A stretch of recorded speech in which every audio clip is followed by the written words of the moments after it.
Alô, alô, me ouvem, chat? E aí, buenos dias, buenos dias, buenos dias. Salve Alexandre, salve Wellington, bom dia, como é que vocês estão?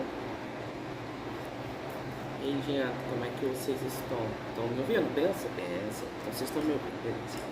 Só fazendo uns testes aqui pra ver se tá saindo direitinho a minha voz, beleza.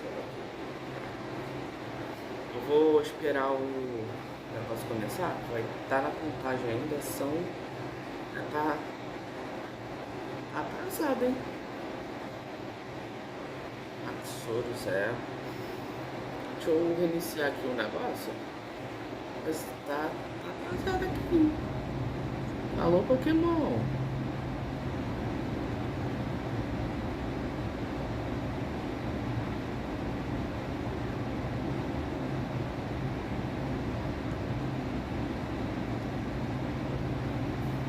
Alô, Pokémon Company.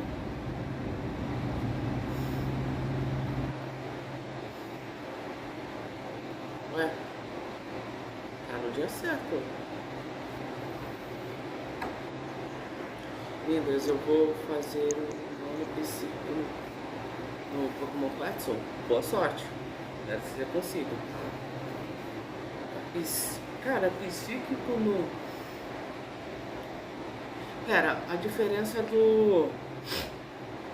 A diferença do Quetzal pro Emerald é só porque tem uns mega, né? Lindas, você joga Psíquico? Não. Eu joguei uma vez com amigos, mas não é minha praia. Entendeu? Não é minha praia, sinceramente. Vamos lá, psíquico, cara, tem a Gardevoir.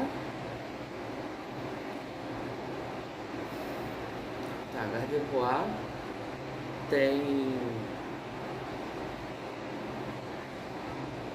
Gallade? Ah, Lindras, o Ritran é pseudo-lendário ou lendário? Eu acho que ele é lendário. Agora não sei se ele é mítico ou ele é lendário. Mas eu acho que ele é lendário, Alisson. Ah, agora foi, finalmente, tá? Se não tem como fazer uma. Se eu for fazer uma fada. Ah, já tem o tipo fada aí? Tá, porque olha só. É. Vamos lá, tem. Eu acho que o Galade também né? Então é Gardevoir, Galade, Metacross. Galade, Metacross. Deixa eu ver. O Claydol. Agora de mais psíquico, cara. Eu só lembro desses quatro, Alexandre. Enfim, gente, eu vou deixar a contagem aqui. Eu vou tirar a minha voz, porque senão vai dar, né, copyrightzinho. Mas eu já volto, beleza? Eu vou deixar rolando aqui e eu já volto. Fiquem aí com a contagem. Quando acabar a contagem, eu volto aqui com o som, tá? Lembrando que quem quiser ver quem são os jogadores, eu deixei fixado aí na live um link que leva para todos os, né, para os jogadores. Tem tanto os jogadores, né, e o time deles. Se eu não me engano, primeiro tem até um Dragonite no time, inclusive. Mas eu já volto, gente. Eu volto.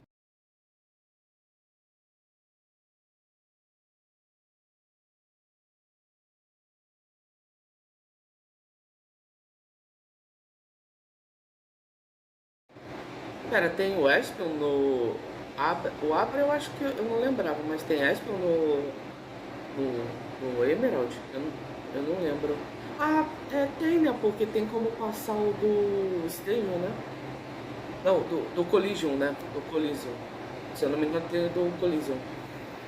Do Pokémon Collision pro Emerald, se eu não me engano. Aí o Umbreon e o Espion tem como passar.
Aí, voltei. Nossa, ainda falta 8 minutos. Enquanto isso, vou tomar meu café. Rapaz. Pegar um cafezinho aqui pra gente. Gente, vocês vão tomar café junto comigo. Aparentemente.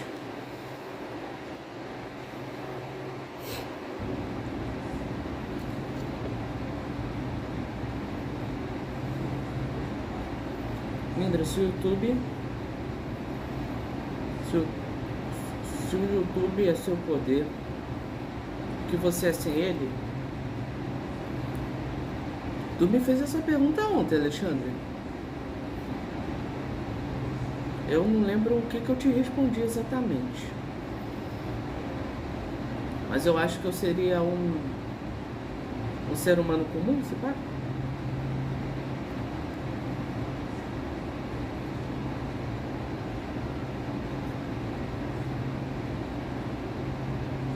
Sigo o roteiro. Entendi.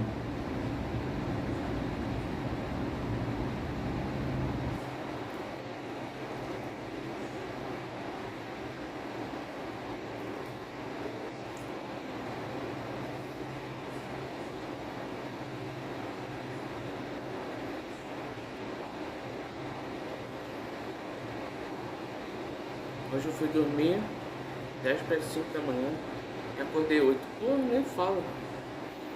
Eu tô acordado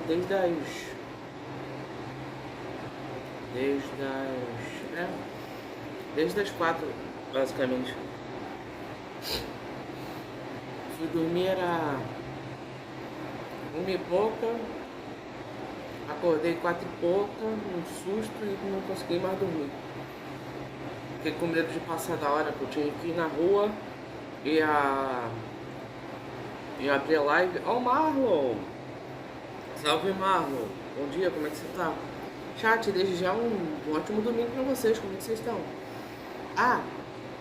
Gente, daqui a pouco vai sair uma... vai sair uma... Como é que fala? Vai sair uma votação aí no canal. Eu peguei os 4 pokémons que vocês falaram ontem e coloquei pra vocês votarem pra gente escolher o último integrante do time, tá? Beleza? Então eu vou deixar essa votação rolando aí até sexta-feira. Enquanto eu vou pegando os outros, a gente pega o último pokémon que vocês escolherem em GG. Que o cara da ilha está vivo, porque tem muita coincidência. Hã? Que cara da ilha, Marlon? Às 2 ou 1 da manhã, eu Satoru e Yuri Jeff estavam imaginando como morar junto. Meu Deus do céu, vocês estavam em calo conversando? Meu Deus do céu. Ou vocês estavam só digitando?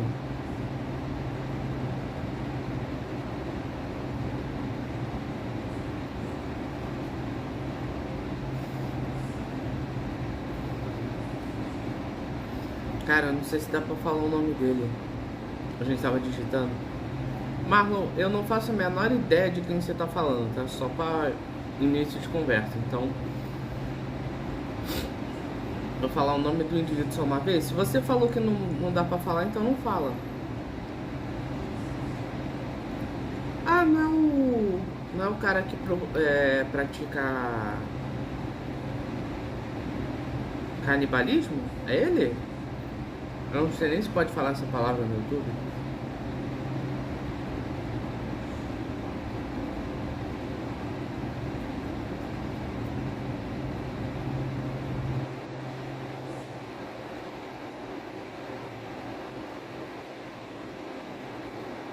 Seria ele?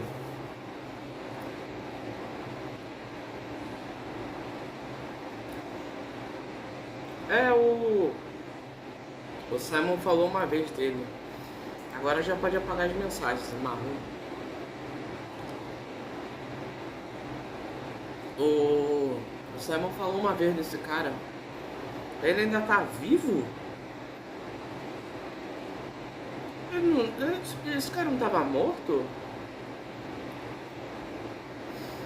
Esse cara não tinha ido de F aí, não?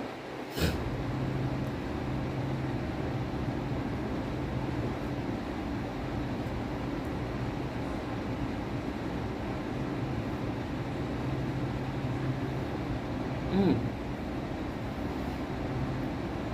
apareceu um cara muito parecido com ele, o rosto, o modo de falar, o lugar onde ele morava. Acharam uma pessoa parecida com ele. O cara forjou a própria morte pra depois aparecer vivo? Bizarro. Ô, Marrom, tu não ficou até o final da live ontem, tá? Que eu sei que você não ficou até o final da live ontem. Aliás, eu sei que ninguém ficou, mas como eu sou legal, eu vou falar, tá? Apareceu a lista do pessoal do top 16 que veio pro dia 2. Apareceu o pessoal e dois nomes lhe interessam muito, tá? Tava lá.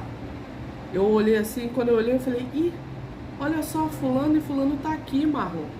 E você não estava aqui, tá? Dois nomes muito conhecidos. Um é muitas vezes campeão regional e o outro é o último campeão mundial. Entendeu?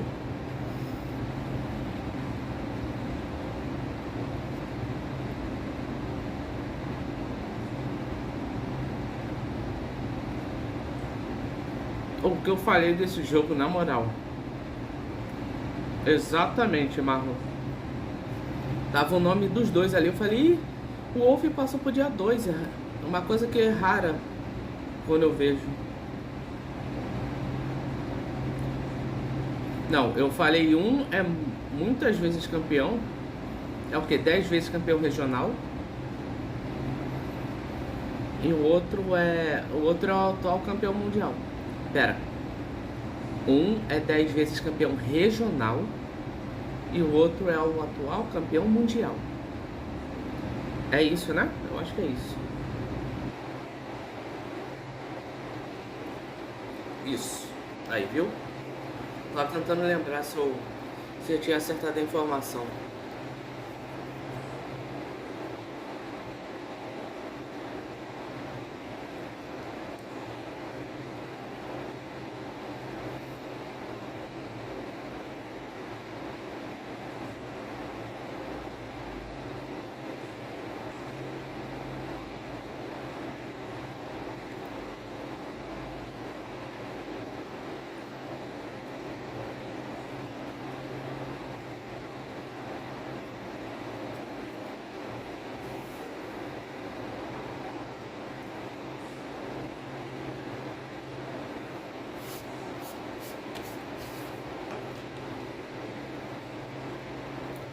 Agora só resta saber se eles estão. Eles devem ter jogado uma pelo menos, né? Antes de não dar pra ouvir o som da transmissão. Não, não tem problema. Por enquanto foca só aqui em mim. Que eu mutei o som da transmissão por causa da música. Entendeu? Mas mesmo se eu ficar quieto não dá pra ouvir. Eu quero ver se não dá pra ouvir, porque eu quero testar o negócio.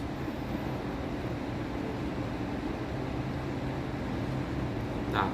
Pera aí que eu já volto então, gente. Deixa eu só acabar o negócio aqui.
Agora sim. Good morning. Pokémon Trainers. Ô, Marlon, tá aí?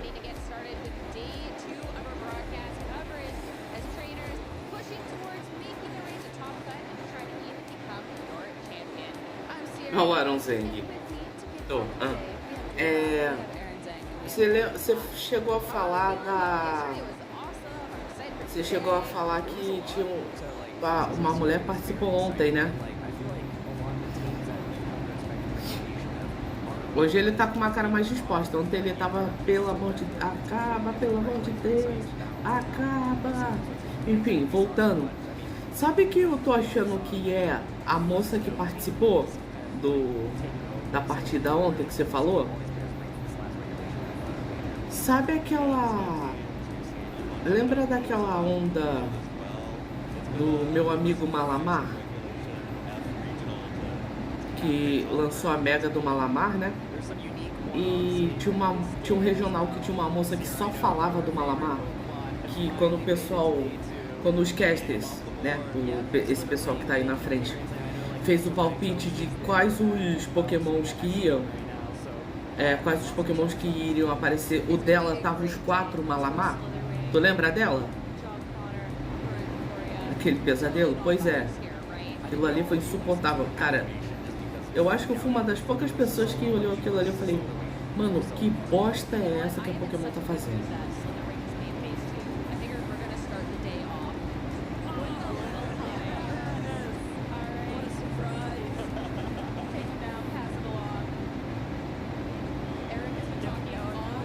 Pô, então, lembra dela, o Marlon, que falou, né? Ficou my friend Malamar, que não sei o quê.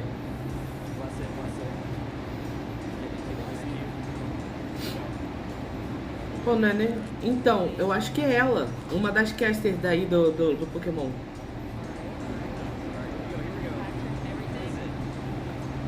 Tá. Tomou. Será que vai vir uma outra rara? É fogo fantasmagórico, cara. Não é nem heróis excelsos. E...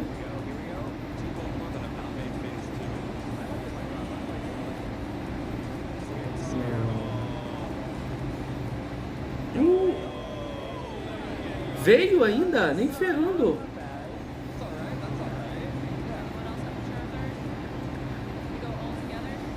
É da coleção Fogo Fantasmagórico, não é nem de Heróis Excelsos, cara. É difícil, minha filha. Caraca, o cara tirou o negócio da capinha do booster.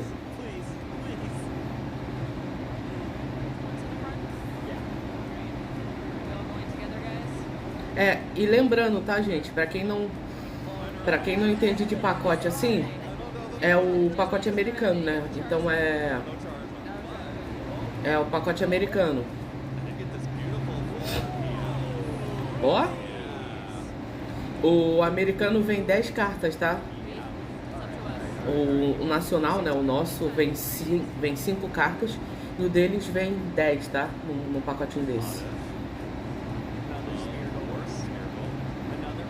Vem Plop. Era Sableye. Pikachu. Ó, Hunter. Lokis.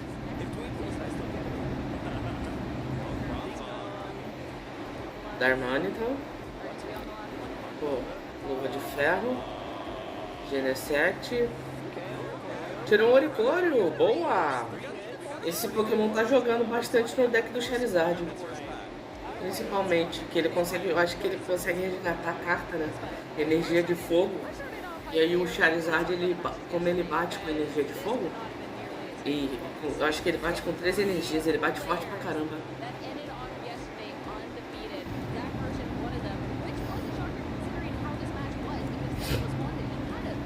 Vamos ver. Será que teremos logo a primeira partida do dia do Wolf Glick? A última vez que eu lembro do Iron Zen jogou foi no Mundial, onde ele amassou o Patiniço, campeão.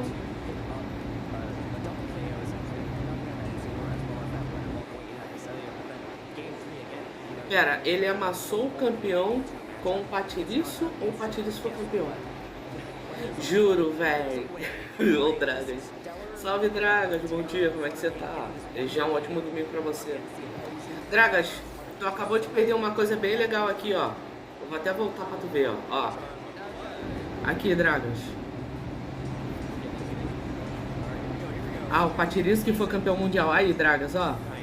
Perdeu aí, ó. Se tu tivesse chegado uns minutinhos antes, ó. Tu ia ver isso aí, ó. Abertura de pacotes. O cara foi sortudo, tá? O Iron Zeng foi sortudo. Ó. Você pensa que o cara não vai tirar nada, né? Pô, não tirou nada aqui, não sei o que. O cara vai emitir um Mega Gengar X. Ah, é full art? Isso aí não, né? Esse é arte especial, né? Eu acho. Eu nunca sei qual é.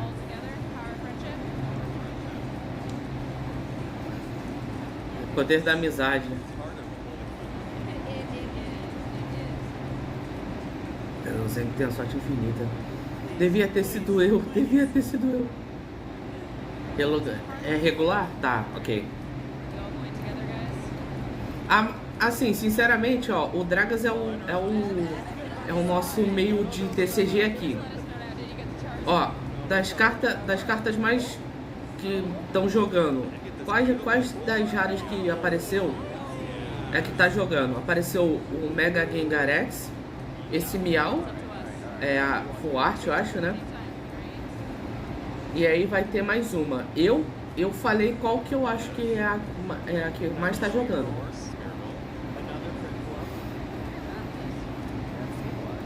Ó, vou começar a primeira expedição hoje no Pocoper. Não sei o que é expedição, mas ok. Você tá falando libanês pra mim, Dragas.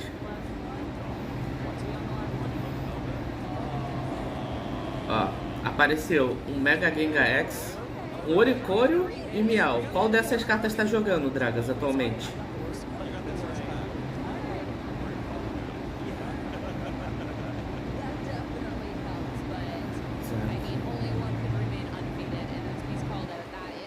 Vixe, ó, o Marlon. O negócio não tá. Nem o Wolf Glick nem o Giovanni estão no top 16, hein? Ele é minimamente. O Oricorio de fogo não tá jogando não no deck do Charizard? A Oricorio e Meow 0? Ué? Esse Oricorio ele não tá jogando no deck do Zard não? Do Zard atual? A expedição eu chamo quando saio com muitos pokémons pra aumentar o nível da área. Ah, tá. O Cheesecake, sim, o Cheesecake passou pro dia 2 do Dragas. Tava o Wolf Glick e o Cheesecake ontem no top 16, mas aparentemente. Qual deck? Que deck do Zard? É o Zard. O Zard Dragão é o Y, né? Pera aí, deixa eu ver uma coisa aqui.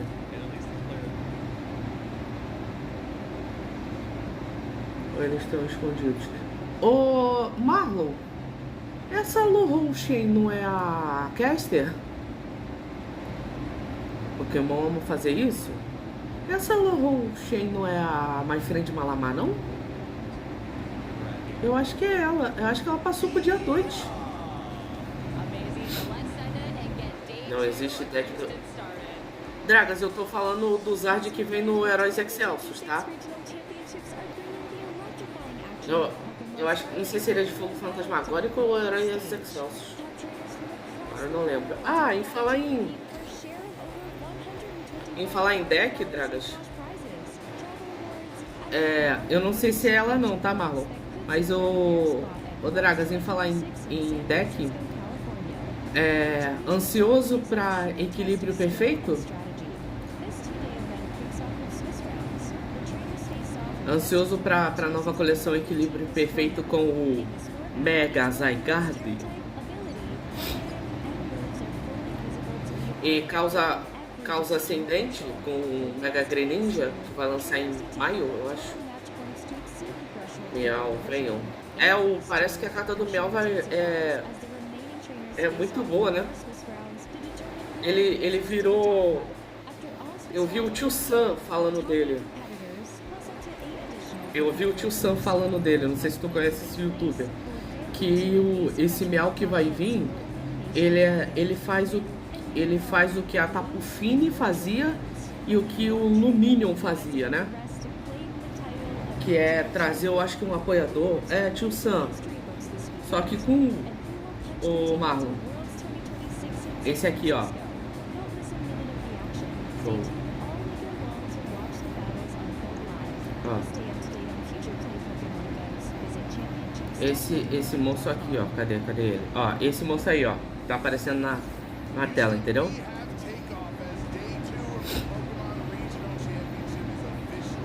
Aí, inclusive ele já abriu, ó, uma booster box de equilíbrio perfeito. Ah, é, Dragas, e essa coleção aqui do parceiro inicial? Que vem as cartas dos iniciais.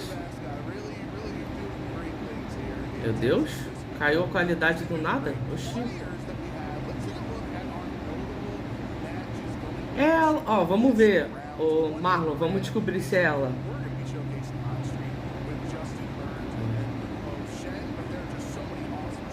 Vamos ver se realmente é a moça, tá? Ou se é um cara, ou se é uma moça totalmente diferente. Vamos ver. Se for ela, eu já tô torcendo pra ela. Não, não é. Não é. Então, F. Ih, eu acho que o Marlon não vai torcer pro cara. Deixa eu ver. Ah tá, que susto. Eu vi um Pikachu na mesa e eu falei, meu Deus do céu. Tô precisando do Meow na Gold Mega Star. É, eu não sei o que a Mega Star faz. Mas o Meow que você quer é o que eu falei, né? Ele traz um apoiador, né? Eu acho, né? Do seu banco para sua mão, né? Eu acho que é isso que ele faz, né? Sim. Pô, nossa, isso para movimentar a ordem de chefia vai ser maravilhoso, né? Mas ele pega só carta item ou o apoiador também? Gente, esse é o time do James Burns, Among Us de Rock Helmet, Tio de Choice Specs, Fluttermane de Boost Energy, Landor de Life Orb, Tornados de Covered Cloak e o Chifu de Água de Fox Sash. Eu quero você para o exército. Que isso? Dado que eu vou de Dragapult para Campinas, eu vou precisar de 2 dedos. Analfabeto. É Just, não James. É Just, então. Eu falei... Ué. Eu falei James? O time do Just Burns. Não sei se eu falei.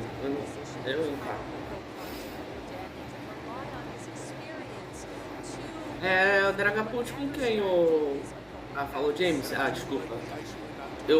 Marlon, eu tô cheio de sono, então eu provavelmente vou cometer muita gafe. Dragas, tio Sam, socorro. Dragapult com quem o teu deck? E o time do Lohou-Shem, Among Us de Rock Helmet, Bronzong, olha, Bronzong de Leftovers, Fluttermane de Boost Energy, Incineroar de Assault Vest, Tornados de Foco Sash e o Saluna de Flame Orb. Aviões e barcos vindo ajudar.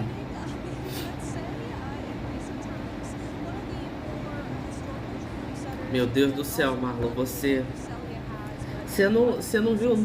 não viu o que você falou, né? Você mandou uma piada tão pesada que eu prefiro nem entrar em detalhes. Body press. Mano, será que esse bronze... Cara, a primeira partida do dia a gente vai ter um bronzão já.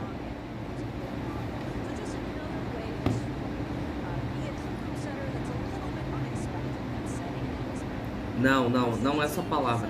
Outra. Pega a penúltima frase, pega o penúltimo comentário que você pegou e esse. Ô Dragas, qual é o... Eu invoco o Guinguinho. Ô Dragas, qual é o deck que você vai usar? É Dragapult com o quê? É Dragapult sozinho, Dragapult com alguém? Eu fiquei sabendo que o deck do Gludengo é bom, né? Que ele gira sozinho, né? Você consegue fazer ele sozinho. Ah, lembrando, gente, daqui a pouco aí, já deve ter saído, inclusive, tá? Aqui no canal saiu a votação pra vocês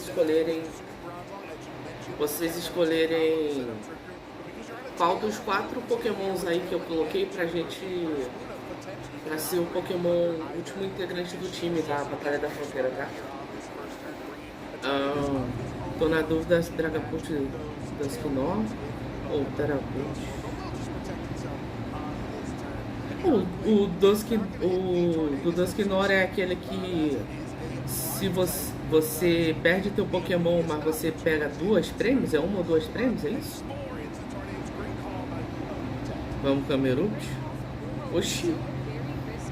Draga, você tá bem? Deixa eu ver aqui.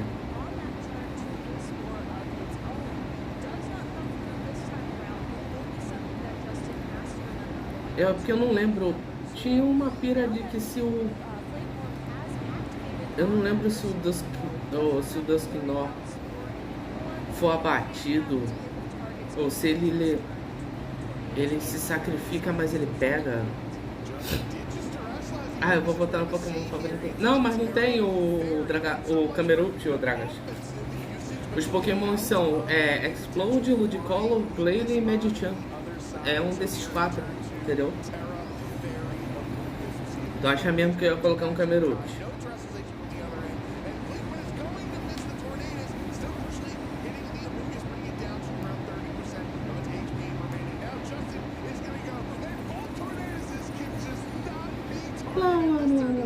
Camerupt wins. No diff. Nossa! Pera, isso foi um Facade? Caraca! Dito isso, vai usar um Explode sim. Não sei, depende, tem até sexta aí. Se for ele que for ganhar, fazer o quê? Nunca usei. Marlon falou que é bom, não sei se nunca usei na minha vida, então não consigo opinar sobre isso. Mas, sinceramente, se eu fosse escolher um dos 4 pokémons aqui, eu escolheria o Glade, que eu nunca usei o Glade. Entendeu? Eu nunca usei um Glade na vida. Medicham também nunca usei. Ludicolo, na verdade, nenhum dos 4 eu nunca usei, né?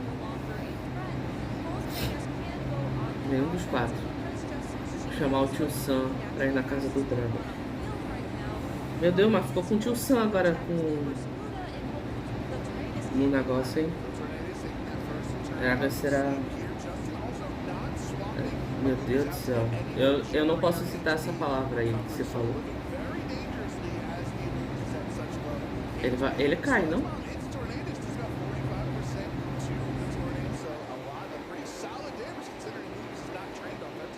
Eu tô tentando entender a piada desse em específico, mas, né?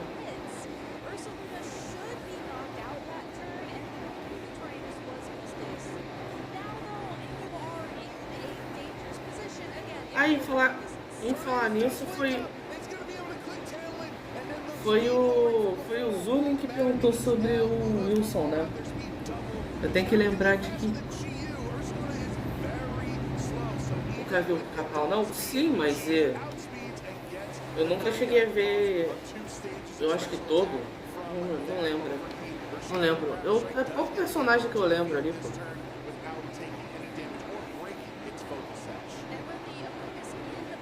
Digamos que Pica-Pau não era o tipo de...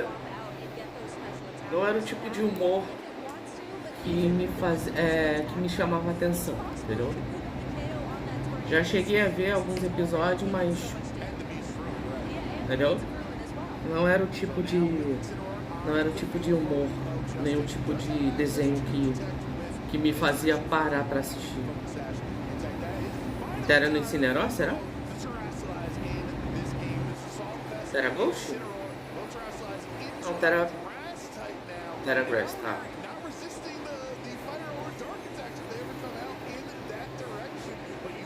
Make out. Breaking Storm. Tá. Fechado. Nossa, o Just deu um predict bonito. Ele predictou que o Roll ia talvez lateralizar e bater e focou o tornado esse par, não?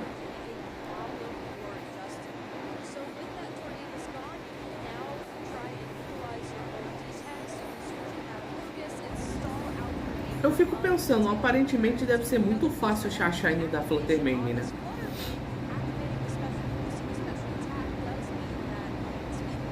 Tá certo isso, Marlon? Uma Flutter bufando especial ataque, normalmente na Speed?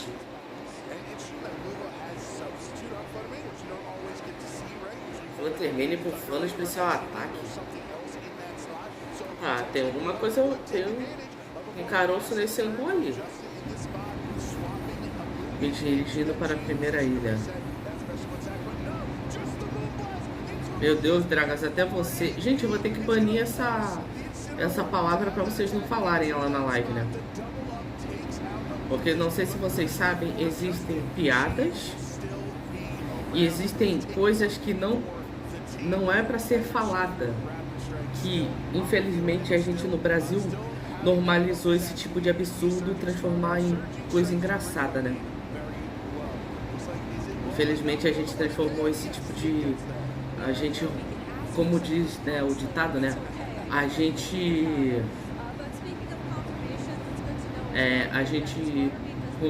começou a romantizar esse tipo de coisa, infelizmente.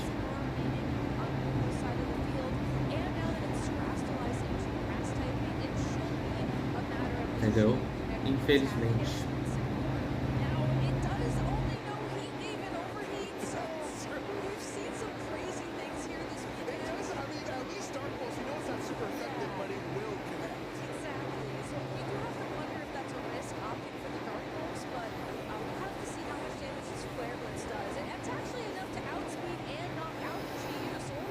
Tá, incinerar contra o mundo aqui.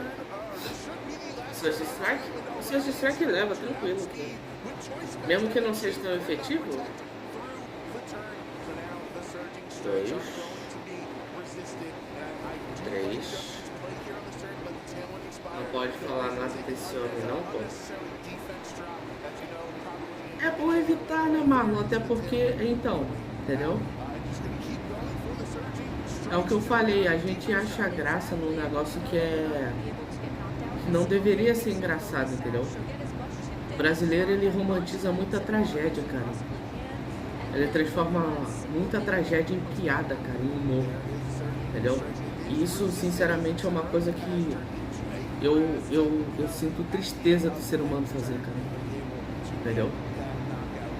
Você soltar uma piada ali na rodinha de amigos é uma coisa, mas você trazer isso como uma piada, cara, desculpa, mas infelizmente é complicado, entendeu?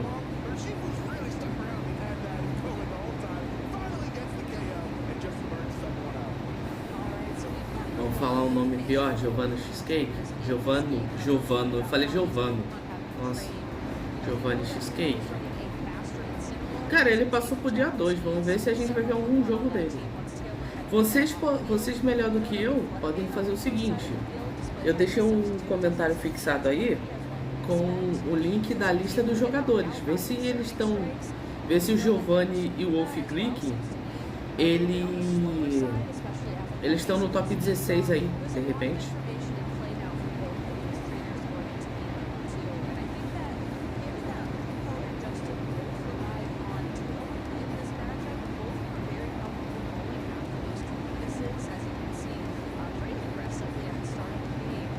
Marlon, eu tô tentando pescar na memória esse episódio, mas eu acho que eu não vi esse episódio.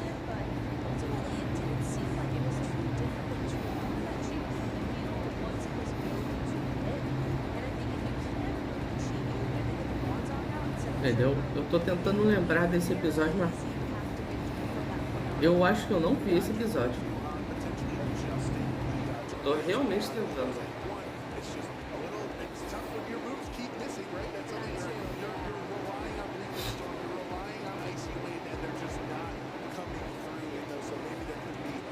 É, será que o cara do Bronzão vai perder?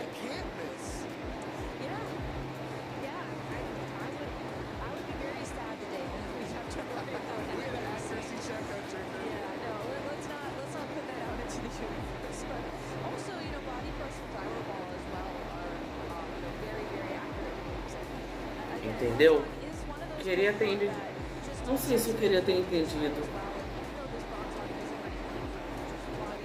Porque eu não entendi, né? Ai, gente, eu tô com sono, então não reparem, tá? Eu não consegui dormir direito hoje. Eu acordei 4 horas da manhã, desde então não dormi até agora.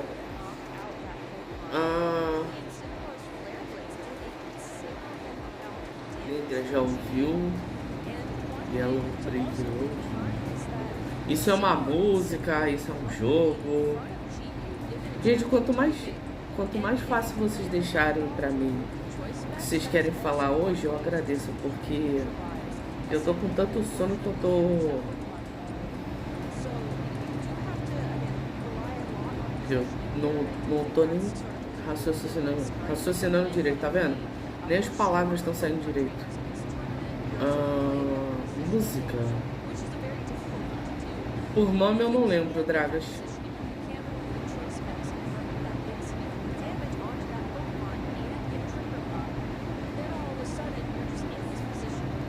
Por nome eu não tô lembrando.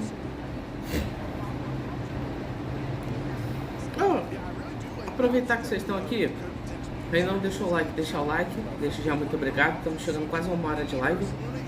E outra coisa, gente, vocês acreditam que eu fui rever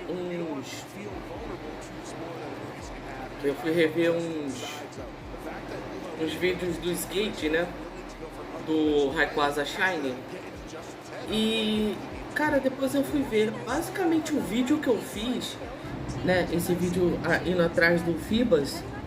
Eu falei, vou fazer uma inspiração aqui, né, do skate, né, com algumas coisas e tal, né, o jeito que ele fala, o jeito do vídeo e tal. Só que, gente, eu não me liguei que o skate tinha feito exatamente um vídeo assim do Rayquaza Shine, ele falando sobre um lugar específico que pega o Fibas, que precisa usar o ID do treinador, essas coisas. Eu falei, gente, eu não lembrava desse vídeo. Eu fui rever, eu falei, caraca, foi igualzinho que eu vi no vídeo, cara, basicamente. Só que ele tinha feito antes, né, no caso. Eu não lembrava real. Falar nisso, será que ele vai postar algum vídeo esse mês? É pra ele postar, né?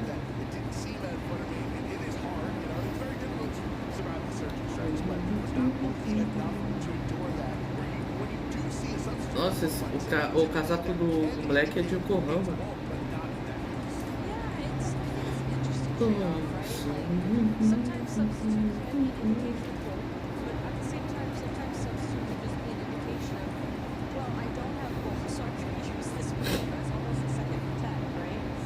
Lindras virou o maior fã do skate. Deixa eu perguntar, Dragas e Marlon, vocês, quando estão com sono, se beberem ou comerem alguma coisa que deixa acordado, vocês ainda assim ficam acordados? Ou não importa o que vocês comam ou bebam, que supostamente é para deixar acordado, vocês não ficam acordados? Porque, tipo, eu tô tomando uma chocolatada agora, acabei de tomar um copo de chocolatada. Em teoria é pra me deixar acordado, né? É pra me deixar ligadão entre aspas, né? É pra me deixar acordado, mas eu tô com mais sono do que tudo. Ou seja, não funciona comigo esse tipo de coisa. Eu bebi um café também agora há pouco, então basicamente eu acho que esse tipo de coisa não funciona comigo.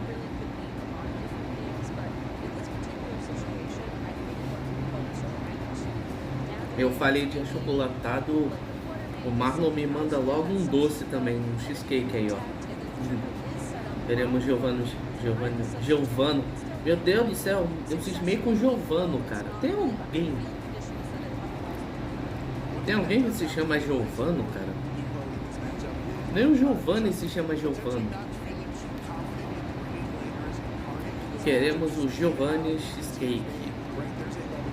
É Cheesecake, né, no caso. Cara, eu tenho que parar de chamar ele de Cheesecake, porque toda vez que eu vou chamar ele, é Cheesecake, entendeu? Cheesecake marrom sujo. Eu falando, não, vou falar o nome certo, Dragas. É Cheesecake. Claramente. Ô, Dragas, tu que gosta do ZA, olha um negócio aqui legal.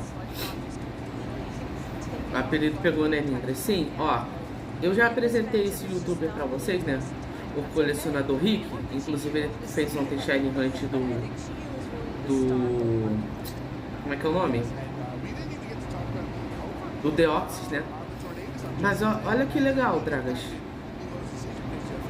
Ele fez uma Live Index no ZA com os 300,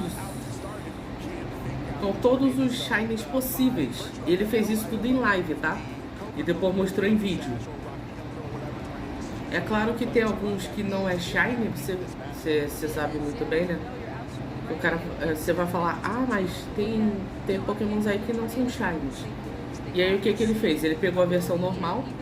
Ele vai pegar, ele vai fazer Shiny Hunt em outros jogos que tenham esses pokémons aí e vai passar esses Shinies dos outros jogos pro ZA pra ficar com a Live Index toda de Shiny. Legal, né? Ó,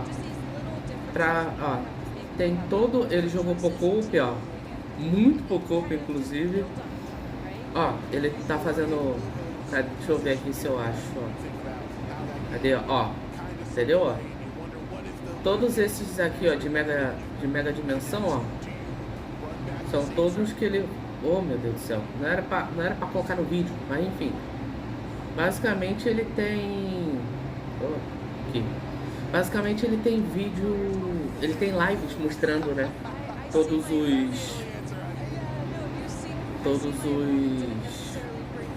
Ele capturando, né? Todos os shinies. Entendeu?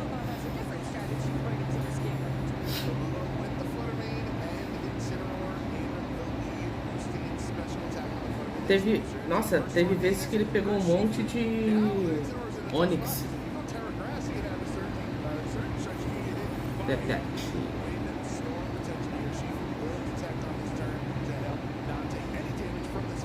Ó, bom predict. Um blast. Reagindo Storm.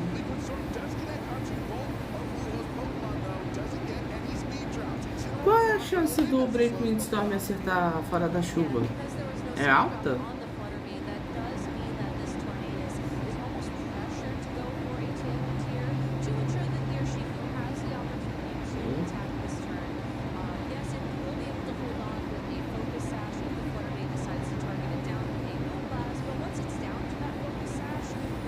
Terra de novo no em si?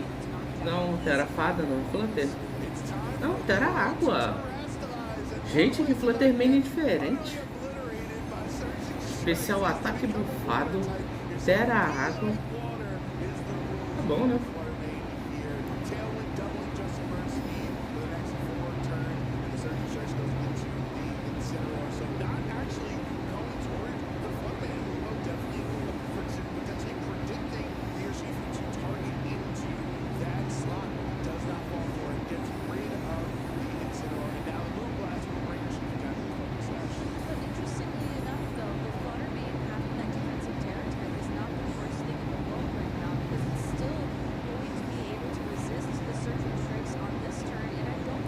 Ele vai tentar ter o Wind pra ter speed control, será? Oi?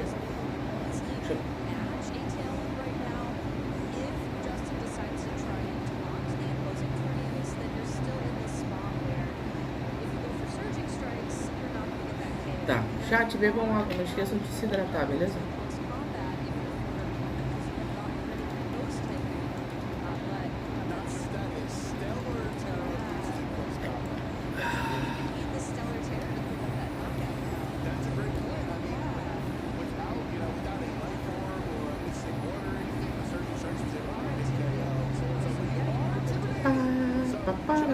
minutinho, chat, que eu já volto. Aí, deixa eu só subir um pouquinho aqui. Chat, já volto, rapidinho. One time of his fighting close combat here, taunting the opposing Tornadus on the other end, so can't go for a tailwind. And there is the close combat knockout. Fluttermane is down. Luho has lost 2 Pokemon here already in this game, and the Tornadus is taunted. But the Tornadus did not go for a tailwind here, so provided this next attack connects. Icy Wind does hit onto both of them, taking a double KO in return. And just like that, both trainers down to 2 Pokemon, but at least Justin does have Tailwind up.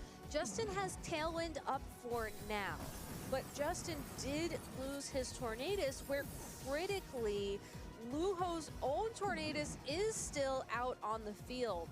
And we do get the benefit of seeing Justin's final 2 Pokemon a couple seconds earlier, so knowing it's the Amoonguss and the Chi-Yu with no terrestrialization available to that Amoonguss will mean it's going to be very vulnerable to those Bleakwind Storms. And again, the Ursaluna now, as well as Luho's final Pokemon. If Luho can find his way through these Tailwind and Taunt turns, get the speed control back up so the Ursaluna can potentially outspeed the opposing Chi-Yu, or if the Chi-Yu just misses an attack against that Pokemon, it still could be his game. But currently, Luho can't even attack with Ursaluna because you have to protect yourself since Amoonguss outspeeds under Tailwind. Justin doesn't fall for the Spore into Protect. Instead, he'll keep himself safe with a Protect of its own. Overheat towards the Ursaluna will not do any damage, and Bleakwind Storm doesn't connect onto the Chi-Yu. Amoonguss protecting itself, and yes, Luho being a lot more accurate on his attacks this game. And he gets the speed drop as well, so that was not the guaranteed speed drop that Icy Wind could have provided, but now with that 1 speed drop, it's possible that Tornadus could outspeed here and go for a second one, which could open up the door for this Ursaluna. This is really close. The fact that at the start of that previous turn, when Luho lost the Fluttermane, felt like, oh no, he's going to be down so low. But because of Icy Wind's connecting, bringing the game back to 2 apiece, this is the last turn of Tailwind for Justin, and eventually that taunt will wear off to allow Luho to set up the Tailwind. Overheat does connect into Ursaluna with the Beads of Ruin, and the Choice Spec, so many damage multipliers. Ursaluna's down. All right, so it's just this Tornadus left on the field for Luho, but the Bleakwind will connect and pick up the 1-hit knockout on that. So much damage back and forth. Chi-Yu already slower naturally than the Tornadus anyway, even after a Bleakwind speed drop. And now just one last hit. Luho has hit all of the attacks. It's way too quick. Fluttermane to force a game 3, and here we are. Especial ataque com Energy Booster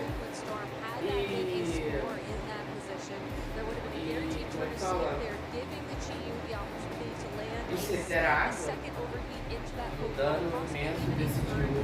Ele é Choice Specs, eu acho, né? Se eu não me engano, acho que ele é Choice Specs.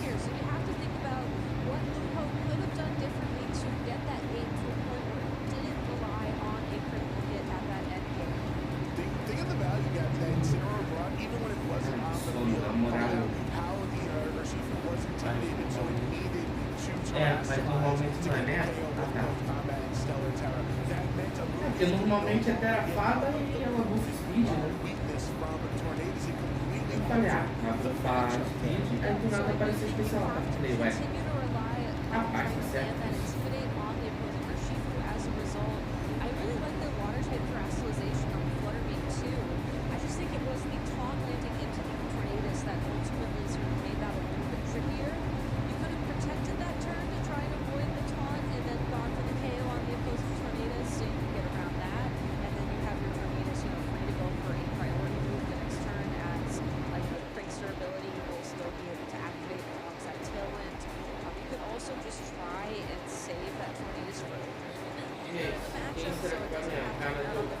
Finalmente o cara vai trazer o Dorozão?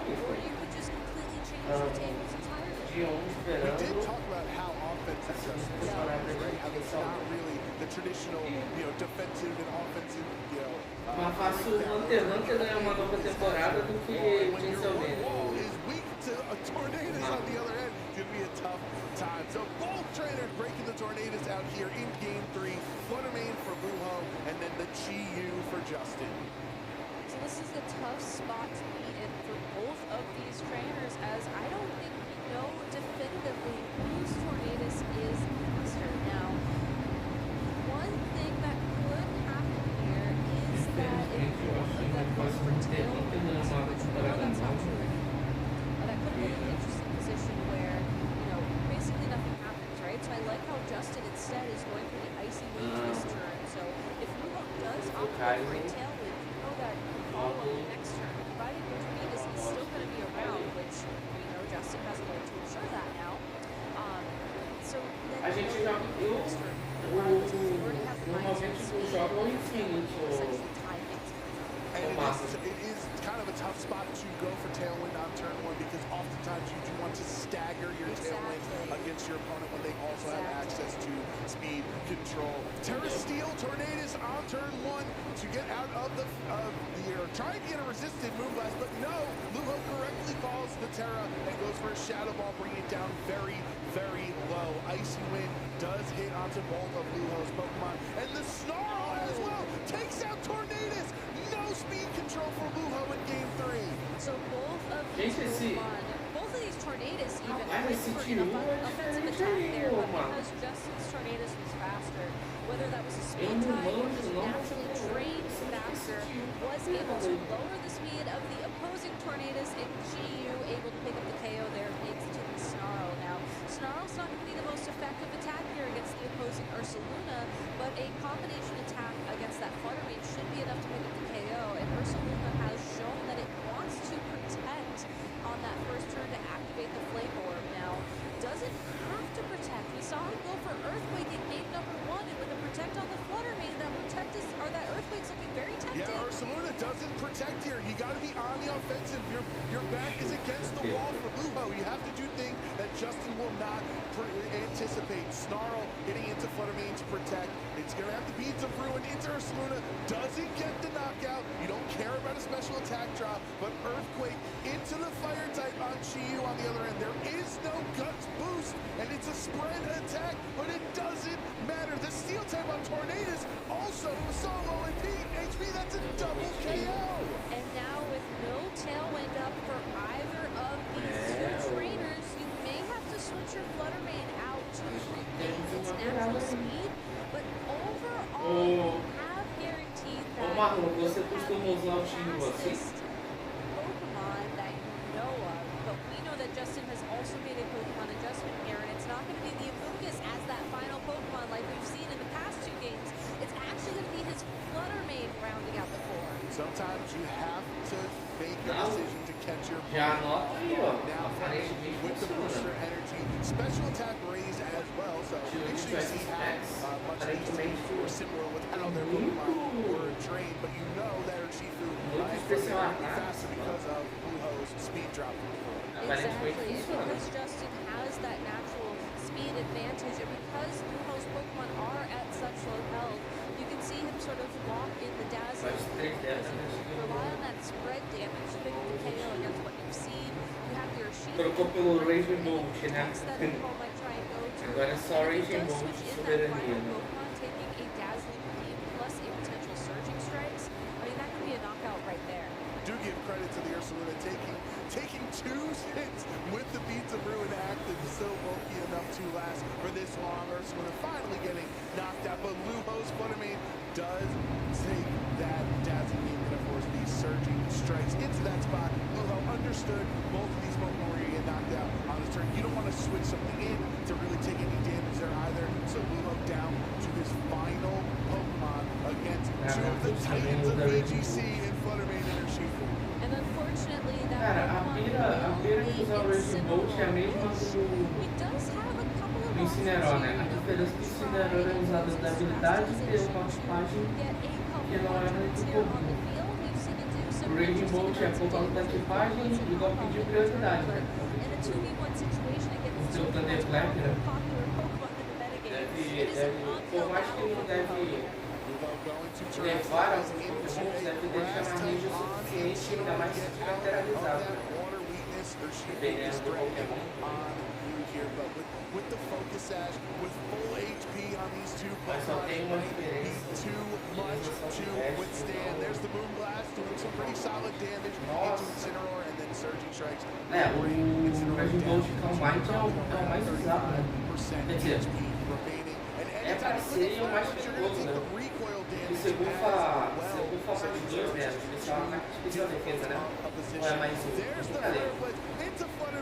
Brings it down to 4 HP, so close to a one-hit KO, but with so much recoil damage and so low HP, Justin Burns is 9-1 here in Houston. It's his first major of the season, but honestly, he is back in peak form, just finding amazing ways through that matchup, just correctly prioritizing the speed control that he needed in those matchups. Great adjustment to that water main that gave them just catching his opponent off guard and really, I think, showcasing just why some of these Pokemon have been used popular Pokemon outside of the island. They're just so powerful. These are the Pokemon that you think Não funciona com mais de Southwest, né? So let's take a look at the replay. Ele precisa de alguma coisa para bater a mais, né?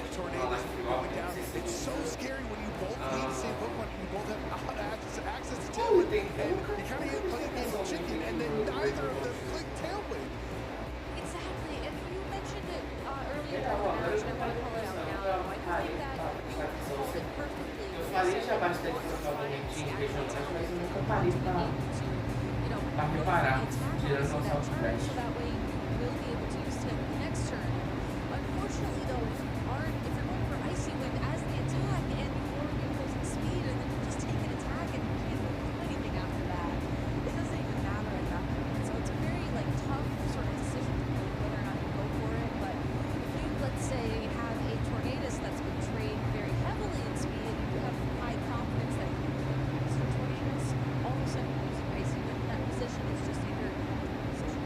You just have to believe in yourself. I'm simply built faster. That's all Justin had to tell himself is I feel like my Tornadus is going to win this speed tie and help me out there. And obviously it doesn't just come down to just how the Tornadus are trained there, but we kept bringing up the lack of defensive utility that Justin's team had, and he didn't need it because really Amogus was a liability when it did come because it was a Terra Hog against Tornadus, right? Gets 1-hit KO when it was not able to terrestrialize. So it's like, no, let's kick it to the curb and bring Fluttermane in. Wise Pokemon trainer once said, you don't need defense if your opponent can't attack. Listen, that's how hyper offense. True. That's how hyper offense works, right? You're putting your opponent in a difficult position. If they're gonna waste turns protecting, and every protect is something in turn that you're not being damaged. Your choice expects Chi-Yu is still at full HP. Here Shifu didn't have its focus sash broken for so many turns in that set, right? Like that. Sometimes the best defense is a good offense, flipping it around. Alright, well, I think we should go ahead and break that match down a little bit more. So why don't we go ahead and check in Evan and a Thanks, Gabby. Welcome to What's the Strat with Evan Latt with a bonus. How's it going, everybody? Thanks, Evan. We're here in Houston, so it feels only appropriate to get a big old out there for you to come over here in the analyst line. That's what I used to say. Well, that was a really great match to kick off our first kick off this phase 2 here. I'm really excited to talk to you. There's two players that I've been really excited to watch. And Justin, I really enjoyed this team very much. With Fluttermane, Chi-Yu more, and with the Tornadus and Urshifu Rapid Strike as the other duo there on the team. Little interesting adjustments here that are very important during this game, especially on the Tornadus. It's really a Tornadus-centered matchup for both players. Yeah, I mean, this match really came down to two Tornadus facing off, and which Tornadus will get the leverage over the other, right? And to that point, Justin has a lot of advantages on his Tornadus. So we have overt close, which means that the opposing Icy Wind will not be able to drop the speed of the Tornadus. We also have Tem que foi o Edelzinho, não sei por que hoje não é ele. means that if Justin feels confident that his Tornadus is more Ah, não, se bem que ontem não foi não. definitely shut down a Eu acho que ele estava mais analisando as partidas do As well, having these steel Terra Typhoons up against the other Tornadus, it really can do a lot of damage to Tornadus. Storms, icy wind, whatever, you're not even getting that speed drop anyway, right? Resistant ball, and these are really important pieces. outra questão de extensão, This game. se eu não me engano. As we hop forward to see Luho's team here, this is another variation of the Tornadus, of the sort of trick rooms that are in versus the teams that also have the Tornadus mode. Of course, the big story here is the Bronzong, but of course, Chiyu on the other side. Kind of scary to break. Not bringing Bronzong. Absolutely not. Sorry, buddy. Maybe in another match we'll get to talk about the unique features of Bronzong for this team. But over here, the important thing again, looking at the Tornadus, it was a Tornadus versus Tornadus matchup. The differences here are big. Going with the Focus Sash instead of the Clover Foot means that Tornadus is definitely around for 2 turns, or 2 attacks rather, but does make it vulnerable to Icy Wind. So Justin has no taunts here, instead going for Protect. Will be able to stall out some turns, but otherwise not able to shut down the Tornadus on the eastern side. One thing to note too, Evan, is also the Flutter Main, right? I mean, the Flutter Main opting for that substitute never came into play here. Maybe it played out for parts of the turn, but not having that spread move, not having that dazzling move, kind of like impacted the kind of plays that Luho could have done. Totally. Yeah. And with that Flutter Main as well, water fragmentation is very important to sort of match up better against Urshifu, but we also saw that it doesn't actually match up better. It's sort of a one trick, right? Like I get to resist one surging strike, but then I'm going close combat. So kind of just catching it in that turn, right? Yeah, just trying to catch it in that turn. You have the substitute, so it makes sense to go for more defensive terrestrialization on this Flutter Main. Unfortunately, we did not get to see play out in this game. Let's go ahead and hop into game 1 here. As you can see, Luho is going to go ahead and lead directly with the Tornadus and Ursaluna up against the Amoonguss and Chiyu coming out from Justin's side. So Luho is showing his hand here that he really wants to have speed. It's going to be about keeping his Pokemon fast, keeping that Ursaluna in particular needs to be able to outspeed this Chiyu, otherwise it's going to be super. You never, again, remember, you want your Pokemon to have that speed advantage. One of the key tenets of the VGC. Never operate in Trick Room when you're not going to operate. But another addendum to that is also you want to be faster than you want to be moving first. You want to move first, yeah, right? Exactly. But don't let your opponent get tailwind. Yes. When your Pokemon are slow or faster. Just have the speed. Go first. Go speed still. So you can see that that's something that Luho is definitely going to prioritize here with these games. Hop into a game. Just as a make that adaptation as well, switching out or bring in the Tornadus himself to try and get some damage off. Actually is able to get Icy Wind off onto this person right here. Just now at esse tipo de time que a gente viu agora, ele, como é que ele é categorizado? É um time speed control, é balance? Como é que dá pra categorizar esses times que a gente viu? Entendeu? As it goes in and gets that tailwind set up. Sei lá. As it's waking up here on this turn. So it's able to get the Spore onto the Tornadus to sort of stall. Timing hackerando. Nossa, eu falei o nome sem querer. Minus 1 speed. It's Tá still vendo? going to Eu punch sabia. this Chiyu after tailwind. O nome acredito que seja porque tem muito dano e através do Tailwind você tem o tempo certo para estourar esse dano, é isso? Acredito.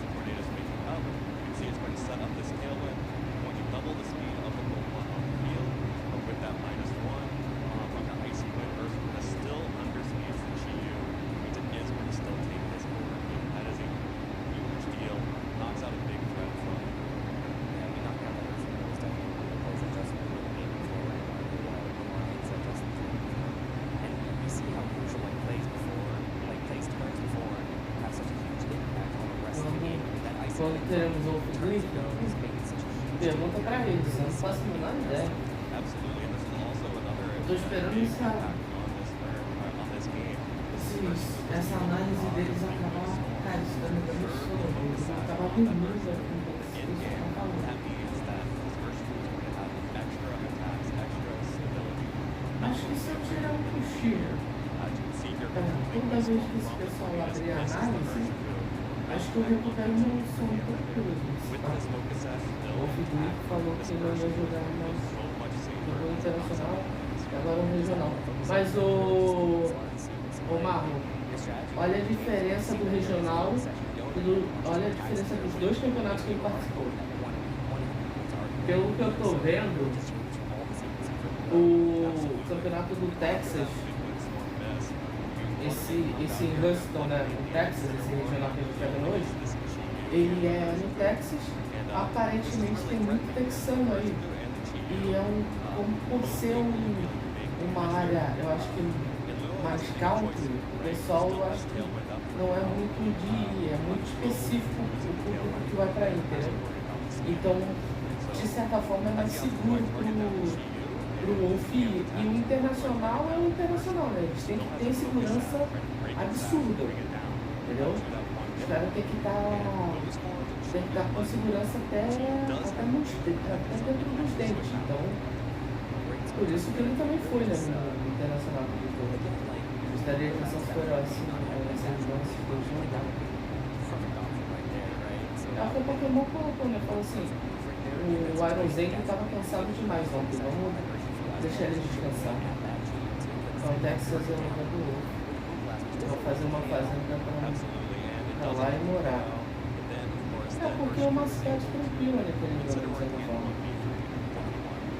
Acho que o ambiente e o local que está sendo esse regional, ele é propício para ser mais seguro e, né, ter a comodidade, né? Comodidade, eu acho que seria a palavra melhor. A comodidade e como é que eu posso dizer? Comodidade e a certeza de que você vai jogar um campeonato tranquilo, né? Vamos deixar o corpo descansar, né? Aham. Dito isso, eu também vou descansar. Eu sei que também precisa de um descanso. Tô brincando não, porque esses caras estão falando, eu vou dormir. Aí eu vou sono. Eu só tenho que me acordar com um dolente. Toda vez que acabasse, tinha que mandar um dolente pra me acordar.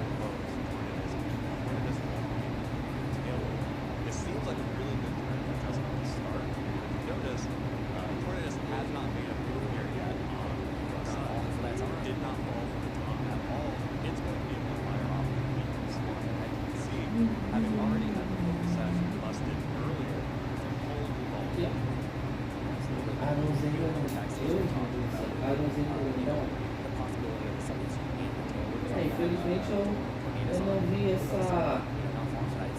não vi essa lindarice dele.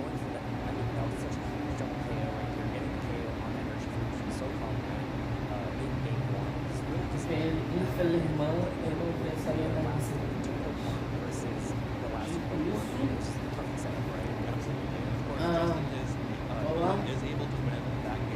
Olá, ser inteligente que não é humano. Primeiramente vai se ferrar, segundamente boa tarde, como é que você tá? Desde já ontem eu dormi.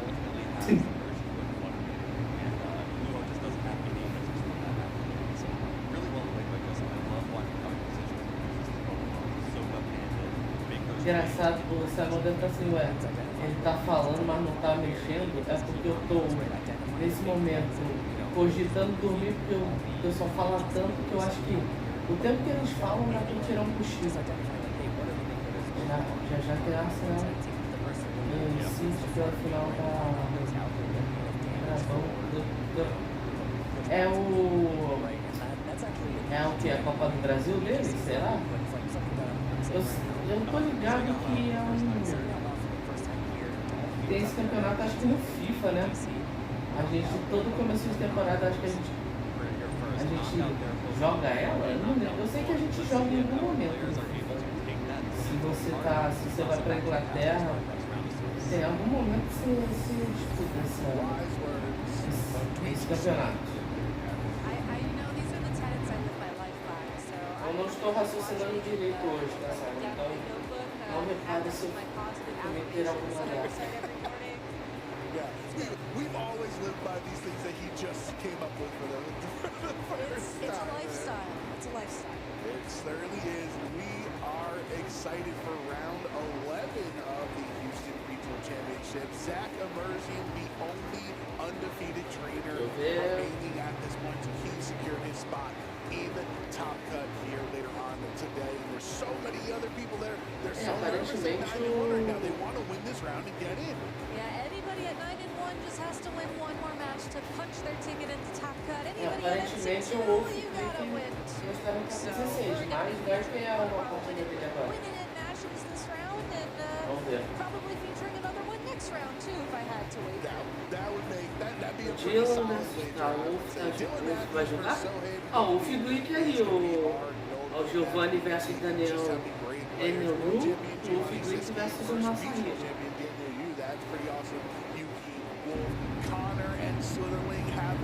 Estão aí. Só que não vão ser eles que vão jogar.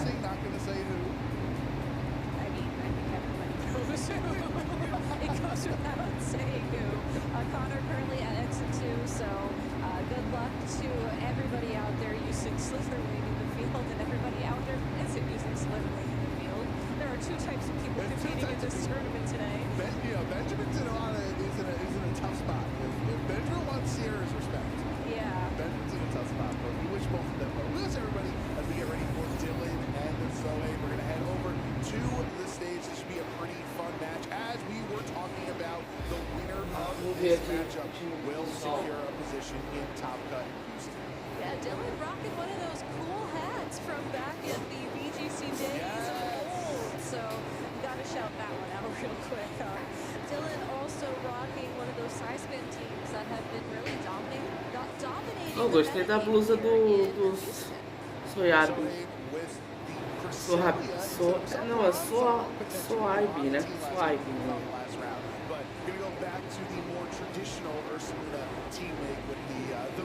O Valion e o Iron Crow Indeed ganhou muita força mesmo no campeonato. Não pode, né? Time do mano Dylan Matthews. Indeed fêmea de Rock Helmet. Iron Crow de Boost Energy. O Landorus de Life Orb. Orgepon Máscara de Água. Tornado de Fox Sash e o Shifu Dark de Choice Band. Meio brega, mais legal. O famoso feliz no simples, né, Omar? É o feijão com arroz, né? Cara, eu tô vendo uma coisa, eu não sei se isso é bom, Marlon, se isso é ruim, mas eu tô vendo cada vez mais o Shifu Dark ganha mais espaço. O pessoal usando menos o Shifu de água. Simples, mais funcional. Exatamente. Eu tô vendo o pessoal cogitar mais usar o Shifu Dark do que o de água.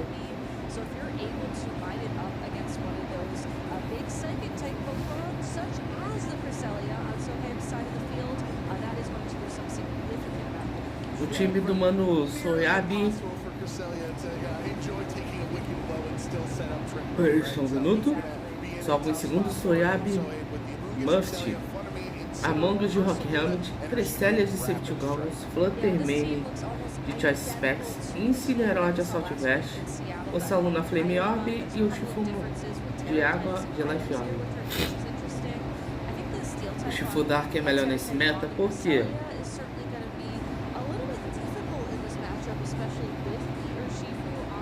O que tem nesse meta para deixar o Shifu Dark mais melhor?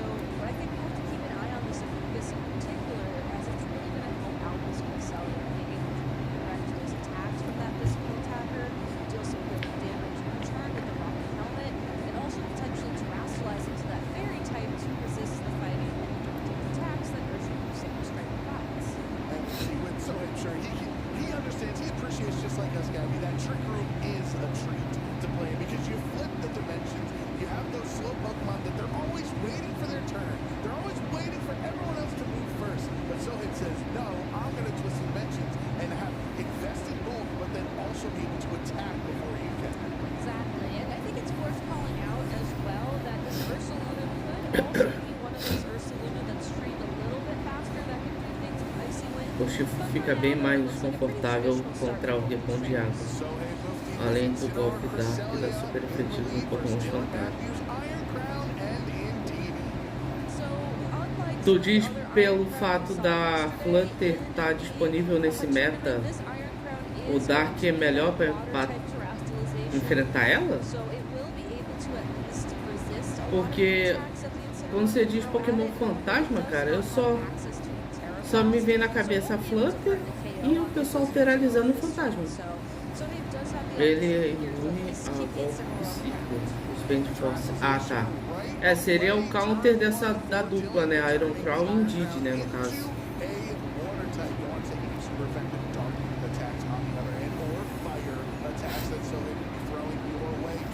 O Shifu toma vezes 4 pra fada, mas tipo, era fantasma.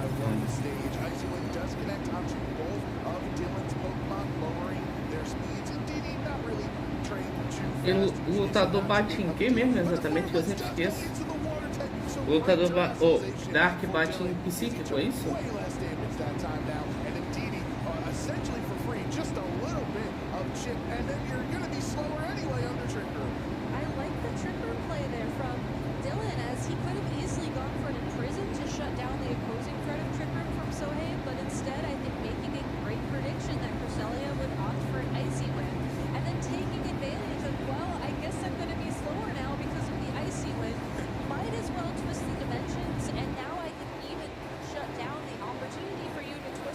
Dark é melhor que o Reagindo, Super Fada é o melhor.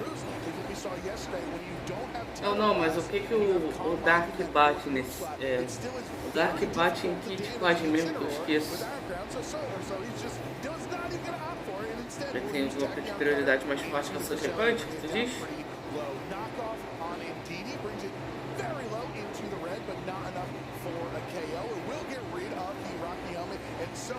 Fantasma psíquico.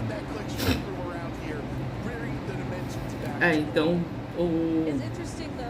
o Shifu Dark é o counter da Indeed Iron Crown aqui, né? Quem mais é psíquico? Psíquico eu acho que não tem mais nenhum, né?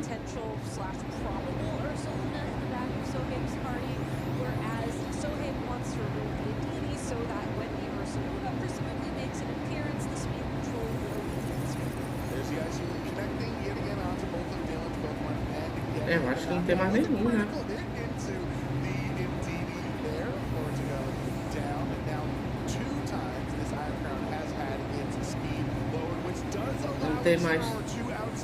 Não tem mais um Cresselia na tela. Não, mas Cresselia é raro. Cresselia tem ganhado espaço, mas a cada 20 jogos, se ela aparece em 2 é muito. Entendeu?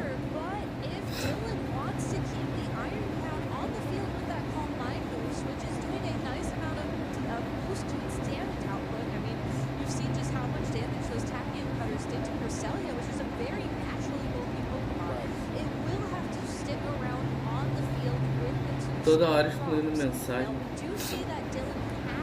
Tá difícil escrever com sono. Você com sono ou com sono? Aí eu já não sei. Explique, é complicado.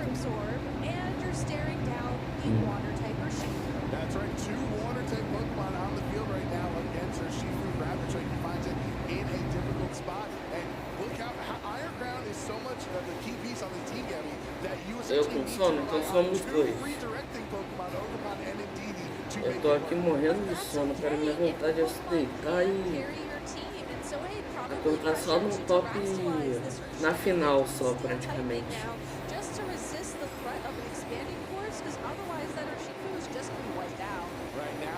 Era água? Era ventão.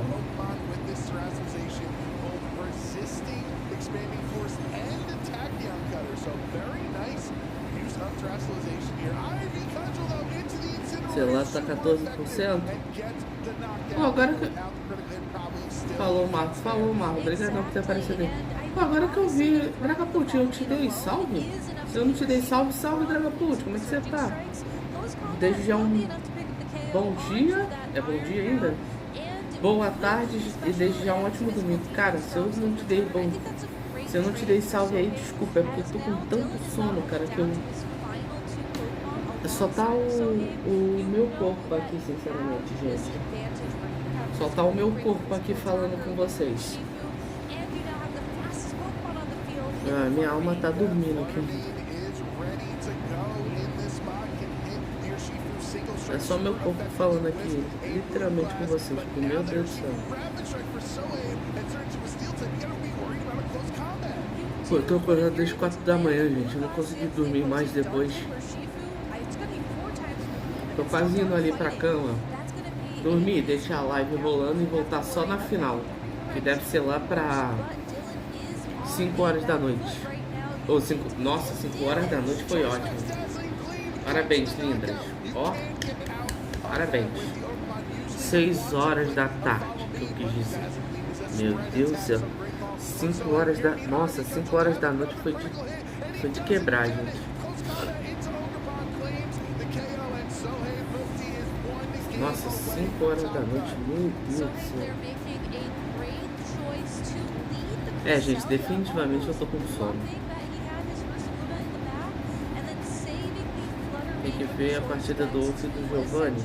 Cara, a gente, o Dragapult, a gente só vai ver a partida do Wolf e do Giovanni ou for a próxima, ou se for a próxima, ou só lá pro top 16, cara. 5 horas da noite, exato. Cara, eu não sei quanto tempo eu vou aguentar não, gente. Eu queria ver a partida do Wolf, mas... Mano, se eu tivesse conseguido dormir, eu estaria de boaça agora, mas não, eu não consigo. Eu não consegui.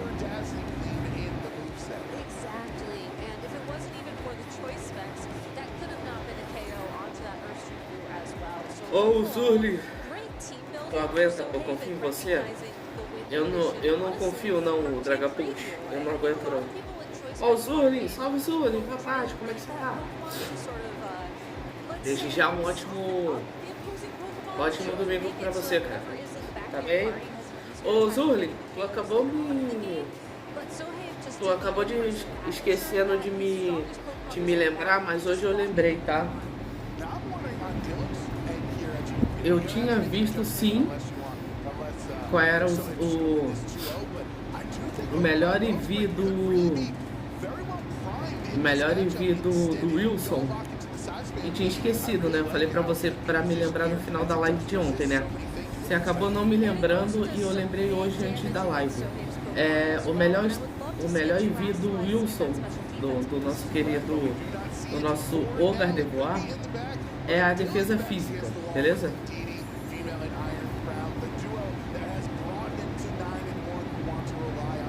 Então a defesa física do Wilson é o maior stats que ele tem, segundo o Judge, né, claro. Uma cadeia alimentar simplesmente Giovanni solo Wolf e solo Marco e solo Ré. Meu Deus do céu. Eu não tô me aguentando aqui e o Dragapult me lança um negócio pra ficar pensando aqui.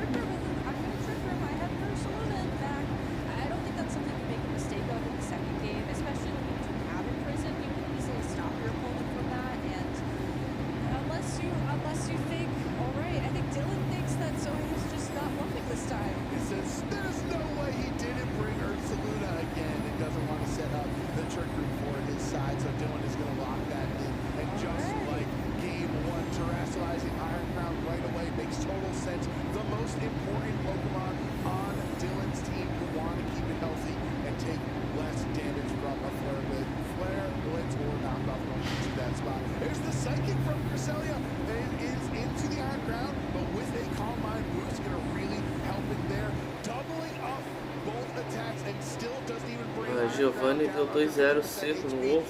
Ó, boa.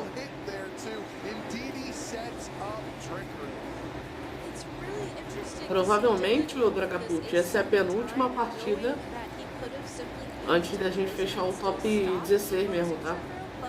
Tem essa e tem mais uma. Então, provavelmente, a gente vai ter ainda uma última partida para definir o top 16. Vamos torcer para que o Wolf e o Giovanni Cake estejam nesse top 16, né? Senão vai ser mais um ano participando e mais um ano que eles não estão.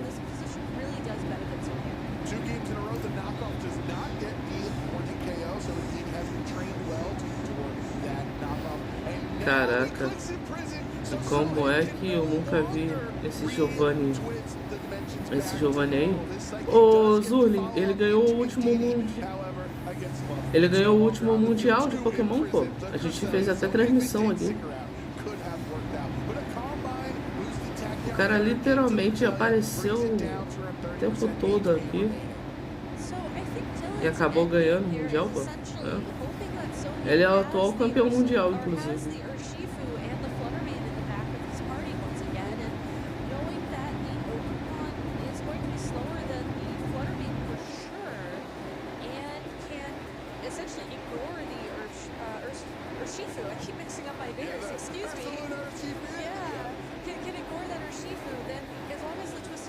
Apareceu do nada e ganhou o mundial. Sim, é ele.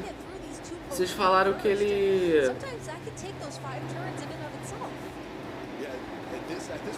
Vocês falaram que ele era amigo do Wolf, né? Aí, de amigo do Wolf, os stats dele lá, né? Os status dele.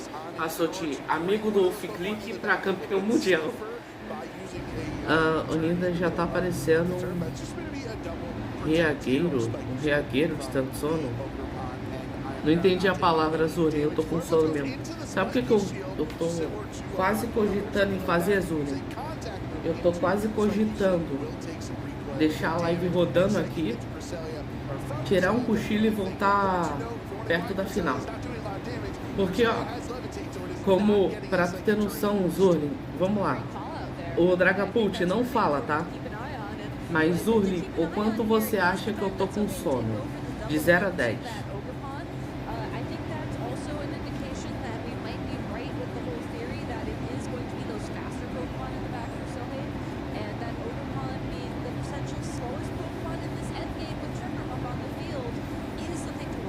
Oito e meio? Tá, só pra você ter noção do quanto eu tô com sono, Zuri. Eu falei que a final deve ir lá pra 5 da noite. Você ainda acha que é 8 e meio que eu tô?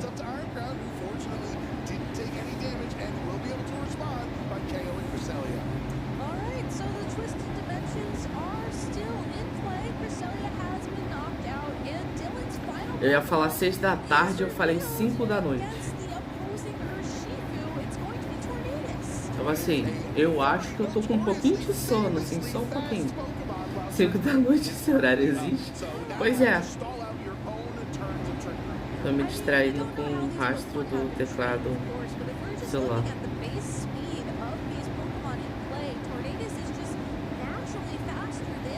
Quer ver? Dragapult, eu vou fazer a boa pra tu. Ó, gente, eu vou fazer o seguinte. Eu vou deixar a live rolando.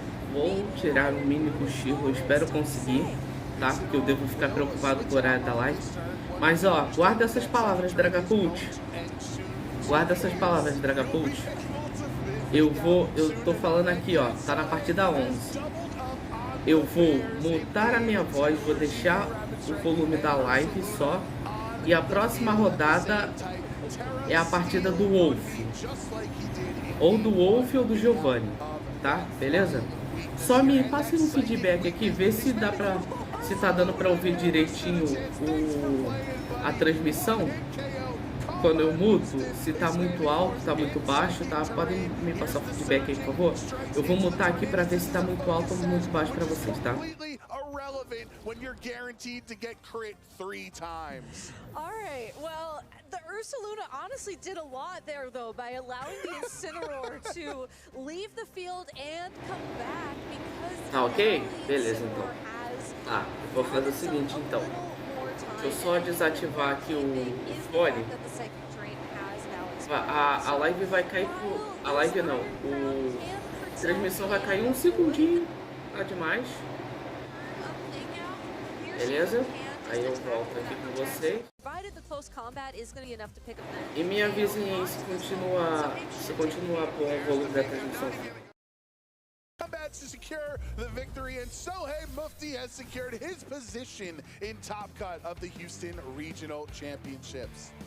That poor Ursaluna, it really did carry the game. It did do a great job, though. It did a great job. It was really important to completely get knocked out on the switch in, but it did help, as you said, to bring the fake out because Incineroar was so crucial in that matchup. Exactly, and I'm honestly, part of me is just glad I didn't misspeak at the end of the day.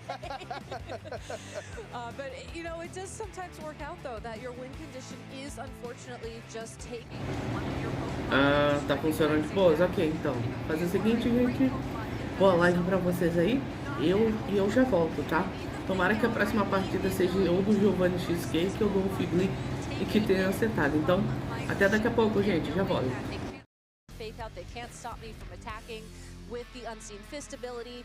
I know I can land this KO because the Iron Crown has taken so much chip damage. This is my win con. Critical hit, Flare Blitz into the bulky Ogerpon Wellspring to allow Psychic to get the knockout there with the double up. Absolutely huge for Sohaib, and so it really is a tough position when you're sometimes feel a little lost in the sauce turn to turn, right? You don't know what your opponent's Pokemon are. You don't know if they'd prefer Trick Room to be up. You're trying to counter your opponent's game plan, but sometimes you're countering right into what they want. Exactly. But at the end of the day, you have to wonder if that critical hit on the Flare Blitz did make a little bit of a difference and had the Ogerpon held on, what the game would look like. But that's just Pokemon. That's the game we play. And Dylan still does have one opportunity to win his next round to make it into Top Cut. So best of luck to him. Absolutely. And I think one thing that round shows, which how difficult it is for size spam teams in a format dominated by Incineroar, the fact that they still are so prevalent goes to show how strong the core is despite its really, you know, glaring weakness. Well, the thing is that if you are playing the Trick Room mind game, honestly, if you call it right, Size Spam can just run over the Ursaluna teams. Right. Like, I've played that matchup so many times practicing with my husband, and honestly, we're not playing the matchup, we're playing each other at the end of the day. To the point where we've stopped playing that matchup because I'm not playing like Iron Crown anymore, I'm playing Chalky. And it's just one of those things where if you can get a good read on how your opponent's playing, what your opponent's preferences are, then you really can figure out, okay, this is how I can win through this game, this is how I should play, this is the approach I need. Which is really interesting, and I think that's what's really cool about Size Spam, especially with Iron Crown, is that because there are so many ways you can run it. The other wrinkle that really did help Sohaib here with the Urshifu being Terra Steel, that's an adjustment that we don't see very often, right? You can see maybe Terra Water or Stellar Terra like we saw in the previous round, but that if it's not just for the Size Spam matchup, it's for, you know, the Flutter Mains that are all over the place as well. That was something that impacted the, you know, which Pokemon were coming, because if Sohaib had, let's say, Terra Water or, you know, a different Terra Grass or something like that, it's not as helpful into those Psychic types. Yeah, I think it's worth calling out that Colin Hires' version of the team also had Terra Steel on both the Urshifu and the Cresselia, like we saw here. And I think that's just, again, recognition that this matchup can be really difficult for the Ursaluna Trick Room teams because you have to play the Trick Room mind game with Size Spam, and then also, you know, Size Spam is just very powerful. So. And one thing, Abby, a lot of people try to like downplay the Size Spam core, right? And they're like, oh, you're just clicking follow me or helping and expanding force. As you can see, it's not that easy. It's very difficult. You have, excuse me, you have Pokemon all over the speed spectrum, right? So you have Pokemon that want to be in Trick Room. You have super fast Pokemon like Iron Crown and Urshifu as well. You have Pokemon that want the terrain up, but then also Urshifu can't choose Choice Band Sucker Punch if Psychic terrain is up. It's not as simple as it looks. I agree 100%, and honestly, I think it's one of my pet peeves when people sort of judge a book by its cover, let's say, with a team. I think that there is benefit to learning how to play every kind of team in a metagame.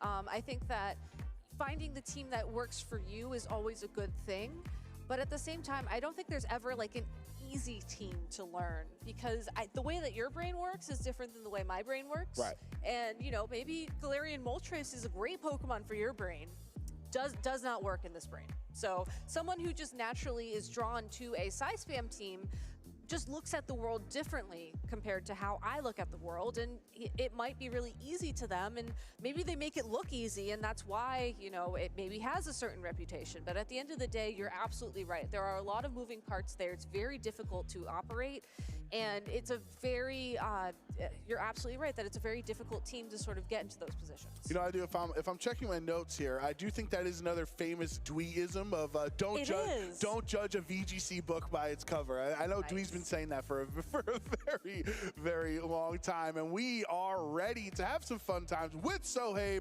So over in the lounge, take it away. Surprise, we're not in the lounge. I'm actually on the floor, Joe. I'm on the floor right now with Sohaib. Sohaib, congratulations. You've won your Swiss round. You're one step closer to making it to Top Cut. Can you tell me about how you're feeling right now? It feels unreal. I'm just so happy to be here. It's just, it's unbelievable. Let's talk about the match. I mean, when we were walking around prior to this interview, you were talking about how you thought that was a bad matchup. Can you tell me about your thought process? Yeah, that matchup on paper looks horrible because of the Urshifu Dark. It's choice banded, and usually the way to play against Psy Spam is to use your Cresselia, but choice band Urshifu puts a lot of pressure on you. So that's why I was a little nervous approaching that matchup. You navigated that matchup really well between the Icy Wind and the Trick Room Mind games. Can you tell me about your thoughts going into that? Yes, so in game one, my plan was that I will try to put as much damage as I can on the Iron Crowns, and usually in this tournament and in my practice, I noticed that most Iron Crowns were faster than my Urshifu. This was like actually the first Iron Crown that was slower than my Urshifu, so that was very, very surprising for me. But yeah, so my game plan in first game was that I'll try to put as much damage as I can on the Iron Crown and try to get rid of the Indeedee, so Urshifu and Ogre Pawn can, Urshifu and Flutter Main can take care of the last two Pokemon. Because I had a strong feeling that Urshifu Dark would be in the back, and I wanted to make sure that they waste their Terra on the Iron Crown. You did not bring Ursaluna in game one, but then, you know, it did so much work in game two. You know, what was sort of like the process in coming up with Ursaluna in game two being the key piece? Yes, because after game one, my opponent realized that, you know, my fast mode was putting a lot of pressure on them. So I knew that they would overcompensate for the Icy Wind pressure by setting up Trick Room and assuming that I have the Frailer Mons in the back. So that's why I brought the Ursaluna. It's just, I didn't get the opportunity to get a safe switch into the Ursaluna, but yeah, it just did its job to let my Instant come back in for free. So, you know, I'm happy with it. You brought Cresselia both games. You've been playing for such a long time. I think we both agree that Cresselia is one of the greatest Pokemon of all time if you think back all the way to all of its history. Can you tell me why Cresselia? Psy Spam, honestly. One of my really good friends, Richie, he, in our practice sets, beat me with Psy Spam so many times without Cresselia. I had a Tornadus, and so I said, this is one archetype I cannot lose coming into this regional, so that's why I put in Cresselia, because it's just so bulky. It always consistently sets up Trick Room, and it just, like, as you saw in the match, it can take so many hits comfortably from Psy Spam. You live close by. You know, Houston's sort of like your new hometown. You've just recently moved here. Can I ask you, you know, how does it feel to be competing right now in Houston, somewhere that's so close to where you're currently living? It feels amazing sleeping in your own bed, I'll be honest. Nothing beats that, so I'm super happy that they decided to host a regional here. It's funny, 2 months before the regional was announced here, I was driving by the convention center, so I was telling my mom that, you know, we have such a good convention center, why don't they host a regional here? So 2 months later, you know, they announced Houston regional, so it was really funny. You manifested this, basically, is what you're saying. Yeah, definitely. Sierra's been asking this to all the players that have been interviewed so far. Since this is a regional in Texas, what Pokemon do you think would be able to pull off a cowboy hat the best? I know, I'm putting you on the spot right now. Yeah. Honestly, it could be like... That's what I would say. Could be Ursaluna, or like Incineroar maybe. Even Incineroar, I think, it would suit it better, yeah. both Ursaluna and Incineroar. Sohaib, thank you so much for joining me. I'm going to go ahead and let you relax and center yourself before your next round. But before I let you go, any shout outs to the viewers? Yeah, definitely shout out to the love of my life for always supporting me in this, my family for always supporting me, my friends, KD, Richie. Thank you guys for helping me prepare for my matchups, and all my friends that are supporting me. Thank you so much. Congratulations, Sohaib. I'm going to go ahead and let you relax. We're going to go ahead and throw it over to Evan for What's the Strat with Evan Lat. Take it away, Evan. Hey y'all, welcome to What's the Strat with Evan Lat, bonus Gabby Snyder edition. Welcome to our little analyst cave over here. Thank you for having me. I thought I'd swing by. Yeah, you just got off the desk from that match. It was really fun to watch, and Yeah. I know you want to talk about these Trick Room teams. Yeah, no, that's exactly why I ran back here, actually. Well, let's just go ahead and jump into it ASAP. Let's hop into team preview. We have Dylan Matthews versus Sohaib Mufti. Yep. Dylan here is going to be running that more traditional size spam team, but has some additional components to it. So it has that sort of the Landorus instead of the Regidrago for the big special damage. But here we go. Looking at this team, gotta shout out the Imprison, obviously, first and foremost. The adaptation we've seen from this style of team. Yeah, and it was interesting to me as well that we didn't really get to see the Imprison there. I think that it's a huge threat on team preview, especially. It makes you always think, right? Like, there's always the threat, the Imprison, especially when you're running like a Trick Room team in particular. Yeah. Because you have to play like, well, are they going to reverse my Trick Room with Trick Room, or are they just going to shut me down? And I think that Indeedee especially is one of those really scary Imprison users, because it is going to be a little bit faster than a lot of the other Pokemon on the field, so you can't necessarily knock it out, let's say, before it gets the opportunity. Absolutely, and I think one of the important things we have to shout out about this team that became very important during that set were the two Terra types here. So we have the Water Terra on Iron Crown, but also this Fire Terra that we never got to see on the single strike Urshifu, which Sohaib just called out, like, definitely made a concerted effort to pressure the Iron Crown to force that Terra so that the Urshifu in the back would not be able to Terra coming out. So that's really high level play to realize, like, oh, I want to bring Fluttermane, but that means I have to force the Terra on the Iron Crown first. And he was able to force that Terastallization because the Iron Crown didn't have access to Terra Blast, which I think was a great call from his part. Because normally, if you are running Terra Blast, you don't want the Terra Water in front of your Incineroar, right? Because then you either have to Terastallize your own Incineroar so that you can resist that attack, or you're trading your Incineroar for that Terastallization. Let's hop into Sohaib's team here. This is the Cresselia adaptation of the Ursaluna teams, and we both love Porygon too, but Sohaib's right. It has a pretty nasty matchup into Size Spam, and Cresselia has a much better matchup there. Oh, 100%. I mean, I literally said this on the opening yesterday, right? Like, I can't run Porygon 2 at my locals because of Size Spam. And I mean, especially with the Terra Steel on this Cresselia, like, it's able to just sit in front of Size Spam very, very comfortably, take those hits. And even though it can't necessarily benefit from the Psychic terrain for its own Psychic, like Joe was saying, because of that Levitate, it's really the bulk that you want in this situation. Totally, and the other thing that's really important about Cresselia over Porygon 2 is it gets access to Icy Wind. Yep. So that gives you, lets you free up a slot. You don't necessarily have to run the Tornadus or have a booster speed Fluttermane running Icy Wind. You can put it on Cresselia, and that really opens up your options for a fast mode. And you could tell that Sohaib was really keen on exploiting that in this set. Really important for him to both be able to threaten Trick Room, but also show that he had a real threatening fast mode as well. Yeah, I think the question of was it going to be fast or slow, especially with his lead in both games, was what really tripped Dylan up in the end. Absolutely, and let's hop right into those leads for Game 1. This was, of course, a win and end. The Incineroar and Cresselia lead, staring down the Iron Crown and Indeedee leads here. This is, this is a classic Trick Room lead, right?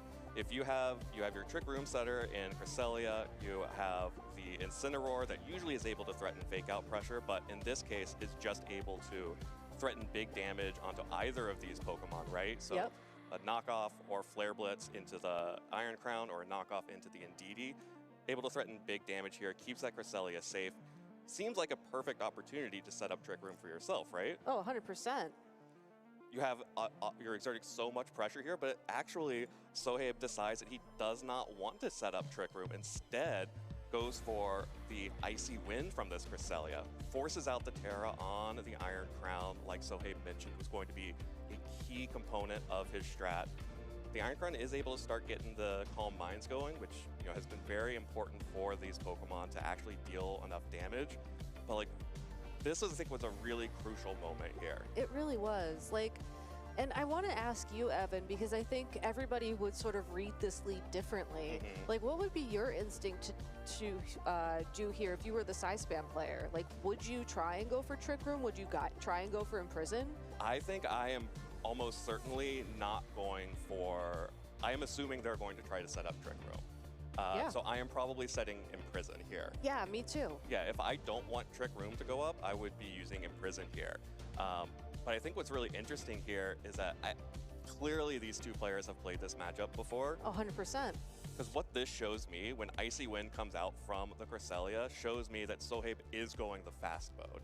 So definitely wants to keep the Iron Crown slower, keep the Indeedee slower, and whatever else is in the back. At this point, I'm thinking there's no Ursaluna in the back. Yep. So I was so impressed with Dylan for calling that out, reading the Icy Wind. It's kind of just like a guessing game at this point. You're just trying to guess what your opponent's going to do here. Of course, the damage comes out onto Iron Crown. It starts stacking up, especially with the burn that comes out on here. Yep. To sort of keep it on a little bit. That might have been a different game. I can't recall. But anyway, the Trick Room goes up here from Indeedee. So Dylan actually calling out that Trick Room would be beneficial for him. Yeah, and I think that was honestly, like, you're absolutely right when you say it was a guess, because as far as we know, there was zero indication from either of these trainers that this is how this turn would play out. Yeah, that lead could go either way. It really 100%. could have. Yeah, like, we could have seen a Trick Room to reverse a Trick Room. We could have seen an Imprison to stop a Trick Room. We could have seen the Cresselia switch out even. Like, there's so many different ways that turn could have played out. And the fact that Dylan was able to just rely on instinct to call that correctly in that turn one, to have that speed drop suddenly be advantageous to the Iron Crown was a great way for him to start the game off. Absolutely, and I wish that Dylan had kept leaning into that instinct. You can see it right here. He's hovering it. He was Imprison thinking, right here. I was like, please, that would be so cool. Like, to be able to set up the Trick Room and then essentially block your opponent from reversing the dimensions would have been such a great play. It would have been an incredible play, but unfortunately, it's a really hard play to make. Because if you are staring down this team that, again, has the Ursaluna on the team sheet, this is a lead that you lead if you're bringing Ursaluna. Yep. Almost every time. Yep. Unfortunately, it's also a lead that you lead if you're going to bring your fast mode almost every time. Exactly. It's so versatile and it's so adaptable to the moment. And Dylan, unfortunately, does not go for the Imprison and instead goes for the Follow Me on Indeedee to protect the Iron Crown from further damage. And it does manage to do that. Gets off a decent amount of damage with this Tachyon Cutter. I think the other option here would have been to just go for a Helping Hand to get the extra damage onto the Cresselia to knock that Pokemon out. Yeah. But clearly not too worried, or for whatever reason, is hedging his bets here, right? Like, yeah. Maybe if you have the Ursaluna in the back, I don't want Trick Room to stay up.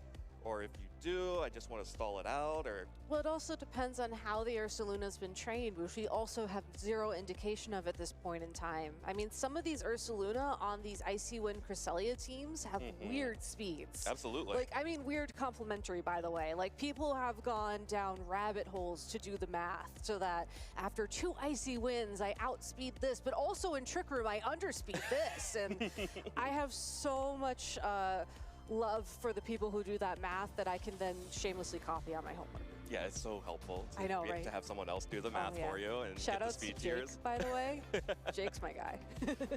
But you can see here, when Cresselia resets the Trick Room here, if I'm Dylan, this is kind of an uh-oh moment for me, right? Yes, 100%. Especially knowing the Pokemon that I have in the back. It says that, oh, I have used my Terra on Iron Crown. I have Urshifu Single Strike in the back. If Sohaib doesn't want Trick Room up, Flutter Mane must be coming. Yep, and it's It's hard too when you sort of get that first indication, right? Because you have the context that you know what's in the back of your party. You can start to sort of see where the battle's going, and you have to start then immediately pivoting to what can I get from this game? Yeah. Because you can certainly get information about this Flutter main. Knowing that it's choice specs, admittedly, there's only so much information you can get.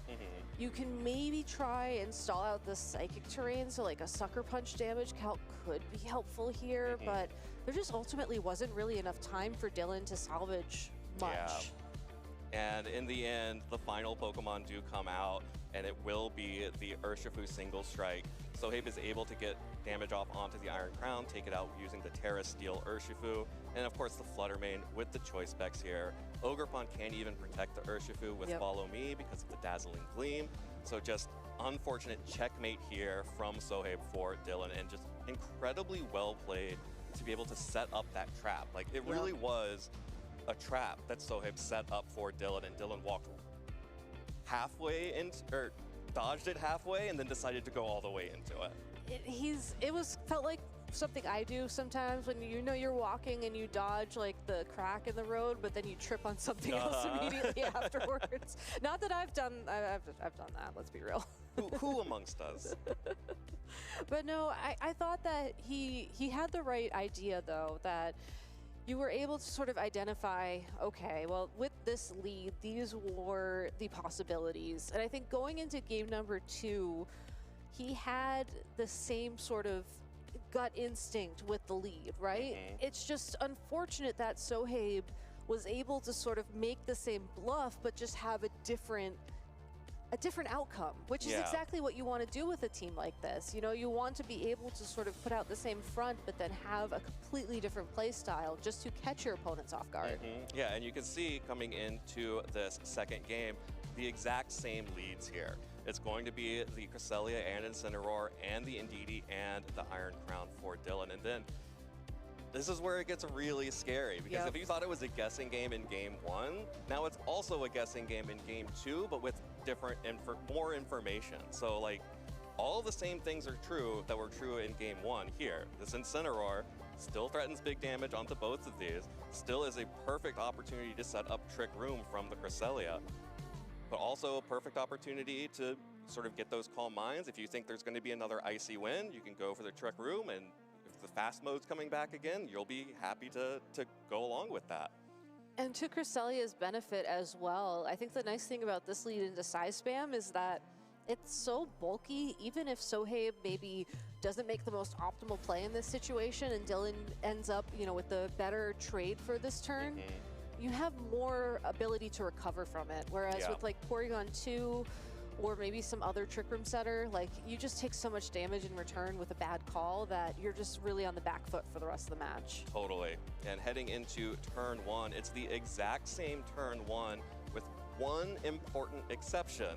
Instead of going for the Icy Wind, Cresselia this time goes for a Psychic into the Iron Crown. And just like the Icy Wind was kind of a tell in game 1 that Sohaib maybe did not bring the Ursaluna, when Cresselia goes for this Psychic, no longer trying to lower the speed of Dylan's Pokemon, it tells me that Sohaib would kind of like Trick Room to be up, would kind of like to, is going to let Indeedee do whatever Indeedee wants to do here. And if Indeedee really just wanted to stop Trick Room, you would just use Imprison. But instead, Dylan is trying to go for the same read as in game 1, but misses this time. Yeah, I interpreted this turn almost as Sohaib was okay waiting it out, and I didn't necessarily take this as the definitive, like, oh, the Ursaluna's in the back, even though I kept saying the wrong name of the wrong bear for most of this match for some unknown reason. I think subconsciously I just wanted it to be there. I took this as, okay, I have enough time here that I can see what you do, and then I can respond because of my natural bulk. And this is the play that we wanted to see in game 1 coming out here in game 2. Indeedee sealing off the, using Imprison to seal off the Trick Room from Cresselia. Doesn't last very long because it gets knocked out immediately, but does at least say that, hey, I'm gonna make sure that Trick Room stays up. And you know, you do that when you think you have the speed advantage. That's Dylan saying, I think there's probably still the fast mode in the back. Yep. We see with the Tornadus, though, that there is a little bit of hedging the bets there as well. And this Ogre Pawn is actually really important because if there is Ursaluna in the back, as Sohaib sort of mentioned on the interview, this Ogre Pawn makes it really, really hard for Ursaluna to get a safe switch in. And in fact, makes it almost impossible for Ursaluna to get a safe switch in. Yep, and I was also thinking as well, like, depending on just how the rest of this game plays out, if Ogre Pawn is able to just stall out the remainder of these Trick Room turns, and if the Iron Crown is able to just utilize the Expanding Force to just keep the pressure up so Pokemon aren't necessarily switching in, then Ogre Pawn can really clean up after that, as it is going to be the fastest Pokemon around. And if you do make the substitution of the Ursaluna for the Fluttermane, then it is just the naturally fastest Pokemon, assuming it is, you know, invested in some speed.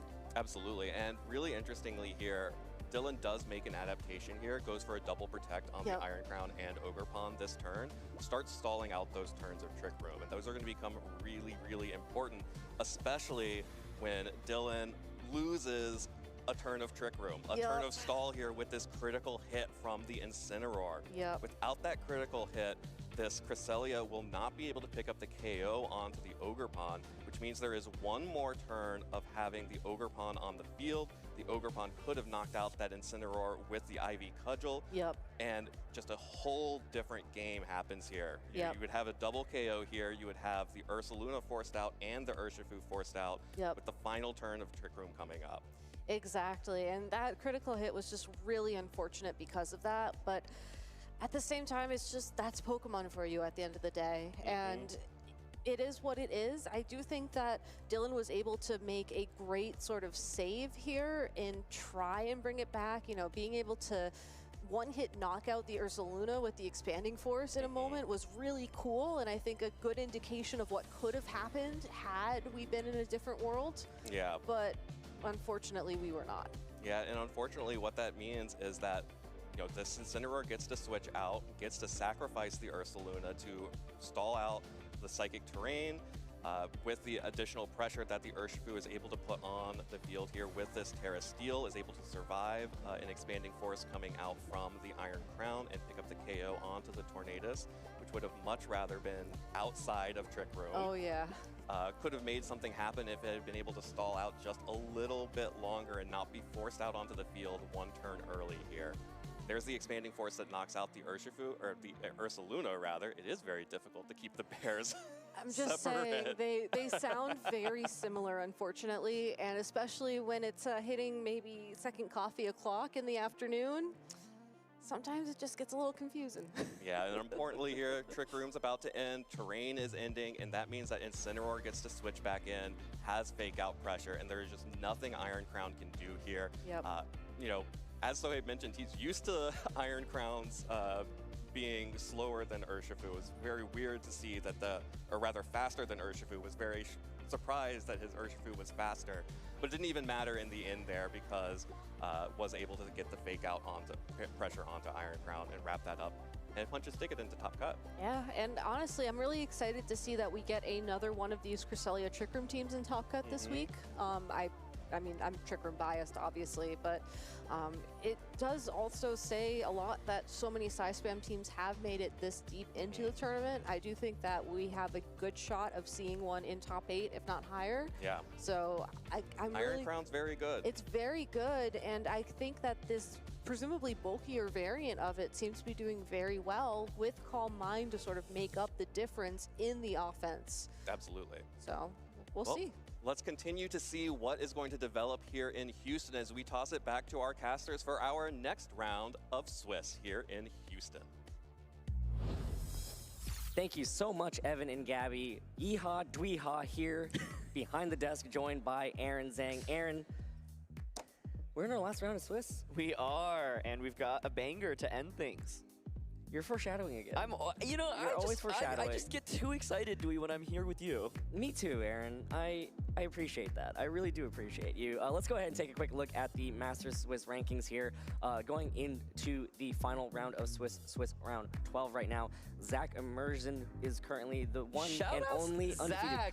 Shout out to NorCal VGC, basically, right? He has, been in the scene for a couple of years and has piloted some of my favorite teams. I remember fighting against him at Vancouver Regionals in 2023, and he was using Belly Bolt there. He just, has some really, really awesome team building, and I would say his team, feels a little bit more standard for this event, but he has piloted just masterfully, right? Like, undefeated, has already secured himself a spot in Top Cut, likely has that bye as well. Of course, we've got Sohaib and Justin sitting at 10-1, also securing spots in Top Cut. Those are two, big names in VGC. Justin taking a really long break, not playing this season, and coming back full force.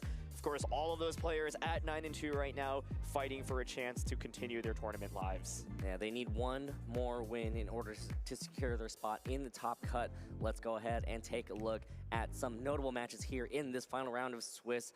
There's so many top players here, and these are all very intense matches because you've fought so hard for 2 days, Aaron. 2 days. 2 days. And you need one more win to make it to the Top Cut. Our featured match will be world champion Giovanni Siski versus Masahiro Tawaoka. Yeah, so excited to get to see Gio play. He has had a really good season quietly. He hasn't really gone to that many events, but had, of course, made it to day 2 at EUIC as well as LAIC, and he has really shown why he's the world champion, right? And I think, he doesn't have to really play this season very seriously because he's already obviously qualified for the World Championships, but every event that he goes to is always making deep runs. And I think one of the things that I really like when watching Gio is when he plays the format, it feels like he often sticks with the same archetype and really masters it. And I think that was a key tenet to him winning the World Championships last season, where he was using Koraidon Lunala basically for the entirety of the regulation. And so he's been, I think, piloting his current team for quite a while as well. And as we take a look at his opponent, Masahiro just knocked Wolf Glick out of this tournament, defeating him in the previous round. He's got another world champion in front of him. Can he slay 2 different world champions on the path to Top Cut? And you see both players right now, exchanging hellos, and it seems like they're all in good spirits. Masahiro qualified for the World Championships in 2024. Has been competing a little bit more in sort of these Western tournaments, right? He last competed at EUIC. The placements there weren't that great, but, he's still coming out to these events, trying to get that invite through this Western circuit here, as let's go ahead and take a dive into Gio's team. Gio, of course, using that super bulky Flutter main with that booster energy, no protect. It's a really disruptive Flutter main used for speed control. He's got some of the strongest offensive options in this format, and Landers Incarnate, as well as that Single Strike Urshifu. Single Strike Urshifu, actually, Dewey, it wasn't even in the top 12 of Pokemon yesterday, has made it into the top 12 Pokemon usage rates today, so, much better conversion rate overall. But you've got lots of good offense, but also some really strong defensive options in Incineroar, in that Ogerpon, and the Assault Vest triple electric type attack, Raging Bolt, with, just a lot of good offense and defense. This is kind of the team that I expect more to see in Regulation F with that balance. I mean, Raging Bolt is such a sort of strong Pokemon, but I feel like we haven't seen that many, right? Yes, it is one of the top Pokemon, but I think of all the matches that we broadcast on stream, we saw once, at least I remember vividly, with Lou versus Max, right? Yep. So I remember that Raging Bolt kind of being so powerful. So Gio is going to be piloting this Raging Bolt team, but yeah, a lot of heavy offense. And like you said, that Single Strike Urshifu, so strong. Yeah, I think Landers and Urshifu are going to be the 2 main Pokemon you'll point to for Pokemon that can secure one-hit knockouts. Otherwise, it's a lot of Pokemon that can do, 30, 40% here and there, and then add the damage up.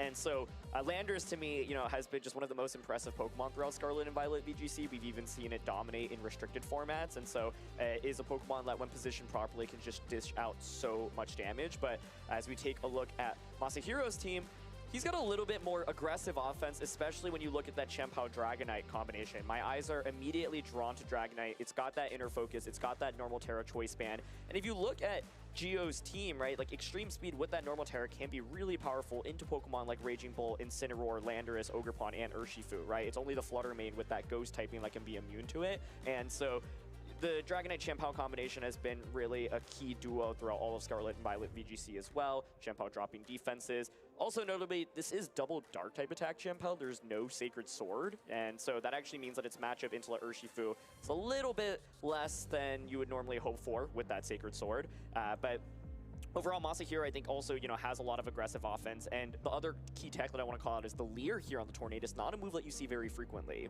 I mean, Leer's a pretty cool move, dropping, physical defense by one stage on both opponents' Pokemon. Yep. And especially boosted by that Prankster. Obviously, it's not going to matter if it hits into the Urshifu single strike over on Geo's side. So, and as well as that Incineroar, because, they had to kind of make Prankster not as strong as we used to remember it back in the day. So that is a pretty cool call out right there. And, this is a pretty physically attacking team, right? I mean, you're relying on a lot of your damage coming from the Chien-Pao, Dragonite, and that Urshifu, Tornadus, and Amoonguss. That's more so for support, right? You're never really picking those Pokemon as like, hey, I'm going to get out some pretty good offense. Yeah, Sludge Bomb's fine. Bleak Wind, is pretty important to be able to possibly make Focus Ashes or just get some spread damage out onto the field if Tornadus has no better options. But yeah, that Leer, I think it's going to be a play. I mean, just softening up some of the targets for like the Dragonite, the Chien-Pao, or that Urshifu. Yeah, one of the things I'm really curious about is, Tornadus is a really effective Pokemon in this format. It really does not like going up against Raging Bolt, especially Raging Bolts with Assault Vest, which is what Geo has, right? So we're going to start off the game, and it's going to be the Amoonguss here with the Urshifu. Here we go. The winner of this will qualify for the top cut. Raging Bolt and Incineroar over on Geo's side, as Masahiro will lead with the Urshifu and the Amoonguss. So the Amoonguss here, pressuring Spore immediately. Incineroar is safety goggles, right? So you won't be able to put that to sleep. And of course can fake out into the Amoonguss slot. So turn one, something like a fake out into Amoonguss, and then Raging Bolt just going for a Thunderbolt immediately feels pretty safe. If you're a Masahiro, then you might want to consider, protecting maybe even both of your Pokemon. You could also switch out here. The Urshifu's in kind of a weird spot, right? Because it just does not exert that much offensive pressure into Raging Bolt. Yes, it can threaten into the Incineroar slot, but, even if you protect this turn, going into turn 2, like Raging Bolt is still applying a lot of pressure here, and you can see the potential to actually go for that Ghost Terra immediately. So saying with Ghost Terra, hey, now I just completely neutralize your Urshifu. Yep, so it will be the Ghost Terra right here. Geo's Incineroar will become that Ghost typing, becomes immune to, and also will take those Surging Strikes way better. So just really playing on the defensive here, and this is a very smart terrestrialization, as you mentioned, as Urshifu on Masahiro's side will protect itself with that Detect, as Raging Bolt will go for a Dragon Pulse straight up into that Amoonguss, does a good chunk of damage, and here comes Incineroar going with a Flare Blitz, doubling into that slot, gets the KO from that turn. A huge piece of Masahiro's team has been removed. That Amoonguss is not going to be able to provide any support at all. What a nice play by Geo on turn 1. Opts to not actually go for the fake out option, saying, look, I think your Amoonguss is quite scary, and I'm just going to go for the knockout, right? And this is what I was saying. Urshifu already wasn't putting on much pressure into Raging Bolt, and by going for Ghost Terra, it's like the best you can do is getting a Surging Strikes into Incineroar, but it won't get the knockout because now it's kind of terrestrialized, right? So Masahiro could have gone for double Protect on turn 1 just to bypass the threat of fake out, and then also would have seen the Incineroar commit Terra, but Geo goes for an explosive turn 1, and it pays off really, really well. Yeah, the Chien-Pao will replace the fallen Amoonguss here, so the defenses of all Pokemon on the field are now weakened, so this Urshifu will be striking much harder. The Chien-Pao does put some pressure onto the Raging Bolt, but of course it can also just get pretty heavily damaged back. Might even get KO'd if it can break the Focus Sash or get the Focus Sash broken. Yeah, crucially for Masahiro, you do have Chien-Pao on the field, right? And so that threatens with a really powerful Ice Cold Crash into the Raging Bolt, and both of Geo's Pokemon are slower right now, so he is facing a lot of potential super effective damage this turn, and both of these Pokemon are at risk of fainting. We're not going to see any switches. Masahiro does pivot that Urshifu out, does not want to take a Thunderclap and just faint immediately. And there's the Dragonite, which I think is such a key Pokemon in this matchup. What a key partnership right here between the Dragonite and that Chien-Pao. Looks like the Thunderclap will fail into the Dragonite slot as the Ice Crash connects onto that Raging Bolt. Big damage, but Raging Bolt hangs on with just a sliver of health, as Incineroar now will use Parting Shot and get to pivot, save that fake out for later, but most importantly, dropping that attack stat. Yeah, part of the idea behind the Ghost Terra, by the way, was one, obviously to get around Urshifu Surging Strikes, but also to deal with Dragonite, right? I was talking about how Dragonite can feel like a really strong Pokemon in this matchup, especially with extreme speed, but now you see Geo effectively has two different Ghost-type Pokemon in Fluttermane and Incineroar. That's going to be a lot more effective in dealing with extreme speed, so we did not see a crunch come out of that Chien-Pao. That would have been able to just knock out the Incineroar. Raging Bolt is such a bulky Pokemon that you do want to get damage onto it, especially because Urshifu certainly is not going to be super reliable in dealing with it, and so doesn't get the knockout, but Raging Bolt, crucially, still manages to hang on. Geo now taking some time to decide, do I want to switch into Flutter Mane? Do I want to switch into Urshifu? I think he's in a really nice spot, right? Because Masahiro does have 2 physical Pokemon out. He got the parting shot into the right slot, can pivot the Incineroar back in, get another Intimidate onto the Chien-Pao as well. And I think Flutter Mane, a nice switch in here, it is going to be the bulkier set, right? So now you can apply a lot of pressure, go for an Icy Wind potentially, right? Which would break the Focus Sash on the Chien-Pao and also deal damage into Dragonite. Could even aim for some speed control. So I think Geo right now in a really solid spot. Yeah, one thing to note is that Chien-Pao still has its Focus Sash intact, yep. So Geo will have to maneuver around that. So, you know, revealing the Flutter Mane also kind of forces Masahiro to kind of like, you know, choose that move wisely. I mean, you got one shot with this Dragonite, you have to lock into a move. Obviously, Extreme Speed is so much harder to lock into now, especially since you know that Incineroar is in the back. Yeah. So tough call right here from Masahiro, and it's gonna be exciting to see, you know, what the decision is, right? What's this Dragonite gonna lock into, if it even locks into anything, or if it's just better off to switch out. It's already at 1 stage of decreased attack, so that's kind of, you know, mitigating that choice ban, and also like just puts you in a corner because now you have to lock in. Yeah, I think it's like kind of the worst nightmare for Dragonite, right? Normally Dragonite's like, I just want a normal Terra and click Extreme Speed onto everything. Right now, you can't even click Extreme Speed with confidence at all, right? But with that parting shot as well, its damage is just really neutralized, so I think its best bet here is probably committing to that Aerial Ace. It doesn't feel that great, but, you know, the Flutter Mane still is at risk of getting knocked out by something like an Aerial Ace and a, you know, Icicle Crash going into that slot. So Dragonite's still going to commit the Terra here, right? And this is good from a defensive standpoint because now Flutter Mane's not going to deal super effective damage with either of its offensive moves. Yeah, so Dragonite becomes the normal Terra type here, as Flutter Mane will go for the Icy Wind. Again, a great defensive Terra right there. Dragonite takes that way better than it would have if it did not Terrasilize. But most importantly, the speeds do drop here, so that Chien-Pao will be just a little slower. And here's a crunch into that Incineroar. Super effective damage for that Intimidate paying off so well. And here's Dragonite with an Aerial Ace. That does pretty good damage down to that Flutter Mane, so good amount of damage being done, but, you know, of course, that Icy Wind is going to pay its dividends, right? That speed dropping on the Chien-Pao is going to be so important. Dragonite's kind of already middling in terms of speed, but, you know, it's still a good speed drop to get. Yeah, I think that was a huge turn for Masahiro, though, right? Like, the crunch brings Incineroar solo, you still do a ton of damage to Flutter Mane, and the tough spot for Geo right now is, like, you're not exerting that much pressure with the Flutter Mane. You can't Moonblast ideally into, you know, the Chien-Pao slot. Geo last turn could have maybe gone for like Thunderclap plus Moonblast into the Chien-Pao to try to knock it out, but of course you're at risk of Chien-Pao protecting in that position, and so you can see Geo trying to get one last move off that Thunder Wave before he's able to feint, and Chien-Pao here protects, does not want to eat up a fake out this turn. Yeah, Chien-Pao protecting itself. The Thunder Wave will land into that Dragonite, so Dragonite, I said earlier that it was a middling speed Pokemon. Now it is not a speed Pokemon at all. Incineroar goes for the Flare Blitz, will target down into that Chien-Pao protect, so smart protect right there to preserve that Chien-Pao, which is so... The opposing Dragonite is paralyzed and it cannot move, a message that players dread to see. Yeah, big paralysis there. An Aerial Ace would have gotten a knockout onto either Pokemon there. And now Geo does have two things that threaten the Chien-Pao, right, with the Moonblast and the Flare Blitz. Chien-Pao here can go for a Sucker Punch, so it can try to knock out one of the two on the way out. Then the other one will likely knock out Chien-Pao. Dragonite can then get an Aerial Ace, so we could theoretically see 3 different Pokemon go down this turn. The question is, if you're Masahiro, are you okay with that trade, right? And there's not really much of an option, right, other than switching out. But if you switch out, you still are going to eat up a potential Moonblast here from the Flutter Mane. And so Geo kind of created this nice pin, and that paralysis was a big deal. Yeah, or even possibly a Thunder Wave. But instead, Flutter Mane goes straight for the Moonblast, hits into that slot, gets a huge knockout right there. So much damage done. But, you know, it looks like Flutter Mane, I guess, you know, that's a pretty good trade for Geo, as Incineroar will go for a Flare Blitz now, hits into that Dragonite, no longer resisting it because it's now a normal type, and Incineroar, does it knock itself out with the recoil? It does, so now Dragonite, if it can move, can pick up the KO on this Flutter Mane, but how is it going to play out right here? Is Dragonite going to be able to move? It does, it connects with that Aerial Ace and gets the KO.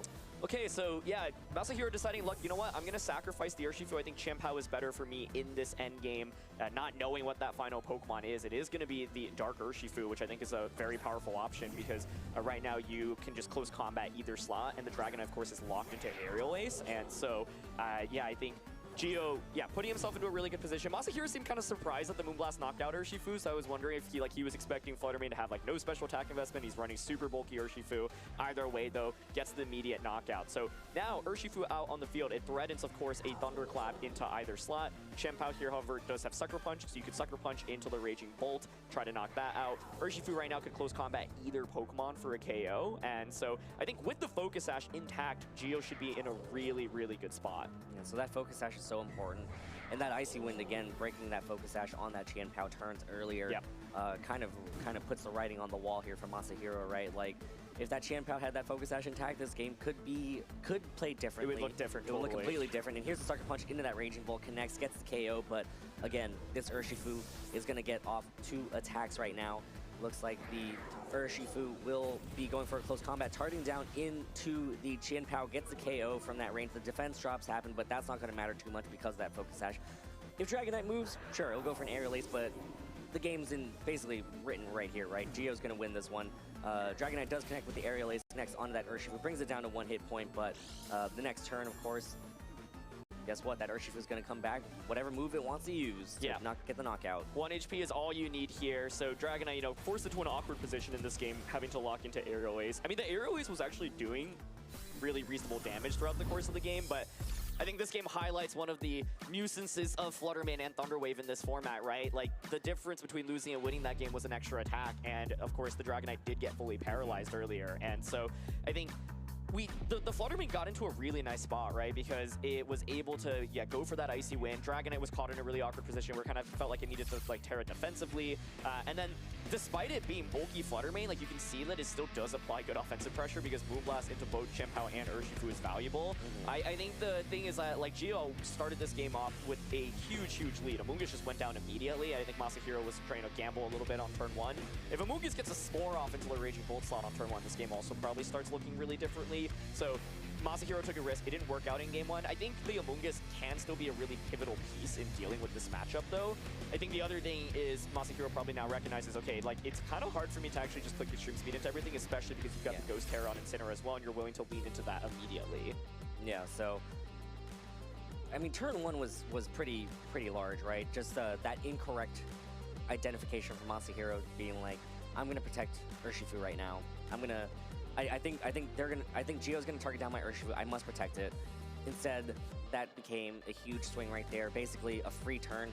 Masahiro basically started this game with 3 Pokemon. He played this game with 3 Pokemon. Yeah, and he still got really close, right? So yeah, I think if you go back to the drawing board and you think Gio is going to lead with Incineroar and Raging Bolt once again, then, you know, one of the questions is, what do you want to do, right? And Dragonite could be interesting. Like, you could just go with Dragonite immediately because it's immune to that Fake Out, and you could just commit normal Terra right away. The question is then you want to click that Extreme Speed, right? Because let's say you lock into Extreme Speed, Incineroar could Ghost Terra, then you could switch Raging Bolt onto Fluttermane, and suddenly you've got 2 things that are immune to it. The advantage of Dragonite is having that immunity to Fake Out on turn 1 thanks to the Inner Focus. I actually thought, like, yeah, Urshifu Amoonguss was interesting because both Pokemon can be kind of annoying to deal with, but Masahiro just, you know, completely gave up 1 Pokemon on turn 1. Let's say you just double protect. You run it back with Urshifu Amoonguss. You can double protect on turn 1, then Ghost Terra's already being committed, and then suddenly you are pressuring something like Spore with the Amoonguss on the subsequent turn. I do want to call out, though, that it's Water Terra Amoonguss, and so it's like Thunderbolt plus Flare Blitz will always get really good coverage. It is going to indeed be the Dragonite lead this time, but Tornadus comes out, and a mix-up from Gio here as well, but Tornadus looks quite good into this. Yeah, Urshifu and Ogerpon are the leads for Gio, so this Tornadus sitting pretty well right here, you know. I talked earlier about how Bleak Windstorm's just some nice chip damage. Well, this is very good chip damage right here. Versus this is just Urshifu. damage, brother. Sorry that I misclassified the damage earlier, but I didn't think this positioning would happen to Aaron. I'm sorry I'm not as foreshadowing as you are. Well, no, I mean, lots of mix-ups here, right? Like, Gio completely switches it up as well, and Masahiro brings Tornadus into this matchup. Not the most intuitive Pokemon to bring, especially when you saw Raging Bolt previously, right? And so I think Gio right now caught in an awkward position because both Pokemon in the current state are, of course, going to be weak to flying, and so you can see Gio saying, look, you know what? I want to just commit my Terra here in Ogerpon. This makes me much more defensive, means I can likely survive the turn. I'm going to land this Ivy Cudgel, but Tornadus pivots out. What is coming in right now? It's going to be Amoonguss. That's a really nice switch by Masahiro. Masahiro switching out that Amoonguss right here. Geo will terrestrialize that Ogrepon, will get that embody aspect, but most importantly, losing that grass typing just in case that Bleak Wind was going to go in there, as well as protecting itself from the potential aerial ace that it looks so tempting to click right now. Does get a special defense boost because of that embody aspect, so that would have been nice going into the Bleak Wind Storm, as Urshifu will detect itself here, not wanting to take an aerial ace, as Dragonite does go for the aerial ace, hits into that protect, and now Ogrepon will get to make a move now. It is going to be the water-typed Ivy Cudgel. It will land into the Amoonguss here, so, you know, good switch right there. You know, Amoonguss comes in pretty safely. It doesn't take that much damage, but that was a critical hit. Yeah. It does have a high critical hit rate. It does, yeah. It makes it more challenging for Masahiro, though, because I think now you're vulnerable to Wicked Blow potentially just getting the knockout. Even if it doesn't, a double up, I think, will get the KO, because this isn't Citrus Berry on the Amoonguss, and that makes all the difference, because Amoonguss was really well positioned. If that crit, I think, didn't come out, you then would be pressuring a Spore, right? Geo does have an answer into that Spore with the Incineroar and safety goggles in the back. You can see Geo considering, do I actually want to target the Amoonguss? Maybe I actually want to damage the Dragonite. Amoonguss might consider pivoting out right now, knowing that it's vulnerable to eating up a double up. So Geo's got a bunch of options, but that crit, I think, puts him in a nice spot. And you can see, yeah, he's, I think, aiming to try to just get the knockdown to Dragonite right now. Here's a Wicked Blow, connects onto the Dragonite. Dragonite hangs on, though. With about 30% health left. Here's an aerial ace into that Ogrepon, brings it to just above 50%, as Ogrepon will go for another Ivy Cudgel. Trying to get rid of this Dragonite here isn't enough. It is enough to get the KO from that range, so big knockout from a huge offensive threat from that Dragonite, but most importantly, the terrestrialization has not happened yet, so saving that for later on, as Amoonguss now will be able to start putting Pokemon to sleep. Does go for the Spore into that Urshifu. Yeah, so ends up being the double to Dragonite. Ogrepon, by the way, there, Dewey, was quite slow, right? It moved actually after Urshifu as well as the Dragonite. So Dragonite does get some damage on the way out. Tornadus now out as well, right? And so with Ogrepon no longer being grass typing, Amoonguss could theoretically go for a Rage Powder to redirect an attack away from the Ogrepon, and then Tornadus can just start clicking Bleak Wind Storms. I think what's scary right now is then you are at mercy of Bleak Wind Storm, but this is, of course, going to be the Sharp Beak as well. So every Bleak Wind Storm really will do good amounts of damage. So I think, you know, one of the questions here is, does Masahiro just go kind of for the safe Rage Powder and keep clicking Bleak Wind Storm? You could also, for example, protect the Tornadus, switch your Amoonguss out, get Regenerator, get a stronger offensive option on the field. Or Amoonguss could even just pressure with like a Spore right now, but the question is, do you really want to risk eating up an Ivy Cudgel from the Ogrepon onto Tornadus, because that can deal massive amounts of damage. Especially with that high critical hit ratio, exactly. Right? And so, no Rage Powder here, potentially. Urshifu takes the first turn of sleep. Here's a Bleak Wind Storm, connects with both Pokemon, brings Urshifu down to its Focus Sash. Good chunk of damage there onto that Ogrepon, again, thanks to that Sharp Beak. So, Ogrepon barely hanging on here. Here's the Ivy Cudgel from that Ogrepon, connects into that Tornadus. How much damage is it going to do? Ooh, hangs on with about 30%, and here comes Amoonguss with another Spore. So very strong positioning right here for Masahiro to have both Pokemon on the other side fallen asleep. Yeah, so the debate there is like, do I want to go for the Rage Powder? Because if I don't, then I, of course, can get a Spore off, but then you do risk that higher critical hit chance that you were talking about, Dewey. Without the critical hit, Tornadus is able to survive, and so Geo right now does have multiple Pokemon asleep. Of course, Urshifu's taken one turn of sleep, so it can wake up this turn, potentially go for Sucker Punch if it wants to. You can see Masahiro, or Geo considering targeting Masahiro's Amoonguss with the close combat here. You know, you could pressure Sucker Punch into Tornadus as well. Geo right now is trying to play toward this end game with Incineroar and Flutter Mane. I think the main thing that you want to be wary of is switching in, for example, and taking unnecessary damage, or even worse, eating up a Spore. So I think Geo right now probably content to just give up both of his Pokemon and get the switch-ins that he wants.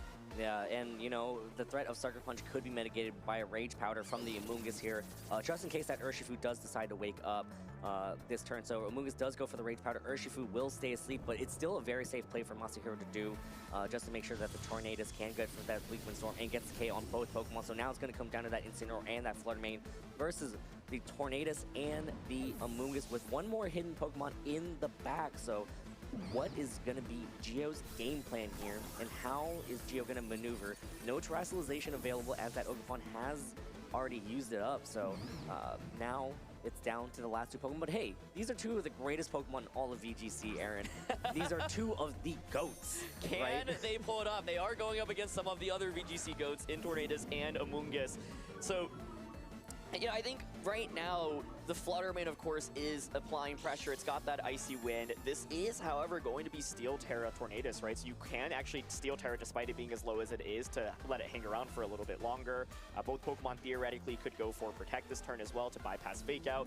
And then the big question is really, what is Masahiro's final Pokemon, right? Because let's say it's Chien-Pao.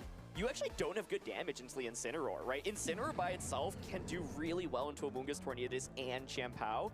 And so if it is that Urshifu, I think Masahiro will be in much better position. And if it is Urshifu, what you can do is kind of just like protect, sacrifice Amoonguss, bring in Urshifu, set up Tailwind, and then just go for the Surging Strikes, right? And so, yeah, what is his final Pokemon? Because it could be like a one game from this point, or it could be really, really difficult. Geo, of course, can't protect here.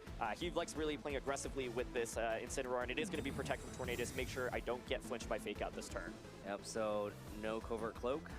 Might take the Fake Out, but it's going to be a double protect here, so no Fake Out whatsoever, as Fluttermane will use the Icy Wind. No Fake Out option even from Geo here, so Incineroar just going on the all-out offense, so it's going to be probably the Flare Blitz connecting into the Amoonguss Protect. So now it's no Fake Out, it's kind of a clean slate. You kind of see what Geo's plan was there, not even going for the Fake Out. I think Geo does not like clicking the Fake Out button on this Incineroar. So this turn is interesting, right? Because once again, we don't know what Masahiro's final Pokemon is, but I think the play that makes sense from his end is go for Steel Terra, Rage Powder with Amoonguss. That redirects a Moonblast away, a Thunder Wave away, right? And so it guarantees that your Tornadus can get a Bleak Wind Storm off. Fluttermane shouldn't be able to knock out Amoonguss either, right? And so that means that you would get a Bleak Wind Storm off. You need to start getting damage onto both of these Pokemon, and ideally you want Geo to knock out your Amoonguss. Should Amoonguss faint, you get the free switch into your final Pokemon. Maybe there's a world in which Geo then considers not taking the knockout intentionally to be, to not just get this free switch in, but Icy Wind here, of course, will pressure with damage on a Tornadus, and it is going to be the Terra commit here. Yep, so the Steel Terrestrialization from the Tornadus to survive this Icy Wind. Amoonguss is going to serve so well right now to protect that Tornadus from the upcoming Flare Blitz. So here's Fluttermane's Icy Wind, connects with both Pokemon. Not much damage done at all, brings Amoonguss to under 50% health, so that Flare Blitz will easily clean up. The speeds will drop, so now this Tornadus will be slower than it was, and that's okay damage. That's okay damage, and huge speed drop right there against the Incineroar. Here's Incineroar going with a Flare Blitz, following up and getting the KO on to the Amoonguss. The Rocky Helmet and the Flare Blitz recoil will be important damage to get down onto that Incineroar, especially if that last Pokemon on Masahiro's side is that Chien-Pao, which is going to have a hard time breaking through this Incineroar. Yeah, I mean, it's super crucial, right? Because earlier I was like, okay, Incineroar is in a really good position, but when you add the recoil from Flare Blitz, it is going to be that Chien-Pao as well. The combination of Flare Blitz plus the Rocky Helmet and Bleak Wind Storm crucially connecting. This Bleak Wind Storm has been so accurate, you know? If all your Sharp Beak Bleak Wind Storms connect, it just feels absolutely amazing. And now there's been enough damage distributed where I think Masahiro should be in a really good spot, right? Like what you could go is just click Tailwind right now, ensure that you outspeed the Fluttermane. Chien-Pao could then crunch to guarantee the knockout onto Fluttermane, and Incineroar I don't think can handle both the Chien-Pao as well as the Tornadus. Your best bet then maybe would be Flare Blitz into Chien-Pao, get the burn, and then hope for a Bleak Wind Storm onto it. But I think we should see Masahiro take this game, and even though Incineroar was so healthy, just one Bleak Wind Storm and all this recoil damage means it's suddenly at just over 25%. Yeah, and of course that Focus Sash on that Chien-Pao being preserved for the late game. You know, taking that extra hit is going to be so important just to, you know, kind of solidify the board state here. Tornadus will use the Tailwind. That allows that Chien-Pao to outspeed the Fluttermane, and here's a crunch into that slot, just like you predicted. Aaron gets the KO on that Fluttermane. 2v1. Incineroar does not have what it takes to seal the deal here for Geo, and guess what, Aaron? We're going to a Game 3. Game 3. Knockoff comes out there, the idea hoping to, you know, if you Flare Blitz, you're just going to take up way too much recoil anyway, but yeah, Masahiro going with a very, very different combination here. The Dragonite Tornadus lead felt amazing given what Geo brought, right? And Geo actually dropped that Raging Bolt, which felt like a really good lead option in Game 1, especially because of the pressure that it was applying. A part of Raging Bolt's strength is, of course, scaring away Tornadus as well. So to see it not come out at all, I think Masahiro is probably very happy with the lead. To have something like in Thread and Bleak Wind Storm onto everything feels amazing, and Bleak Wind Storm was like just incredible throughout this one. When it doesn't miss, oh my goodness, like you're doing 40%, you know, it feels like to everything. And of course, you know, that those possible speed drops, as long as you connect, right? Bleak Wind Storm, I apologize to all the Bleak Wind Storm believers in the beginning. I'm sorry, it's not just chip damage. This is serious damage Well, now. the Shark Beak is a huge difference maker, right? Yeah, Because absolutely. we saw as it was going up against Ogrepon, right? Ogrepon gets that special defense boost. Normally it takes more, probably an extra Bleak Wind Storm to get that knockout. We did see a critical hit there at the end. I'm not sure it mattered based on how much the first one did, but either way, it means that even after Ogrepon Terras, you're still doing really reasonable damage. I think what the end game of the previous game showed me, though, is that like late game Incineroar from Geo's end can be really scary, especially if you're up against just Tornadus plus Chien-Pao. But yeah, Bleak Wind Storm is actually doing really good damage into it as well, thanks to that increased damage output. So now if you're in Geo's shoes, you gotta think about, okay, what went wrong for me in that last game? And part of it was the lead, right? It felt like immediately he was pressured by the Tornadus plus Dragonite immensely, and so you could look towards, bringing that Raging Bolt back into the mix.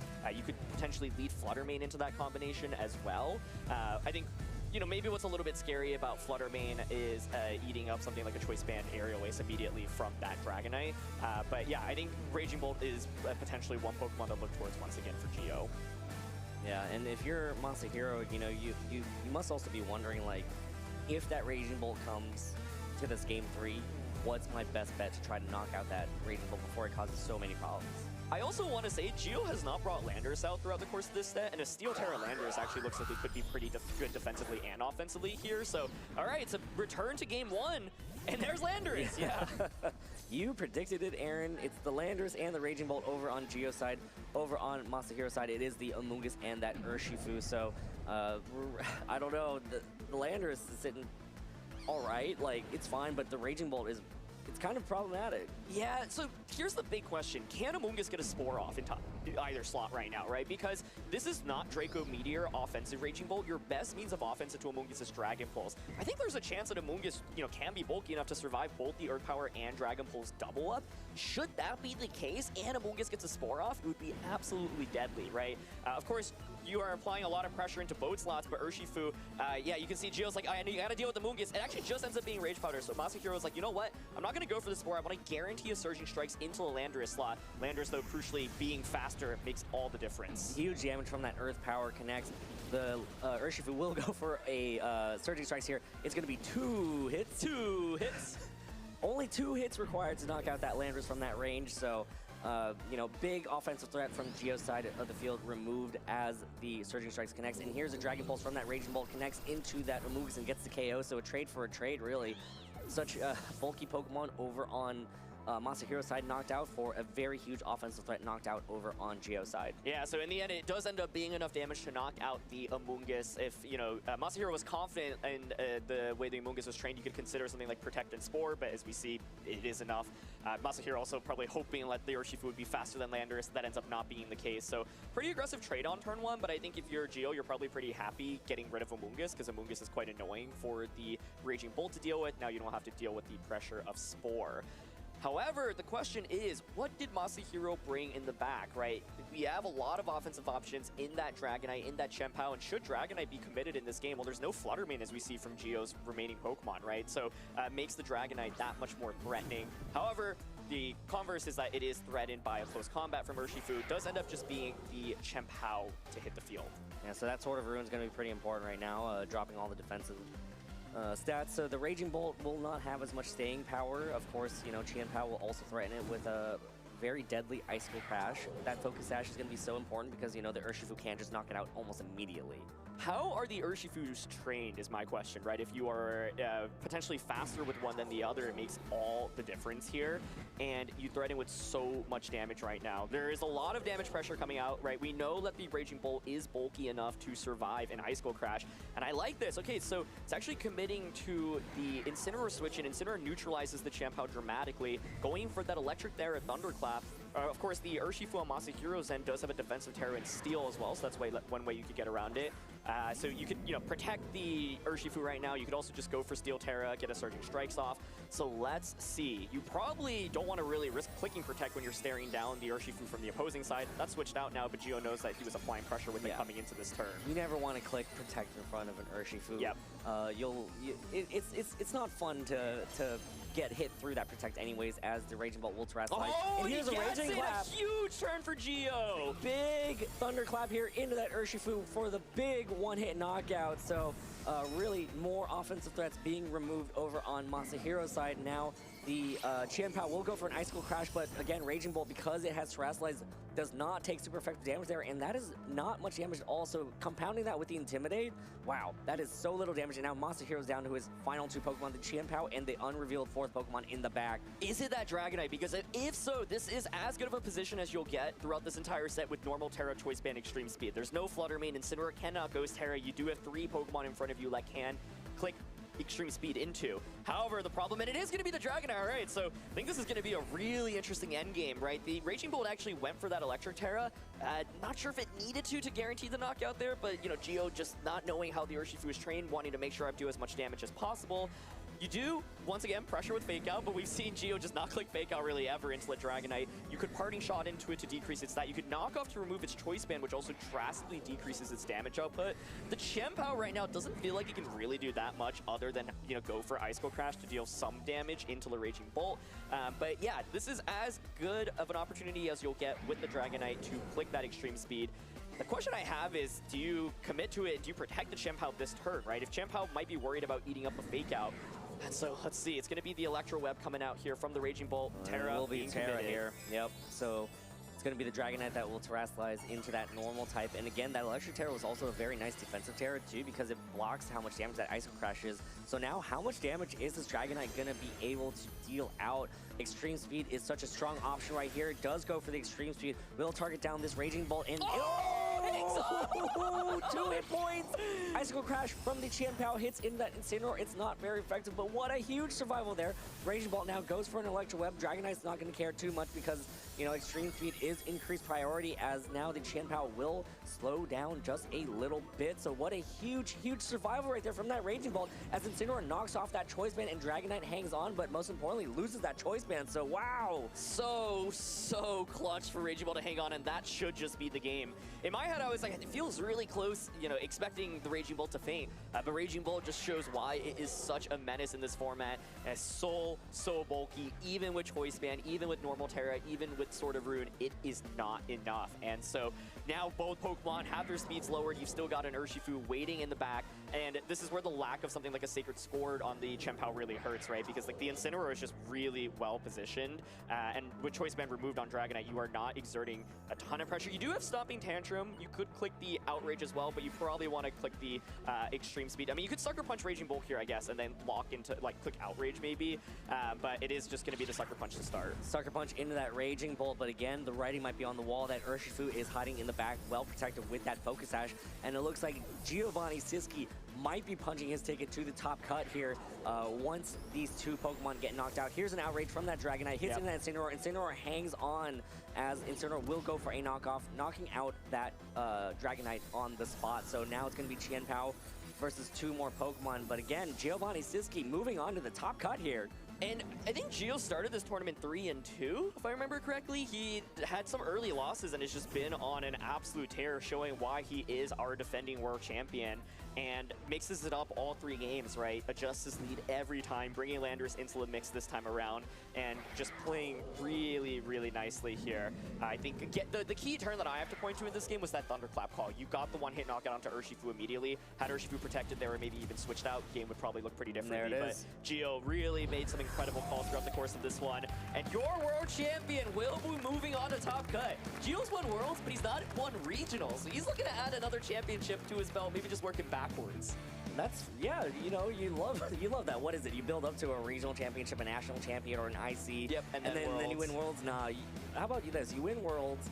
Yeah, just mix it, go, you know, randomized order. Whatever order it is that you want to do. But Giovanni Siski punches his ticket to the top cut here at the Houston Regional Championships over over Masahiro. And it was a really well-fought battle. I mean, such great adjustments from Gio in all 3 games, like you said.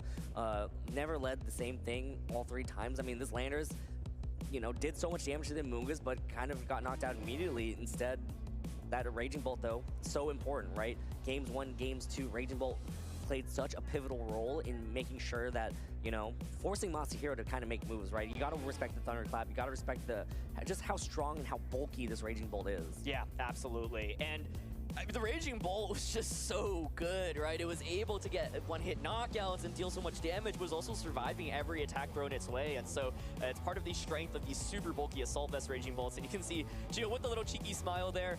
I really wanted to see how the game would have played out had that knockout happened, because I think I would still probably prefer to be in Gio's position, especially with you removing the item on the Dragonite and Urshifu then threatening with close combat across the board in the end game. But I think Gio probably knew the game was won as soon as he saw that survival. Masahiro's best bet, was to go for the outrage, hope for a critical hit there, and get a double knockout. But then you're still staring down a Urshifu, and at that point, both Pokemon's speeds have been dropped, and so you can pretty safely just close combat.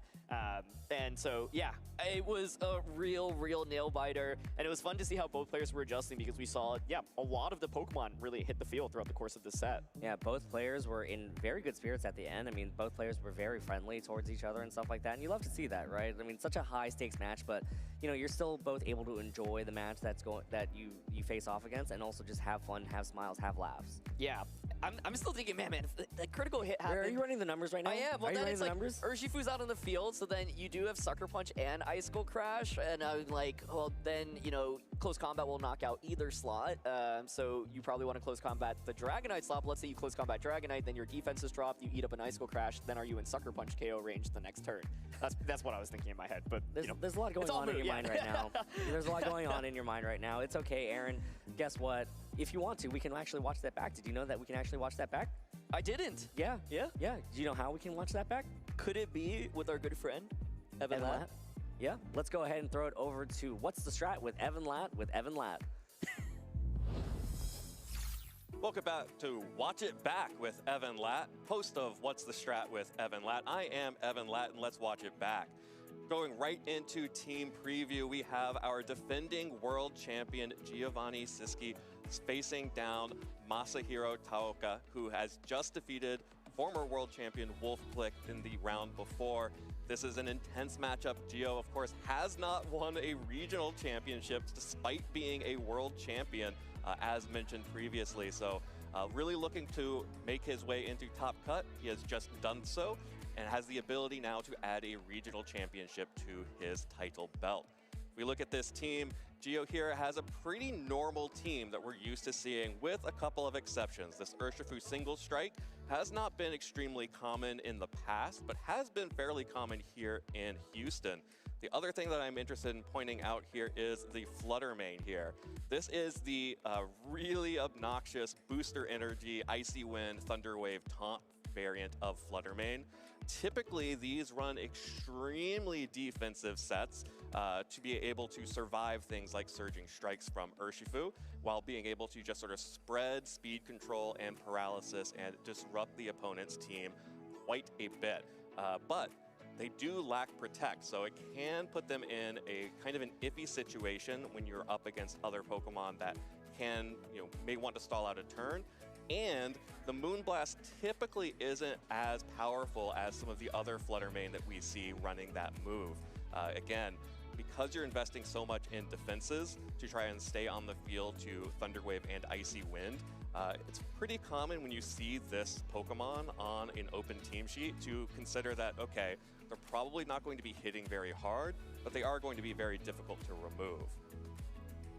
Going over into Masahiro's team here, this is our classic Chien-Pao Dragonite combination here, and I'm really excited that we actually get to see a Chien-Pao Dragonite team, because it's something that we've been talking about a little bit and has been extremely powerful ever since Chien-Pao was introduced to the meta, just because of the synergy between the Sword of Ruin and the Choice Band on Dragonite, especially with the normal terrestrialization. Gives you so much damage on your extreme speed, which is going to go before basically everything else in the game.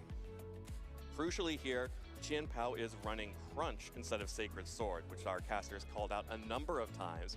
Makes you weaker into opposing Incineroar, but because you're running this Dragonite that really wants to use those normal, Terra normal extreme speeds, your worst nightmare is a Ghost on the other end of the team. So running Crunch here makes a lot of sense. You're really just trading off, are you going to be weaker against Steel Terra, or are you going to be better, against Steel Terra, or are you going to be better against Ghost Terra or Ghosts in general? And Masahiro has opted to go for Crunch. We did not all get to see it in this game, but you also have to shout out everyone's favorite Route 1 move, Lear here. This is a really cool tech, and I'm sad that we didn't get to see it, but it is something that I would encourage people to play with back home, because it is you can get some really nasty calcs if you can start dropping people's defense with Thunderous with Lear. Let's hop right into game 1 here. We have Gio and Masahiro on their win and in, and this is an awesome start to this set. You have Raging Bolt and Incineroar for Gio, and you have the Urshifu and Amoonguss for Masahiro. And look, this is, I'm going to try really hard to not just make this a Gio fan segment, but he has such perfect targeting in these first few turns here that's just honestly incredible. There is so much pressure being put down on Masahiro's side because of the Raging Bolt being able to threaten that Urshifu. But also, Masahiro has so many options to deal with this Raging Bolt as well. A Rage Powder would redirect the Thunderclap and make it useless. At the same time, you have Fake Out on Giovanni's side to block a Rage Powder or block the Urshifu from being able to go for an attack. But what is really important here is just that you get the targeting right, and that is exactly what Gio does. Gio is able to immediately identify the best possible options here. Goes for this Ghost Terra, which is maybe a little bit early, but is definitely hedging bets to make sure that the Urshifu is not able to just get a quick KO with Surging Strikes or a close combat onto the Incineroar, and does set you up later for a potential Dragonite Extreme Speed in the back. But Urshifu just goes for a Protect here, no Fake Out from Giovanni, instead doubles up into the Amoonguss and immediately takes this Pokemon out, just gets this turn absolutely 100% correct with absolutely no downsides here. Just completely wipes the Pokemon off the board from Masahiro's team, and that's a huge Pokemon off the board. Amoonguss can be so disruptive, especially with Rage Powder, but also with Spore, which we see in Game 2 take over the match. But in this one, Gio is able to identify that threat, immediately take it off the board, and just has a huge advantage going into turn 2. This is just turn 1 of the game. Now, additionally, we have some incredible training here on the Raging Bolt. Again, you have the threat of the Thunderclap, keeping that Urshifu from feeling safe on the field. Dragonite switches in here to try and get in for free, which it does. The Thunderclap does not connect. But from here, the Icicle Crash is not able to pick up a one-hit KO onto Raging Bolt. It actually survives still with 31 hit points, and Gio has a totally safe cover for the Thunderclap. If Urshifu switches out, most likely that Dragonite is coming in, and that means that a Parting Shot is going to be so important. And as the Flutter Mane comes in here, that Parting Shot, it's one of the only ways you can limit the damage of this Extreme Speed Dragonite.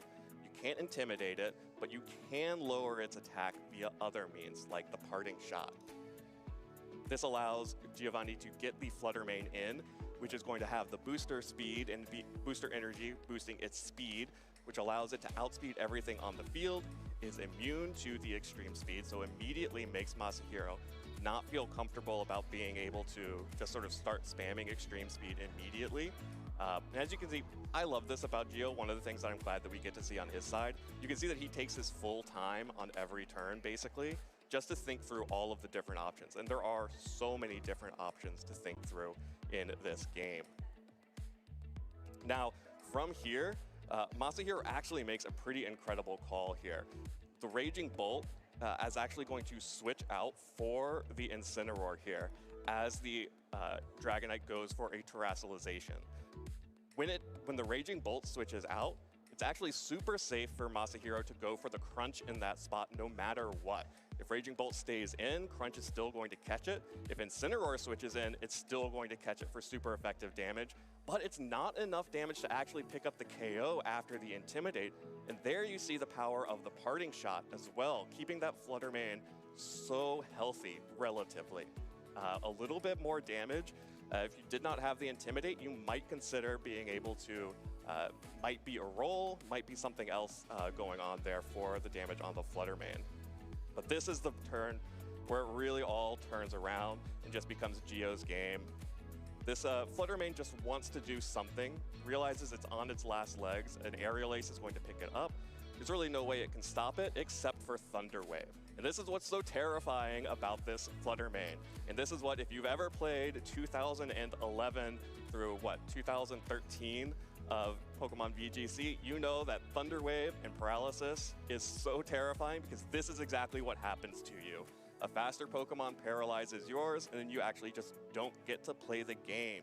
And from that point, this Dragonite is so sad, doesn't get to KO the Fluttermane here, and that just gives Geo so much of an advantage to be able to take Game 1. Heading into Game 2, our players make some adjustments here. We're going with the Dragonite Tornadus lead for Masahiro and Urshifu and Ogerpon for Geo on his side. From here, you have a little bit of a positioning war, and what happens is you get the Amoonguss in, replacing the Dragonite, or replacing the Tornadus rather, and then from there you end up having a choice of targets. You can either target the Amoonguss or you can target the Dragonite here. And what Geo has decided to do is to double up on the Dragonite. And what that does is just leaves Amoonguss on the field. As we saw in Game 1, it was so important to Geo to keep that Pokemon from getting rolling, most likely because he knew that he needed the threat of Thunderclap on Raging Bolt. So Amoonguss was a much higher priority in that game than maybe it was in this one. However, by leaving Amoonguss up on the field and doubling up into the Dragonite instead, this Amoonguss is able to start doing the other thing that it loves to do, put Pokemon to sleep. So even though Geo is going to get this KO onto Dragonite, the trade is that Amoonguss is going to be able to spore the Urshifu, and that's going to be big trouble for Giovanni throughout the rest of this game, especially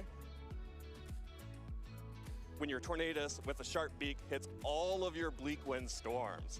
From here, Urshifu has to spend its turn of sleep that it just got from the Spore, takes this Bleak Wind Storm, drops it down to Focus Sash previously, Ogerpon's asleep, Urshifu is not able to wake up on this turn here, and instead they both go down to massive Bleak Wind Storms as this Tornadus just keeps landing Bleak Wind Storm after Bleak Wind Storm.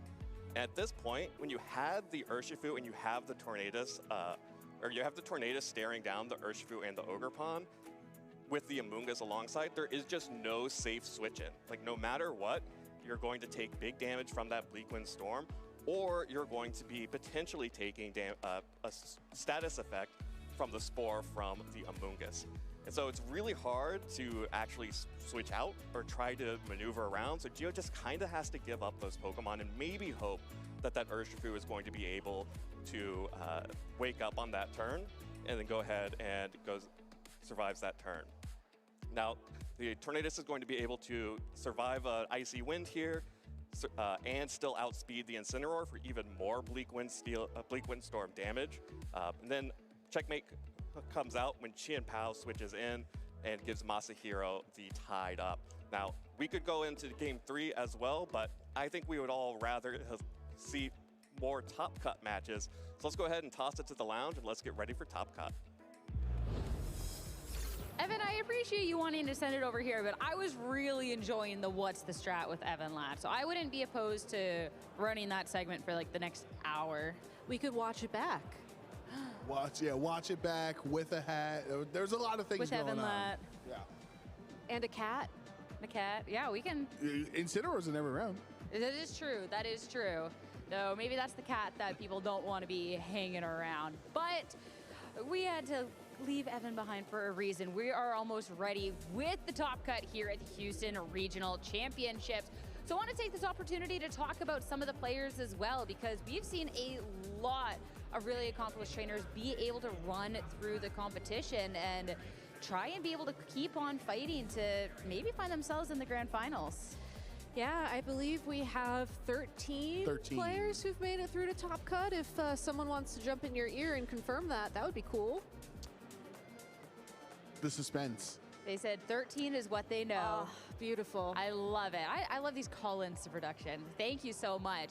But I believe we have some player profiles as well to talk about a couple of these very accomplished trainers that have managed to make their way into the top cut here at Houston. So if we can get a couple of those rolling, that would be much appreciated, especially to a couple of these trainers we have had the opportunity to scout out during the day as well. Justin Burns was one we used to start off the day, and obviously Joe Brown, as the president of the Justin Burns fan club, like, you know that this is a very accomplished trainer. Oh, captain, my captain. This is Justin Burns we're talking about, making a big splash at his first event here in a little bit, and of course he makes top cut because that's what Justin Burns does. He's so versatile. This is way more hyper offensive. He was one of the leaders of the CalRX Ice Rider Brigade back when the restricteds were around. Obviously can't use that right now, so has to switch it up with the Genies.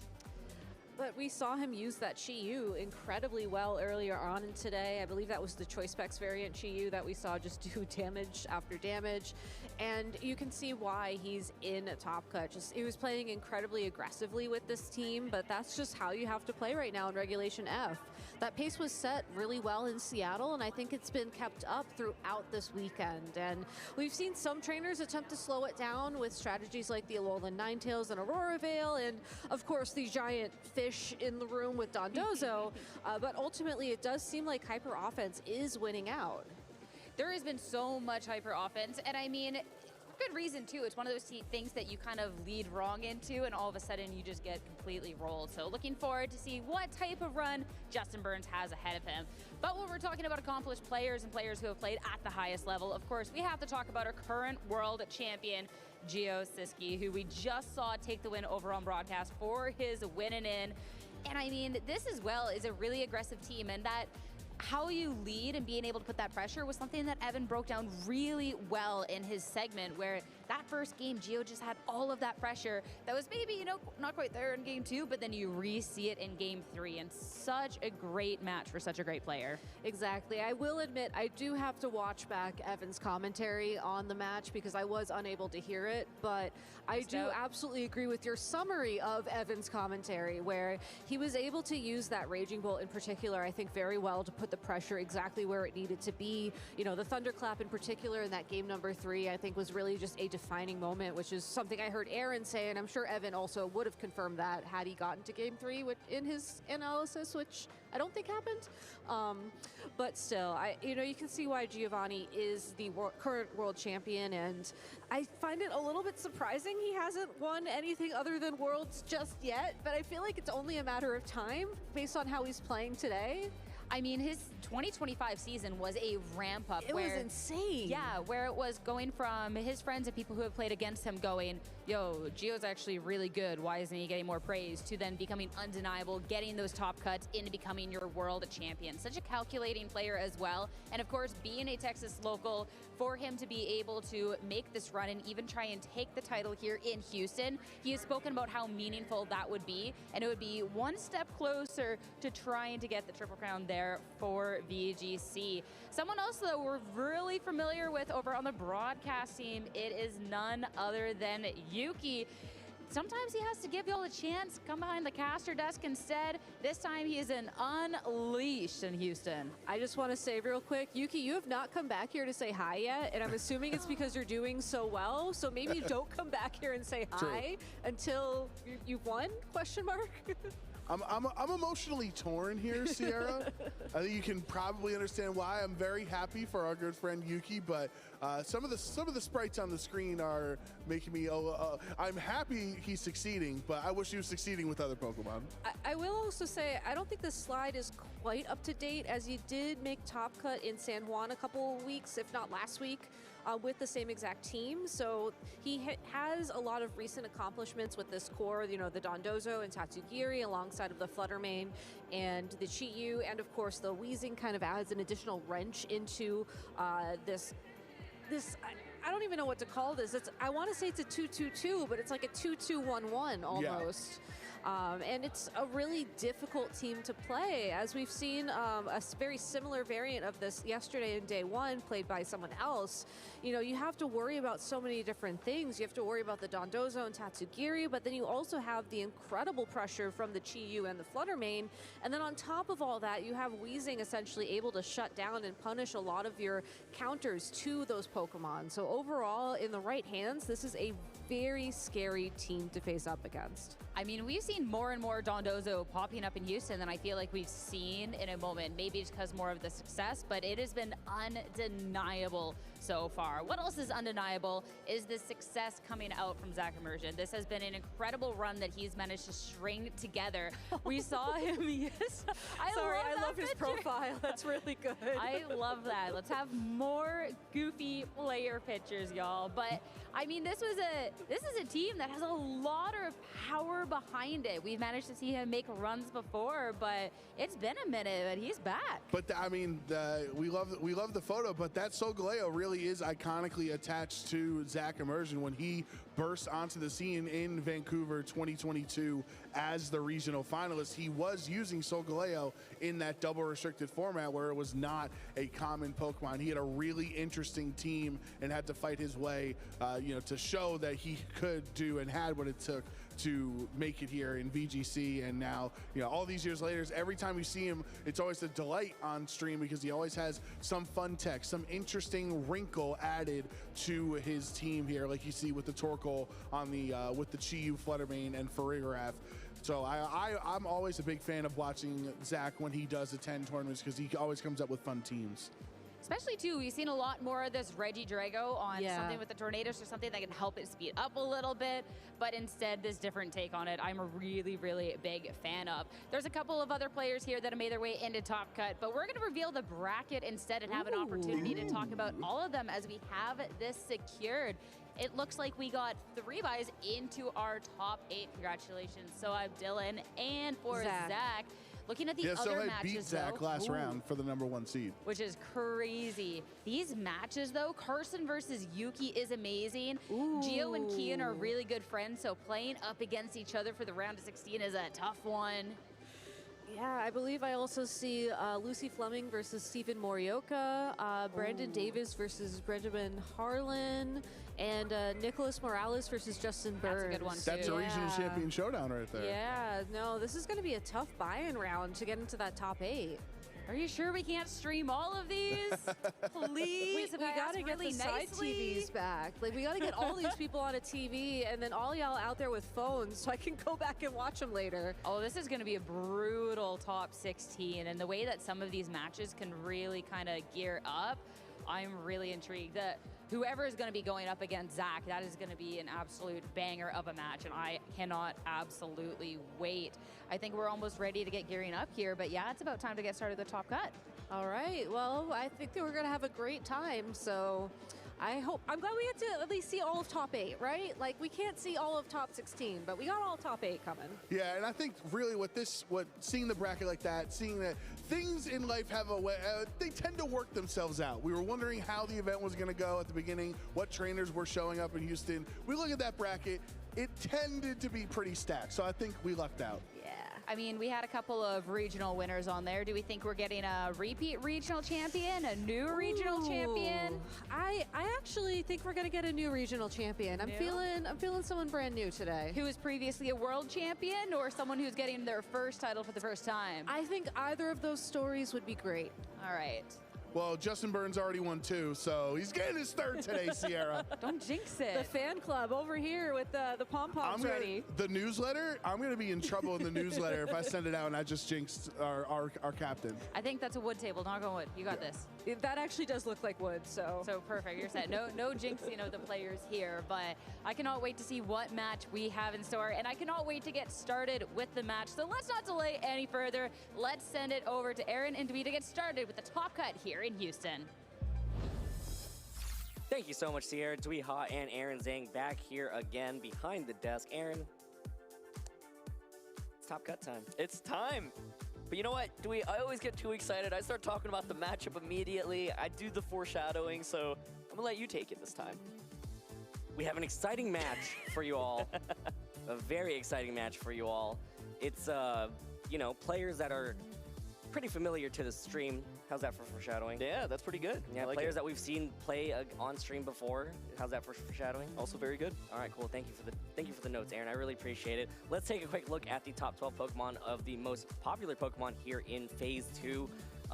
You know, let's take a quick look and break it down. I mean, you saw that the Single Strike Urshifu wasn't exactly one of the more popular Pokemon to make it in Phase 1, but look at it here. It's back. It's sitting there in the top 12, Aaron. Right there, right there. Right there, yep. And we saw Gio, of course, use it to win on stream just in the previous round. A couple interesting inclusions here as well. The Iron Crown being so prevalent, actually making it into the graphic. Feels like Iron Crown is primarily on, you know, a similar team archetype, but we did see it get second at EUIC, which I think greatly influenced the metagame, and we've seen it on stream multiple times as well. Notably, you'll notice Pokemon like Rillaboom have not made the cut.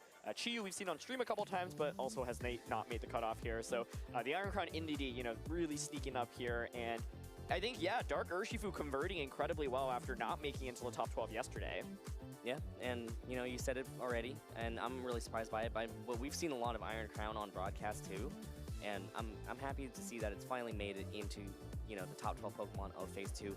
Looking back at Gio's team, you mentioned it. All 6 of his Pokemon are actually on this thing. So you know, it's one of those things where you can just pick 6 of these top 12 Pokemon, probably make a team out of it. Yeah, you might want to pair it up, you know, some 2-2-2s, or as you know, Joe and Gabby had mentioned, like a 2-2-1-1. 2-2-1-1-1-1. Well, guess what? My team might just be 1-1-1-1-1. All 6 just single Pokemon. Single Pokemon, Single Pokemon okay. that just operate well on their own. But were there any one-off Pokemon that made it to Phase 2 that kind of caught you by surprise? Or maybe not one-off, but other Pokemon here that you see, that you don't see necessarily on this that you think are going to do pretty well? Yeah, I mean, I think Dondozo has had a big resurgence at this event. I believe there are 2 different Dondozos in Top Cut, and it's been a sneaky Pokemon throughout the course of this metagame. It got second at a regional championship over in Europe, and you know, it is not a common enough team and strategy for it to like make it onto the graphic, but I think has the, you know, firepower to do very, very well. Kanto Ninetales is another Pokemon that we have not featured on stream yet, but there were 2 different Kanto Ninetales in Day 2. I think Slitherwing, unfortunately, did not make it into Top Cut, but did make its first Day 2 performance ever in VGC history, so that was really impressive. But yeah, Sierra can remove it from her board now. Yep, and I think you were telling me, Dewey, there might be a Primarina in this Top Cut as well. There is a Primarina in this Top Cut being piloted by Lucy Fleming, who made it to the Top Cut. So, you know, it's exciting to see a Primarina. I think that it always has a lot of potential. You know, Water Fairy is a pretty cool typing, and you know, it has a pretty good move pool to it, and it's like pretty bulky, right? So like, it's pretty exciting to see it. I think the Pokemon I'm most excited for to see in this Top Cut, Aaron, is a Pokemon that we've talked about a lot. We've talked about it so much. We've been talking about it for almost 16 years now. Cresselia. Cresselia is in the Top Cut. I think that's going to be my pick. I think Sohive is going to be taking that Cresselia team and bringing it all the way to the top. I think Cresselia is going to win another regional championship. I think Cresselia, you heard it here first. I'm saying it right now. Cresselia is going to win this whole thing. I like it. I'm trying to, you know, run the numbers. I don't know if there's I think there's only 1 Cresselia in all of Top Cut as well. So that means, Dewey, you are betting all in. All in. One player. All in. All in. All in. But he has been on an incredible run throughout the course of the event. I mean, even making just like Incineroar Cresselia look really good and playing the guessing game of, am I going to have this Ursaluna in the back? Ursaluna actually notably not making it into this graphic as well. But, you know, has been a Pokemon that has won an international championship in this format. But maybe not the most easiest Pokemon to execute, right? And normally it has to be built in a way that's supported by speed control. One of the popular ways we've seen it is supported by both Tailwind and Trick Room. Porygon 2 and Cresselia, the main Trick Room users, but of course Farigiraf can be used as well. And then Tornadus has been a popular partner for it as well. But the Tornadus, Porygon, Ursaluna compositions that were kind of getting popular going into EUIC actually have not really made a super deep run here. I don't think there's a single one of them in the Top Cut, which I'm actually a little bit surprised to see.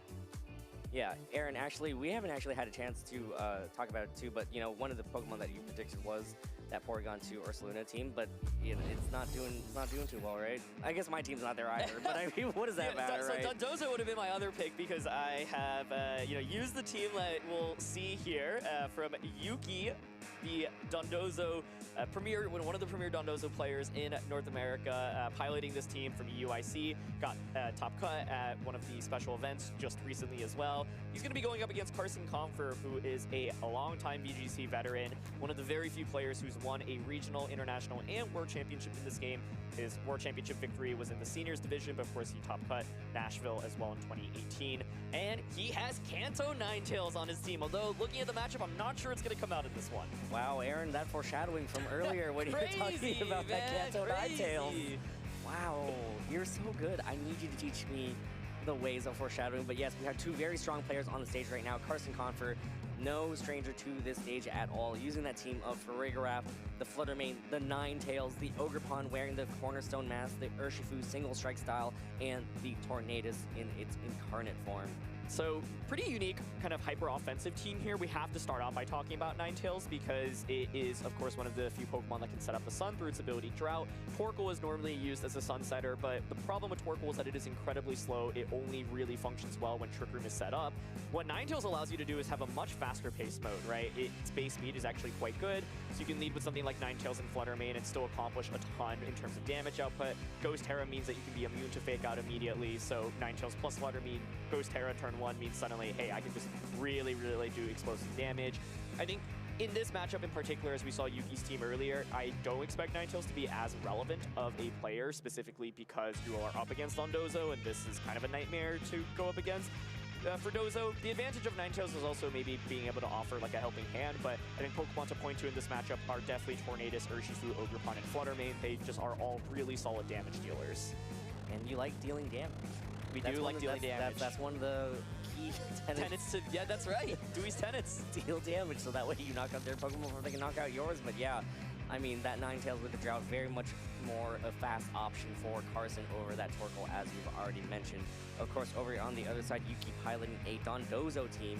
As you mentioned, Yuki, a premier Dondozo pilot, using the team of Dondozo, Chi-Yu, Tatsugiri, Fluttermane, Galarian, Weezing, and Dragonite, as the players now will exchange their team sheets as we get into team preview. There's the team that I've already read off, but let's take a deeper dive into this team right here with Dondozo.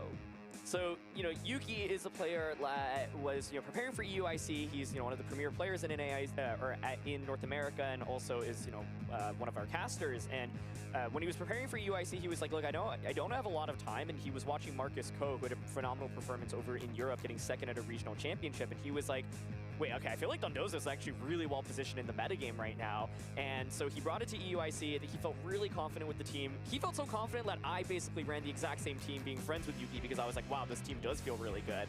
I think the thing is, like, Dondozo has been very well positioned in the metagame, and a lot of teams honestly just are not very well equipped to deal with it.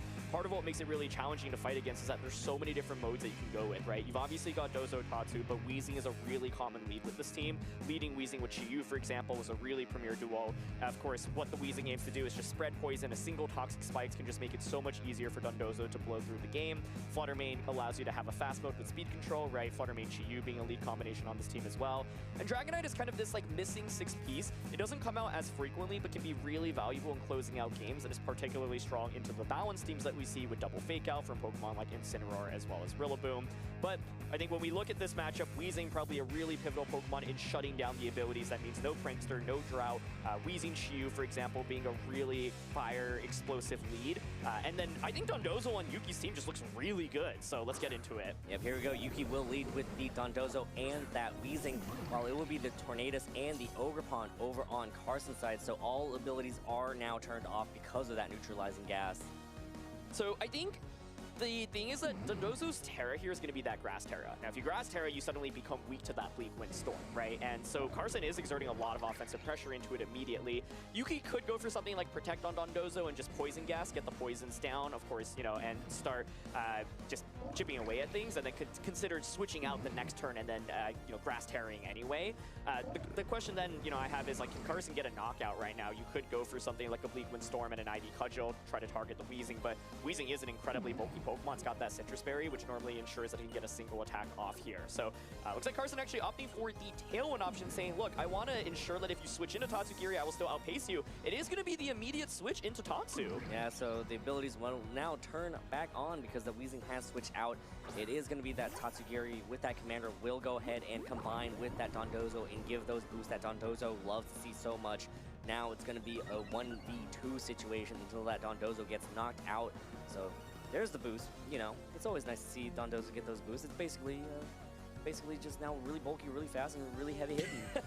It's got everything going for it. It is going to be that Tailwind though, right? So Carson actually does have the speed advantage going into these next couple of turns, but baits out the Ivy Cudgel. This is one of the hardest things about fighting against Dondozo, and a huge wave crash. Although this will mean a lot of recoil damage. Yep, with the critical hit on top, extra damage, you know, 2 stages of increased attack as well as that critical hit, for sure getting a KO, but how much recoil is it going to do? About quarter to its health there from that Dondozo, so really smart play to switch out that Weezing, kind of have that Ivy Cudgel just miss that target.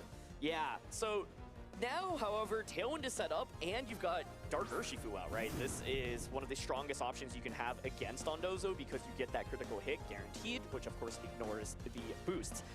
Ideally, I think when you're in a situation against Dondozo, you want to sequence it in a way where you like knock out Dondozo first, and then another Pokemon can knock out Tatsugiri. Ogerpon presumably is faster here, right? And so not sure that Carson will be able to accomplish that, but he's okay with that, right? Because he set up Tailwind. It was really important to get that initial Tailwind up, because now what it means is he has a major speed advantage, right? Dark Terror, Wicked Blow plus Ivy Cudgel should knock out Dondozo. One turn of Tailwind is down, but then the Urshifu is just, you know, putting on so much offensive pressure in subsequent turns. And so I think Yuki likely won't get any more value out of this Dondozo, and then it's a question of how can he stall out these remaining Tailwind turns. Yeah, so the Urshifu will Terrasilize into that Dark type to really have these Wicked Blows be more wicked in this case, so trying to get as much damage down as possible here.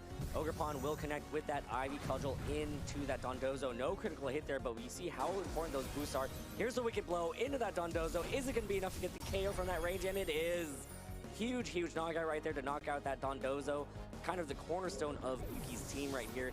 Tatsugiri will go ahead and pop out, and again, as you mentioned, the sequencing didn't line up, but the important thing is that that Dondozo has been knocked out. It's been knocked out. You've still got multiple turns of Tailwind, and this Weezing in the back is not one that carries a Fairy type attack. There's no Play Rough, there's no Dazzling Gleam, so it's not exerting the most amount of offensive pressure into Urshifu. Now, Weezing, of course, does have that neutralizing gas, so allows you to shut down abilities, which can be helpful, especially against the Urshifu, but Yuki's kind of caught in an awkward position right now. I think he probably wanted to get more value out of Dondozo, and trading Dondozo for Tornadus is probably not super ideal.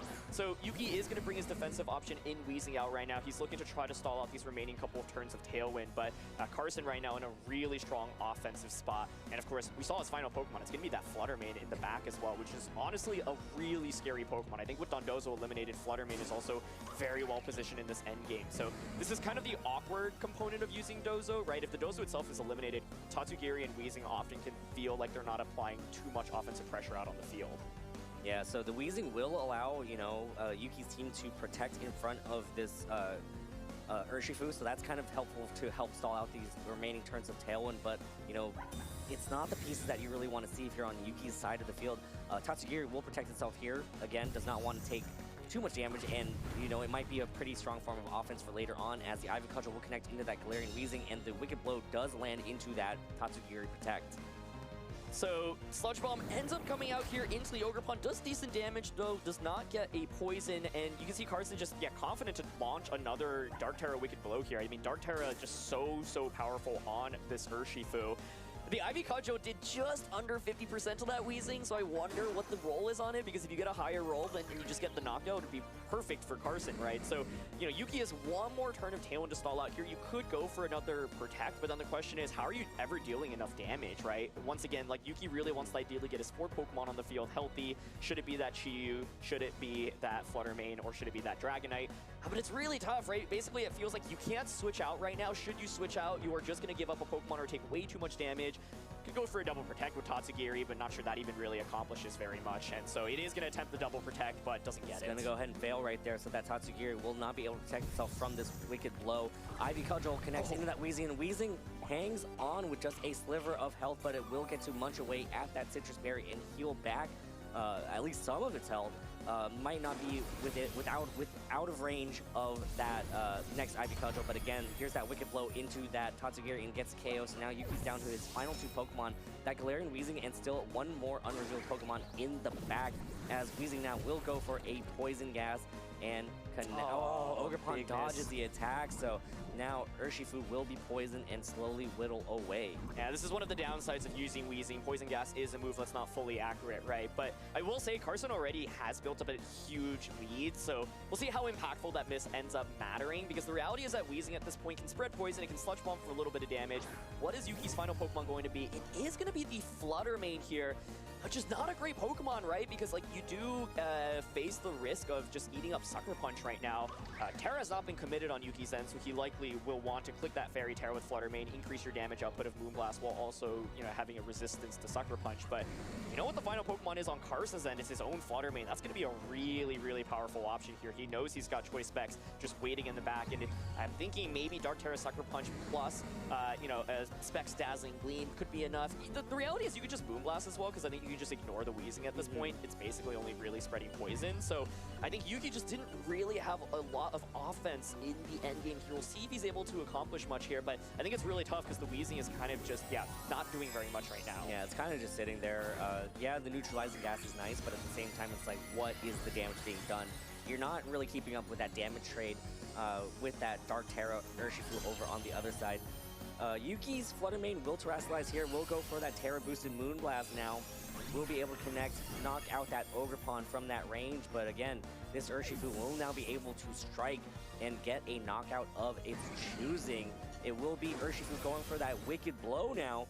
It will land into that Flutter Mane and does about 50%, so again, that's still a lot of damage being dealt for not much damage being dealt back in return. The Weezing will go for a Sludge Bomb, connects onto that Urshifu. Urshifu goes down to under 25%, but again, this Flutter Mane that's been hiding in the back is going to now be revealed, and that should do it, really. Yeah, crucially going for Wicked Blow rather than Sucker Punch, saying, look, I know that you only have Moonblast, there's no Dazzling Gleam, so in order for you to knock out my Urshifu, you'll have to Moonblast that slot. If you Moonblast that slot, though, it means my Ogerpon gets a big attack off, right? So saying, look, I think you can only knock out one of my 2 Pokemon, and I want to deal as much damage as possible to your Flutter Mane to set up my Flutter Mane for success.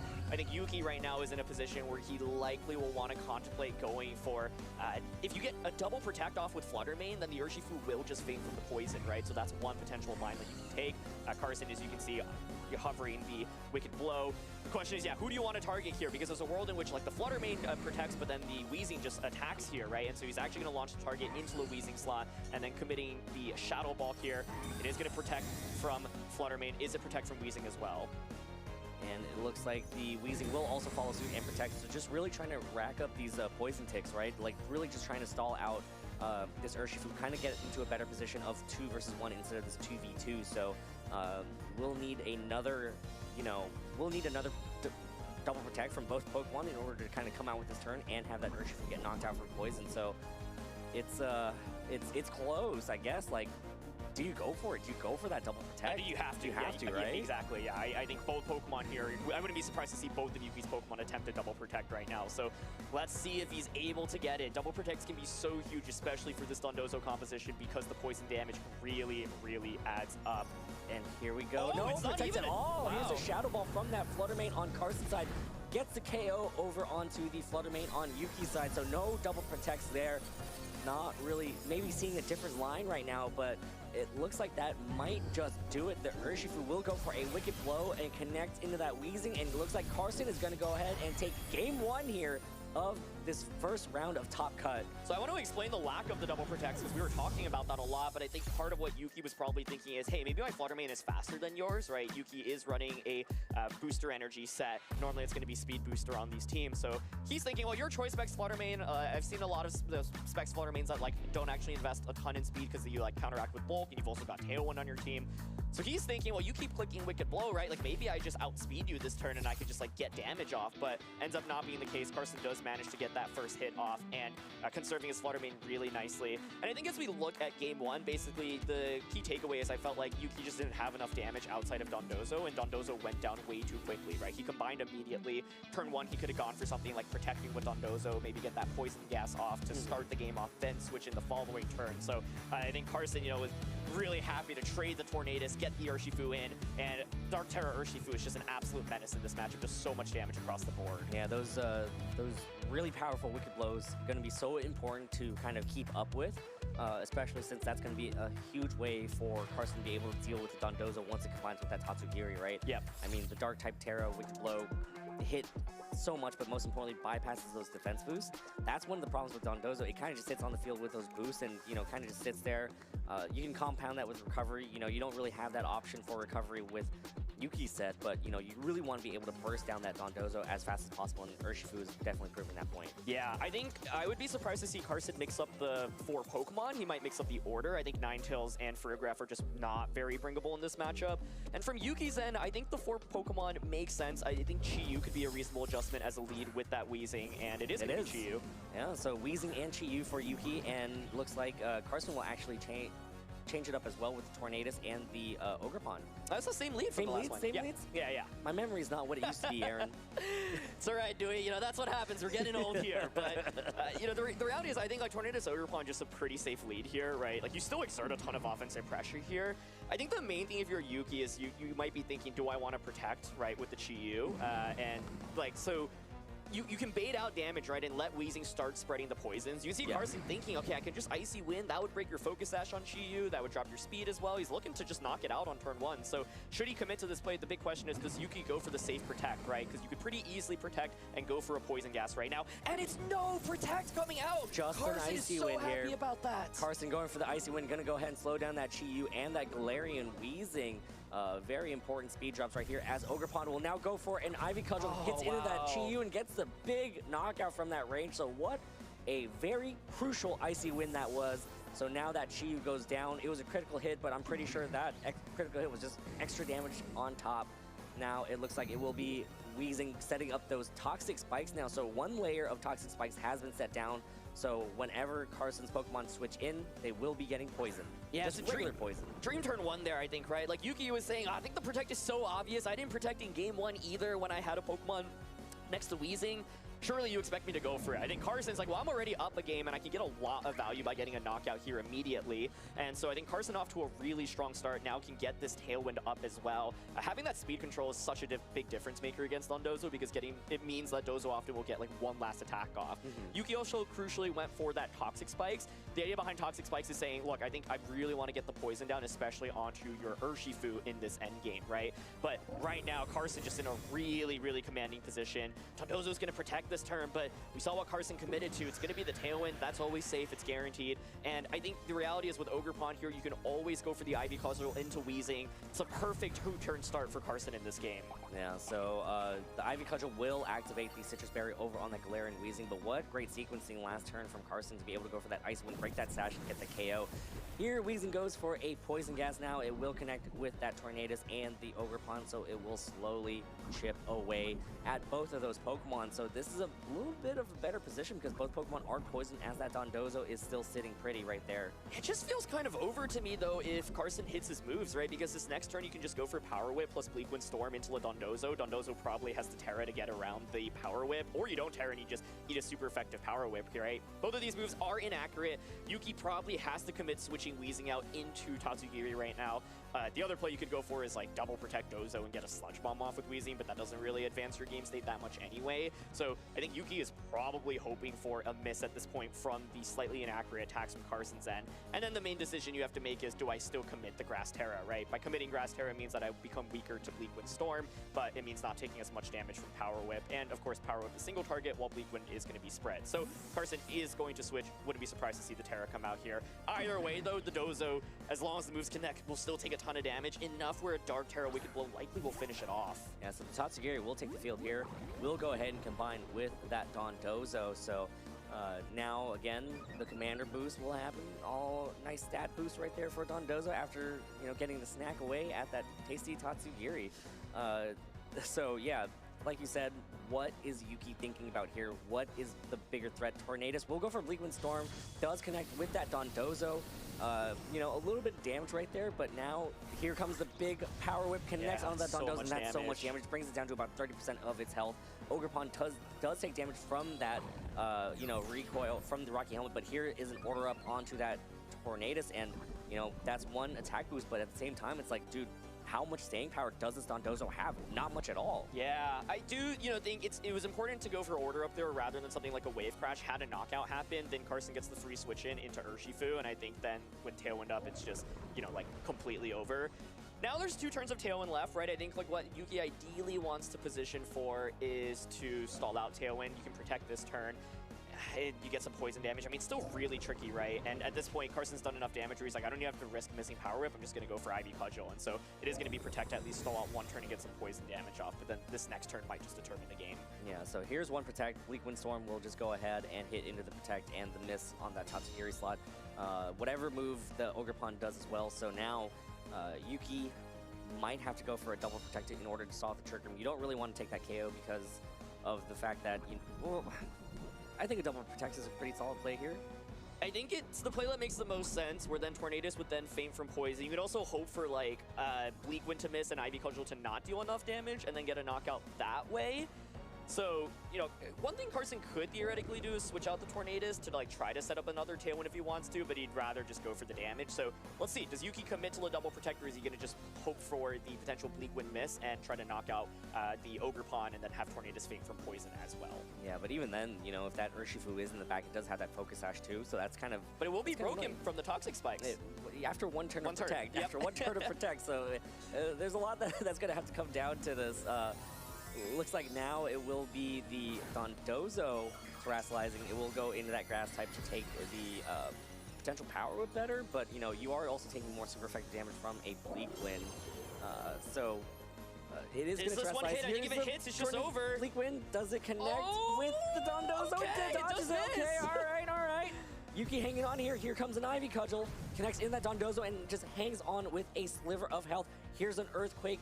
It will obviously miss the Tornadus, but importantly, it will go ahead and get the KO onto that Ogerpon. Tornadus will go ahead and get knocked out from the poison residual damage there. So now Dondozo is sitting pretty right here. We definitely have a game. Yeah, I think Yuki there going for the Grass Tower, basically saying, like, I know that I need you to miss the Bleak Wind anyway, and this way at least I have coverage against the Power Whip, right, which you might choose to angle and go back into. So he does get the miss. Like I was saying, I think you definitely need that miss. It's still really tough, though, because you are staring down Urshifu and Fluttermane. Yes, they are poisoned, but Ogerpon can, of course, just threaten, Urshifu can threaten Sucker Punch onto the Dondozo. Ogerpon has fainted, but it's really done its job already. And Fluttermane, of course, can then just knock out the Tatsugiri as it gets popped back out, right? And so if you're Carson, you can just go for something like the Sucker Punch and lock into a Moonblast as well. Then the thing for Yuki is, like, maybe you just keep clicking Protect and you keep hoping that the poison damage chips away, right? Like, you do have Tatsugiri here in the end game. You do have the Weezing as well. Looks like it's actually, yeah, commit to the Shadow Ball potentially here instead. But either way, the Urshifu just in such a good position.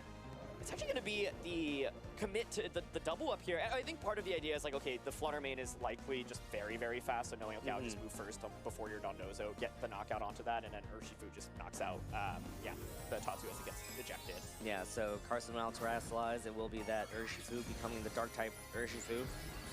Just really trying to just maximize the amount of damage that this Urshifu can do. Probably going to be following up into that Tatsugiri. After the Dondozo, gets knocked out. So here's a protect from that Dondozo.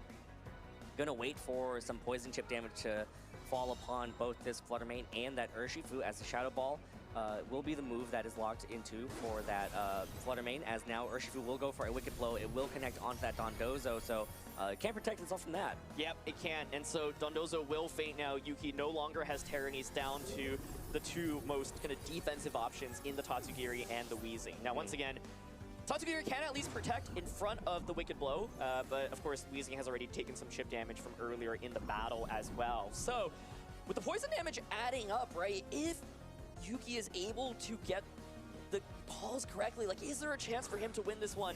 And he's just taking a lot of damage across the board, and the Wicked Blow will be able to just obliterate the Tatsugiri. So I think you can just Shadow Ball here into the Weezing and then Wicked Blow into the Tatsugiri. What Yuki's probably hoping for then, and you can see Carson's like, well, I think you have to protect your Tatsugiri here, so he's thinking about targeting the Weezing. I think it's probably still safe to target Tatsu because Sludge Bomb isn't going to do like the most amount of damage to Urshifu. Not at all. Okay, and yeah, so Carson just kind of locks in the safe option there. Tatsu is going to protect, though, so Carson was probably thinking, I could have won the game there, maybe on the spot, but I don't think it's worth the risk. Not at all, as Weezing will also protect itself right there, so...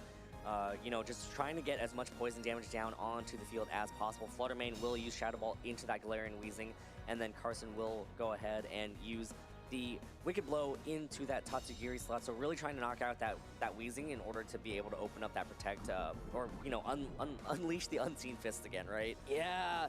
But, you know, committing the double protect here, it's likely, I think, Let's Spec Shadow Ball and Wicked Blow might both just get the knockout here. The main question I had is, like, can the Weezing potentially survive a Shadow Ball and then get a Sludge Bomb off into Urshifu? That feels like kind of the main path into, you know, coming back into this one. Tatsugiri, of course, this way does have Helping Hand as well, but if you go for a Helping Hand, it means that you're just giving up the Tatsugiri that turn, right? So this is, once again, one of the tough things about playing in these end games when you haven't distributed enough damage. So let's see, does Yuki go for a double protect with that Tatsugiri? And if he gets it, does the Weezing manage to get a Sludge Bomb off into Urshifu? Yeah, so that's going to be key. But again, as you continue to use Protect, it decays. The success rate does decay. Doesn't get the double. Does not get the double there. So now this Tatsugiri is going to be extremely vulnerable. Fluttermane will connect with the Shadow Ball into the Galarian Weezing. Not enough to hang on. Urshifu now will follow up with that Wicked Blow.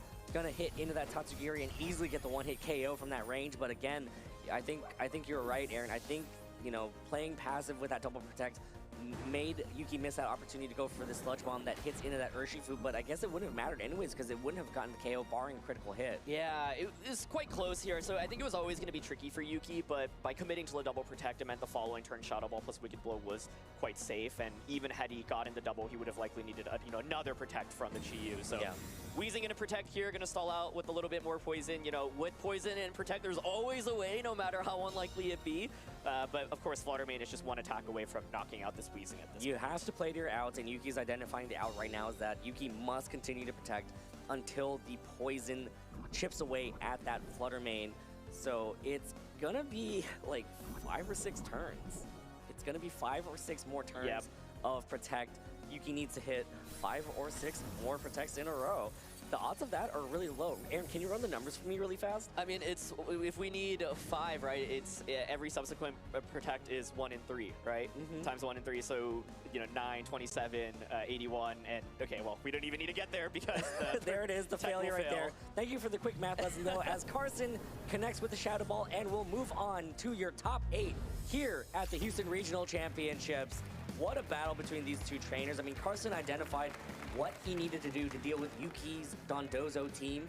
You know, you mentioned it that Yuki is a premier Dondozo player, but Carson maneuvered through that match completely expertly. Yeah, I think the 4 that he brought were the absolute correct 4. I think the Tornadus Ogre Pong lead was right as well, and I think Carson had a huge lead after turn 1 in both games, right? Like, to be able to set up Tailwind just makes all the difference. Like, the combination of Tailwind plus Grass Ogre Pond, Rock Ogre Pond plus Dark Urshifu is kind of nasty to deal with, right? And especially, like, you know, these games still were quite close if you think about, like, the margin at the end of the day, but the key thing was, like, Yuki was not playing down a Pokemon, essentially, it felt like, especially in this game, right? Probably looks very differently if Carson makes the read that Chi-Yu is going to protect on turn 1 and doubles up into Weezing. Chi-Yu, you know, tries to go for the Heat Wave there, or maybe an Overheat, for example, does not manage to get the attack off, and so Yuki taking a risk, but Carson saying, you know what, I'm just going to call you out on it. And at the end of the day, like, the Dondozo was not able to accomplish a ton. You know, able to keep himself in this one because of that Bleak Windstorm miss. And so part of the scary thing about Carson's team is that you are vulnerable to, of course, missing your moves. But Dark Urshifu, just such an amazing Pokemon. Probably one of the best Pokemon to have in the metagame into a Dondozo composition, because guaranteeing that critical hit, having that way to just ignore the boost is so big. Combining that with Tailwind, just such a strong, powerful combination. But you know, Yuki started this tournament 1-2. He won 9 sets in a row to make it to top cut.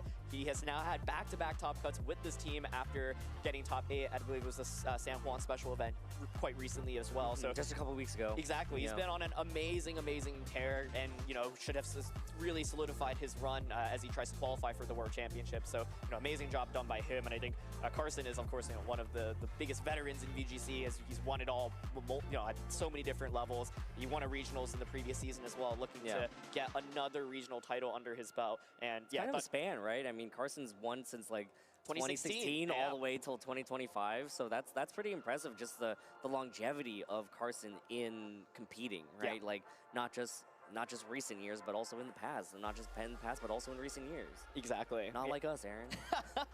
You know, well, Carson, he's yeah, I feel like I haven't seen him compete as much this season, but every time he's at an event, he's just on. I know he's, you know, like he's really good at both grinding at the game, but also having like really effective like meta calls, right? And like I think one of the strengths of him as a player is like being able to identify. Look, I think this team is really well positioned to most of the teams in the format. He's really good at coming up with game plans as well. And you know, the team he's using is not exactly the most standard team, right? Like yes, it has a lot of components that we see. Sure, Tornadus, Flutter Mane are common, but it seems like, you know, the Flutter Mane is very, very speedy based on how that set played out.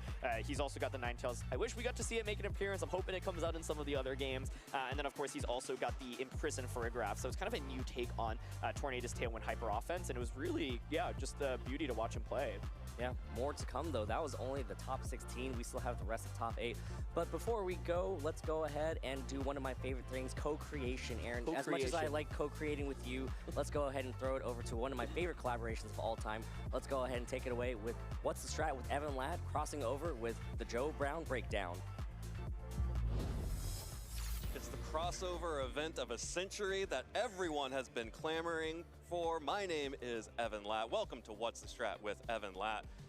Joe Brown's here from the Joe Brown Breakdown. How are you feeling? It's the analyst cinematic universe is really expanding. The ACU. We haven't rolled out the roadmap yet for the next 10 years of analyst desk segments, but I'm on it. Don't worry about it. Oh yeah, it's gonna be good. It's gonna be great. Well, that was, speaking of great things, that was a great match. I love watching Yuki play that Toxic Dondozo style. He's one of the originators of the entire strategy, going all the way back to the Oceania International Championships, where he was one of the first people to run Mortal Spin on Glamora alongside Dondozo, and of course has continued to update it over the years. Unfortunately, met his match in another Dozo enthusiast, Carson Confer here. Yeah, it's almost tough that you want to have your information advantage. You want to put your opponent in positions that he's unaware of what decisions you can make as your Dondozo Tatsugiri core. But of all the trainers in all the world, he happened to run into Carson, one of the Dozo masters, who was one step ahead of him. Yeah, and speaking of being one step ahead, this first turn of Game 1, Yuki is going to immediately combine the Dondozo and the Tatsugiri here, switching out the Weezing, is hoping that just the pressure of Weezing is going to lead targeting into that Pokemon, and that's going to be enough. In fact, he does catch Carson trying to target down the Tatsugiri, but Carson is so smart here, has the perfect cover for it, goes for the Tailwind and goes for the Ivy Cudgel into the Tatsugiri slot. So if into the Weezing slot. So if Weezing stays in, damage goes down onto Weezing. If Weezing switches out to Tatsugiri, you get Tailwind up, which is what's going to happen here as the Tornadus goes down to a Wave Crash, and then it's basically all over from there. At this point, Carson is basically trading his Tornadus for whatever result. It's not going to be a perfect turn, and we heard Aaron talk about at the end of Game 2. You're not having the perfect prediction and you're up 100-0. It is, if you switch, I have this covered. If you stay in, I have this covered. If you protect, I have Tailwind set up anyway. So really smart play out of Carson to understand, to pin Yuki in the situation that no matter what decision you make, I'm going to be in the advantage. Absolutely, and it's this next turn where Carson is able to just blow the whole game wide open here. Of course, you really want to be able to get some damage onto the Tatsugiri when it pops out of the Dondozo, but more importantly, you just want to get that Dondozo off the field, and there is no better combination of Pokemon to do that than this Ogerpon, which has a neutral Ivy Cudgel into it. Cornerstones and, of course, Teal Mask are the only ones that can have the high crit rate neutrally into Dondozo, and you have the guaranteed crits coming out from the Wicked Blow alongside the Terra Dark that we're about to see come out right now. It's all over for Dozo, and Dozo just trades for Tornadus. And this is really the strat, Evan Latt, against Dondozo teams, is you're not trying to set up, you're not trying to toxic it down, you're not trying to have long, drawn out turns. You want brute force damage. Ivy Cudgel, you have the crit chances, didn't get the crit there, but Wicked Blow has you covered in the critical hit category. You know that you really have to take out Dondozo, because if it sits there with Commander Boost for 2, 3, 4 turns, it's going to wipe your whole team. Yeah, and this is just the story of Game 1. Dondozo doesn't get anything done. And unfortunately, that means that Yuki goes down early in the set 1-0. Going into Game 3, We are going to see the Tornadus on turn 1 actually goes on the offensive instead of going for the Tailwind, because there's no Dozo on the field, don't have to do it immediately. Goes for the Icy Wind to break the Focus Sash onto that Chi-Yu, and then the double up from the Cornerstone Ogre Pawn knocks out a huge damage threat from Yuki's team. And these Toxic Dondozo teams, they're really great at stalling out and getting chip damage through the poison, but then you need something to clean it up afterwards, or you need to make everything weak so that they are vulnerable to the poison to begin with. Yeah, Carson really just put Yuki in a really difficult decision in that spot with the Chi-Yu, because if you're expecting him to attack into the Chi-Yu spot and you protect, then you're gonna be on top. And so I think Yuki, because he was at the disadvantage of losing game 1, felt as if he had to maybe make some momentum, make a play, and Carson, again, being on top of things, does not have to click Tailwind until Dondozo is actually on the field. So if Yuki was expecting a Tailwind Ivy Cudgel turn and you live on your Focus Sash, using the Icy Wind to break the Sash and then let Cudgel take the knockout was really smart.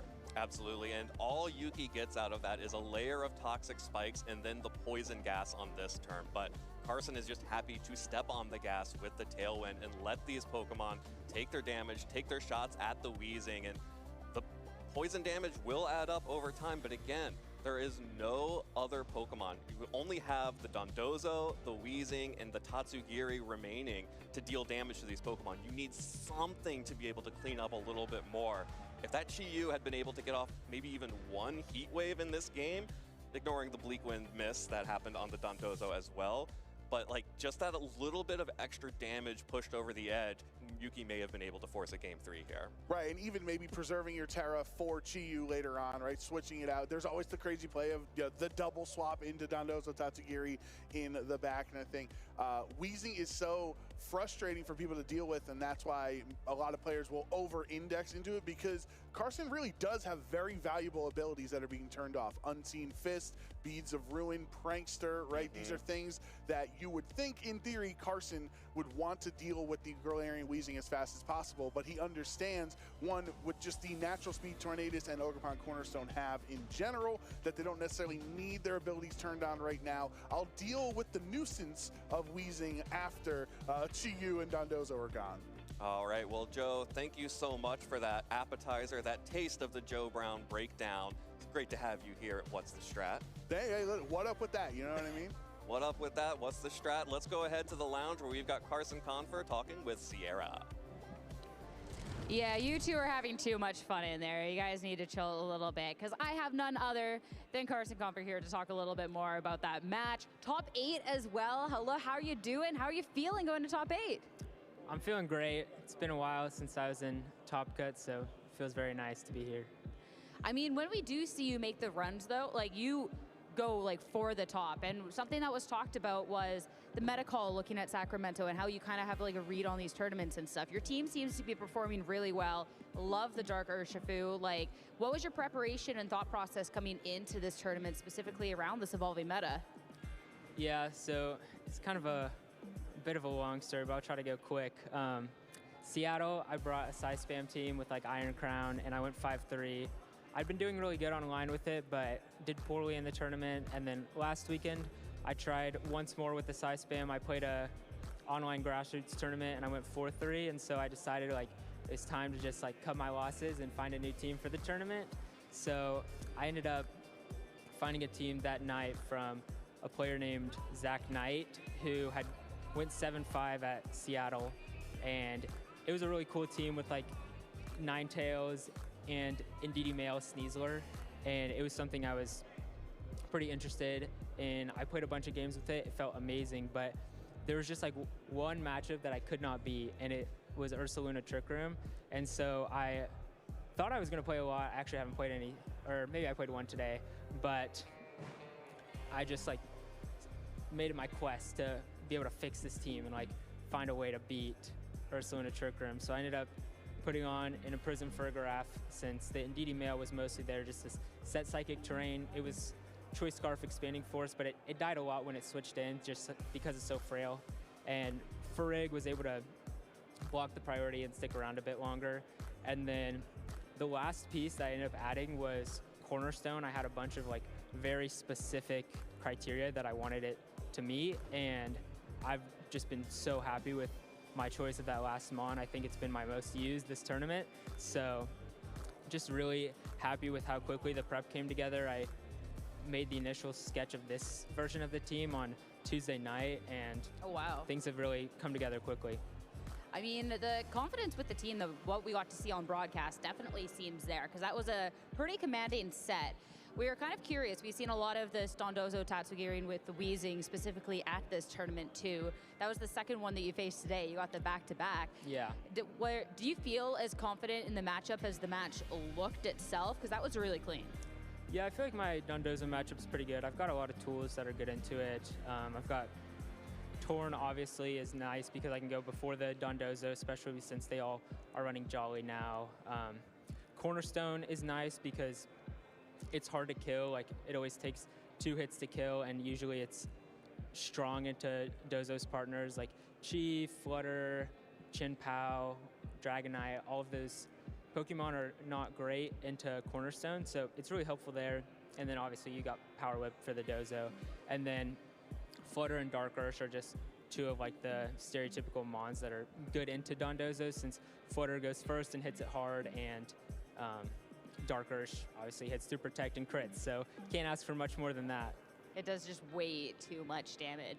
I want to talk a little bit about the match, specifically about that game 2, because you're up 1, and then right away we get to see an icy win, Ivy Cudgel, KO, momentum lead. Like, there's no worries about a Protect to swap, just figured you're ahead, like.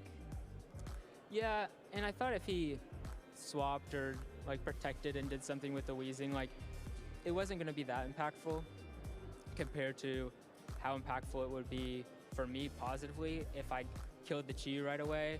And if I overpredict and the Chi-Yu ends up getting an overheat on my Cornerstone, he has neutralizing gas out, so it'll go through the sturdy and kill me. And so I was pretty scared of something like that happening, and I thought it was much better just to like take something from the Weezing and let it do whatever it wants and just focus on killing that Chi-Yu, because like the only way he doesn't take damage is if he does Dondozo for the Weezing and then Tatsu for the Chi-Yu. And then like I've got my Torn and my Cornerstone ready to like Tailwind and Power Whip or Ivy Cudgel. There's all the different options to deal with the Dondozo. Yeah, there's just a lot that I can do into that team, so I feel pretty confident into it. Yuki played really well, and he got into a spot where, like, with a little bit of better luck, he could win. And like in this matchup, I think that's pretty admirable, since I definitely have a very positive matchup here.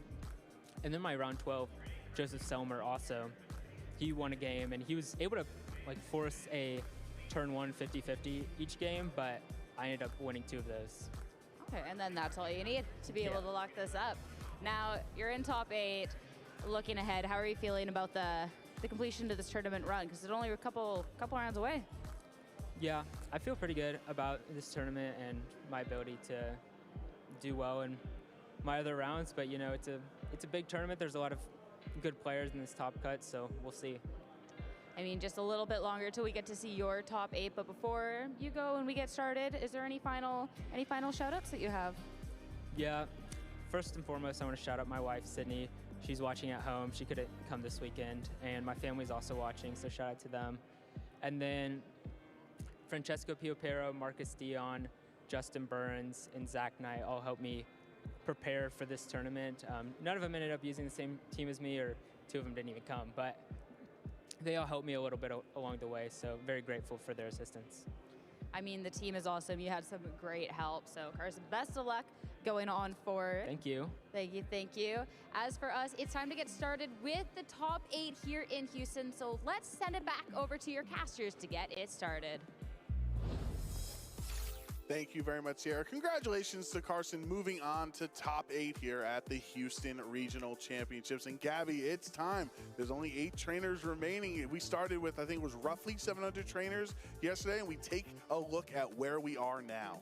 Only 8 trainers are remaining, and we get to feature every single one of these top 8 matches. So if you haven't gotten your snacks and your drinks and your comfy chair all set to go, you want to do it right now, because you're not going to want to miss any bit of this action. And We're going to be starting with Sohaib Mufti and Benjamin Harlan up at the top of the bracket, and where we go from there, nobody knows. Hey, we'll find out. Well, we're going to have fun. We're going to be watching some great VGC. Sohaib, the #1 seed, beat Zach Emergian in that last round of Swiss, where Zach was undefeated. So Sohaib is sitting very confidently here as the top seed of the tournament right now against Benjamin Harlan, who had to win that Hello, voltou. Voltei, chat. Deixa eu só ver uma coisa aqui. Deixa eu ver como ficou o chaveamento. O Wolf chegou a passar, deixa eu ver. Ó, o Giovanni tá, beleza. Sóia não tá. O Giovanni. Cara, só o Giovanni passou? O Wolf não passou, não? Será que passou um jogo dele?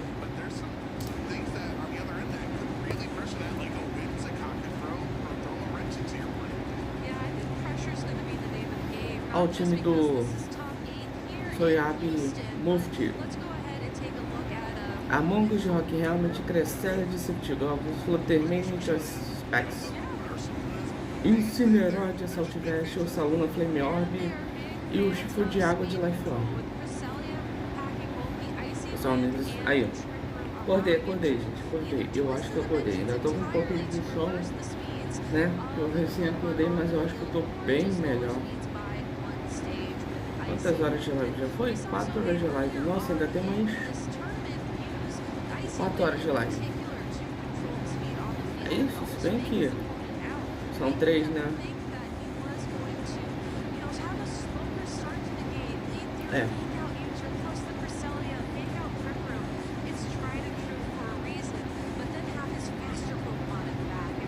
Não, a gente tá no top 8 agora, né?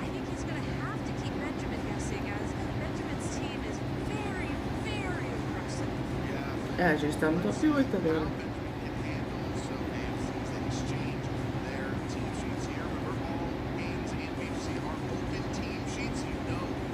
É, o time do Benjamin Harlan, Jimpo de Foxash, Entende de Iceberg, Goldengo de Metal Coach, Org com Máscara de Água, Rage Dragon Life Orb e Winscott de Covid Crew.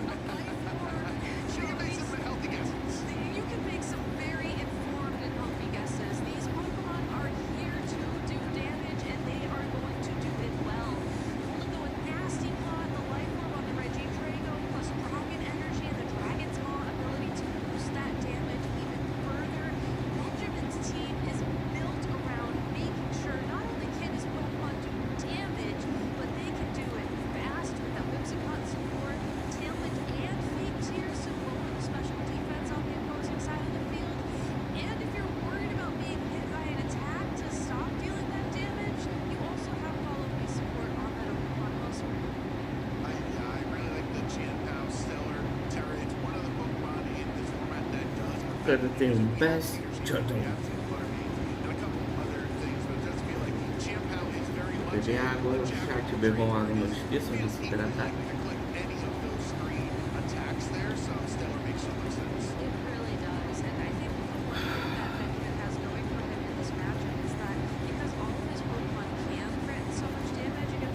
E vai ter gol. Eles praticam dentro. Horário Chico.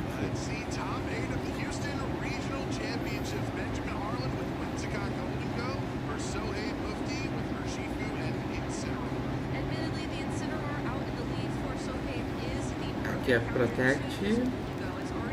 Que é Protect telas, né?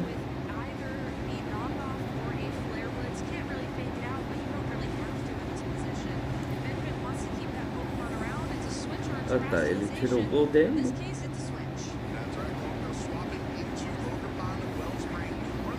Vamos ver com máscara de água, tá? Tem o índio. Ah, tem o índio.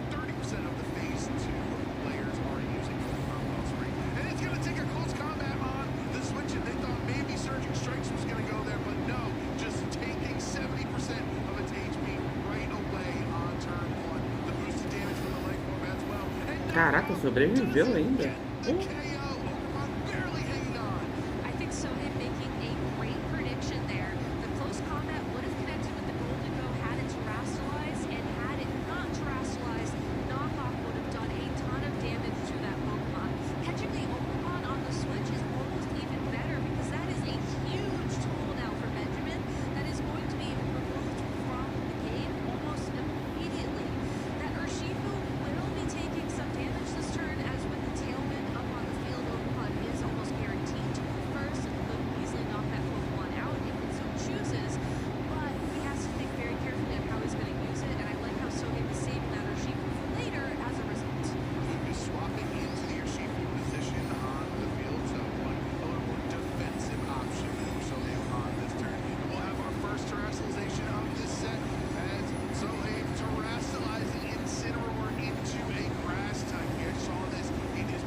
Um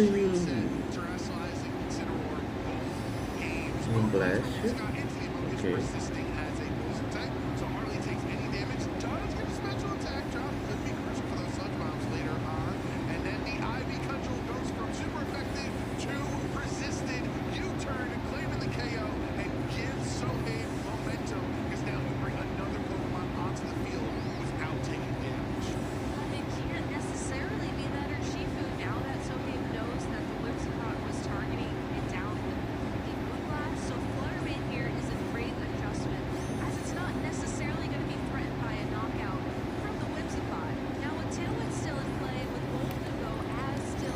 É Shiny, aparentemente. O roteiro é Shiny.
Era elétrico no Scott, caraca, que doideira.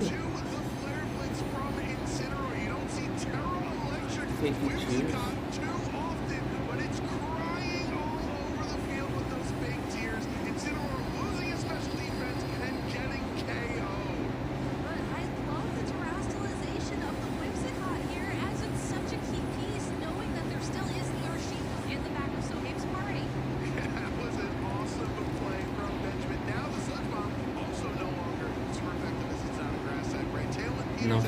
Não ficou quase.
Opa, Lindras, tu perdeu um cinema antes do top 16. Então eu acertei, Marlon? Eu realmente acertei o jogo? Foi o jogo que eu fui dormir, não foi? Então se pá, eu acertei mesmo? Nem ferrando que eu acertei.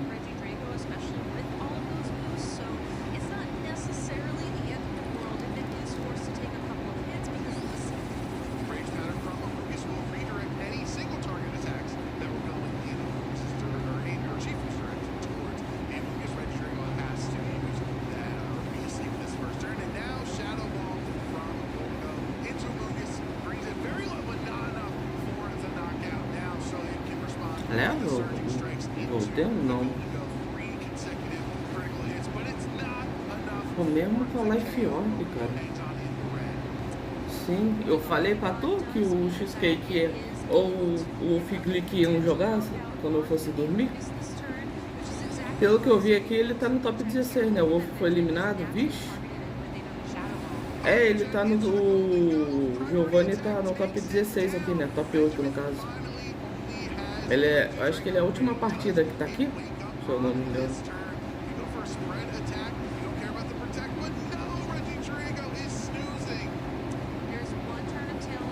Aqui é GG 1-0 pro Muffet, não?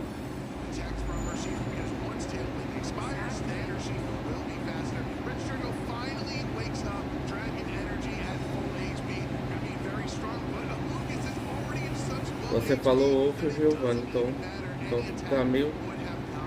Então tu tem um meio certo, eu falei, pô.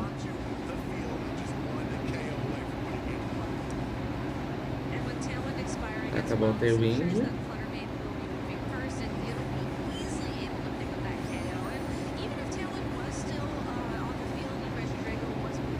Ah tá. É choice ela. Aqui é 1-0 já pro Muffet. O Reagindo consegue levar a Flutter e o Shifu? Não, né?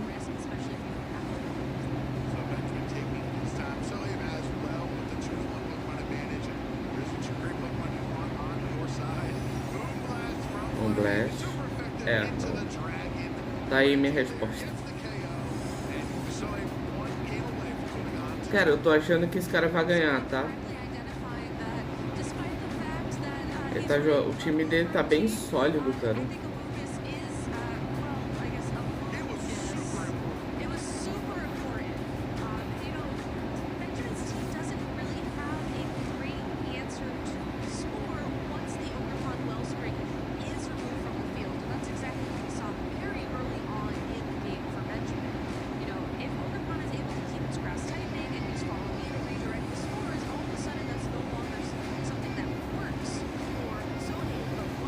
O cara tá bem sólido.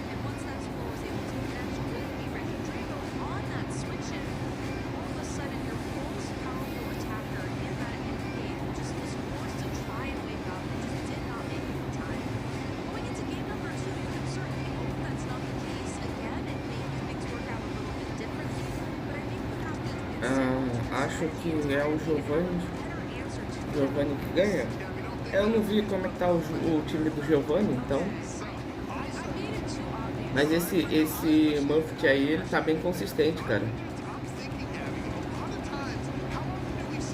Não dá pra subestimar esse cara, não. Ele tá bem pra caramba, pô.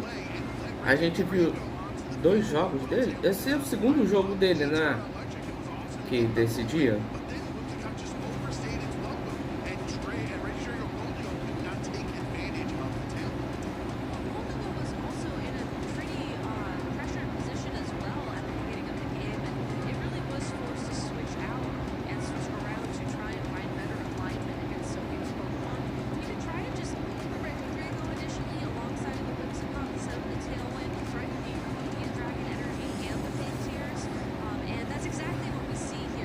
Esse corte de Dragon, esse herói de Cresselia.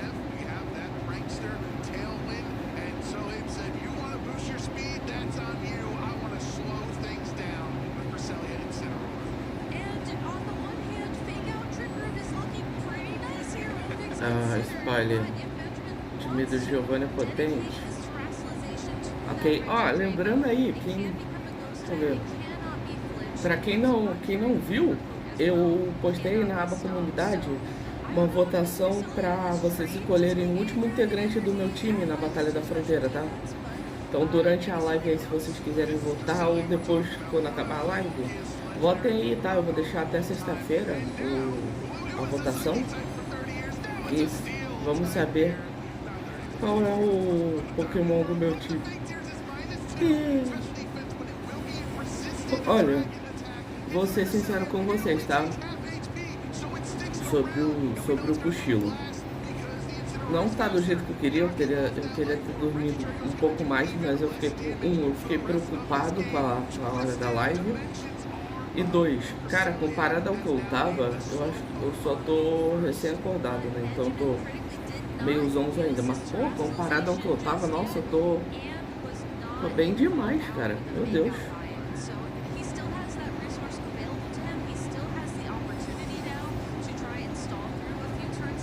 Tô bem melhor comparado ao que eu tava. Eu perguntei pro Stu se poderia alterar. Eu perguntei pro School que eu poderia alterar o meu time. Ele falou pra eu trocar Muckle pra Incineroar. Aí ele tá muito mais redondinho, ele tava certo. O School que eu recomendei o canal pra vocês, ele tá em live? Não, ele não tá em live não. Achei que fosse que ele tivesse em live. Ele não tá em live não. Ah, que legal, pô. Achei que ele ia fazer. Ah, não, ele deve estar na Wii Champions, né? A Wii Champions que deve estar online.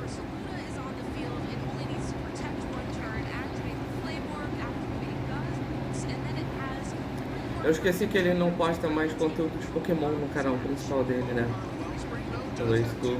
Ele tá postando agora outras gameplays de outros jogos.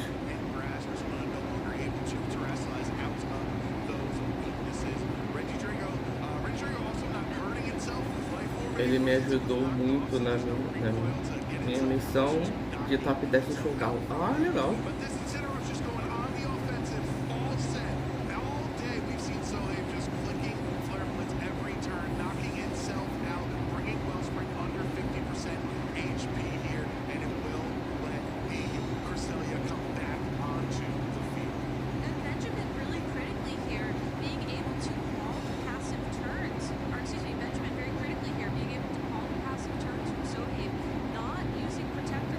Por causa dele, consegui 1.400 pontos. Ó, boa, nice. Parabéns, Marlon.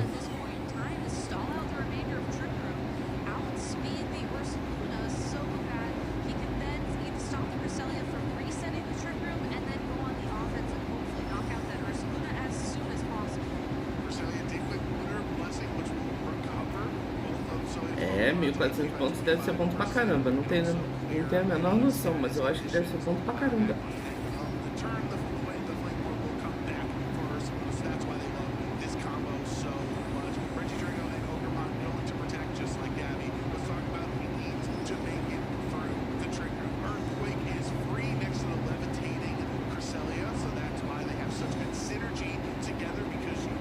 Ele, pera, tem algum... Eu amo cair contra as Zezinho perdido. Time aleatório também. O Dragapult quer fazer... não quer deixar eu subir, não.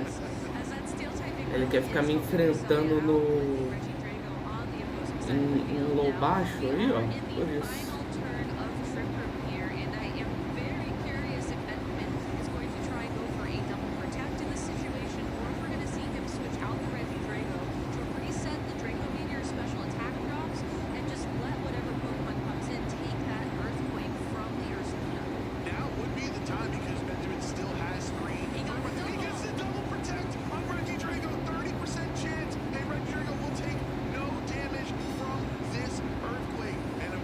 Dragapult quer ser segurança dos 1.200, então, né? É o famoso porteiro, né? Porteiro de... Eu vou chamar porteiro de elo, mas vocês entenderam.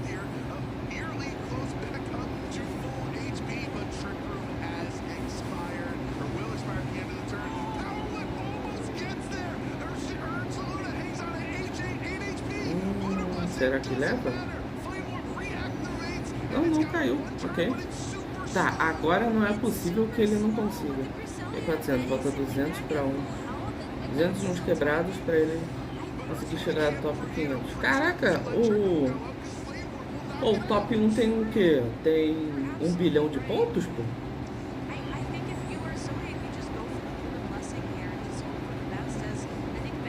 Não é possível, se 1.400 pontos não chega nem no top 500.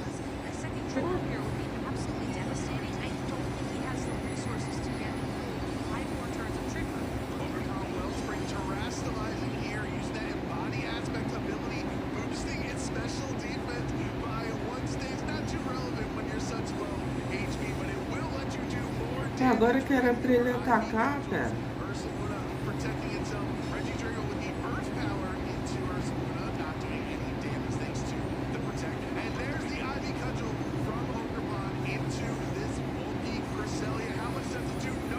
Tá, a Cresselia aqui vai encher a vida do pessoal. Cara, a Cresselia tanca muito, né? Top 1 é 1866. Caraca! Pô, e tu tá na...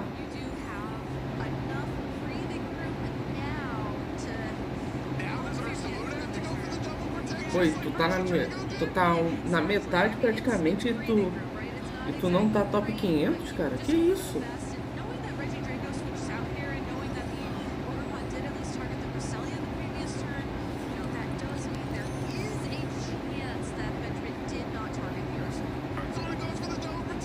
Já passou da metade disso aí, pô.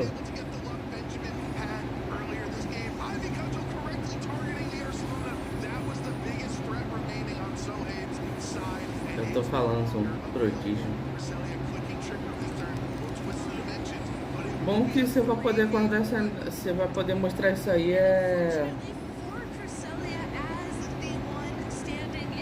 Isso aí no Champions, né?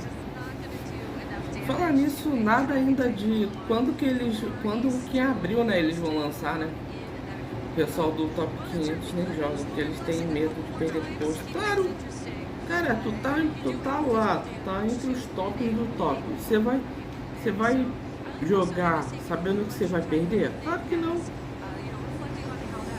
1-1.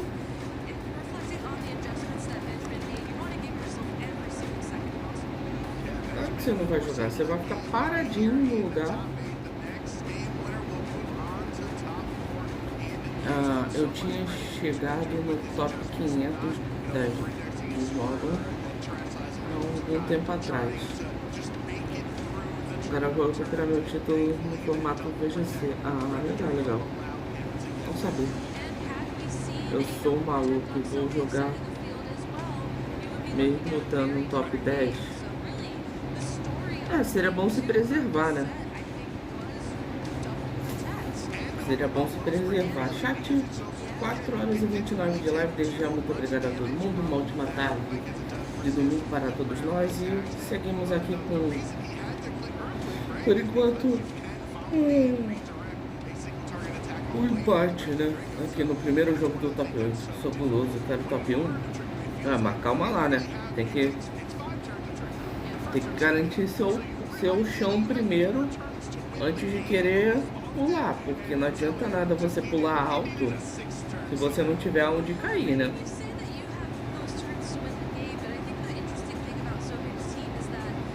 Tem que ser ganancioso, mas também tem que ser consciente, pô. Tem que ter esses detalhes aí. Aí qualquer eu achei top 9. Eu posso ser top 500. Pô, mas passar o... Oi, caramba, passar o Michael Kelch deve ser muito da hora, né?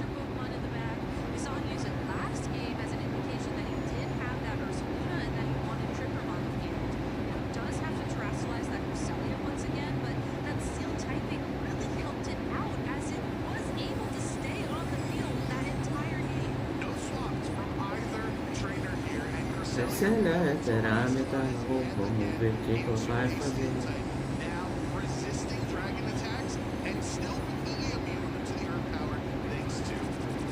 Fake tears.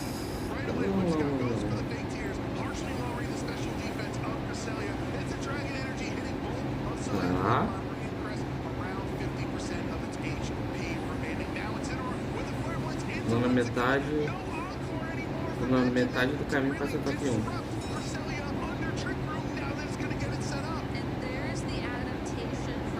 Muita partida ainda, mano.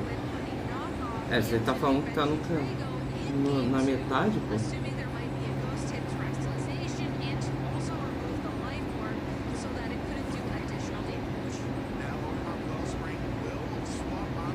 Quando você vence um players, pega uns 21 pontos.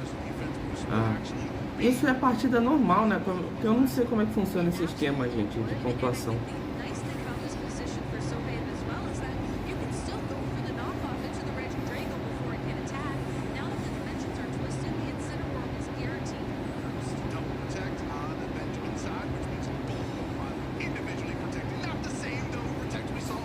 normal, tipo uma ranqueada.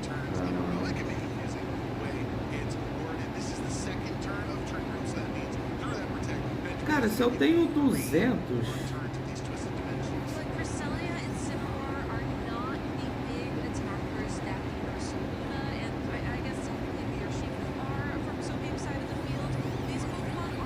Cara, se eu tenho 200 pontos, eu acho que é muito.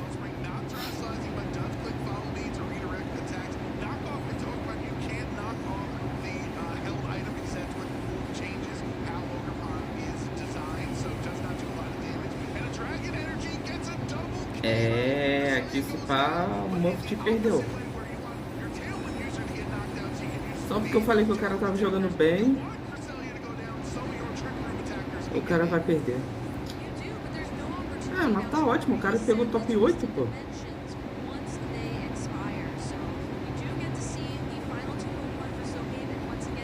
Eu vou pegar top 10 e eu vou participar de um regional.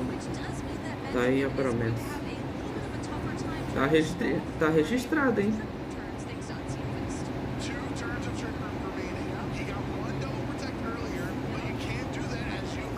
Ô, Marlon, se pá com o Champions vai ficar ainda mais fácil, cara.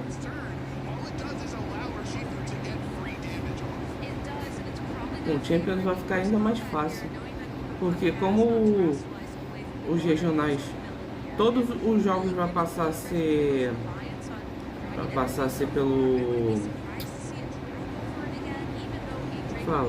vai passar a ser pelo Champions. Então vai ser muito mais acessível, porque você vai poder levar o telefone, pô. Você vai poder jogar pelo telefone. Chega lá no campeonato, ah, esqueci meu Switch, tô com o meu telefone aqui. Ia ser legal se pudesse trocar os Pokémons entre si, né? Fazer uma lista de amigos aí e tal. Meu objetivo é só top 10 global. Aí eu vou desafiar o Wolf.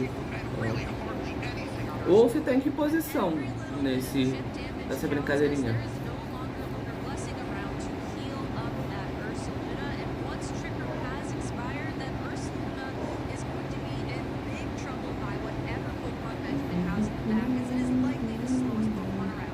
Ah, o Dragapult e Marlon, já aproveitando que vocês estão aí na live, eu tava pensando aqui, a gente jogou o Mario, ele não mostra o nick? Ah tá. De repente ele quer jogar casualmente, né? Não quer o pessoal veja e tal. Mas, o Dragapult e Marlon, deixa eu perguntar uma coisa pra vocês. A gente deve estar no mínimo top 500, tá? O que acontece? Eu joguei recentemente o Mario, né? Tô jogando Zelda e tal. E aí eu pergunto pra vocês, tem 2 jogos em específico? Tem 3 jogos em específico, na verdade, né? Não, eu vou falar 2, porque um eu não tenho certeza. Que eu tô curioso, que eu pergunto pra vocês.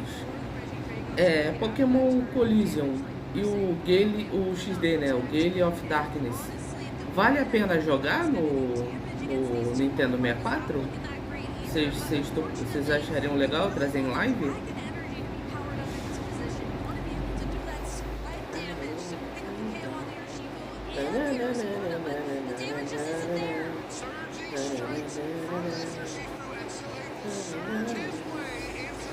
O cara virou? Falhei? Caraca, o cara ainda conseguiu virar. Seria da hora, legal? Porque vocês sabem que eu gosto muito do Lugia, né? E o Gale of Darkness, eu acho que é esse o nome, né? Que é o XD, né? Tem o Dark Lugia, né? Eu queria muito saber se... Eu queria muito saber se o jogo é legal, se compensa.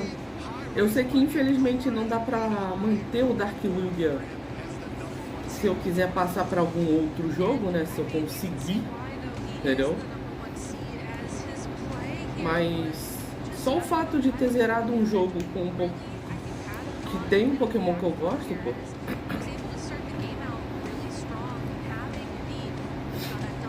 O pessoal, Michael Kelch tem 87% de win rate. Ele deve estar jogando com meta debaixo do braço, basicamente, né, Marlon? Marlon, tu consegue ver qual é o meu rank? Meu rank deve ser baixíssimo, mas consegue ver pra mim? Vai derrotar ele, né, Marlon? Claro. Claro, entre muitas aspas.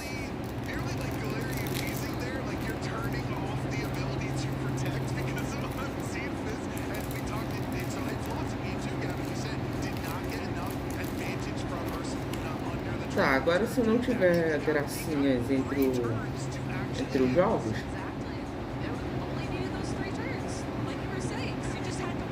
se não tiver... Ah não, se bem que tem que...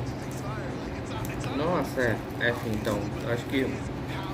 Nossa, só... Agora só 6 horas. É.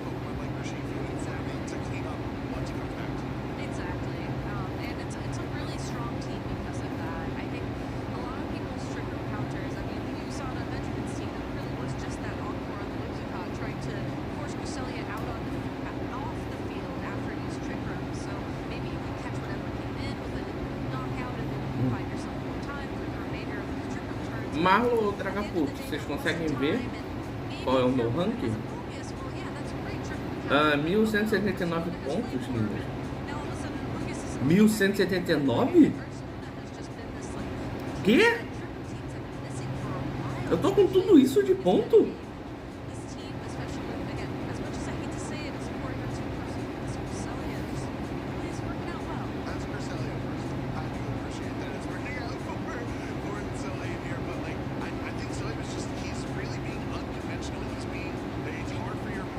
Mano, eu achei que eu tava com uns 200 pontos. Mas nem ferrando que eu... Caraca, como assim? Eu tô com 1179, cara. Eu acho que o ranking mínimo é 1000.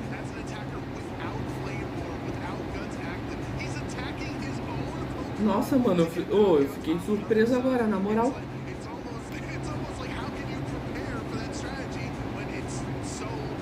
Eu realmente fiquei surpreso.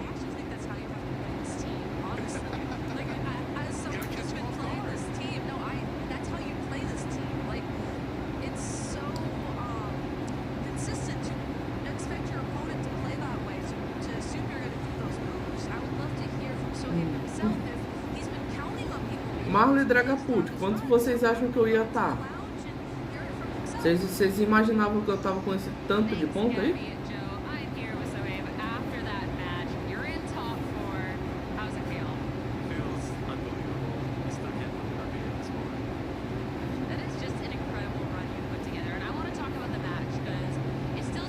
Não? Tá vendo? Nem os meus inscritos acreditam em mim. Ó, eu quero deixar um negócio claro aqui, tá? A gente tá vendo a transmissão de Pokémon. A gente tá vendo a transmissão de Pokémon, mas eu acho um charme essas chiquinhas que essa moça faz no cabelo. Não é a primeira vez que ela faz isso. Eu acho que fica maneiro nela. Eu já tinha uma noção porque eu vi você jogar. Pô, mas... Você me viu jogar, mas eu não achei que eu ia estar com essa pontuação toda, mano. Na moral.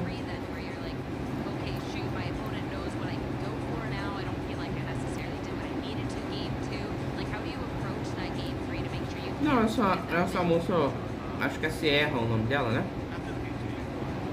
Ela é bonita. Cara, eu tô... Gente, pode soar estranho que eu vou falar agora, mas eu tô apaixonado pela camisa desse moço, tá? Que camisa linda, na moral. Olha esses Gengar, cara. Eu muito teria essa camisa, na moral.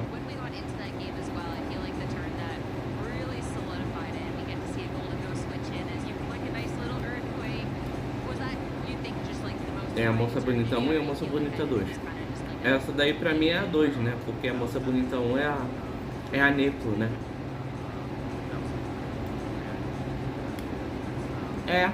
Eu também não sei por que ela não tá. Tem algum evento de... O Nike... tá perto de acontecer, Dragapult?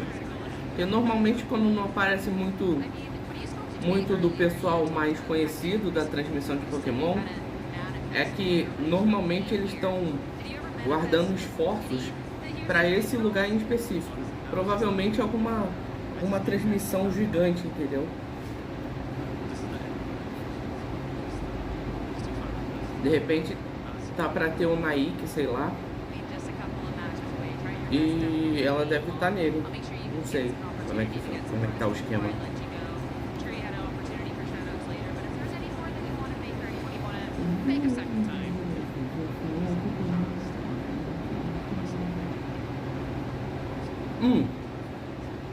Me lembrem de ver se tem qual é o próximo campeonato, beleza? No final da live. Quando estiver acabando a live, fala, Nindras, vê qual é o próximo campeonato pra gente ver se o Nike tá vindo ou não.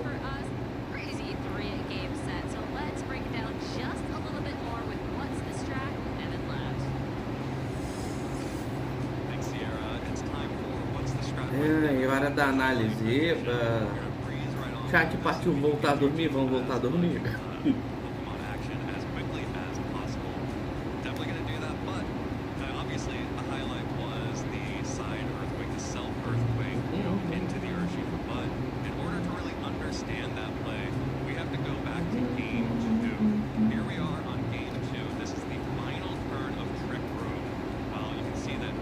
Marlon, em nenhum momento foi com Iron Zeng desde que eu me ausentei da live?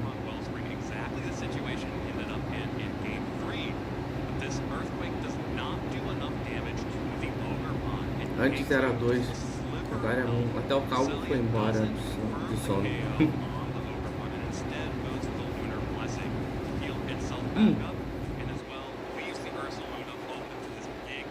Já avisando.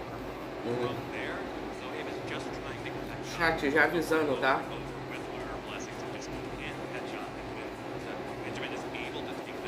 Não é pra eu estar fazendo isso, mas eu já vou avisar, já vou deixar claro. Amanhã vamos estar fazendo... Amanhã a gente vai estar reagindo ao episódio 8 de Digital Circus, tá? Então amanhã não é gameplay, amanhã a gente vai estar reagindo ao episódio 8. E aí, na terça a gente volta com as gameplays, beleza?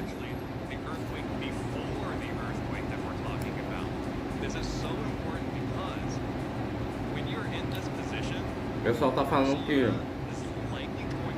Dragas tá falando bem do episódio. Eu tô evitando spoilers na internet, então quanto mais rápido a gente vê o episódio, melhor, entendeu?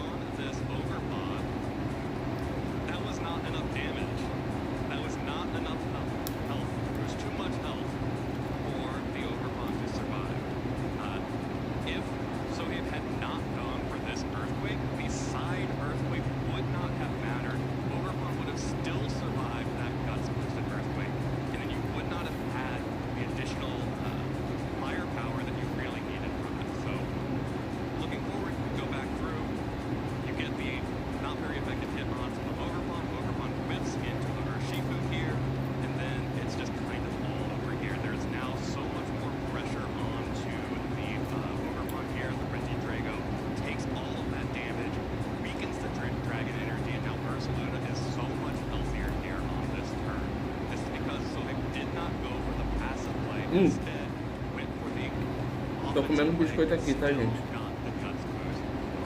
Só pra me manter acordado aqui.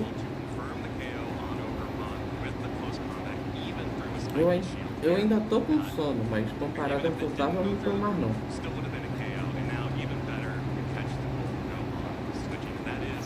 Só preciso realmente me manter acordado. É isso. Oxi.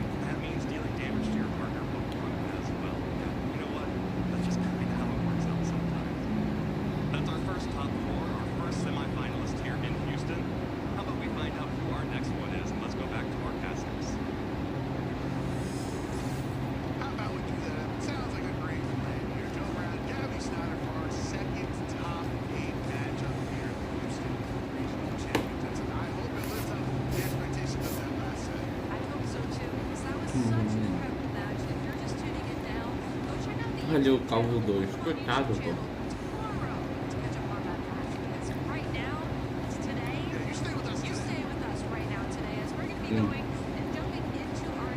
Ali, ó, o Giovanni vai enfrentar. O Giovanni Cheesecake vai enfrentar o Dylan Matthews, né? A gente viu esse jogo, né? Eu vi. Tá, eu não vi esse segundo jogo de nenhum dos dois aí, ó. Não vi o Dylan Matthews, eu acho que a gente viu o jogo. O Josh Burns e o Zach Emerson, eu acho que eu vi. Ele pontou ali dentro da tela, ele viu. Eu chamei ele de Cal.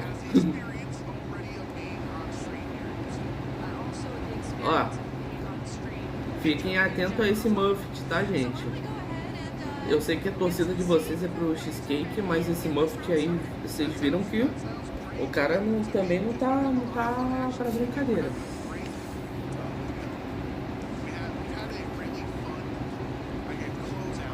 É uma moça?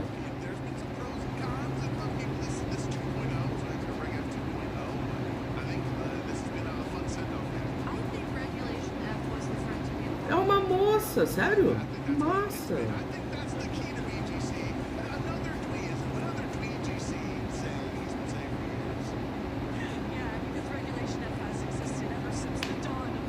O Calvo vai na minha casa. Vai nada. Você tem o orangutão certificado pra te defender.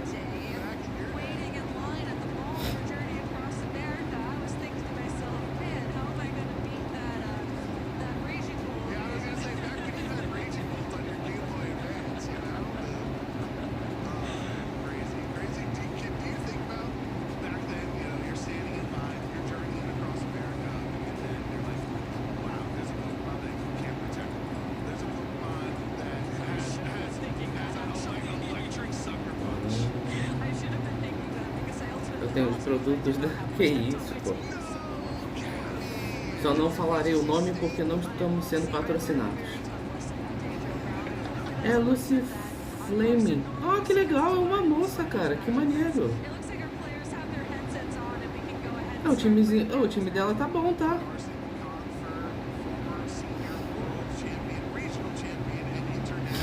O time do Carson, cara, é diferente. O Repão de Pedra Ninetales normal.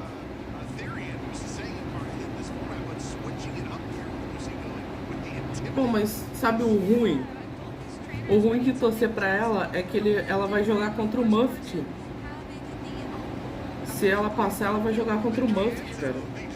Ó, o time do Carson Confer. Paris Giraffe de Throat Spray.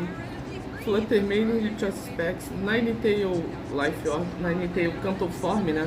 Life Orb, Orgepon Máscara de Pedra, Tornados de Covid Cloak e o Shifu Dark de Fox Sash.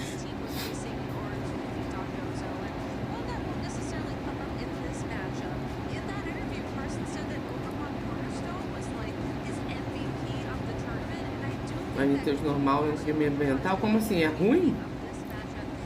Eu só acho o shine dela bonita.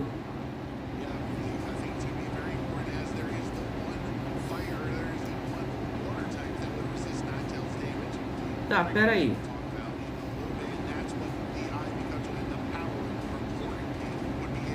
Ué, você tem um Pokémon... Cara, realmente eu não entendo o competitivo. Você tem um Pokémon que seta sol que atrapalha o Landorus e o Urshifu. Mas enfim, eu não vou nem saber. E o time da Lucy Flaming, né?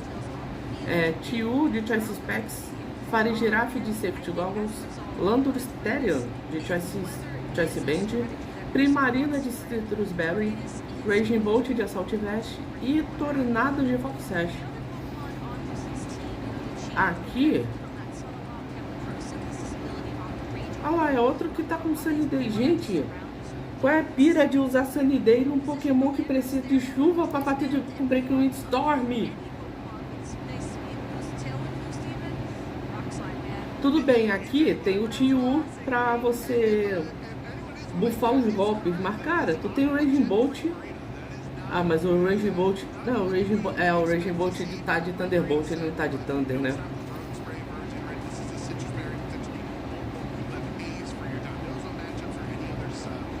Não, mas ainda assim... Pô, são dois pokémons, cara. É Primarina e Raging Bolt que você buffava.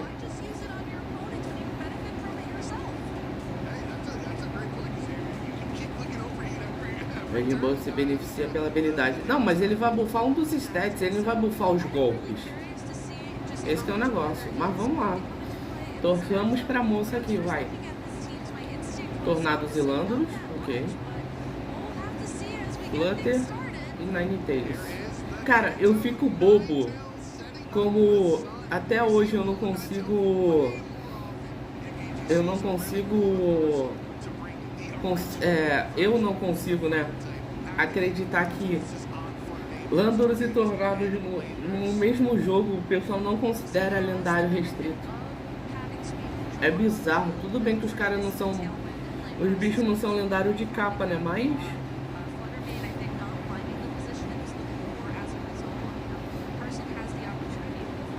Cara, a Ninetales é bonita, né, na moral. A de Alola é muito bonita, mas a de canto é lindíssima, cara. Ainda mais Shiny. Nossa, o cinza do Shiny dela é muito bonito, né? Lândulos sola muito aí, hein? É, se ele mandar um Orphiquake aqui, de Alga, né?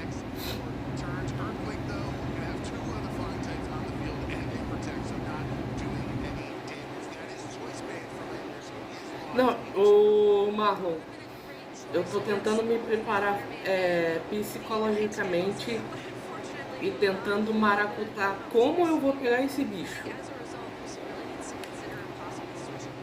Porque quando eu chegar no... Porque quando eu chegar em Nova, não sei qual que vai ser, né, o Pokémon Black ou o Pokémon White que eu vou jogar, cara... Eu vou jogar um dos dois, beleza, aí eu vou ter que... Tá, vamos supor que vocês escolheram o White pra mim. Eu vou ter que pegar, aí vocês vão escolher ou o Tornados ou o Thunderous, né? Beleza. Aí eu vou ter que jogar outra versão em off, pegar o outro lendário que vocês não escolheram, passar esse outro lendário, tentar passar esse outro lendário pra versão que vocês escolheram, pra gente ir atrás do Lândulos, cara. Como eu vou fazer isso, eu não faço a menor ideia.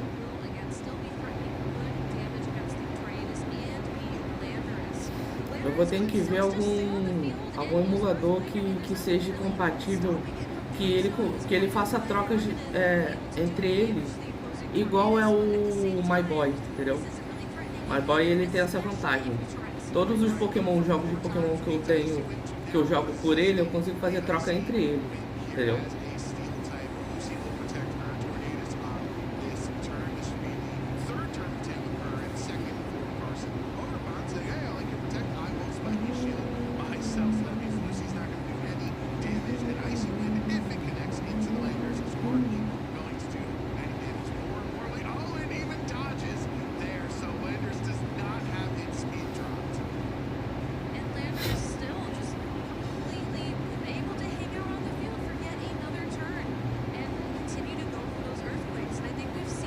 E ele vai ser o último Pokémon que a gente vai atrás, né? Porque até onde eu sei, o que não é muito, o último Pokémon que a gente pega antes da Elite Four é a Volcarona, né?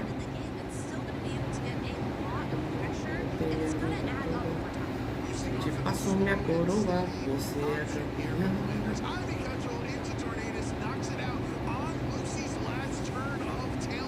Acho que a Volcarona é o Pokémon que a gente é o último Pokémon que a gente vai atrás, né, antes da Elite Four.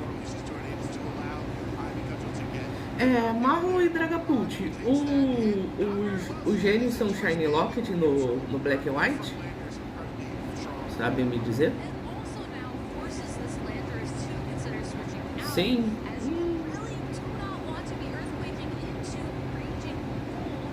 Errou então. Eu tava cogitando pegar outra versão e tentar fazer não são? Ué, Um fala que sim, outro fala que não são. Ah, sim, pra outra pergunta, que a Volcarona é o último Pokémon a ser pego. Tá, ok. Nossa, mano, eu já tô até vendo. Eu estou até vendo. Não, eles não são Shiny Rocket.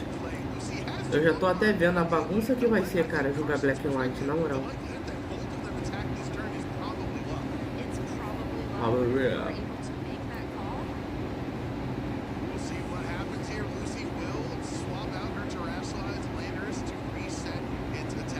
Primarina. Reagindo Storm, mas a Primarina desviou do golpe. Ah, é Reagindo de Assault Vest. Legal. Citrus Berry. Ela vai spamar golpe fada aqui, é isso? Electric Web, ok. Mas o Weapon tá mais lenta agora. Ó, tem dois jogos que eu quero... Tem dois jogos que eu quero fazer Shiny Hunt, tá, gente? O Heart Gold e a versão do jogo de Pokémon que vocês não escolherem pra eu jogar, tá? Que vai ser, entre aspas, jogar em off, entendeu? Que dá pra trazer aqui no canal.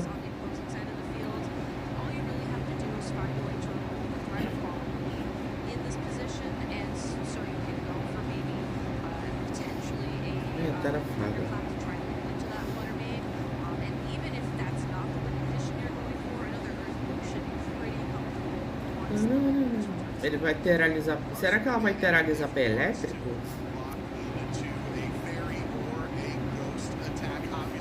Is a question.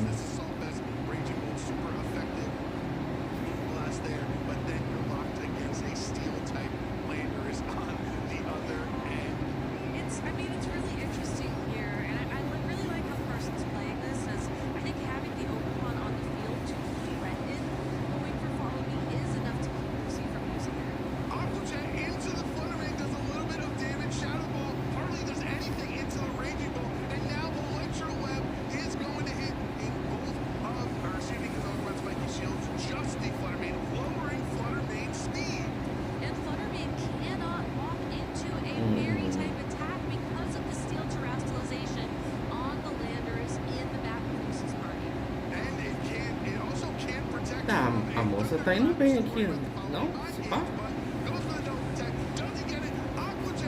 É super efetivo? Não é super efetivo porque ele é planta também, né?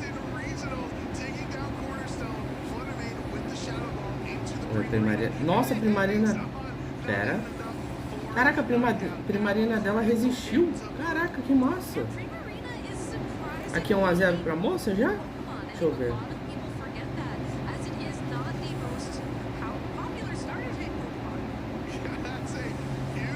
É, aqui é 1-0 pra moça já, caraca. Olha que massa. Ela ganhou o jogo já. Jogo 1 é dela, vai moça. Mais um e tu tá no top 4. Top 8 já é uma ótima posição. Moça com Reagindo, cinema. Cara, Ô Dragapult, tu falou do Reagindo dela, mas eu me surpreendi da Primarina ter resistido. Ela ficou com 1 de vida ali, cara.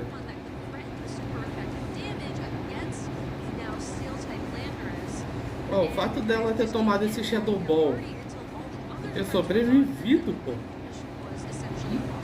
Tudo bem que ela deve resistir por causa do tipo fada, né? Mas, pô, ó. Aí tomou a Pajete. Essa moça tá estranha. Tá voando com um bode descansado. A mulher chega tão longe.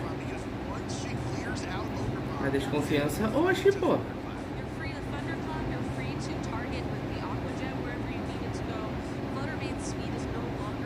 Mano, já pensou a gente tá chamando ela de moça, mas é um cara? Pode ser o Lucy, né?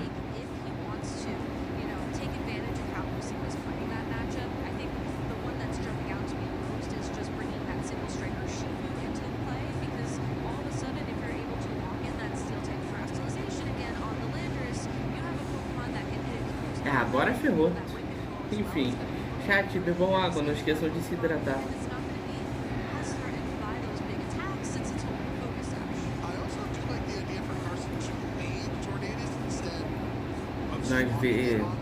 Depois nós vemos entrevista, eu não sei, pô. De repente até na entrevista. Aí nós escuta a voz. Vai que na entrevista ela fala com uma voz mó grossa, pô.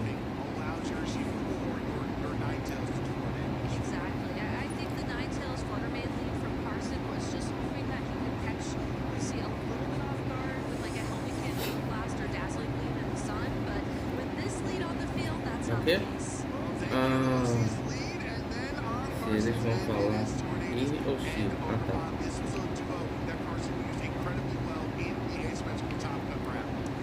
O Rick tá jogando o Gale of Darkness, agora que eu vi, ó. Ele que pegou pra jogar esse jogo, eu tô curioso pra jogar ele. Dark Luke mandou sim. É muito da hora esse negócio. O Skull tá jogando Chrono Cross.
Ah, ele veio. O cara trouxe o Shifu dessa vez. E ela manteve o Raging Bolt, a lead de Tornados e Lânduros, né? O Malo e Dragapult, qual é a diferença da... Qual é a diferença das formas das formas quadrúpedes e gênios dos gênios, né? Por que, por exemplo, a moça trouxe o Lânduros quadrúpede, né? E tem gente que traz, só que é mais normal trazer a forma gênio. Nossa, a primarina dela agora caiu fácil, hein? Acho que ela não queria perder o Lânduros nesse papo, por isso.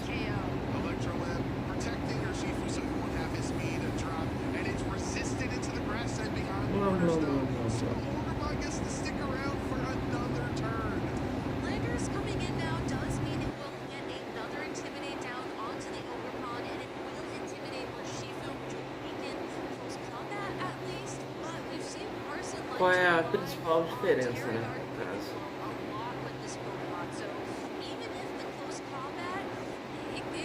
Se ela quiser, se ela tiver fake, ela não pode bater aqui, né?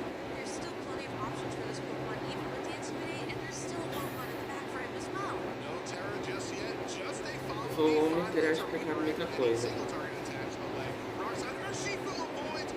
Shifu desviou do ataque.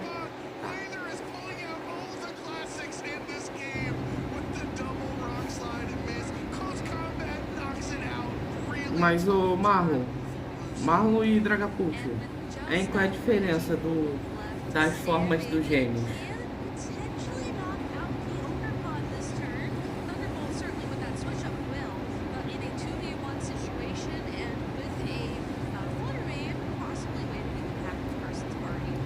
Mano, é um Raging Bolt contra 2.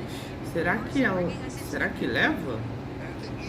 Muda status e habilidade. Ah, tá, ok. De blow. O design. Não, o design eu tô ligado, mas qual é a principal mudança, né? Eles falaram, o Marlon falou que é os stats e habilidade. O Landro na forma gênia ele só tem um Shiforce? É Shiforce, né? Eu acho o nome. Habilidade. E nesse modo quadrúpede ele tem um Intimidate, pelo que eu vi.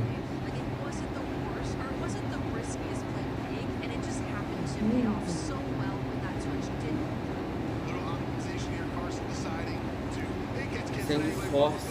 Ah, tá. Ué, desistiu?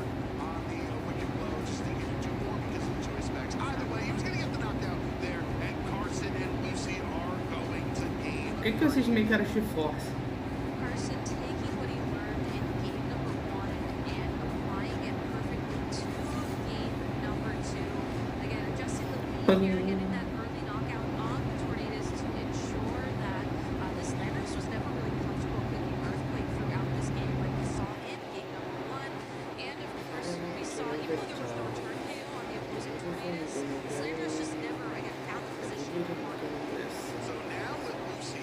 O fato da Primarina ter caído muito rápido complicou aqui esse papo. E o Rock Slide também, né, cara? Pô, o Rock Slide não ter... Os dois terem desviado o Rock Slide.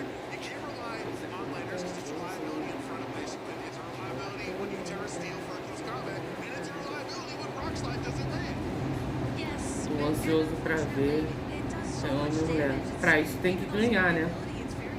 A pessoa tem que ganhar, né? Nossa, Marlon, se for mulher, tu se prepare que você vai ser cancelado, tá? Só isso que eu tenho a dizer, porque você está subestimando muito ao ponto de ser aquela palavra com M que não é legal, tá?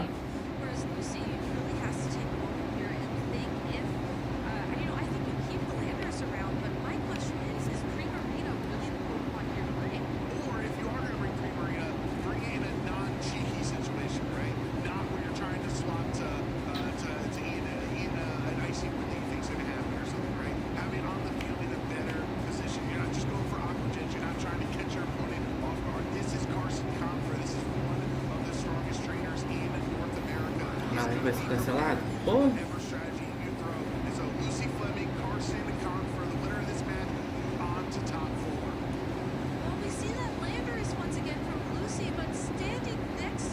Ué?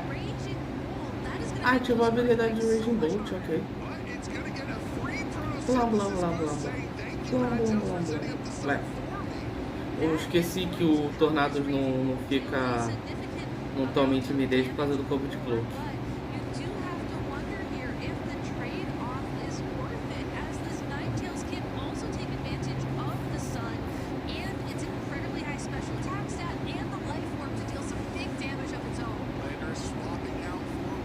Vai jogar Primarina? Oh, mas aí vai cair de primeira, não?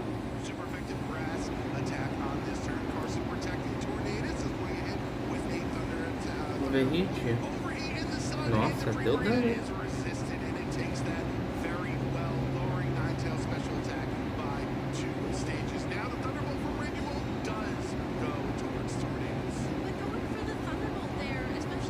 Não, o Marlon, o problema não é ser sua teoria e opinião.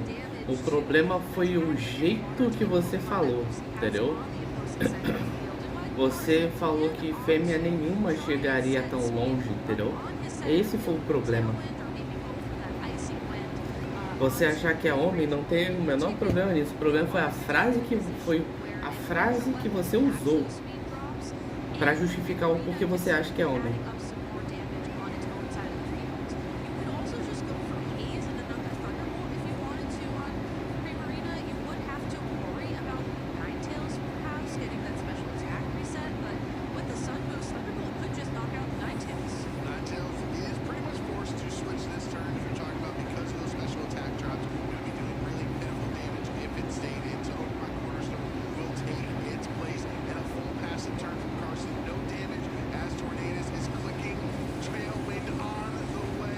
Ó. Mas não foi no sentido deles, né? Aparentemente é uma raridade. Não, mas o Marlon, o fato da frase, do jeito que você falou a frase, entendeu?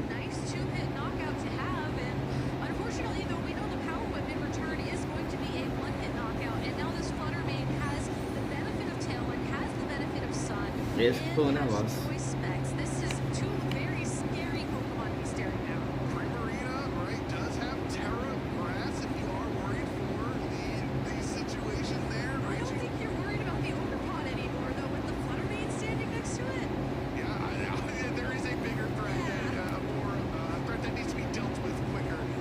Nossa, tá tendo um negócio de Overwatch. Caraca.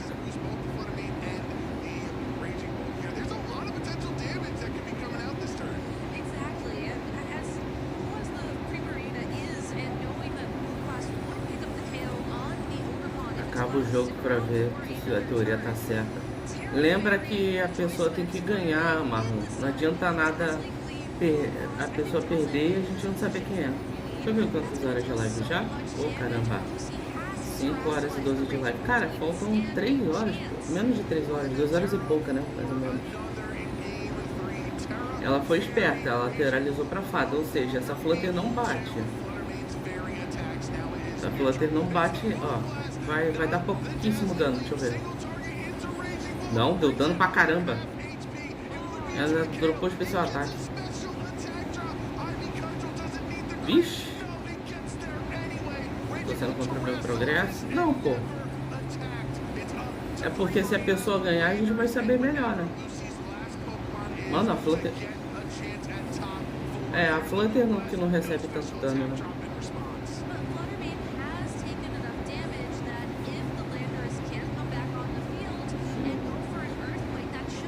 Indras falando um pouco do dano na frente de uma Flutter também. É que eu esqueço, pessoal... Ela tá de choice também, né? Por isso. É explicado esse dano. Porque um Moonblast não ia dar esse dano todo, pô, se pá. Ela tá de choice. Ela tá de choice specs, pô. Normalmente ela não tá de choice specs. Ela tá de boost energy, né? Mas eu esqueço que esse bicho também. Esse bicho também usa choice specs, pô.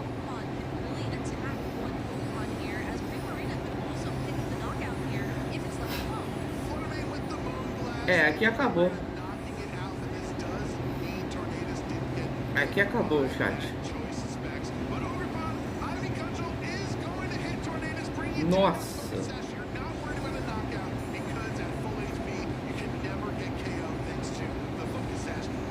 Aqui acabou.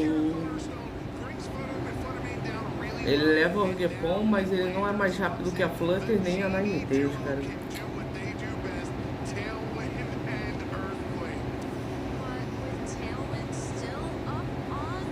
Ah não, pera aí, ainda tem um Landorus. Oxi.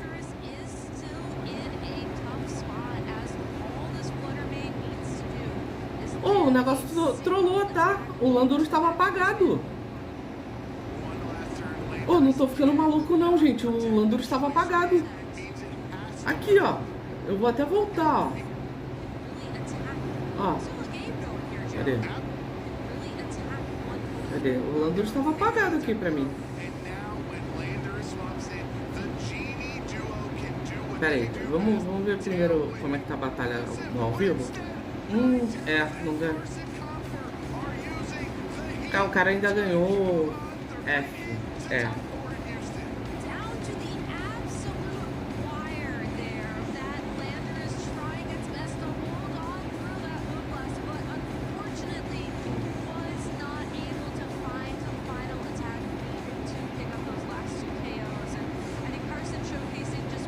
Nunca saberemos se é mulher, então.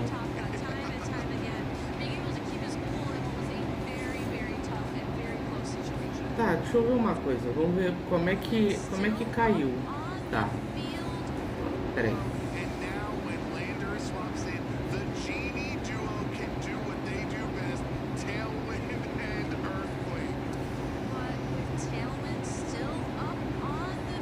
Mano, o Landor tava apagado pra mim, não entendi.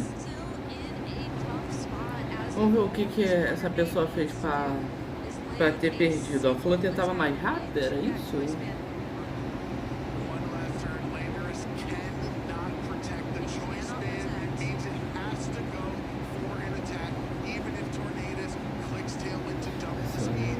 não conheço uma mulher que use esse estilo de roupa. Nossa, o cara dobrou no Landorus, né? Não. Ah tá, Heatwave.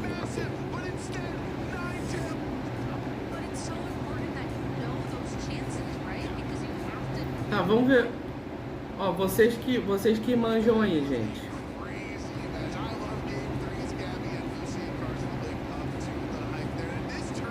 Porque ela não usou Tailwind, porque ainda tinha um turno de Tailwind, tu não viu ali não, ô Marlon? Aqui, ó. Ó, na hora que o cara vai setar, na hora que o cara vai dar um Blast ali, ó. Ó, quer ver? Aqui, ó. Ela ainda tá com um turno de Tailwind.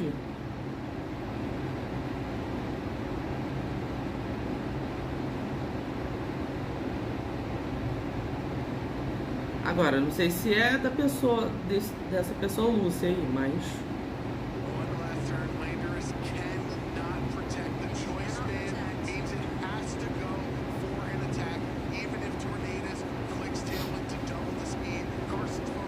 Ah, vamos ver... É do Carson, tá? Tá, vamos ver...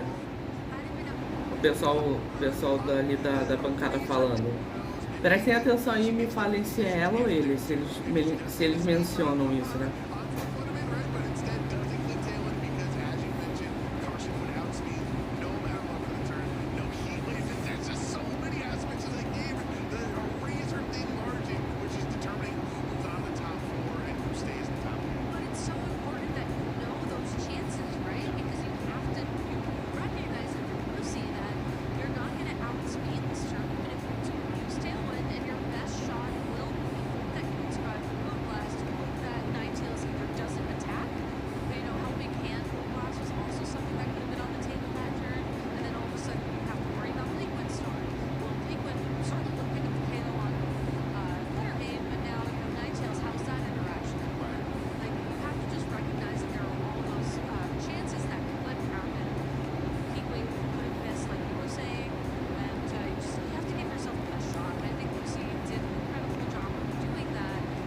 Eu não ouvi? Ué?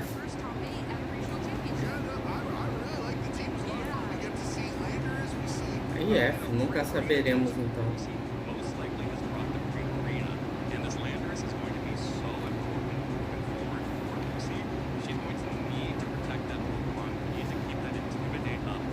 Nunca saberemos. Deixa eu ver o que o Souzani está fazendo.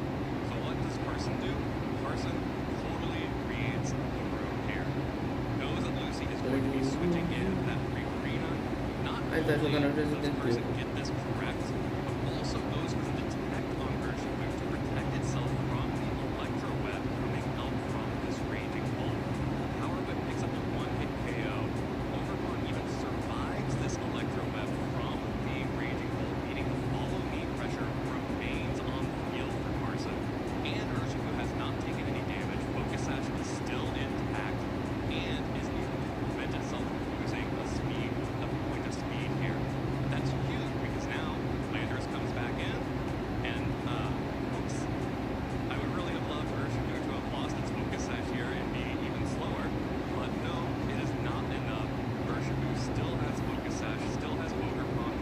Deixa eu ver uma coisa aqui.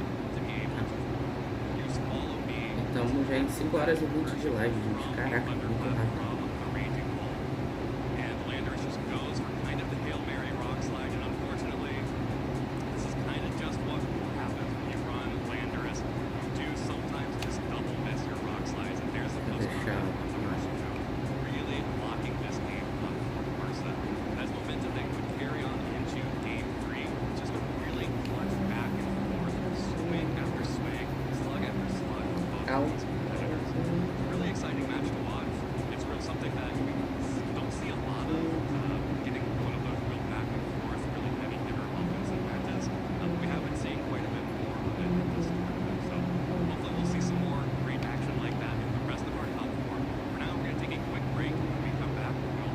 second set of top 8 matches.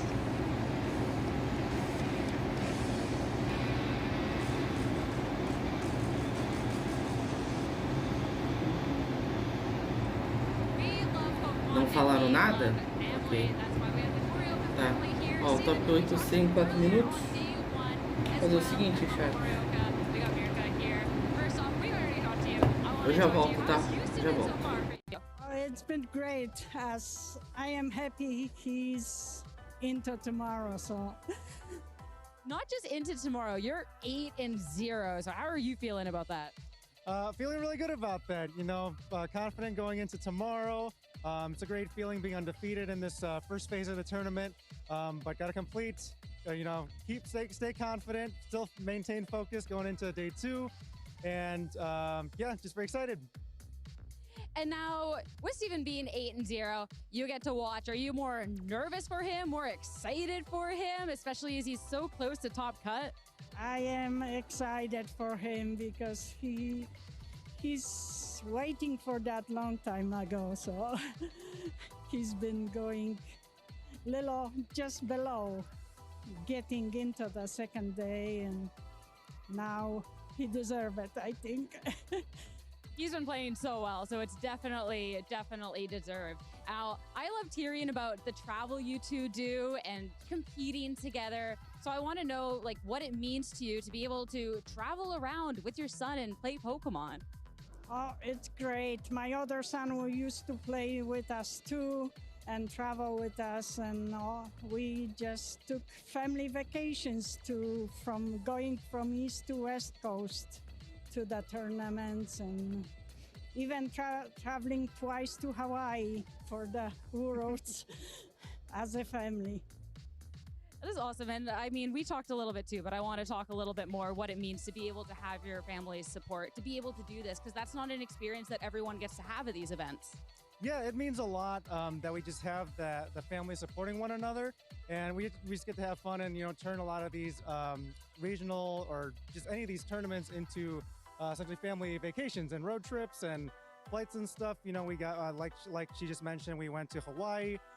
We've done some trips to Poland for Pokemon specifically, and then also turned into family vacations, and then just a lot of road trips all around the North America, and it's just been a lot of fun.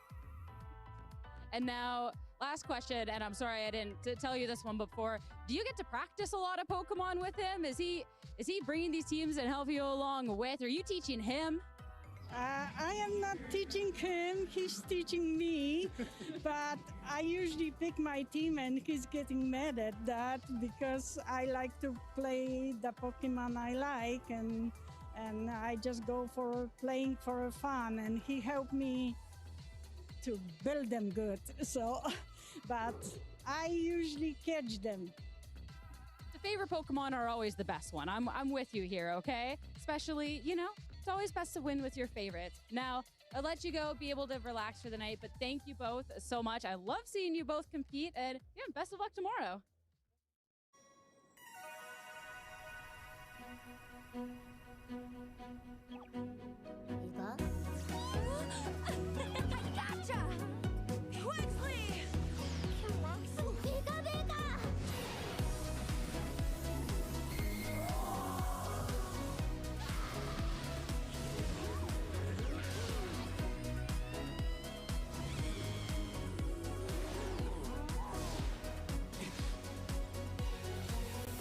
Roy's ancient Pokeball resonated with my pendant.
Welcome back, everybody, to the 2026 Houston VGC Regional Championships. It's been an exciting Phase 2. It's been an exciting Day 2 of broadcast, and now we are getting underway for the final 2 rounds of Top 8 here at the Houston Regional Championships.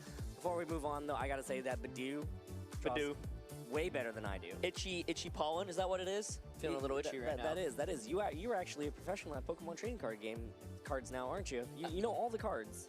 Dewey, I'm so glad you mentioned that. You know, I used to be a TCG player way back in the day, even before the VGC days, you know, as a Wii junior in 2008. And then they introduced VGC, and back then the circuits actually used to operate independently of each other. But around 2012, we kind of combined TCG and VGC under one, you know, hood.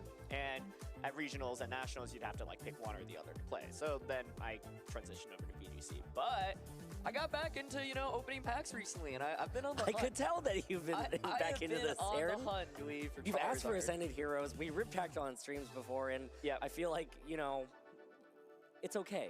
All right, you're gonna get the card that you really want one day. One day. Do you think it could be today? Maybe it could be today. What do you think? Well, should we try? I think you should try. Yeah. Let me touch it for luck. We should try. Yeah. Let me touch it for luck. All right, there you go. I think this is gonna be the hit. But chat, if you're watching, bless me up. You gotta let the chat see. Oh yeah. Okay, wait. I gotta do the trick, right? Code card. Okay, here we go. Okay, I like the darkness energy. Sure. Yeah. All right. Cool. All right. Yeah. Just a couple more cards. We're gonna see if Aaron gets the hit that he's looking for. Oddish. I love Oddish. All right. Low kicks. Dawn. Nice. I see some shiny back there, Aaron. Oh man, could you believe it? I see some shiny back there. There's the Darmanitan. Okay. All right, here we go. Breathe. Just breathe. Oh. We thought we had it. But it's okay. Moltres is still a pretty good Pokemon. It is. It's okay. You know, it's not Galarian Moltres, so we don't get to see this one very often. But you know, thank you to the lovely staff here for giving us a chance. Sometimes a little bit of hope is all you need. Was that okay? Did that you know fill the fix that you're looking for? No, but I think watching this next game will give me the adrenaline that I need. All right, well let's get that going then. Let's go ahead and take a look at the bracket right now. We just saw Sohaib and Carson Confer secure their spots into the top 4. They will be facing off in the top 4 upcoming after we figure out the rest of this bracket. We have Dylan Matthews versus Giovanni Siski and Justin Burns versus Zach Immersion coming up. So these are 2 matches that are very exciting. We've been able to see Dylan, Giovanni, Justin, and Zach on stream already. Zach, one of the undefeated players coming into Phase 2, as well as, you know, finishing extremely strong after an exciting set versus Aaron Brock yesterday. Justin Burns, we saw earlier on in Phase 2. You know, Justin is no stranger to the stream. He's a very high-level competitor. Hasn't really competed that much this season, but first tournament of the season, actually. First tournament of the season, and look at him. He's doing great. And you know, if you win the tournament, you qualify for the World Championships. And so imagine your first event of the season, you come, you get your World Stick, and you're like, all right, I'm done. See you guys in San Francisco in a few months. Of course, so exciting to be able to feature our defending world champion, Gio.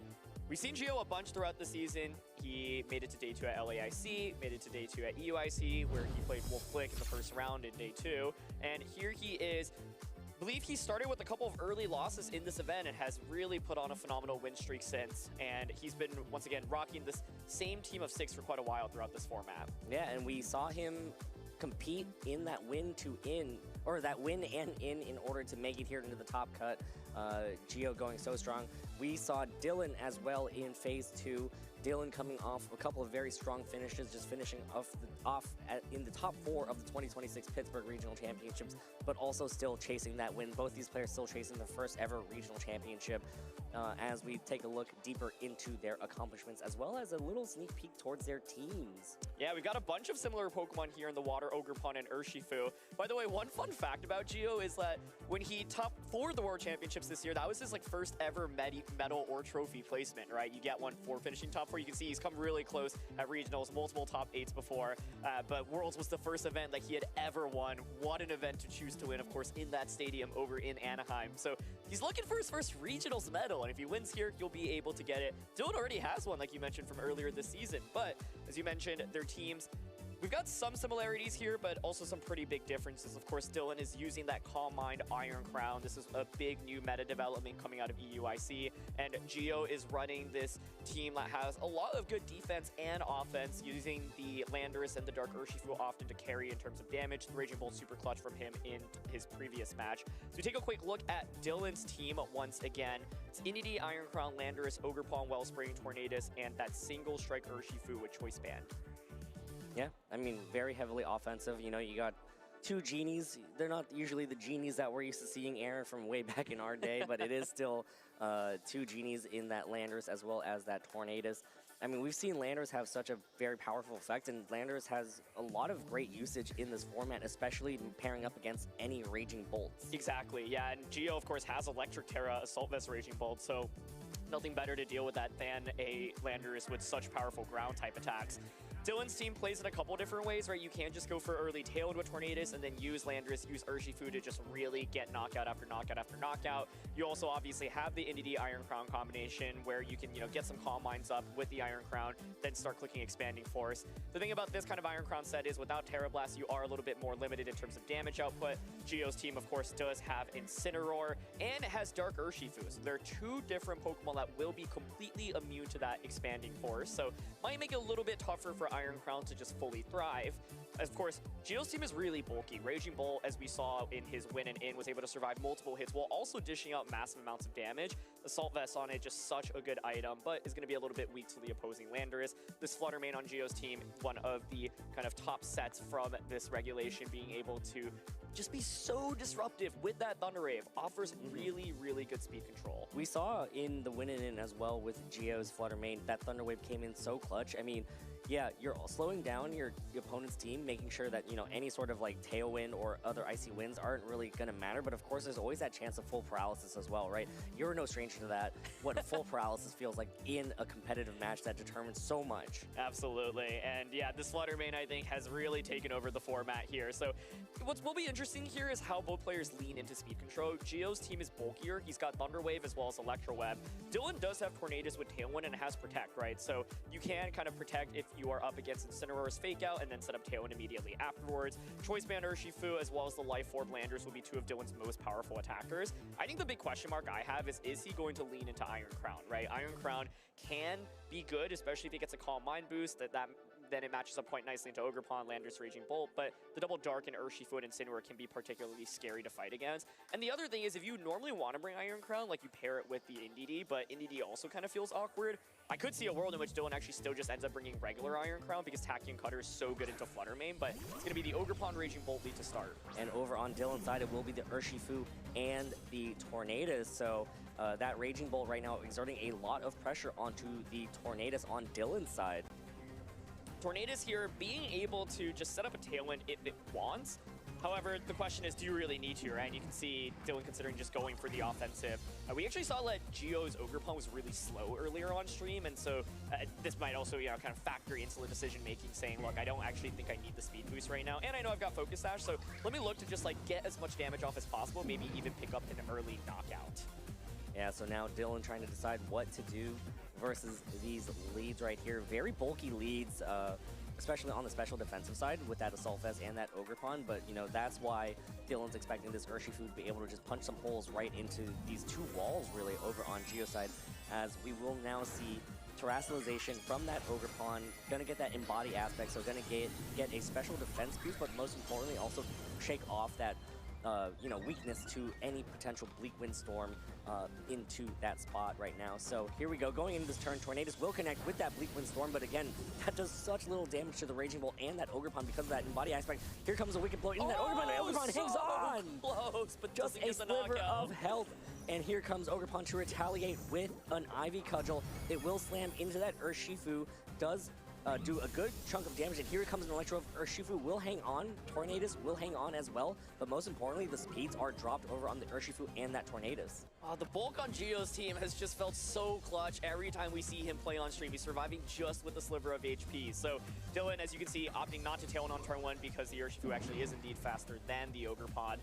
Now, Dylan's like, okay, I want to make sure I at least get Tailwind up for the remainder of the game, especially because Geo might have that Flutter main waiting in the back, and with Speed Booster energy, it could be a huge nuisance to Ogerpon and Landorus. I think Dylan was really hoping to get a knockout there on turn 1 onto Ogerpon. It barely hangs on with the sliver of HP. And now it's a little bit scary, right? Because the Raging Bull, of course, is applying pressure with that Thunderclap onto either slot. This is Choice Band Urshifu, so you have to either click Close Combat or switch out. There is no ability to switch to the Sucker Punch, and so Dylan, recognizing that he is going to pivot out, does not want to eat up a Thunderclap. But let's see if Geo capitalizes off this and predicts it. Ogerpon over on Dylan's side will take the field here. Tornadus will set up that Tailwind with its last moves, most likely, as it doesn't seem like it's going to be surviving this turn at all. Raging Bolt goes for the Thunderclap. It's going to fail into the switch or the Tornadus hit. And here comes an Ivy Cudgel. It looks like it's going to be the water absorbed from that Ogerpon, just taking it in. So great switch right there, getting up a Tailwind for essentially free. Yeah, really nice. The question still is, how do you deal damage to this Raging Bolt, right? It is really well matched into all 3 Pokemon that Dylan has brought so far, and there's very little damage, right? Like, Raging Bolt, maybe the best Pokemon in the format to have against an Ogerpon and a Tornadus combination. So right now, what Dylan is hoping for is probably for free switch in, right? And then start dishing out damage into Raging Bolt. But the Raging Bolt is just so difficult to deal with, and right now, there is not very much offensive pressure. No, not at all. I mean, the Urshifu really is what, you know, you'd expect from Dylan's team to be able to punch these holes. I mean, we saw how much damage that Bleak Wind Storm did to the Ogerpon and that Raging Bull. So where's Dylan going to find that damage? Ogerpon on Dylan's side will Spiky Shield and try to avoid taking any hits this turn, as the Ogerpon over on Geo's side will also follow suit and protect itself with its own Spiky Shield. Now, Tornadus will use Bleak Wind Storm, will connect with that Raging Bolt. But again, we see how much damage that does because of that resist as well as that Assault Vest. Like, it's not much at all.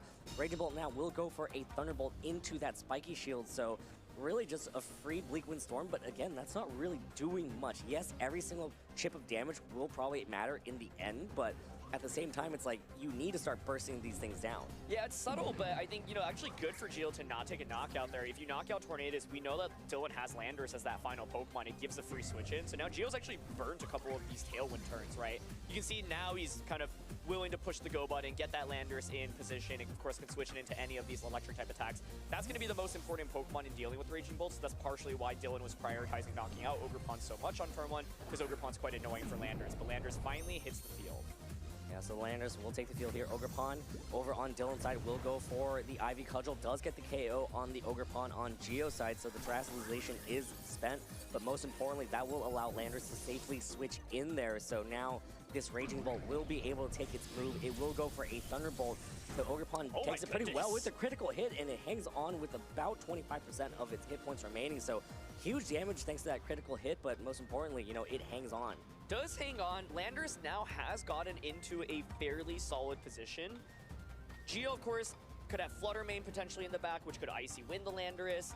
Dylan still has his Terra available, and so this is going to be Terra Steel in the Landorus. Terra Steel, not a bad Terra to have into the Flutter Mane Raging Bolt combination, but should you Terra Steel, it does open yourself up to eating super effective attacks, namely from the Landorus as well as the Urshifu on Geo's end. So Geo's taking a little bit of time to think. The other thing is that Dylan now has Conserve Tornadus, so has the ability to potentially set up another Tailwind, and has finally gotten Landorus into the right spot, right? So it is going to be Urshifu coming out here.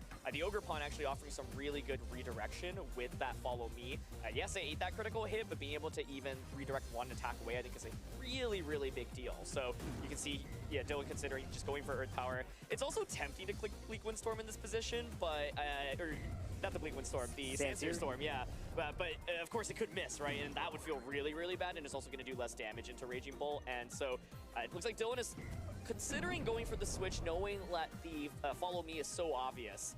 So let's see. Yeah, looking at Dylan's team, like there's been so much damage dealt onto Dylan's team. Like, you know, all his Pokemon have been heavily hit. Ogerpon does switch out over on Dylan's side now. It will be replaced by the Urshifu, which has already taken its quite a licking here, as the Urshifu over on Geo's side will protect itself. Wants to stick around for just a little bit, as Landorus goes straight for the Earth Power in that Raging Bolt and gets the KO, so now Geo will be able to freely switch in that Flutter Mane in the back most likely. Yeah, it's really. If it is the Flutter main. Let's see, yeah. Yeah. Like, you can see Dylan was, nodding as he saw the Urshifu detect, right? So it is going to be Flutter main here. He did open himself up to the potential of the Urshifu just attacking there, but Landorus, likely to be able to survive a Wicked Blow there anyway, saying, I'd rather, reposition a little bit here. So Tailwind now has ended. This is still kind of dicey, but yeah, I think what we might see Dylan attempt here is like sacrifice both Pokemon, get Tornadus back out, maybe then set up Tailwind again. I think what's scary here is like, do you have enough damage across the board, right? Because there is still the Focus Sash intact on the Urshifu, yeah. And the Flutter mains on these teams are going to be extra bulky, right? So it won't go down to just one hit, and wow, okay. This is what we're seeing. It's going to be the potential Fire Terra here. The idea behind Fire Terra is solely to survive an Icy Wind from the Flutter main, right? Because I think if you are Geo right now, you're considering going for Icy Wind, and you could Icy Wind close combat into a Landorus slot, which would cover for a Steel Terra on the Landorus. That's kind of like the obvious play here. So it's a Locked big in. gamble. Let's see. Landorus will switch out over on Dylan's side. It will be replaced by the Ogre Pawn over on Dylan's side. Again, heavily damaged already. And here comes the Fire Terra to try to survive this one Icy Wind from this opposing Flutter main. It's a risk. You're committing your Terrestrialization right now for a chance to survive. Could be huge. Urshifu will go for a Sucker Punch in that Flutter main. Does good damage there. Brings it down to about 25%. Flutter main uses Icy Wind, but it's going to miss the Ogre Pawn. Does hit into the Urshifu. Urshifu hangs on with 1 HP. The perfect Terra just to hang on with a Sliver. It indeed is the Icy Wind close combat play I was talking about. And so, of course, had Urshifu not Terra there, then it would have fainted to the Icy Wind, but now could potentially get another Sucker Punch off. Of course, Geo then could go for a Sucker Punch of his own into the Urshifu. Also doesn't have to click Icy Wind or Moonblast with that Flutter main. But yeah, it's rare that you see a Pokemon with 15 HP Terra, but it worked out here. Yeah, and honestly, that Urshifu sticking around for just one more attack could be crucial. Either get the KO on that Flutter main or break that Focus Sash on the Urshifu, right? And then this also sets up Tornadus to be able to set up a Tailwind and allow that Landorus in the back to kind of like come back in and sweep up. Exactly, yeah. I think what Dylan is setting up for is if I break the Focus Sash on Urshifu, Landorus then can potentially just get a knockout onto both, and I know I can survive one attack. I think the question is, can you maneuver this in a way where you don't have to rely on Sanseer Storm? Ideally, you'd like to end the game with Earth Power, so like that is the big thing, but I think Dylan here has like a guaranteed Tailwind for sure. And you can Sucker Punch Flutter main, but Flutter main, of course, can click Thunder Wave here or could click Taunt and would make it moot. And so the question here for Geo is, do you predict the Sucker Punch into your own Urshifu?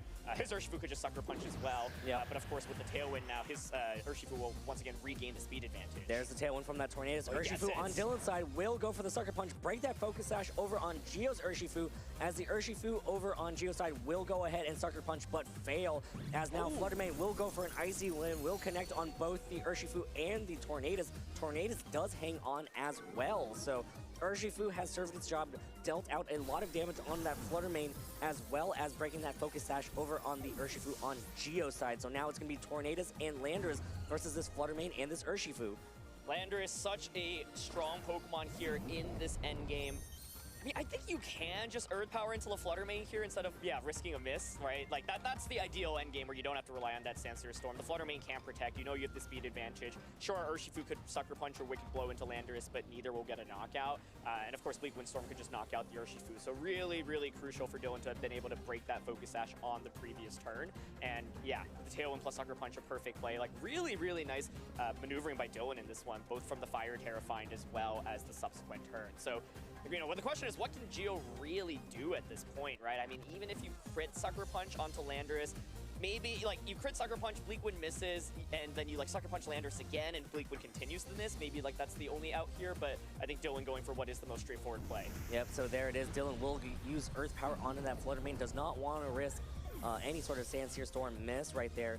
And now the Tornadus will be able to move, does connect with that Bleak Windstorm, connects on that Urshifu, and Dylan Matthews takes game 1 here in this top 8 set. Really nice. It felt like the early game was more in Geo's favor, especially with Ogre Pawn hanging on, but those two back-to-back really clutch turns, Fire Terra on Urshifu, baiting out the Icy Wind close combat into Landorus, and getting so much value out of Choice Band Urshifu that had such little HP was what allowed Dylan to secure that one.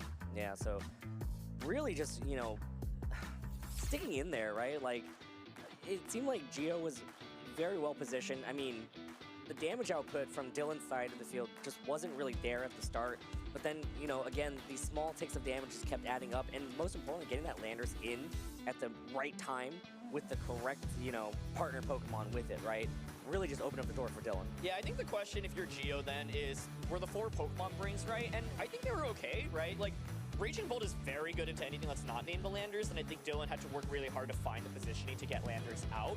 If you were Geo, there are a couple of different things that you could have done the turn that Raging Bolt fainted, which was potentially have switched out, right? Fluttermane would have been able to at least take an Earth Power, and you could also make a Pokemon adjustment, right? If you had brought your own Landers, that's a Pokemon that can, of course, switch into opposing Earth Powers. I just think Landers might feel a little bit awkward to bring because it's like not actually that powerful into a lot of Dylan's team, and so it might feel, yeah, a little bit unintuitive. And so Geo might be happy running it back. Part of, you know, that mid to end game was also Dylan just making 2 really, really nice calls, right? That Fire Terra switch out play. That turn could have gone very differently. Imagine if Fluttermane just Moonblasted into Urshifu slot. Sure, you Terra, but you're at 15 HP, so you faint anyway. Suddenly you're down a Terra, and Geo's in a much better position with no Focus Sash on Urshifu being broken in the subsequent turn. So a lot of that felt like Geo probably had the right pieces, but Dylan just made some really nice calls. So do that when you are in top 8 against the defending world champion. Really masterful play.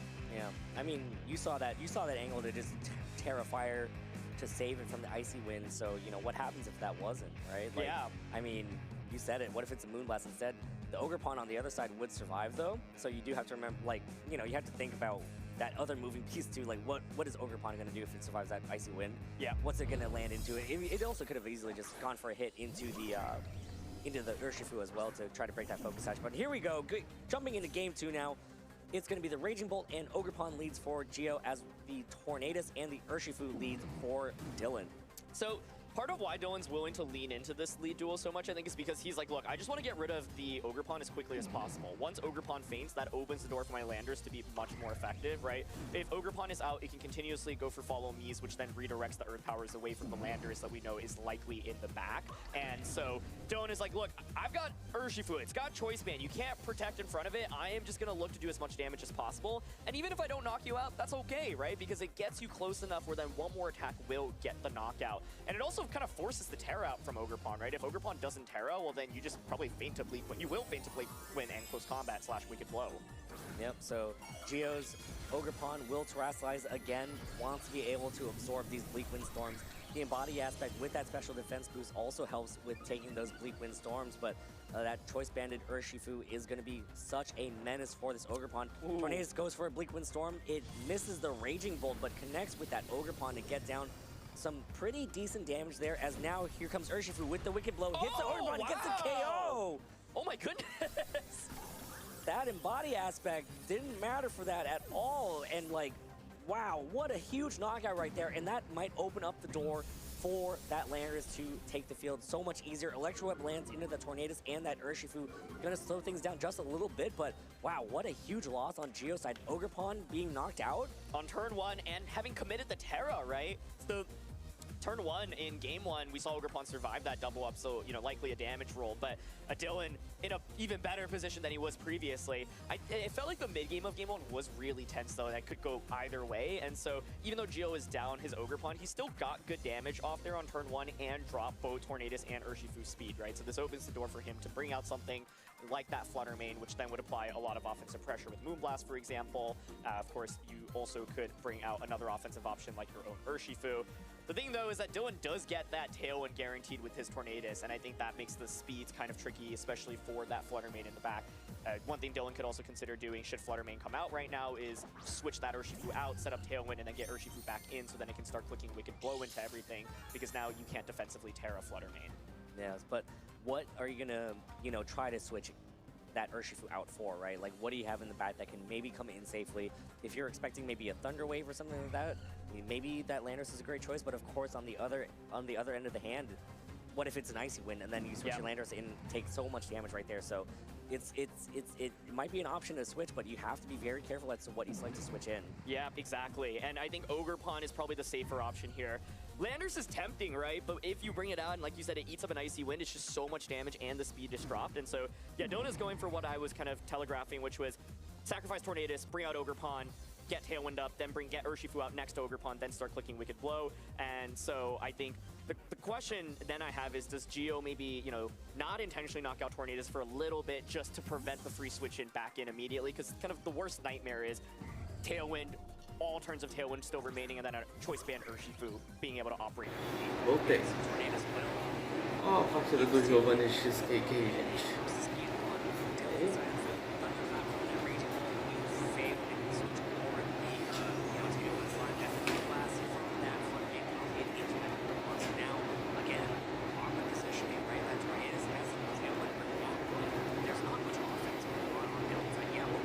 Ficou 10-2. Tá perdendo de 1 a 0 por enquanto.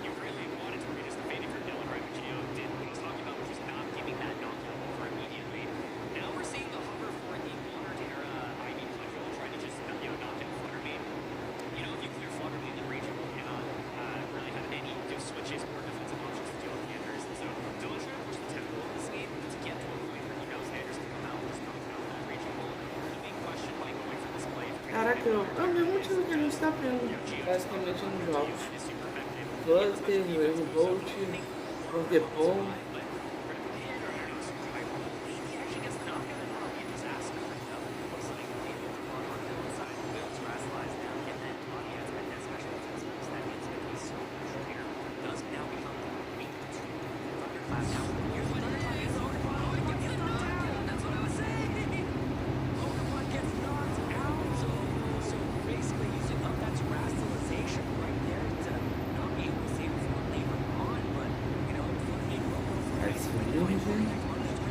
Era qual? Tô lá com 3 vidas.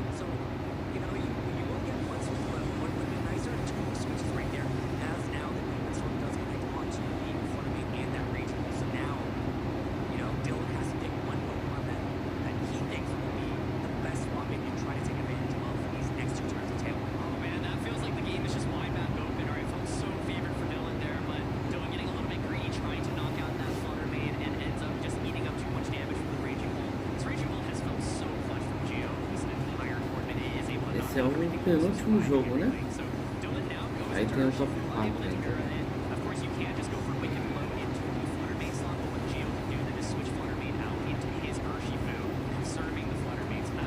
Vamos ver.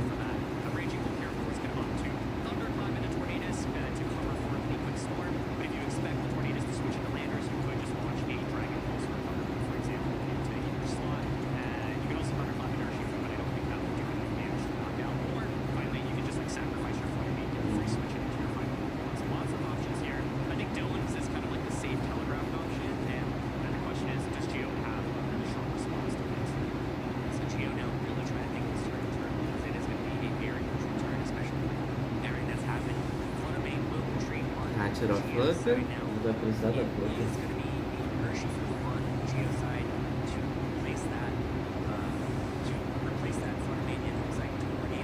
Não bateu com o Thunderclap? Puxa.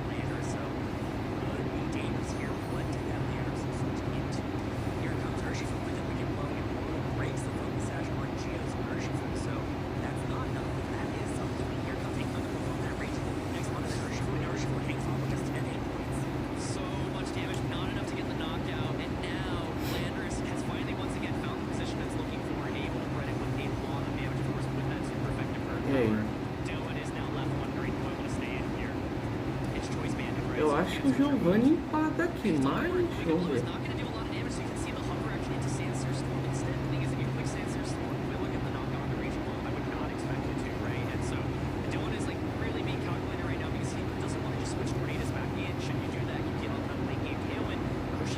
Usou o Detect.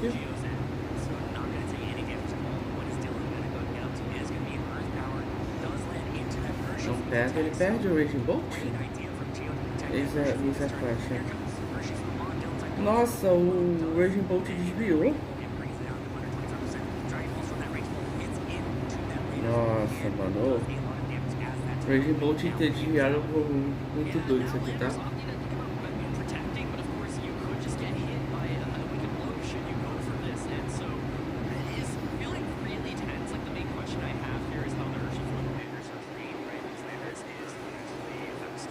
Cara, Ah, ele pode trocar esse Reagindo Bolt, né?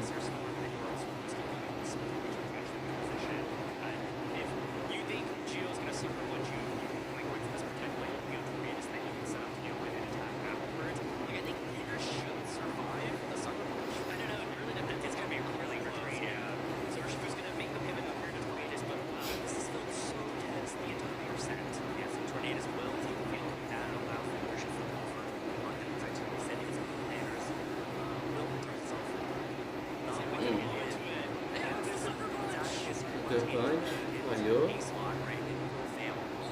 O jogador utilizou o Thunderclap e falhou.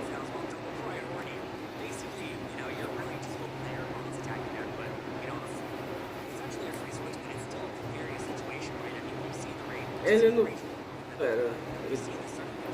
Ele consegue usar o Thunderbolt. O Thunderbolt não, o Protect, né?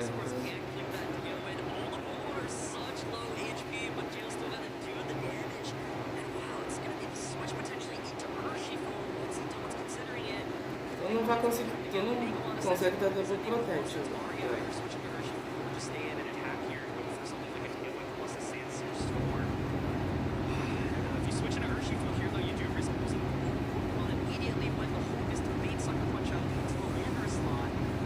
Vamos ver.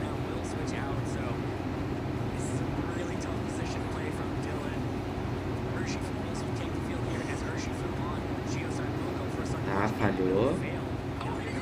Ele voltou no Thunderclap, ok.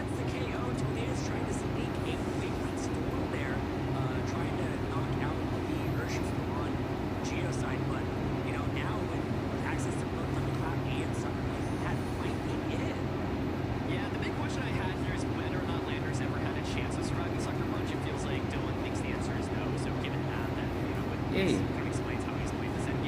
Tem como ganhar esse jogo ainda? Porque a Flutter tá atrás, né? Isso.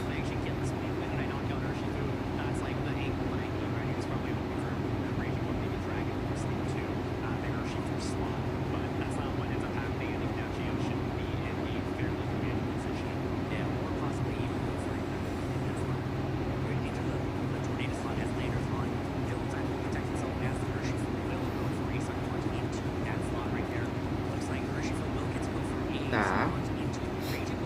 Aí agora tem uma Flutter e um Shifu.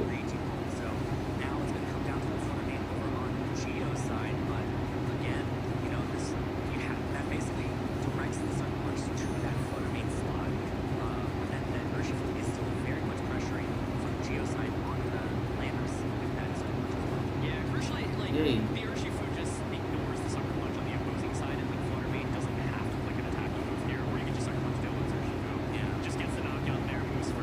Agora eu tô pulando e não consegui tancar isso aí.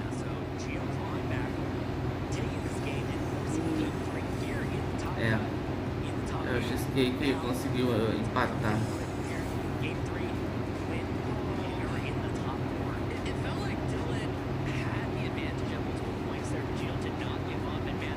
É. Nossa, o cara poderia ter eliminado fácil.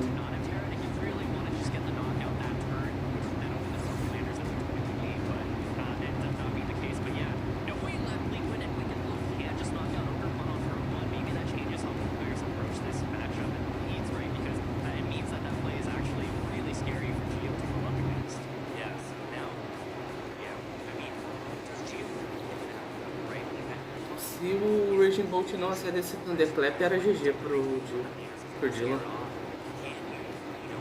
Definitivamente era GG pro Dylan. Porque aí ele levava o Reagindo Bolt e ainda tinha o Tornados ali pra bater.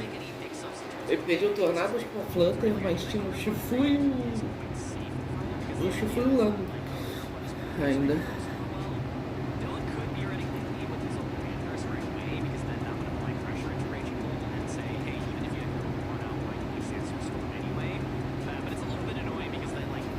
Hoje eu fui cal com meu amigo para jogar o jogo final.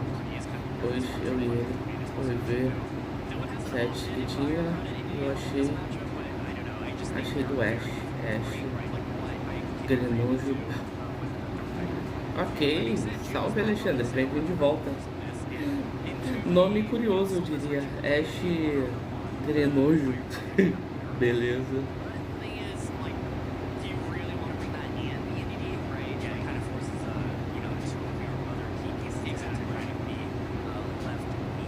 Uva.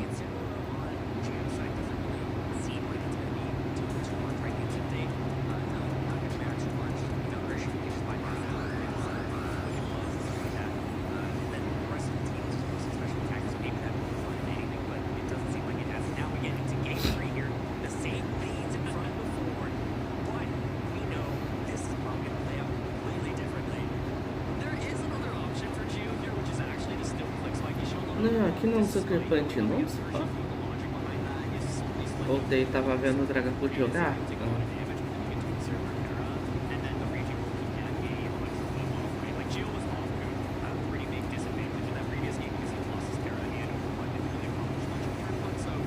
O Cheesecake tá jogando, mano. Ele acabou de empatar o jogo. Ele quase perde aqui no caso.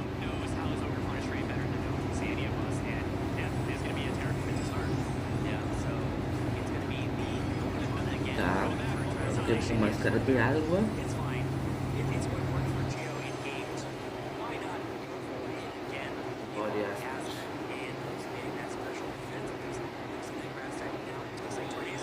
Storm, mais um. Reagindo desviou. Caraca.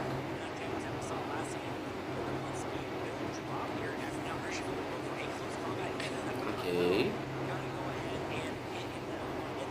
Mas eu acho que esse Shifu cai agora pro Reagindo, não? Você fala?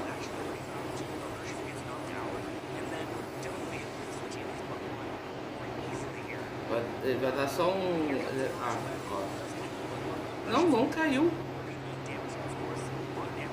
Ah, mas estão menos um também.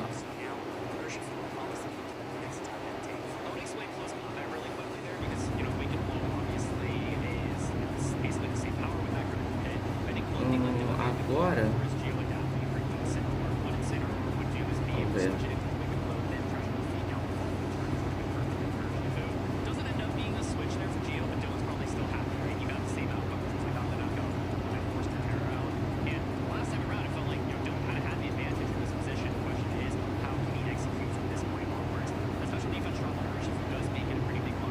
Não. Bela play do Dio. Ué. Tá, Fluttermane. Ok.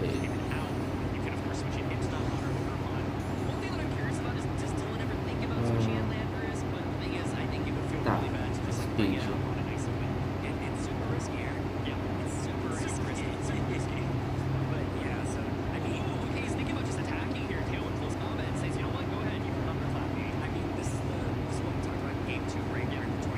O Flutter não vai sofrer pro Great Wind.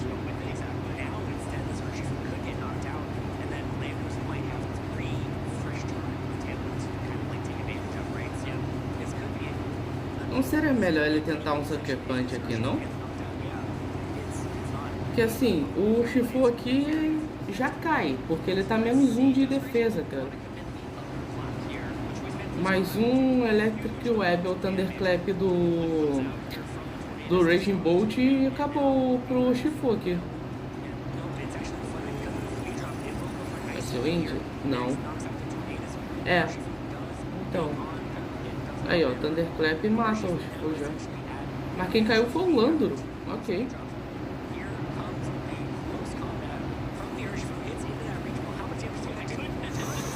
É, menos 2.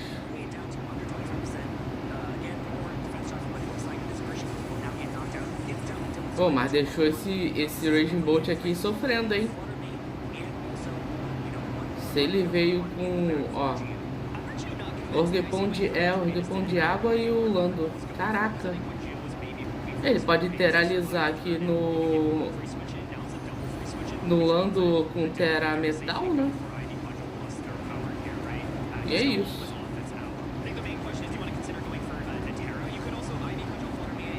Mano, não seria melhor ele teralizar, não? Ele teraliza metal aqui no Lando. E dobra na e dobra na Flutter, não? Que aí ele vai ter só o Raging Bolt pra bater depois, porque mesmo que o Raging Bolt leve a Orgepon, ele tem um Lando de vida cheia pra levar o Raging Bolt.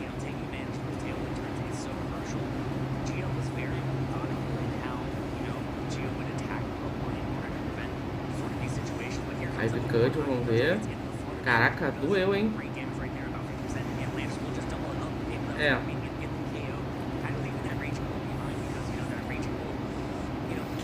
Vamos ver o que se... Ok. Tá.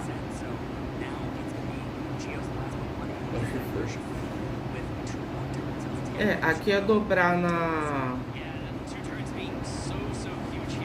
Dobra no Raging Bolt, não?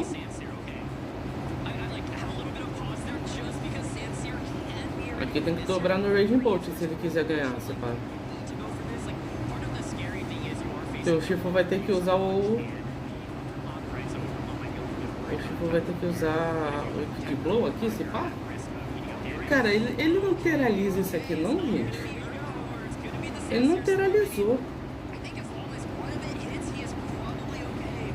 É possível que eu tô viajando muito aqui, cara. Tá, ok. Deu follow me com a... Ok. Errou.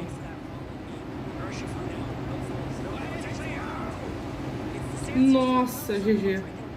Pera. GG? Vamos ver.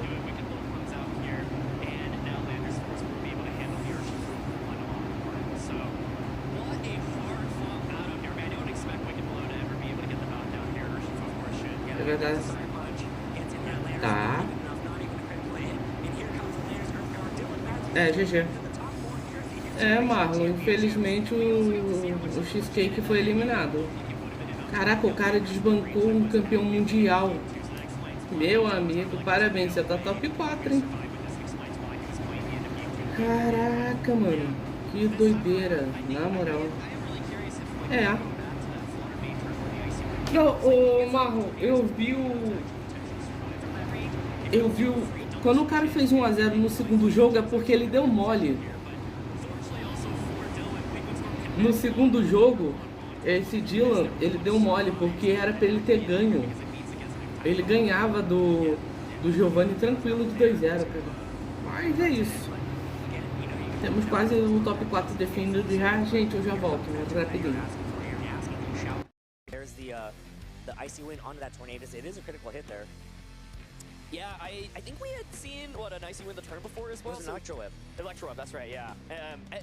Tornadus had been Icy Wind at some point in this set, right? So I'm like, I don't remember how much damage it had done exactly previously. Geo may have also just been Thunderbolting the Tornadus slot. My guess, though, given like he didn't Thunderclap that turn, was predicting Urshifu to switch out, trying to get damage onto the switch in. And so either way, I think, you know, Dylan really happy to be able to get both of the right attackers out at the perfect time, finally has all of the turns of Teo to capitalize, kind of learning from game 2 where it was awkward where the Tornadus was stuck on the field for a really long time. But what a really fun set, and I mean, Geo putting up such a good fight throughout all of it. Top 8 finish for Geo, the current world champion, not yet getting a regionals medal or trophy or award. So, you know, I mean, Geo's playing exceptionally well. We talked about it earlier on the broadcast that, you know, Geo started, you know, with a less than ideal start. I basically had to win a bunch of games straight in order to make it to the top cut, making all the way to the top 8. So congratulations to Geo, and Dylan continues on to the top 4. Dylan is playing exceptionally well. I mean, you go up against the current world champion, and then you basically have some very close games, and you see exactly how methodical Geo was in all of the turns, right? I mean, Dylan was selecting moves pretty fast. Yeah. But then, or, you know, Dylan was also making like pretty average selection turn times, basically. But then Geo was methodically thinking out, taking a couple more seconds just to really think things through. But Dylan, you know, pulled through. Absolutely, yeah. And I mean, the turn 1 alone was so dicey every time, right? Because we saw Ogerpon survive the double up in game 1. So I'm curious what exactly the damage calculations are. Someone's got to run the numbers out there, you know? I think I know who's running that number. Like, I would love to know what the, you know, percentage chance of those 2 attacks going into Ogerpon are of getting that knockout immediately. But I thought the matchup was interesting because we essentially saw the exact same 4 Pokemon brought in the same order every time, but all the games actually played out quite differently. And I think it made a lot of sense from both players. I don't know if there was like an immediate, obvious like adjustment for you to make in terms of like switching Pokemon options. And yeah, like it was really, really tense and a really fun one to watch. Yeah, I was very happy that I got to cast that one with you, Aaron. Thanks, man. I'm happy to cast any game with you, Dewey. Oh, thanks, Aaron. But yeah, I mean, you just see how these little differences in variation in board state matter so much. I mean, just that last game being able to operate under, you know, more turns of Tailwind, right? Yep. Like, you were basically, you hate to see it, right? It goes for anything. Like, if you set up a Trick Room and then you don't have your Pokemon that are your sweepers out, instead you just got your, you know, support Pokemon and also your Trick Room setter, feels bad. Same with the Tailwind, right? So, you know, being able to take advantage of the full set of turns, you know, 3 or 4, depending on, you know, your board positioning and stuff like that, makes a huge difference, and that's what made the big difference in Game 3. Absolutely. But let's go ahead and hear from Dylan himself and see how he's feeling. Take it away, Sierra. Thanks so much, you two. I'm here out on the floor with Dylan, who is now secured in top 4 of Houston. That was a crazy game. How are you feeling after that? Very, very shaken up. My heart rate's crazy right now, but I'm happy to be here for the 3rd time this season. So what has your heart racing? Is it the fact that you're up against a world champion? Is it the fact that it came down to a 3-game set that was wild? Is it the fact that you're back in a top 4? Like, what has you shaken? All of the above, to be honest. Gio's an incredible player, very nice person as well. And the matchup was one that him and my great friend Daniel Yu had already played earlier in the tournament. So we both knew that we had a lot of prep going in, and I, you know, definitely considered doing a bunch of different things, but ultimately sticking with my lines was, I think, what got me there. So what was a little bit of this plan going into this? Because obviously Tailwind is such a strong team, but something that can kind of derail that speed you have, you see a lot of priority moves come out. We got to see that come into effect a lot during the set. There was a lot of pressure coming out from these sucker punches, these thunderclaps. So how do you make sure that you can stay ahead of it and be able to close it out? Right. It's very tricky with Landorus because it's an incredibly important Pokemon in the set because you need it to take a bunch of KOs, but even if it gets hit by like a stray Dragon Pulse or whatever, all of a sudden it's in Sucker Punch range, and like you can't always get the 50-50 mind games correct in that instance. So like it's all about protecting it, but also getting rid of the extremely bulky Ogerpon Wellspring. Like my Choice Band Urshifu has failed the KO on a lot of those this weekend. I think they're going just like the max bulk possible. So it's very tricky to get that double up. And in the game too, I think I got very lucky with the Wicked Blow. I was a bit scared of like a Flutter swapping in, but ultimately just removing the Wellspring and getting some chip on the bolt so my Lando can pick it up can be really important. And I mean, that was an incredible 3-game set that we got to see with a lot coming out. You're now in top 4. I know earlier on this season, you did the back-to-back top 4s. We got Pittsburgh, we got Milwaukee. It's been a second top 4, so how are you feeling going into it? I'm feeling incredible. I'm ready to hopefully time, especially with the team that I think you predicted as your 6 Mons for, I know one of the casters did. Those are my Mons. Yeah. Good call from you, I guess. I knew it. I'm rooting for you now. I was awake. I was talking about a little bit of Rain Dance, but we don't have to talk about it. Your version's better. Last but not least, before we get to see you in the top 4, do you have any final words or any thanks to those friends that helped? Yeah, for sure. First of all, shout out Triangle Area Trading Cards for sending me here. Happy to represent them and continue doing well. Shout out to Mark Morales, our local TO, great friend of mine, does a lot for our scene. Shout out to my beautiful girlfriend, Sarah, and all my friends that I'm here with, Bill, Alex, Andrew. Really just need a name. Everyone back home, Pokemon Go Club at NC State, all my other friends, you know who you are. All those shout outs, love to hear it. Congratulations again on this top 4, and best of luck in your next match. As for us, our top 8s are almost done, but one more that we're almost ready to get to it. But for now, let's head over to Evan.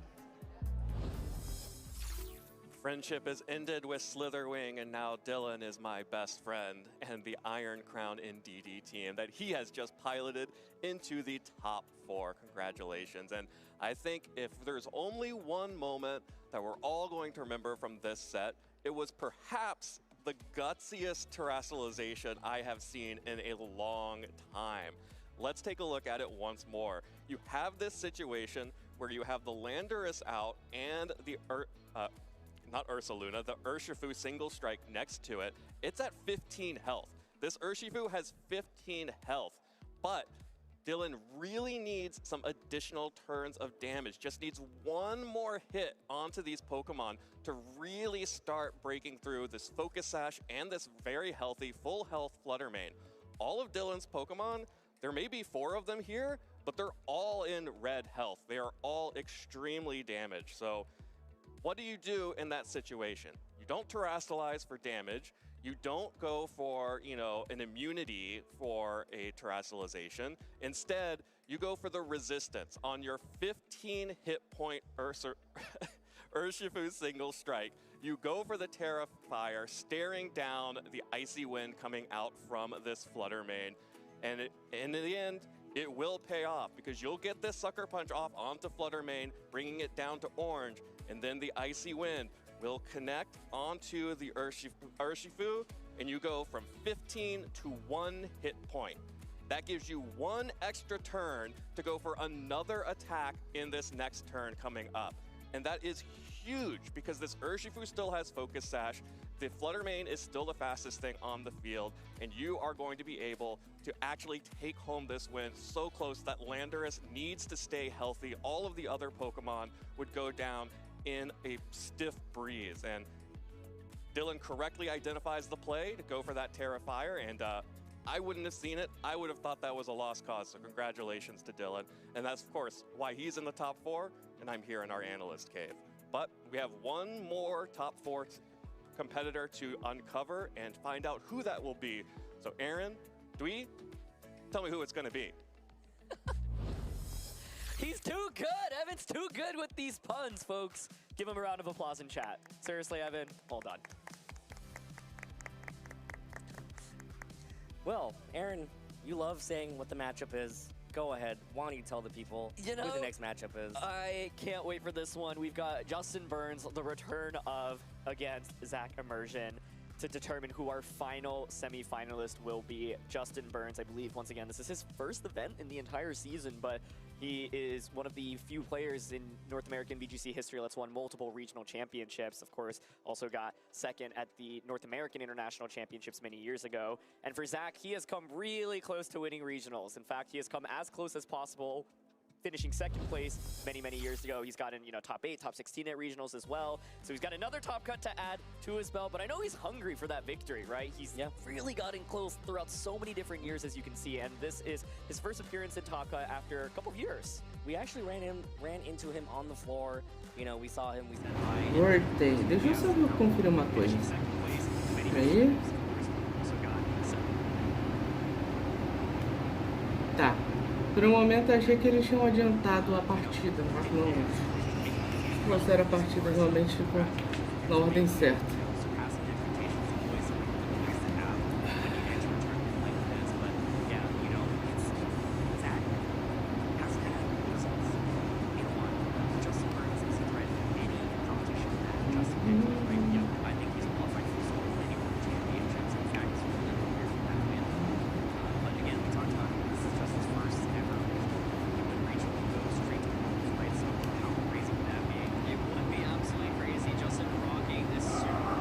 O time do Just Burns, a gente já viu, né? Among de Rock Helmet, Tio de Choice Specs, Flutter Mane de Boost Energy, Landorus de Life Orb, Tornado de Covid Cloak e o Shifu de Água de Focus Sash.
o time do mano Zack Emerson.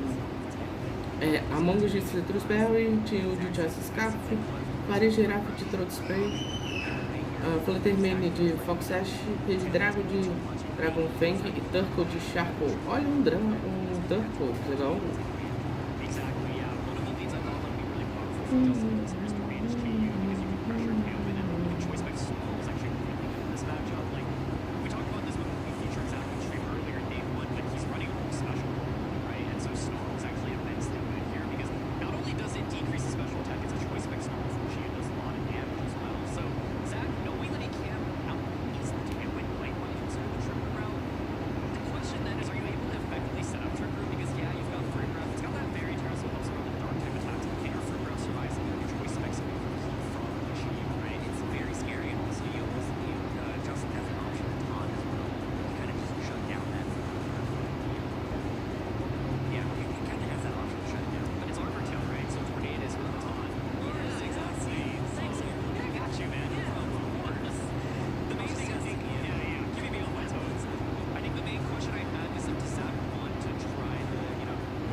Ok?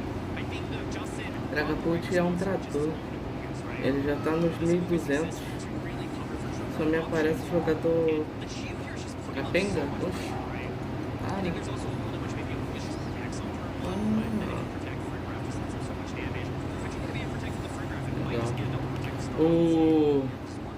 O Dragapult não aceitou eu ter o fato de eu estar com 1000 e poucos pontos na frente dele, e aí começou a rushar só pra ficar na minha frente. Por isso que ele sumiu aí da live.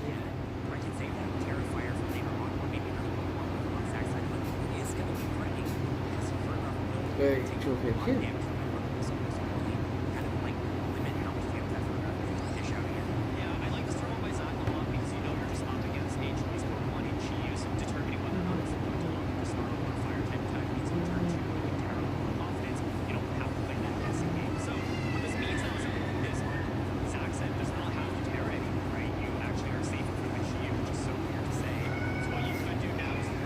Ah, não reparem se vocês estiverem ouvindo as crianças gritando de fundo, tá, gente?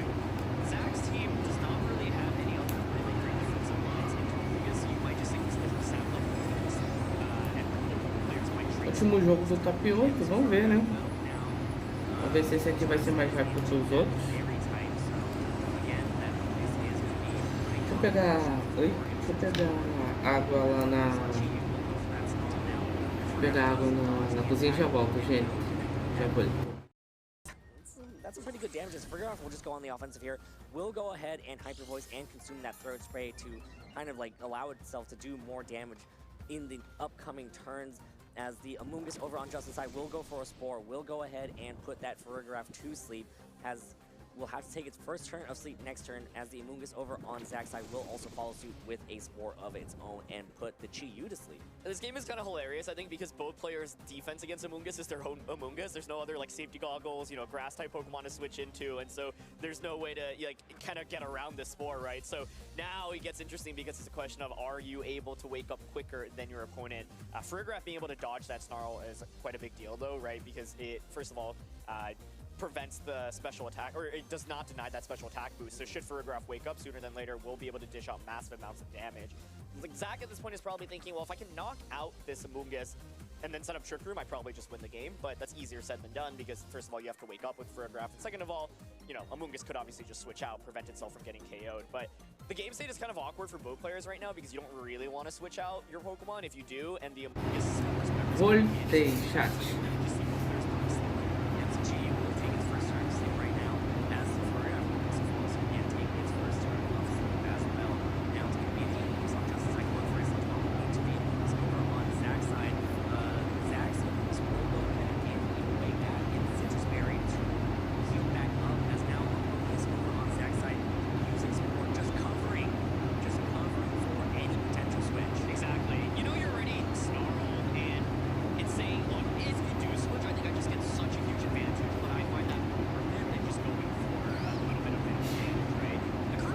Oi.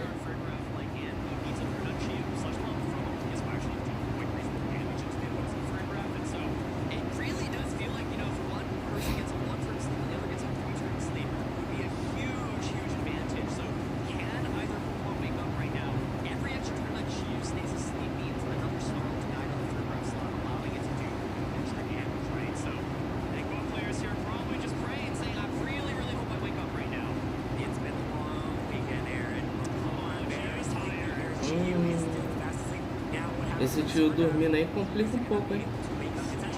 Nossa! Gritou. Ah, tá explicado. Nossa, mano. É.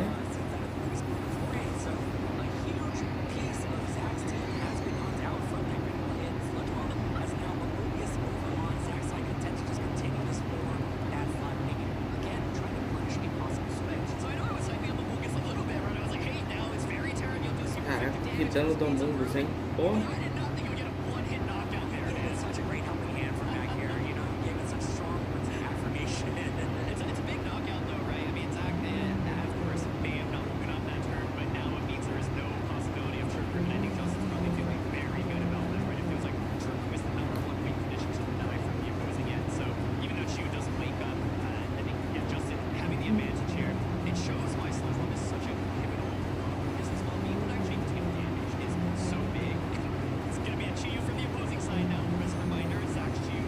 Oh, o cara também tem o tio.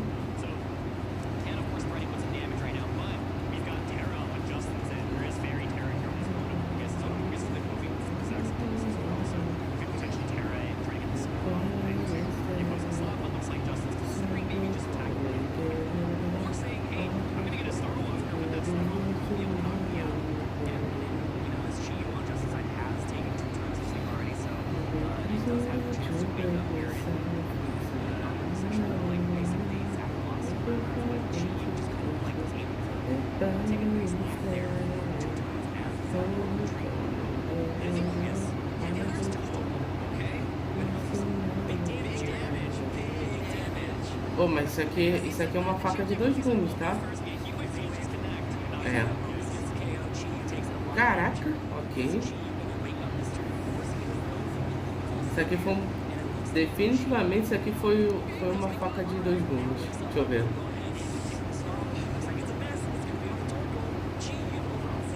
É.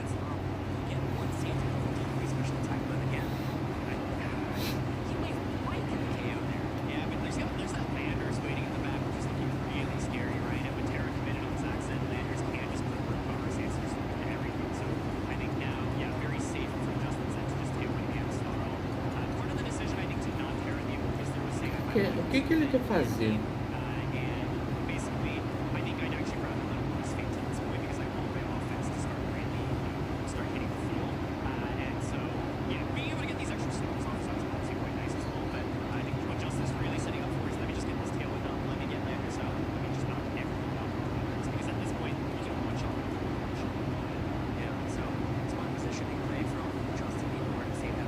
O pior que esse tio vai estar forte, né? Ele tá rápido.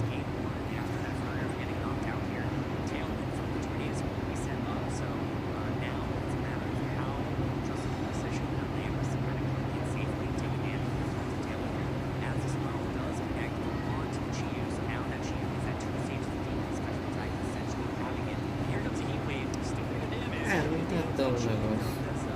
Nossa, eu tô com sono, eu acho ainda.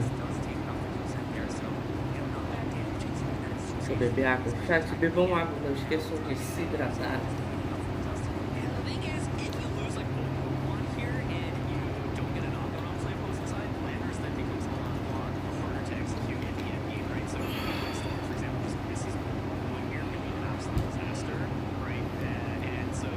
scary. I think you heard Justin choose your clicking what is a relatively inaccurate move, and Heat Wave is still doing reasonable damage. The sun is on the beat of Fluid as well. So while Landers is kind of like the perfect final one here, we're gonna see a helping hand here. So Chiu survives this turn, should get a double knock. Agora ele leva os dois, será?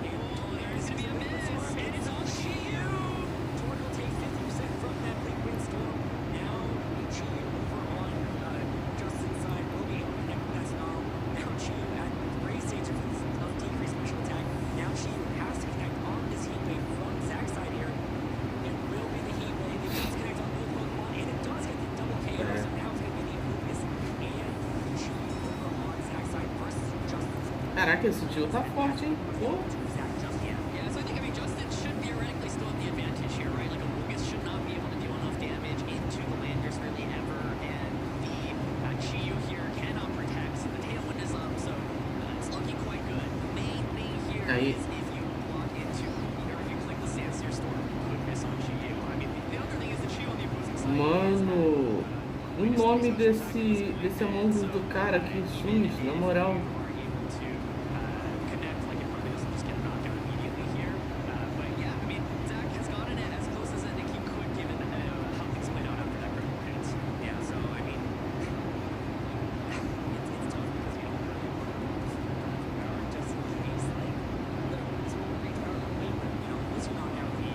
Caraca.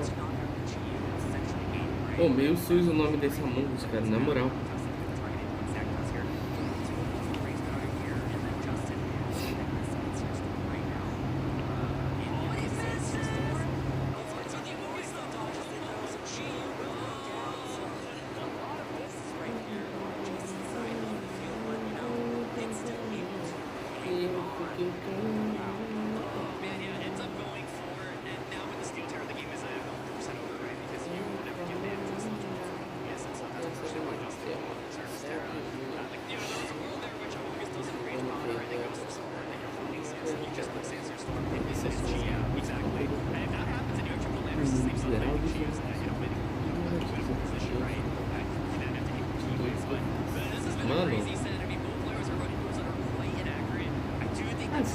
Mano, caraca, tá, o Lando ainda tá de pé. Achei que ele ia perder, pô.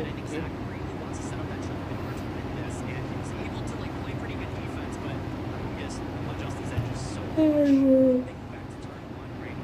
Pô, na moral, que sono, cara. Meu Deus do céu. Eu tô com sono.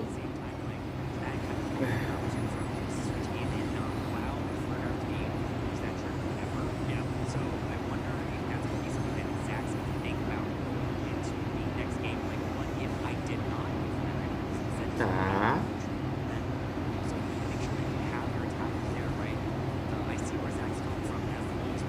Ok.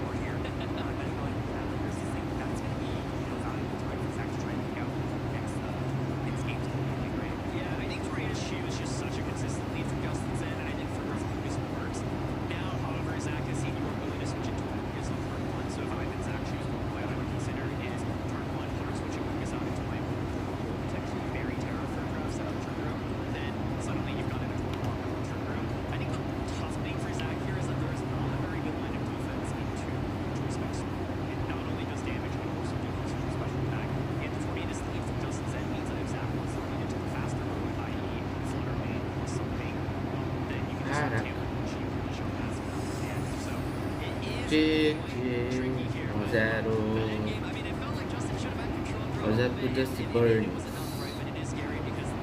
Deixa eu ver se a live tá ao vivo. Tá ao vivo.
Mano, a Jessie é a Jessie, né? Então pode ir lá.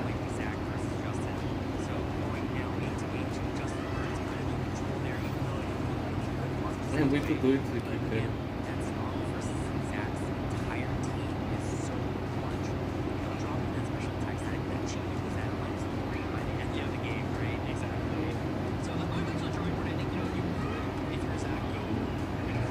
Mano, o que nas outras edições dos regionais era Fluttermane, era o Saluna, era o Shifu se destacando, cara, aqui é o Tio, cara. O Tio, ele tá sendo, pô, uma peça fundamental, cara.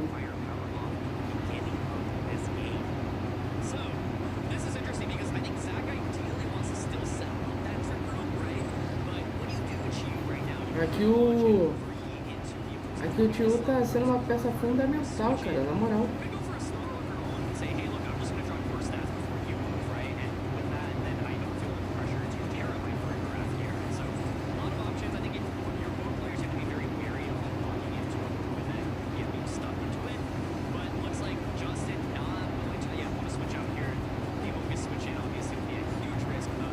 Quantas horas de live? 6 horas e 34 de live, caraca. É isso. O pior que ainda tem o top 4, né? E o campeão.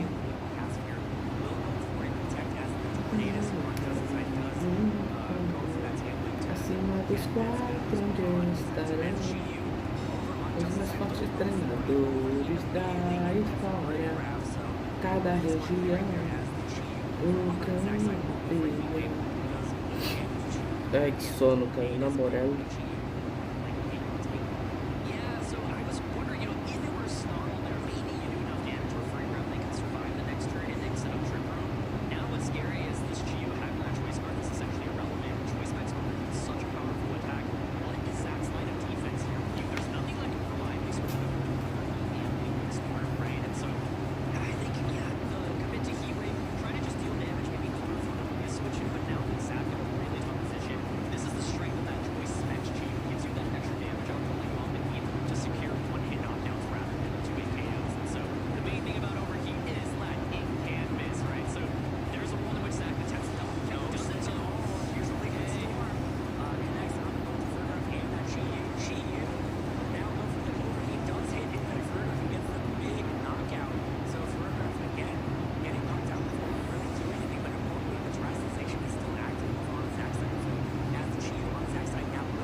Olha, Tio contra Tio, caraca, que doideira.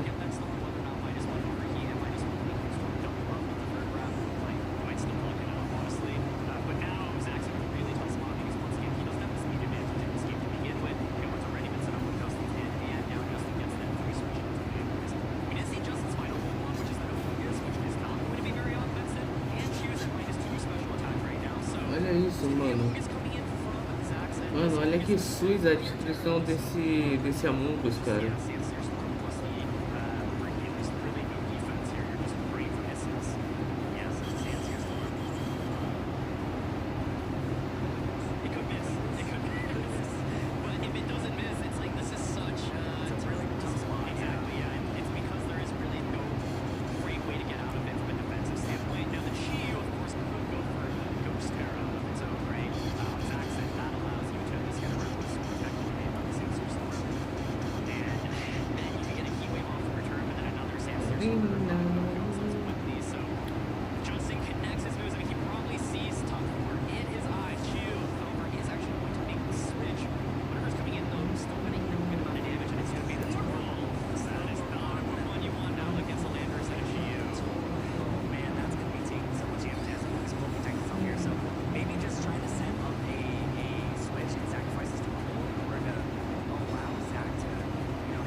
Agora que eu mexi aqui no negócio.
O amor do cara jogou foi Sport imenso, sim. Tô com sono aqui já.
Caraca, o cara ainda conseguiu empatar. Oh.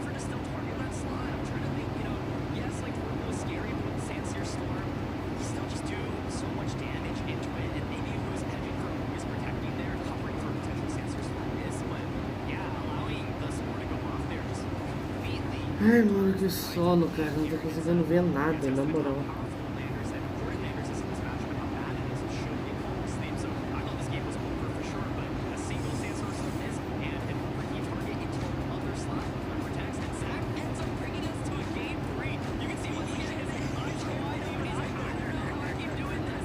É pior que ainda tem o top 4, né, cara? Pô.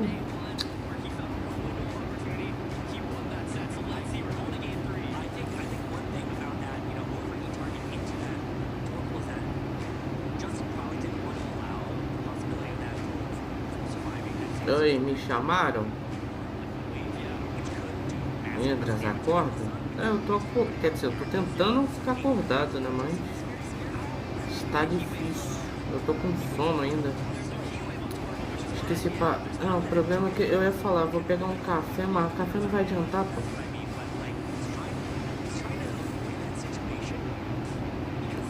O café não vai adiantar nada agora. Bosta.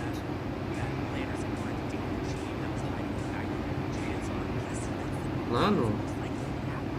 Que plano, gente? Vocês estão ficando maluco aí?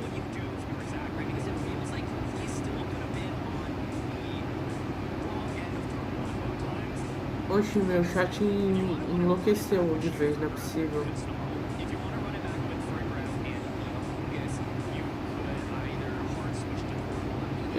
É oficial, meu chat enlouqueceu.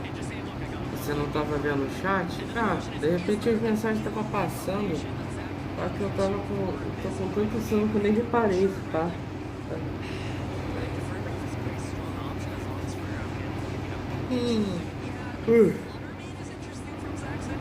Ai, nossa, deu uma fisgada aqui agora, peraí.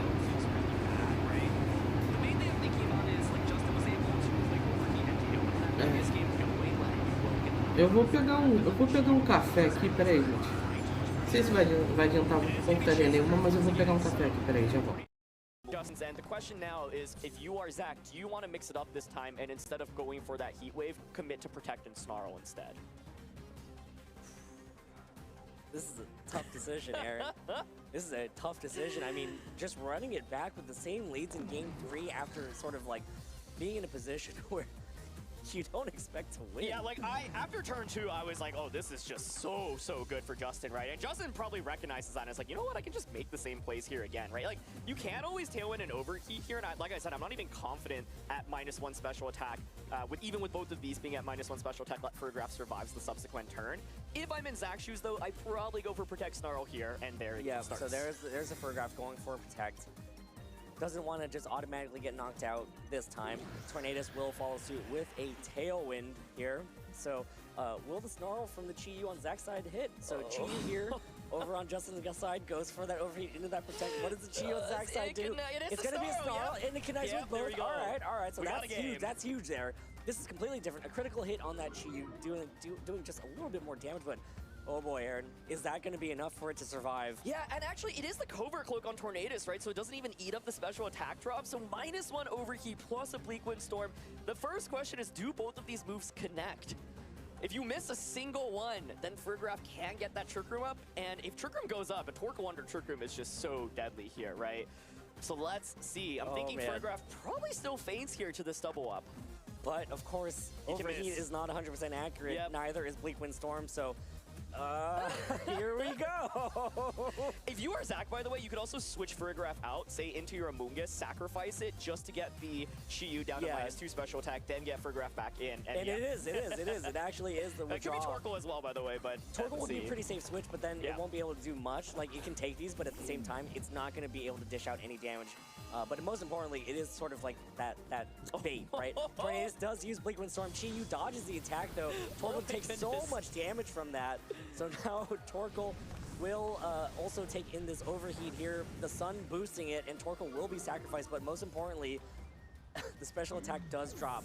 So now the Chi-Yu over on Zach's side does get to go for another Snarl here. So really trying to reduce the amount of damage. So now this Furgraf can actually come in and safely set up a Trick Room. There's another critical hit on that Chi-Yu. So here we go. Now this Furgraf looks like it has options. So Furgraf can come out, can set up that Trick Room, but then the question is, you have sacrificed your Torkoal, right? And Torkoal is so good in terms of offense into Amoonguss. If you set up Trick Room, then what's stopping Justin from getting his Amoonguss out and just sporing your entire team? It's kind of awkward, right? It's very awkward.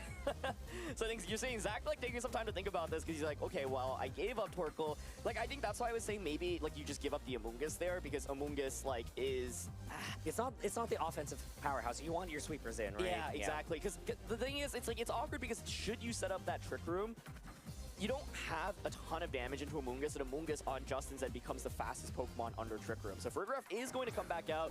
This poor Chi-Yu is at, what, -4 special attack at this point, but Justin content to just keep clicking. Oh, hold on! There's no Amoonguss in the back from Justin's end. That changes things. That changes things. Aaron's back here furiously recalculating everything. Well, it does, right? I mean, maybe that was a decision on Zach's end, saying, look, I think you're not going to bring Amoonguss because it was the weak link for you in game 2. And so if that is the case, now Zach can set up Trick Room, and with no Amoonguss on Justin's end, Furgraf plus Amoonguss can't just go Spore, Hyper Voice, Spore, Psychic, or Psyshock, and dish out so much damage. So what a fun game we have here. So many adjustments from both ends. Justin trying to bring a little bit more offense to not get caught in the, that end game in game 2, but does it end up punishing him here? The thing is, Zach doesn't know this yet. He doesn't know that there is no Amoonguss in the back. But, well, yeah, that's true. It will reveal the Flutter Mane here. So Justin does show that the Flutter Mane is there. Kind of probably just like sending it out to kind of be sacrificed at this point, right? Because like, oh, no Trick Room yet. It is going to be a Protect, so it will be a Snarl from this Chi-Yu over here.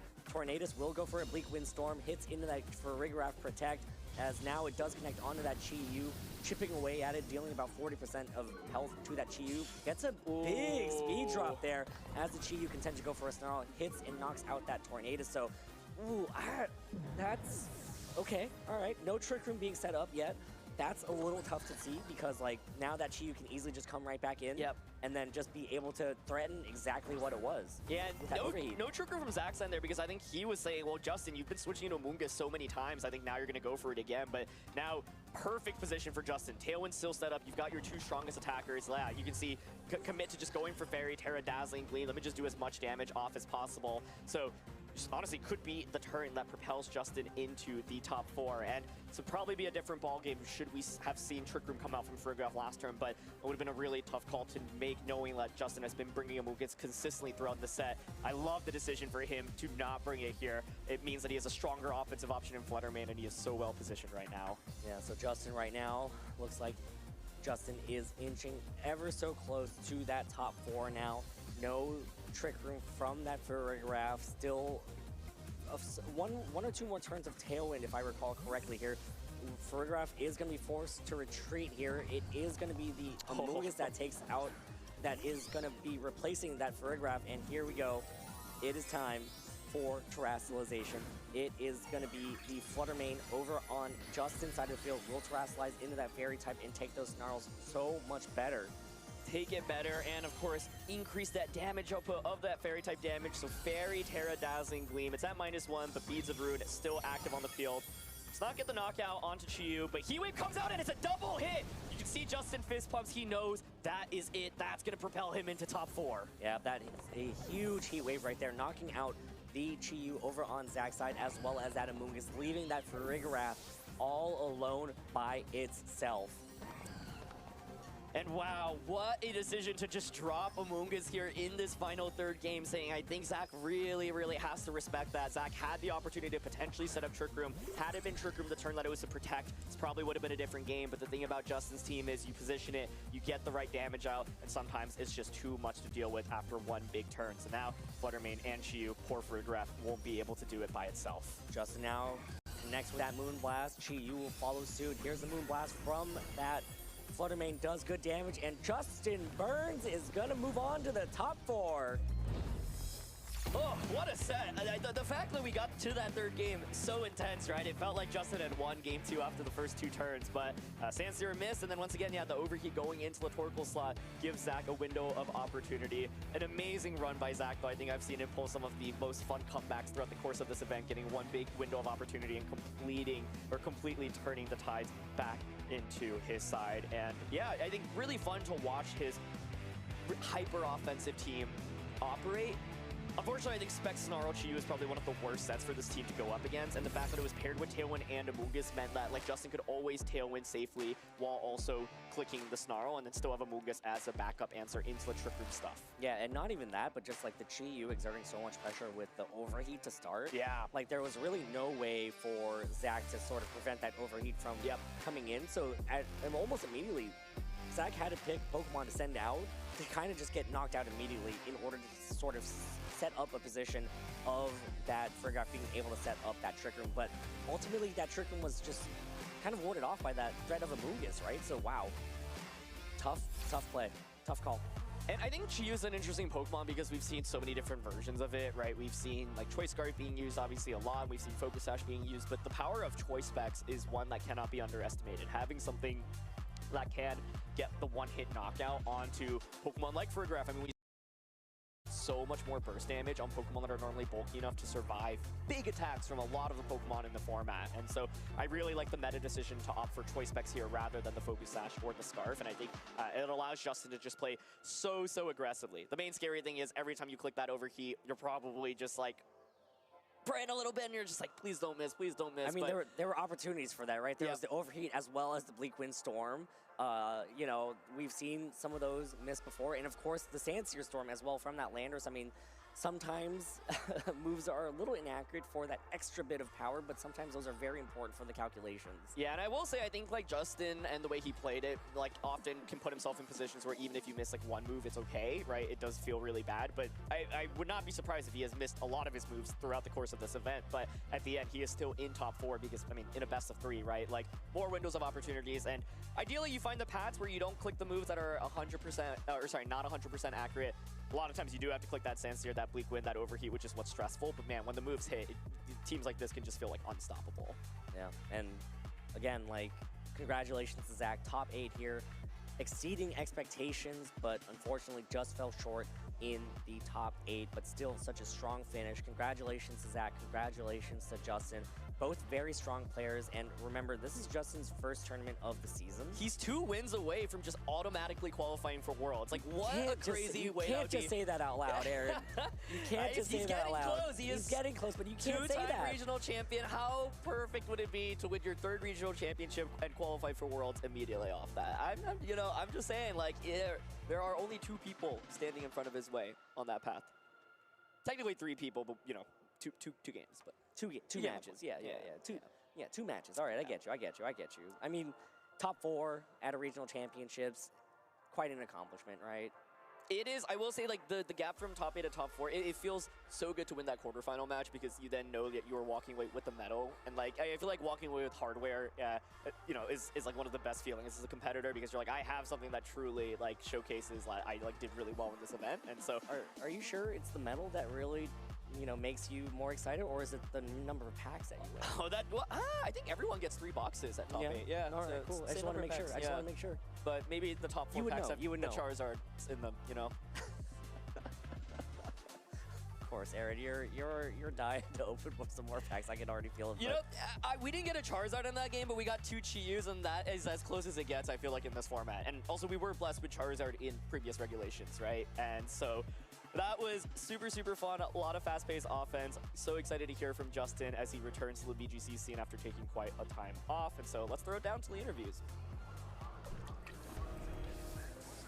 I'm out here on the floor with Justin Burns, who has now secured his spot top 4 Houston. Top 4, how does that feel?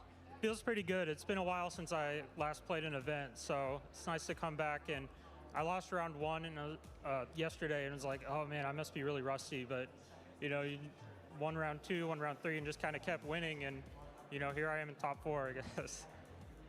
It's just the warm-up round, right? But you said that you haven't competed for a bit. We haven't seen you since Worlds. So what about Houston changed your mind?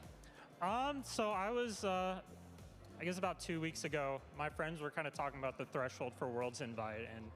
And they were like, oh, it's going to be like 800 or so championship points. And I'm like, wait a minute, I could definitely hit that in the, there's like 5 regionals left, I guess 4 regionals left, and then NAIC, that's the best finish limit. So I was like, man, if I hit my best finish limit, I could definitely qualify. So, I'm just gonna go to those and see if I can make Worlds and play on Pokemon Champions. And I mean, if you win, you just get the direct invitation, right? So there's always that. Now, talking a little bit about the matchup, I feel like that was a really interesting one because we get to see some big KOs, we get to see the big momentum, and obviously Chiyu is Chiyu. It's not necessarily known for being the most reliable. So I'd love a little bit of your insight going into the match and how you feel like it played out. Yeah, so it was, the most important thing was not letting Trick Room get up.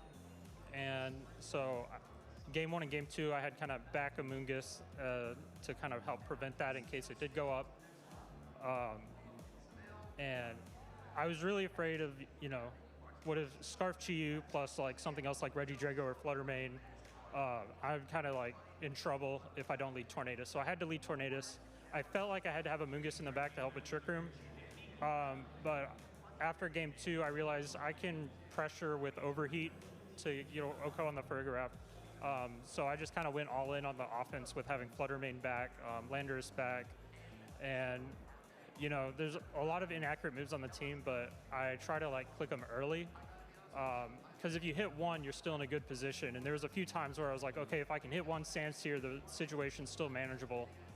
And I hit all the ones that were important, so it was good good job to my Pokemon for, not missing, but pretty happy about how that matchup went. Here and now, you're on to top 4. Great accomplishment, but how are you feeling knowing that there's 1-2 rounds of the tournament ahead? Well, I'm just going to play another game, just focusing on the next game is, important, and not taking it, I'm not taking, next opponents lightly. I'm just going to try to play my best and have fun, and it's, my first event back, so I've had a good time just playing Pokemon. I'm glad to hear. Last but not least, before we get to see you in your top 4 match, do you have any shout-outs or anyone you would like to thank? Any final words to those watching? Yeah, shout-outs Emilio Forbes. It's his team. He built it. He's helped me a lot with matchups. So he's just a really smart player, very strong player. Just got a top 4 finish at Seattle with the team a few weeks ago. Shout-out to, my family watching at home. Shout-outs to, all my friends online who've been supporting me. And yeah. I mean, congratulations once again. Welcome back to Pokemon as well, and good luck in the top 4 match. As for us, it was a really fun match to watch, so we'll break it down a little bit more with What's the Strat with Evan Latt. Thanks, Sierra. It is always good to see Justin out there competing, and I am glad to see that his confidence has only gotten higher after that break. Definitely be able to make Worlds if he keeps playing like this. May even be able to make it in this tournament on its own. I got a couple of highlights for you from this match. I believe this is my final segment here behind the desk, so I do have 2 that I need to show. One of them's kind of just for me here. And I'm a simple man. If I see an Amoonguss get a 1-hit KO, I gotta clip it. Look at this. The Sludge Bomb connects on for Farigiraf. All of the hit points leave its body. A critical hit. We love to see it, and it's actually really important in this game. Like Justin mentioned, making sure that Trick Room does not go up is the most important thing when you're running one of these Tailwind teams. I believe that's also a Dwee VGC tenet. And really what you see there was kind of some desperation from Zach. The fact that Amoonguss went first before the Farigiraf means that Farigiraf was definitely trying to set up the Trick Room, but unfortunately, you don't get to set up Trick Room if you're in front of an Amoonguss, which can just knock you out in 1 hit with that Sludge Bomb. Our second highlight, I have to give a shout out to this Fluttermane finally showing up on the field here. Going to become a fairy terrestrialization and go for a 100% accurate spread move. That's right, Fluttermane deals consistent damage to both Pokemon on the field. If you're worried about heat waves, overheat, Sandsear Storms missing, can I interest you in a Terra Fairy Dazzling Gleam? And here it comes out from the Fluttermane, deals consistent damage to both Pokemon, no stress, easy peasy. And of course, Chiyu hits the Heat Wave afterwards to wipe that one up, finish off that match, and send Justin Burns to our top 4. Gets some hardware, gets a medal, his first medal of the season in his first event of the season, and well on his way towards qualifying for the World Championships. However, we have 2 more rounds to go. 2 more rounds in our top 4 before we find our finalists. And then a 3rd match, our finals, will decide who is going to get that direct invitation and be our champion here in Houston, Texas. So let's not waste any more time. Let's get right to it. Casters, let's go back to you. Thank you very much, Evan. And yes, 4 trainers remain here at the Houston Regional Championships. And I, Joe Brown, joined by Gabby Snyder, will be covering the top 4 matchups here. There's some great names. I think there's a lot of awesome storylines here, Gabby. We have a first player, our first tournament of the season for Justin. Other people trying to get their first ever regional championship. Forcei, chat. Ó, finalmente o top 4. Jesse Burns ganhou então, né? É, ganhou. Ó, eu acho que o Muffet ainda vai ganhar, vamos ver. Vamos ver como é que vai ser.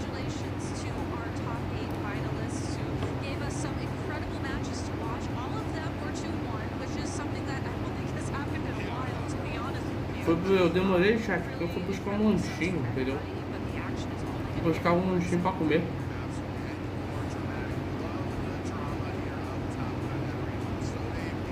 Buscar um café e fui buscar alguma coisa pra comer. Café bom? Bom demais. Não recomendo que comecem a beber assim, antes dos 20, mas é bom, muito bom.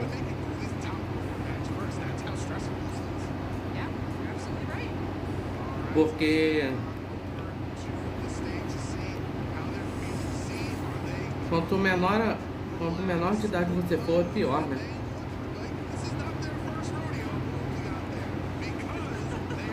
Ô Marro, tu ainda gosta de LOL?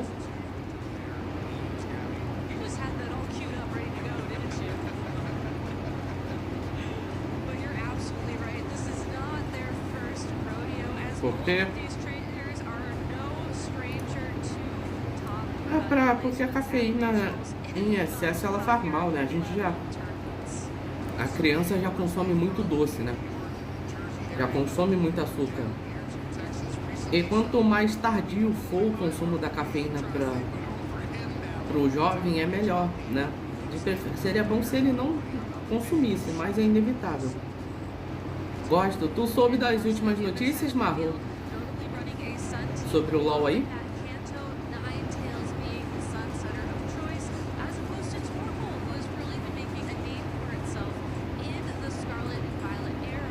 Doce, não como um chocolate faz 3 meses. Que bom. Sinal que você não é dependente de açúcar. Sim, banido do Brasil? Como assim? Não, peraí. Ó, o time do Soyabi, né? Soyabi Mufti. Among de Rock realmente Crescelio de Safety Goggles, Fluttermane de Joyce Specs, Incineroar de Assault Vest, Ursaluna de Flame Orb e o Shifu de Água de Life Orb. Que banido do Brasil? Eu não entendi foi nada agora.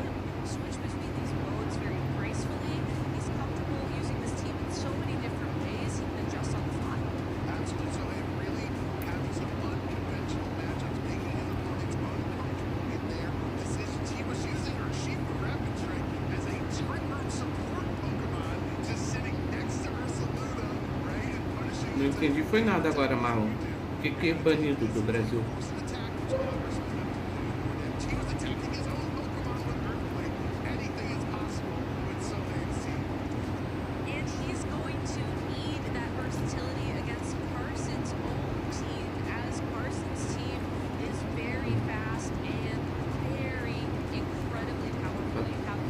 O time do Carson Fire Giraffe de Throat Spray, Fluttermane de Joyce Specs, Ninetales de Canto de Life Orb, Orgepon Máscara de Pedra, Tornados de Covid Cloak e o Shifu Dark de Foxash.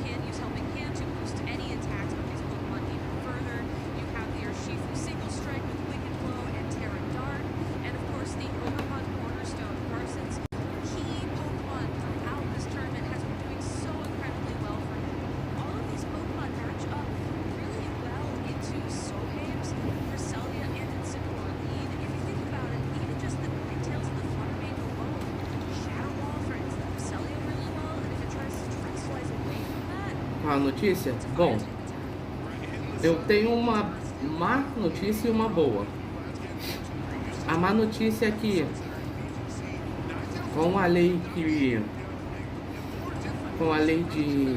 Eu me deparei com uma pedrada aqui. Ah tá, com a lei de gacha, né, proibição de gacha para menor, a Riot fez... Clash Royale e Brawl Stars estão com mais 18. Exatamente isso aí. Com a lei de negócio de gacha e coisas de meio que negócio de sorte tá proibido para menores aqui no Brasil, o LoL a partir de agora ele só jogadores com mais de 18 anos podem jogar. Jogadores com 18 precisam fazer uma verificação de idade para conseguir jogar. Os maiores de 18 jogam tranquilo. Por causa dos sistemas de gacha e de loot box, né? Que entrou uma lei em vigor aqui no Brasil, né? Que proíbe esses tipos de negócio, né? Para criança. Essa é a notícia ruim. Então muitos jogos se adaptaram, né? Em vez de tirar, aparentemente não foi só o LoL, né? Porque a opção era tirar. Mas aparentemente muitos jogos estão adotando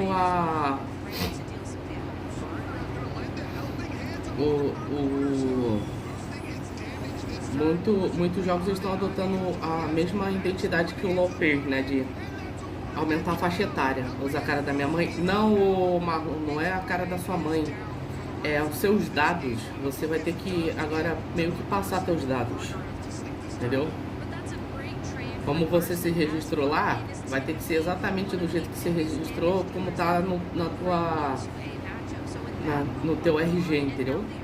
Essa é a notícia ruim, né? Pra quem é menor de idade e tal, mas tem uma notícia boa. Marlon é com maior alegria e satisfação. RG, a tua identidade. Tua identidade se chama RG.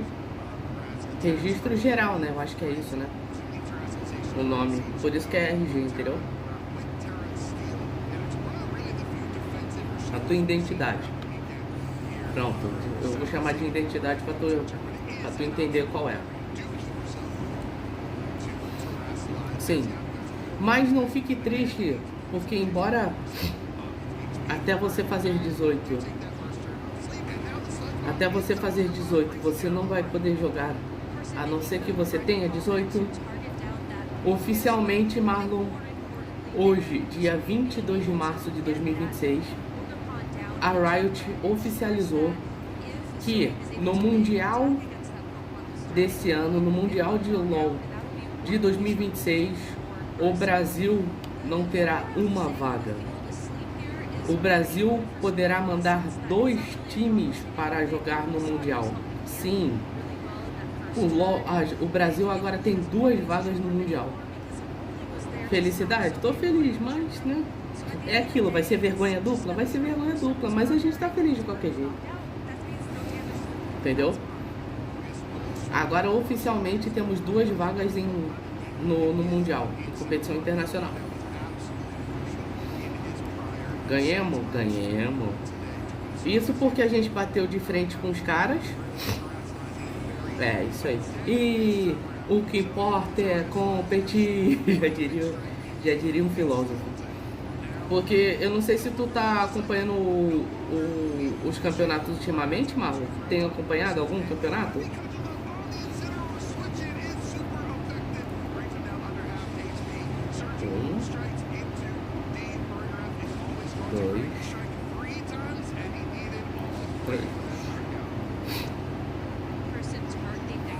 Tem acompanhado algum campeonato por um acaso?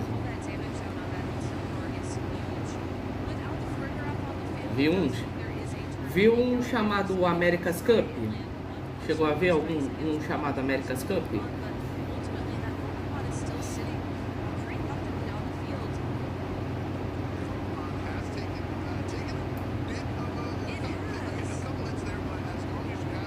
Não. O que acontece? Esse America's Cup, ele foi um campeonato criado para juntar o 2º e o 3º lugar do CBLOL e da LCS. Tu sabe que liga é essa, né? LCS, né? Só para confirmar.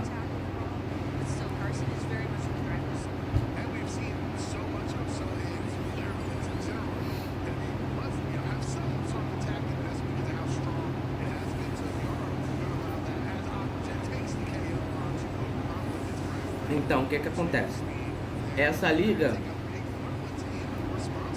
juntava a Red Kennedy, que foi 2º colocado, e a Fúria, que foi a 3ª daqui do Brasil, contra a Cloud9, que foi a 2ª colocada, e a Sentinels, que foi a 3ª.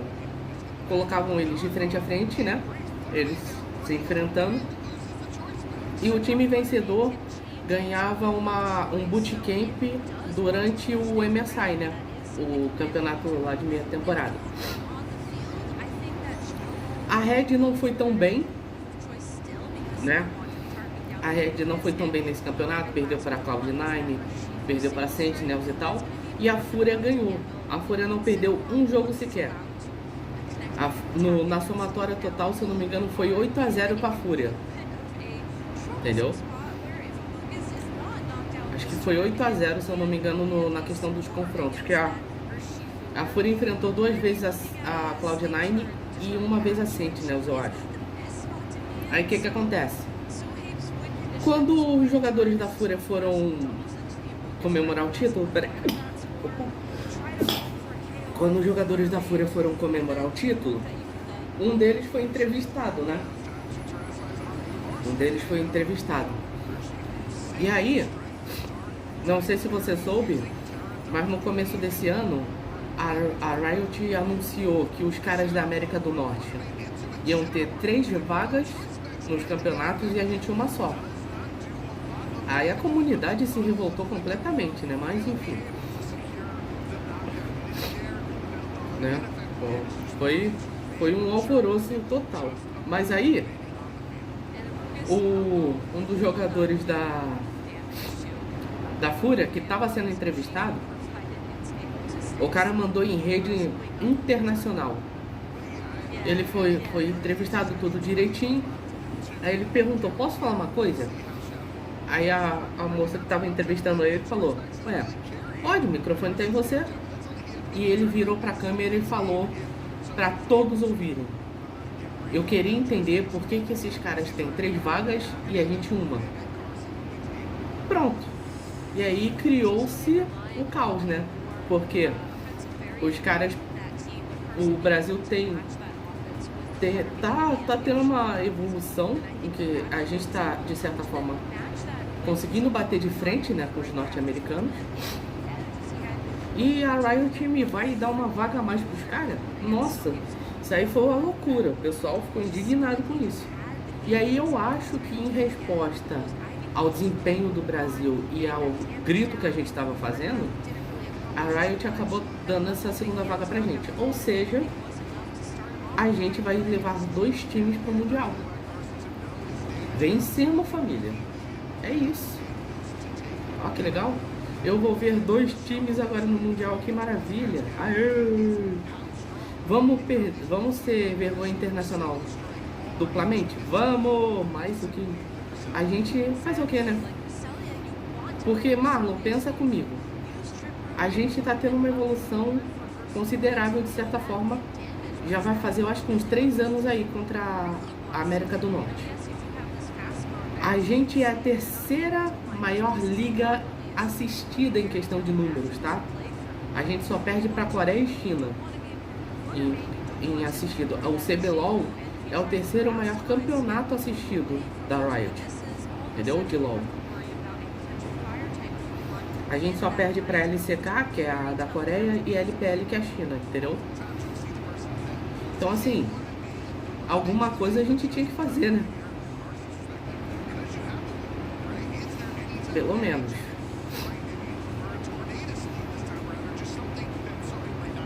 Mas eu tô feliz. Caraca, quando eu vi que anunciaram isso, eu falei, quê?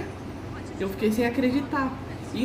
Eu vi isso antes de começar a live. Ia começar a live, eu tava vendo o jogo, né? Porque tava tendo o G2 e Big Billy. Tava tendo o final do First Stand, né? Que é o campeonato de abertura. E aí eu fui ver no site anunciando a Riot, eu tinha oficializado isso, eu falei, caraca, que massa, cara. E finalmente, né? Finalmente fizeram isso. E é isso. Vencemos. Agora quando chegar outubro, teremos 2 times, cara. Assim, eu só espero que os times que a gente leve sejam relativamente bons, né? Porque o Brasil não vai muito bem, né, em campeonato internacional, né?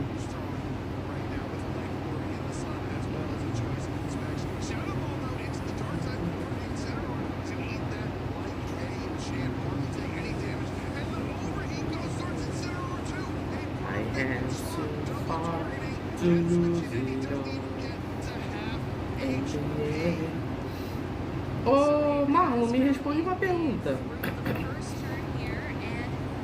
Existe algum Pokémon que tem habilidade de tirar esses debuffs de golpe?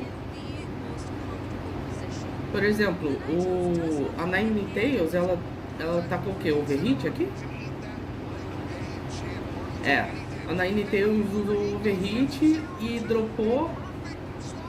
O especial ataque dela dropou. Tem algum Pokémon que só de estar em campo não deixa drops nos stats? Ou não?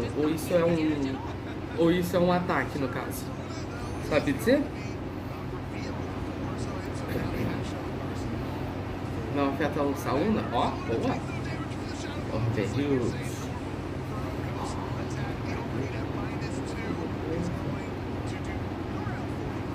Ué, por que ele... Por que dá a Cresselia se é o Saluna que tá no negócio?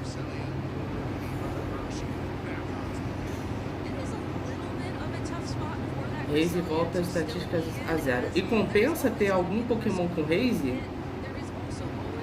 Ou é um golpe descartável? É mais fácil você focar realmente em golpes que vão bater. O que tu acha? Porque assim, seria bom, né? Por exemplo, se a Ninetales está batendo forte com o Overhit, seria bom, né? Rival tem Raze. Não, mas só ele? É porque normalmente você quer bater Ice Spinner, né? Você quer dropar a defesa física. É a defesa física, né? Que o Chimpal, a habilidade dele, né? A defesa física. E você quer bater Ice Spinner porque é prioridade, né? Ou você dá drop de alguma coisa. É Cycle Clash? Ah, é Cycle Clash? Eu achei que fosse Ice Spinner. Não, o Cycle Clash é o que é prioridade? Caraca, levou os dois, boa. Dragas mandou R$1. Oxi. Deu, hein?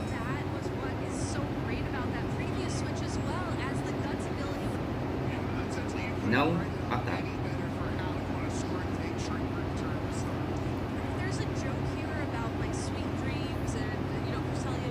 Dragas é tarado. Por quê? O que foi? Alguém mandou R$1. Ah, tá. As colchonas de 2006. Ó, o Dragas. Valeu, Dragas, pelo donate aí, o Dragas. Valeu aí. É porque tá muito ingrato? Ingrato não, pô. O negócio não me notificou. O negócio tá baixíssimo aqui pra mim, gente. Por isso que eu não vi. Quando o Marlon falou Dragas é tarado, eu falei, ué, por quê? Aí eu vi a tua mensagem na tela. Eu falei, ah, tá. Ok. Te amo, bot. Beleza, né?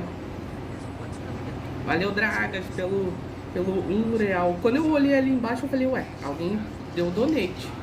Porque ali embaixo ficou 61, aí eu olhei assim e falei, ah, tá. É que pra mim, gente, pra vocês deve estar saindo Pra vocês deve estar saindo o som. Pra mim, não tá saindo nada de som. Querem me censurar? É, você falou uma... Provavelmente foi um certo senhor Marlon aí. Será que é o Saluna bate? Bate. Ah, nem ferrando. Mas a Cresselia leva?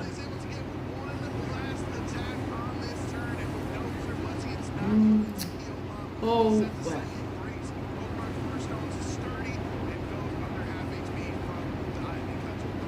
Não, eu acho engraçado, Dragas, que você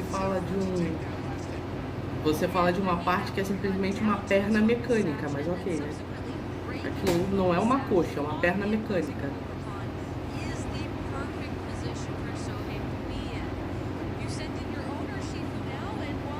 Pegar lá, Champion.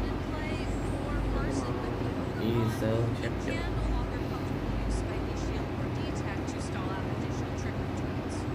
Lembrando aí, gente, quem ainda não viu, tem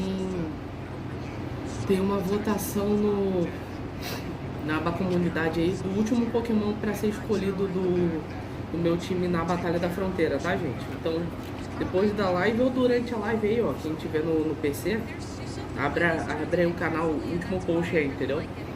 Tá querendo me censurar? Não, mas se você está falando sobre partes na qual podem ser sexualizadas, é melhor evitar, né? É melhor evitar a fadiga. Já diria o grande filósofo Jaiminho.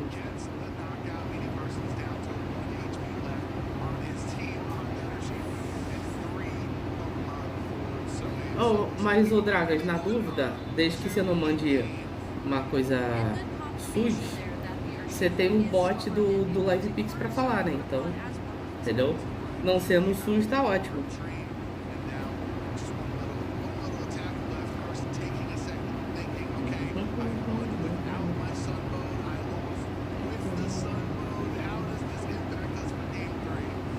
Isa question, uma Cresselia ou um Shift Dark leva? Aí você ganha dinheiro pra ele falar. Stonks, né? Aí pelo menos eu ganho alguma coisa. Então assim, eu tenho que faturar de algum jeito, né, Marlon? GG?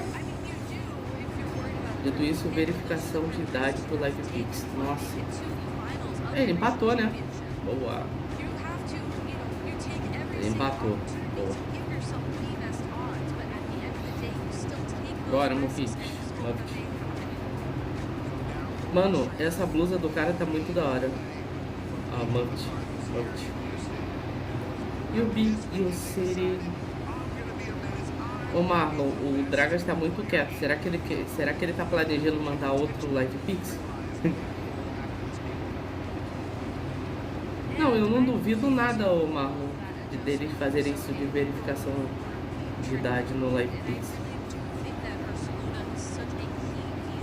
Brasil, né? Sendo Brasil. Indras, adivinha qual personagem eu tô usando no Jujutsu Shenanigans? Ah, Kirara. Ou Kirara, não sei. Ou mais aleatório da história. Kirara, eu acho.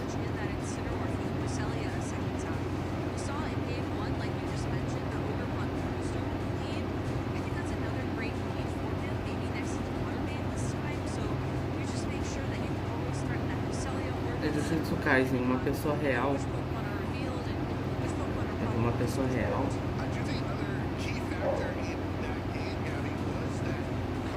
Odiado pelas crianças. Eu ia falar o Sukuna, né? Mas não sei se o Sukuna é odiado pelas crianças.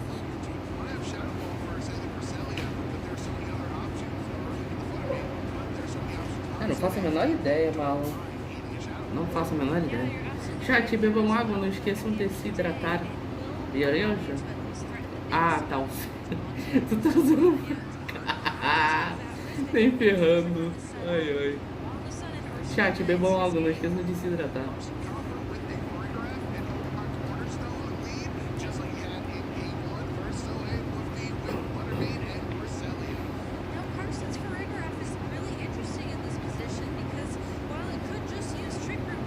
Deixa eu ver aqui. Tá, 7h30 de live. Opa! O nome da ult dele é Sem Chat do Roblox. Nossa!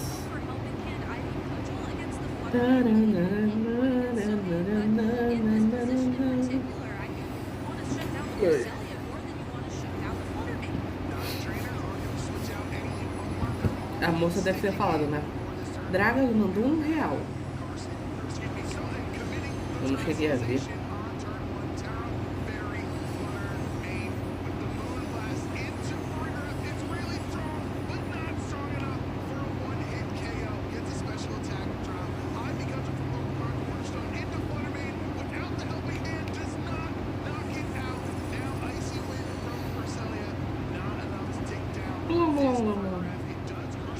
Ah, tem a prisão de adultização. Meu Deus do céu.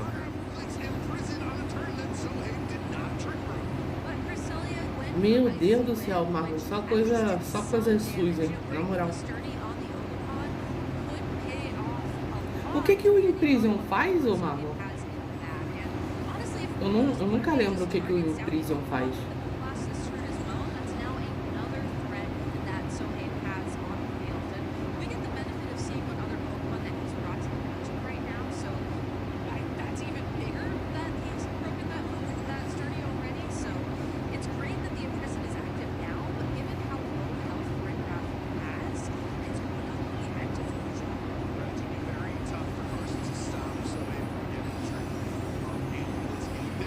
Ok.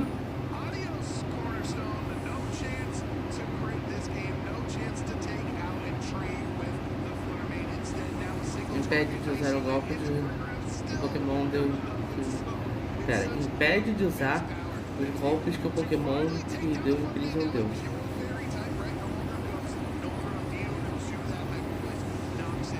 Como assim?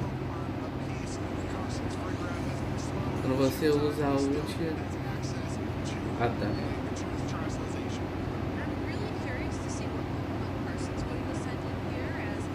Se ele usou Moonblast, não pode usar Moonblast nele, é isso?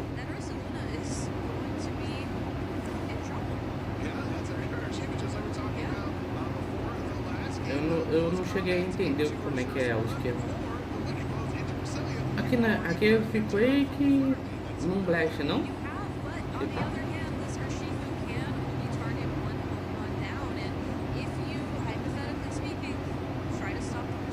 Vai? Ah, aqui era o Earthquake Moonblast.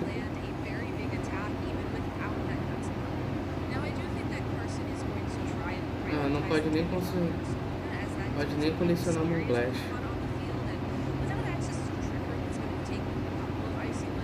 Pode nem colecionar. Você quis dizer selecionar, né? Você tá no brilho do sol. É claro que não entendi a lua, né? Aí eu falei. Ô, Draga, se tu tá cantando, tu deve ter visto a mais recente do eu ia falar a mais recente do Guzma, a mais recente do Crono, né? Sol e Lua com a Amy, né? É, o Guzma e a Luzamine. Não vi, não? Tá, você tá sendo irônico, né? Que você não viu.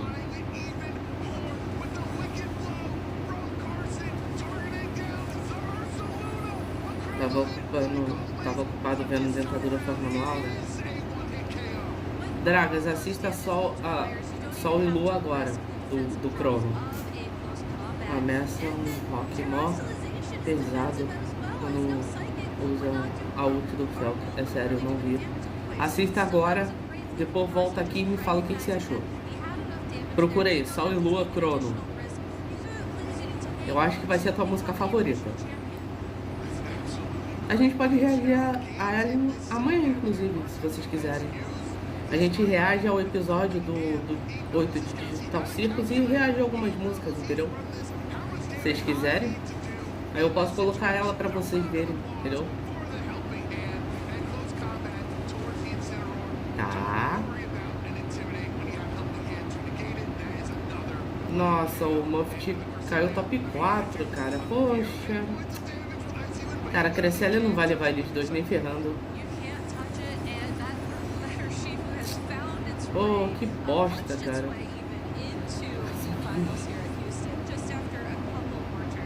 Pô, tô triste. O cara que eu achei que ia ganhar esse campeonato caiu aqui.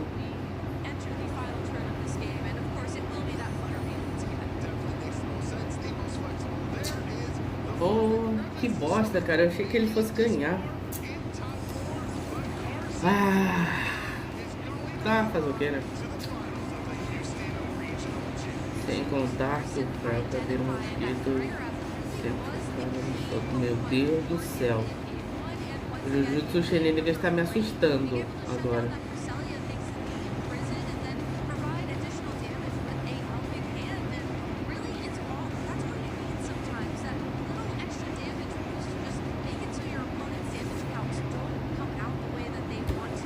As bizarrices que saem desse jogo, meu Deus do céu.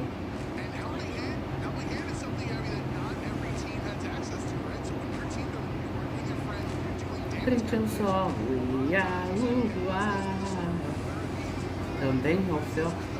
Não por ser o Fel, pela bizarrice que dá pra fazer nesse jogo. As bizarrices que vocês fazem nesse jogo, meu Deus do céu.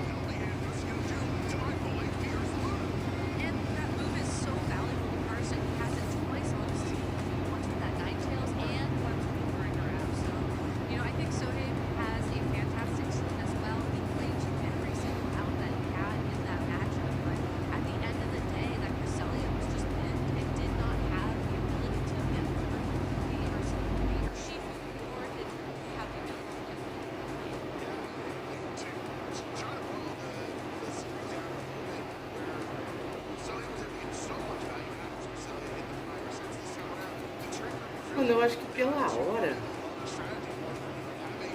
em breve mais pessoas, medo. Acho que pelo horário da live, eu acho que eles vão...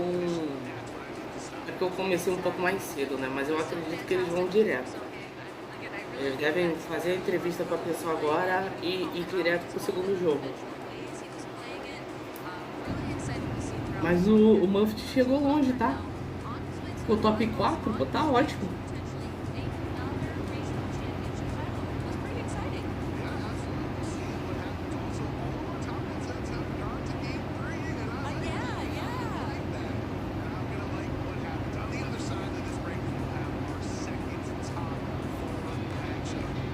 Ou eles vão passar comercial? Cara, eles vão passar comercial, é sério? É sério, eles vão.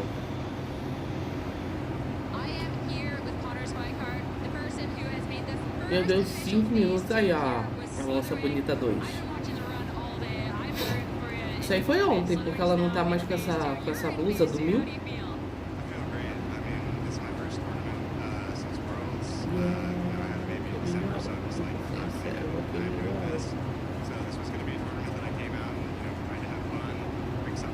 Quem tá sob o sol não entende algo, mas ambos eram sombras e nessa área escura mora uma caveira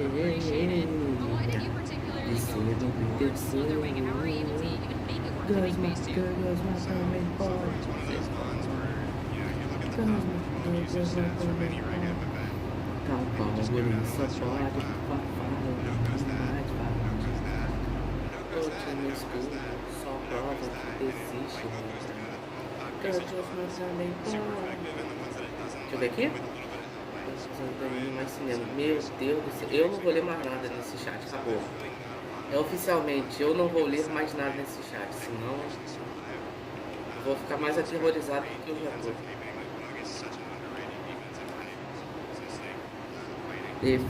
Definitivamente. Ai, mano, são... Daqui a pouquinho a gente tá acabando, gente, finalmente. Aí...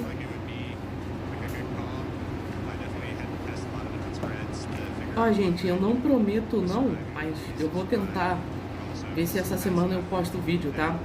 Que como tá tendo um evento lá no Dend, evento de Páscoa, eu acho que já chegou no Dend hoje, eu tô querendo trazer vídeo pra ver se eu consigo algumas coisas lá, beleza? Não garanto, mas vou ver se eu consigo trazer essa semana aí algum vídeo. Vídeo pronto já tem da minha reação com aquela cópia do Power de Pokémon lá no Nindra Reage. Quando vai ter mais regional. O Marlon, me lembra de olhar isso no final da live, tá? Me lembra de olhar isso no final da live. Assim que eles declararem o campeão, finalizar a live aqui, a transmissão, me lembra disso aí, tá? Pra gente ver.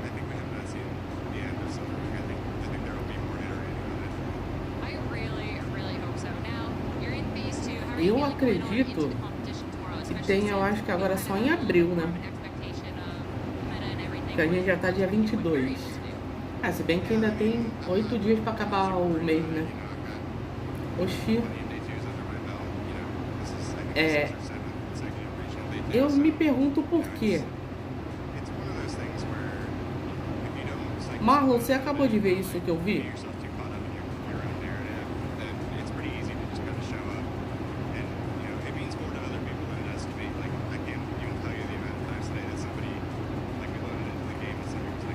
Aí, ó.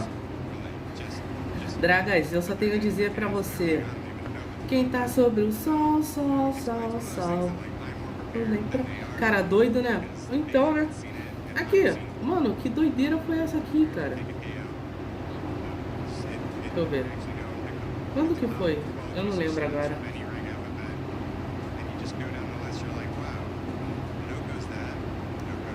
Aqui, ó.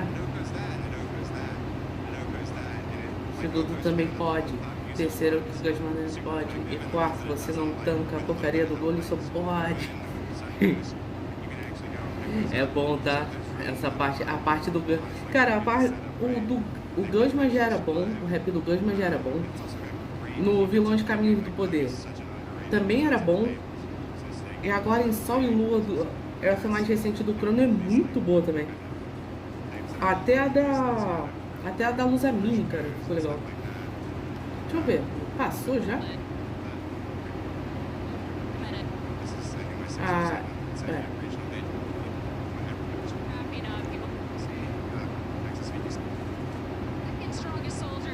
Ah, passou, enfim. Depois a gente vê.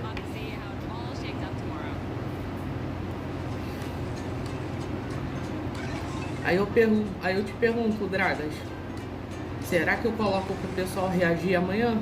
Esse rap? Em live? Porque meus comentários não aparecem. Provavelmente você tá usando alguma palavra que deve estar restringida pelo bot, Dragas. Eu acho que palavrão, eu acho que não... Ele tá restringido pelo bot. Ele só pode mostrar, então, sim. Era meme, tá, ô Marlon? É a letra da música.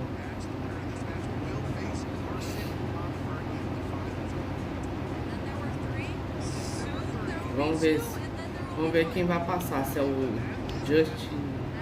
Just Burns ou o Dylan Matthews.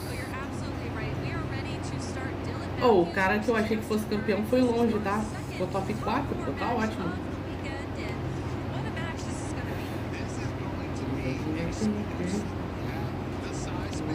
É zoeira, pô.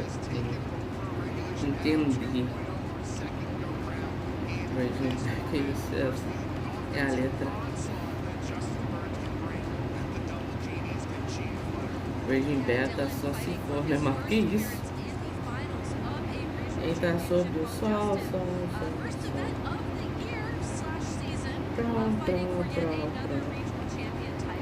Segundo também pode, terceiro também pode. E quarto, você não tanca a porcaria do vôlei só pode.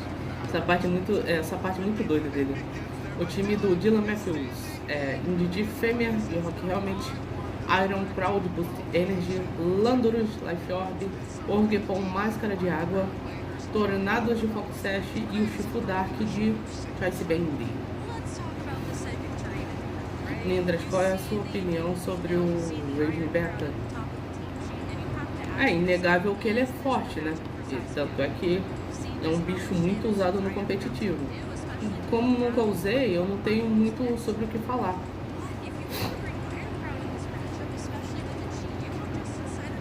Perdão, compaixão, faço isso pela gente, não são desses. Só buscou opinião. Vocês vão ouvir amanhã. Amanhã vocês ouvirão. Mas o Goli só pode solo. O Goli só pode ele é o quê? Rago inseto. E o Reagindo é dragão e elétrico, né? Acho que não, Dragas. Ainda mais que ele tem a habilidade de sair, né? E o time do Just Burns é Among Us de Rock realmente, TU de Choice Specs, Fluttermane de Boost Energy, Landorus de Life Orb, Tornados de Cover de Cloak e o Chifu de Água de Fox Sash. Coffee, Mega Goli só pode. Goli só pode tem um sonho. Eu tenho sim, um sonho sim. Ué, Draga, só tem um jeito de saber. Usa um Mega Golissopod contra um Reagindo pra ver.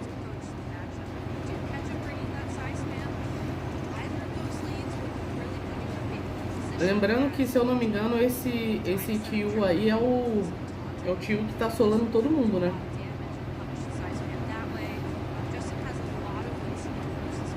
Let's go pra última partida do top 4, chat. Lá.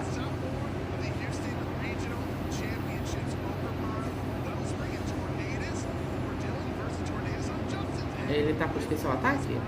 É o que tá com especial ataque, isso mesmo. O Justin, além de ter vindo com a Flutter com buff de especial ataque, é o Tio com Joyce Specs. Bate forte também pelo lado especial. Agora, tem que, ó, lembrem-se de gravar o VT, tá? Depois eu quero ver isso aí. Não em live, depois eu vejo no off. Embora aspect. Protect.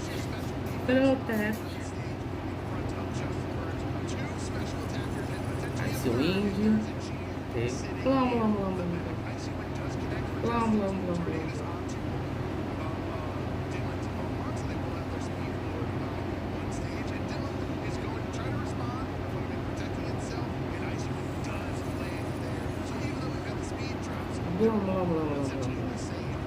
Não, o Ice Wind não tem 100% de chance de levar, não, de dropar a speed. Achei que fosse 100% de chance. Os caras me abandonaram. Mas ainda tem 4 pessoas. Quem não tá falando aí no chat, gente? Dá um alôzinho. Dá um alôzinho aí, chat. Pode, não sejam tímidos. Podem. Falem conosco aí.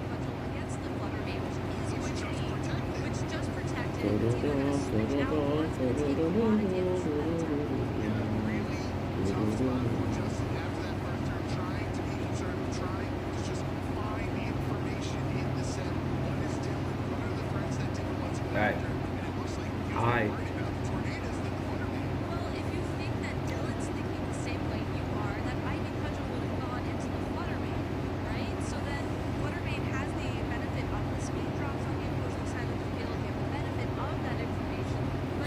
Ou gourmet.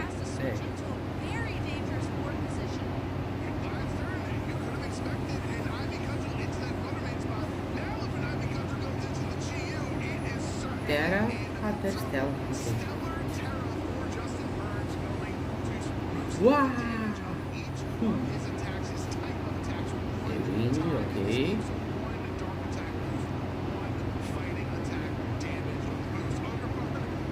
Caraca, tamparam os olhos do tio mesmo, é isso? Dessa vez não deu pro tio, não.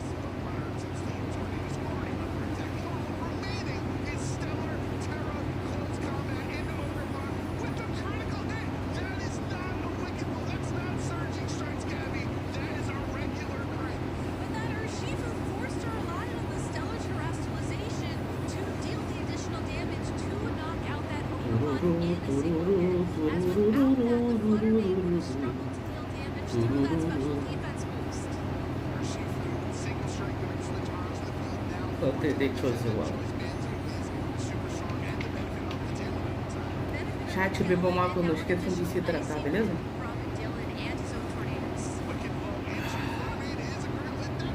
Ixi. Deu ruim pra tu, hein, Josh?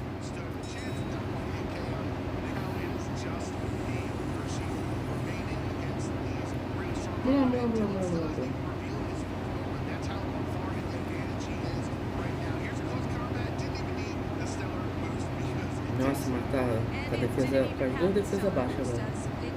É -1, mas dependendo de quem ele trouxe atrás. Ele trouxe o Lando.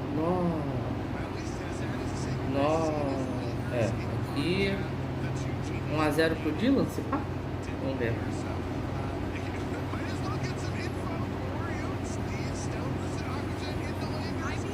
Não levou. 1-0 pro Dylan aqui. Ele contava. Será que ele contava com um crítico ali? 1-0.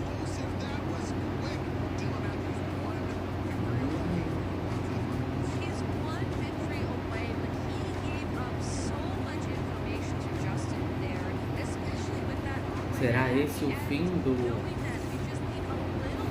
grande tio que bate forte? Da Flutter, que tem um especial ataque gigantesco?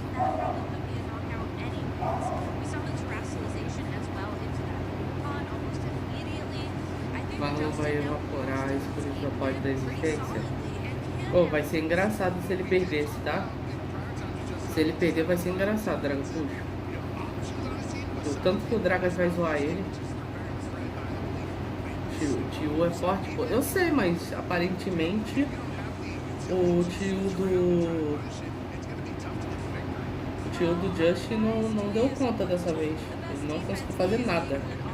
Ele brotou em campo, o cara derrotou ele.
O Sucker Punch não vai funcionar aqui. Se pá, né? Nossa, tá. Tá, Sucker Punch, o Dragon Punch, o Sucker Punch não funciona aqui, né? Por tal terreno psíquico, né?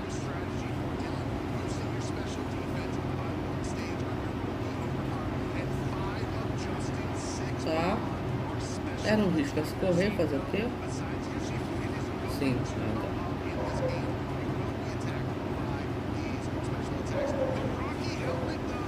Caraca, a Indy tá tancando, tá?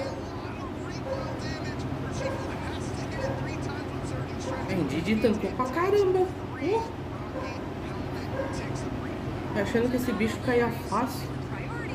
Mano, esse Ivy Cut, se ele mirou no Shifu, ele derruba o Shifu? Não. Tá. Ok.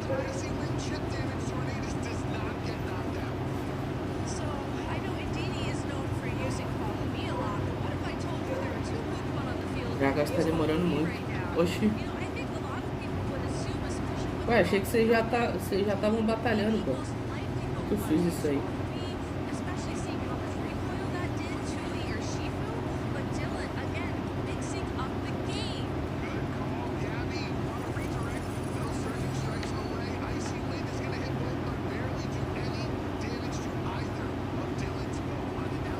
Achei que vocês já estavam na batalha 300 já.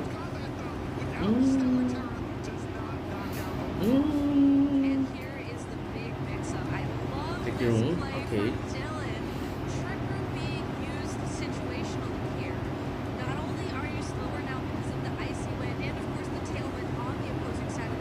O cara tá buscando uma build de Polissopod que dando um Thunderbolt, de um Reagindo mais 4 de especial. É, só basta o Marlon levantar um Calm Mind e se pá, acabou, não? Marlon levanta um Calm Mind e manda um Thunderclap, eu acho que acabou esse golinho, só pode se pá, não? Posso estar errado, né, na verdade.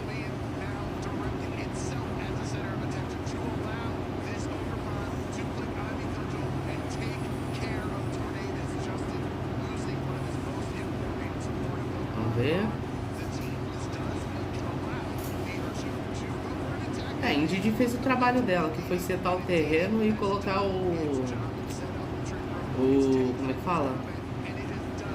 Trick Room, né?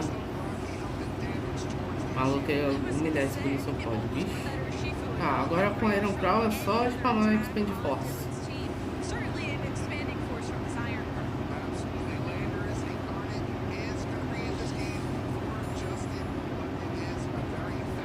Drive. Especial ataque, que aumentou.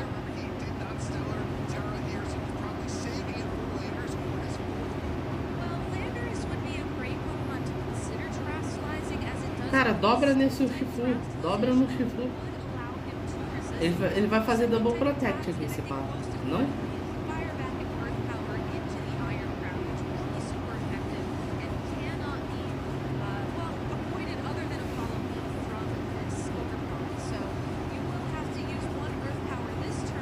É, um protegeu.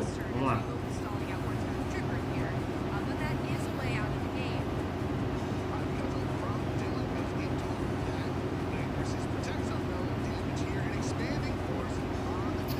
Pô, tinha que ter dobrado no Shifu, caramba. Ok.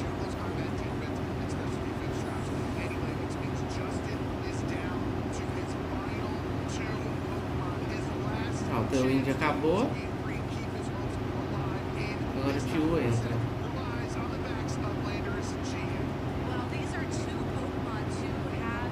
Ele tá online, mandei desafio e tá demorando pra aceitar.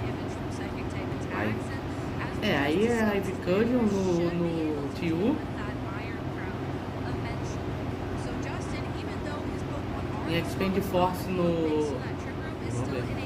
Vai dar o que? Terra Metal no Lando? Cara, eu já tô começando a meio que dar uns predict aqui, né? Tipo, porque eu já... É tantas vezes que passa esse negócio que, meu Deus do céu. Tá, ele vai bater no TU. Levou, beleza.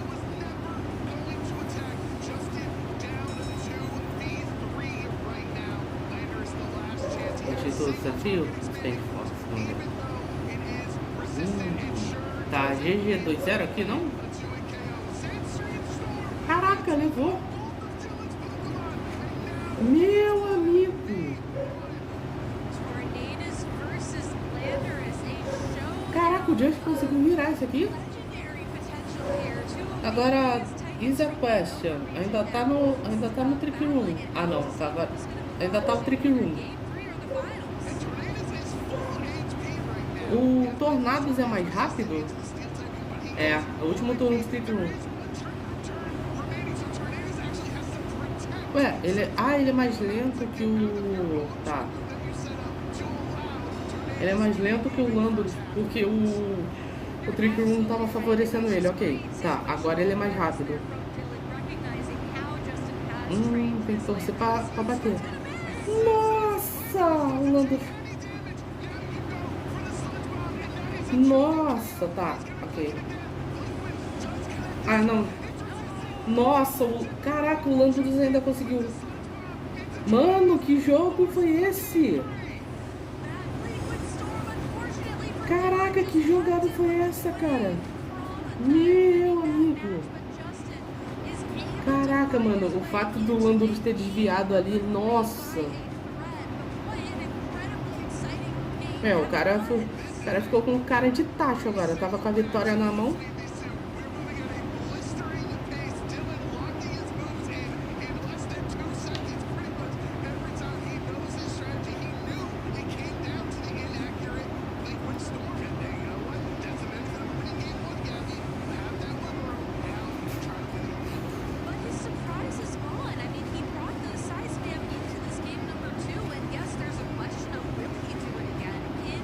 Mano, se isso aqui crita, o Tornado tinha levado.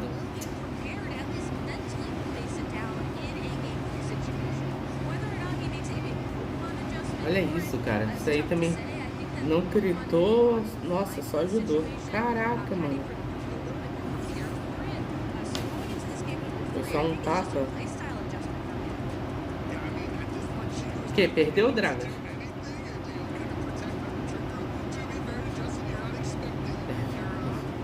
Oh, olha o palavreado aí, hein, Dragas. Depois é censurado e não sabe por quê.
Ele teralizou cedo. Aí ele entendeu, né? Se ele deixar teralizado cedo é melhor pra ele. Ok.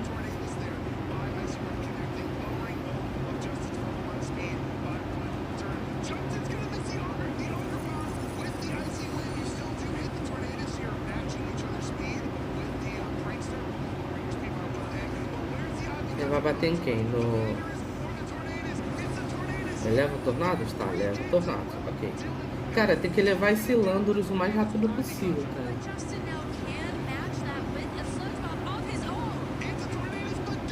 Pegou? Não, não pegou Poison, tá.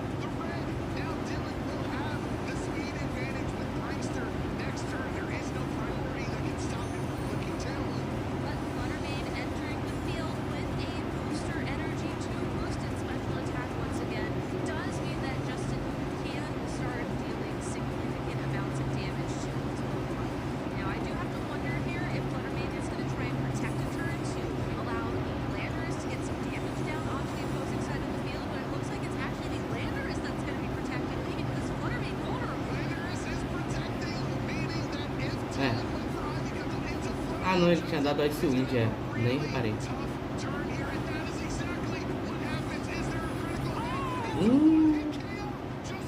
É, tudo bem que o Lando se pá leva os dois, mas calma lá, né?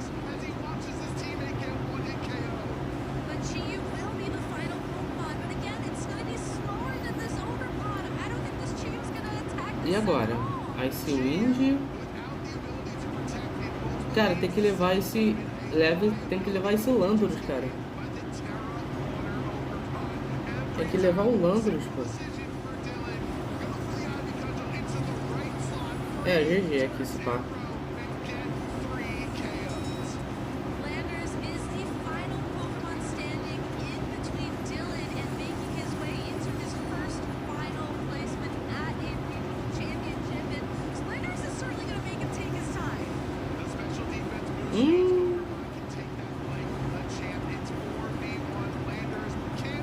GG.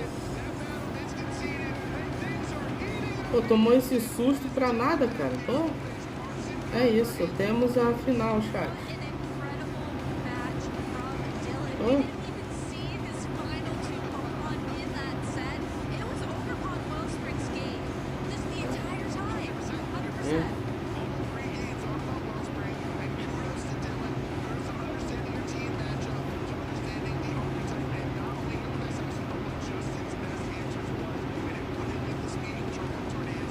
Aê, parabéns, cara. Tá top 2. Foi pra final, pô. Finalista, nice. Chat, bebam água, não esqueçam de se hidratar. Oi?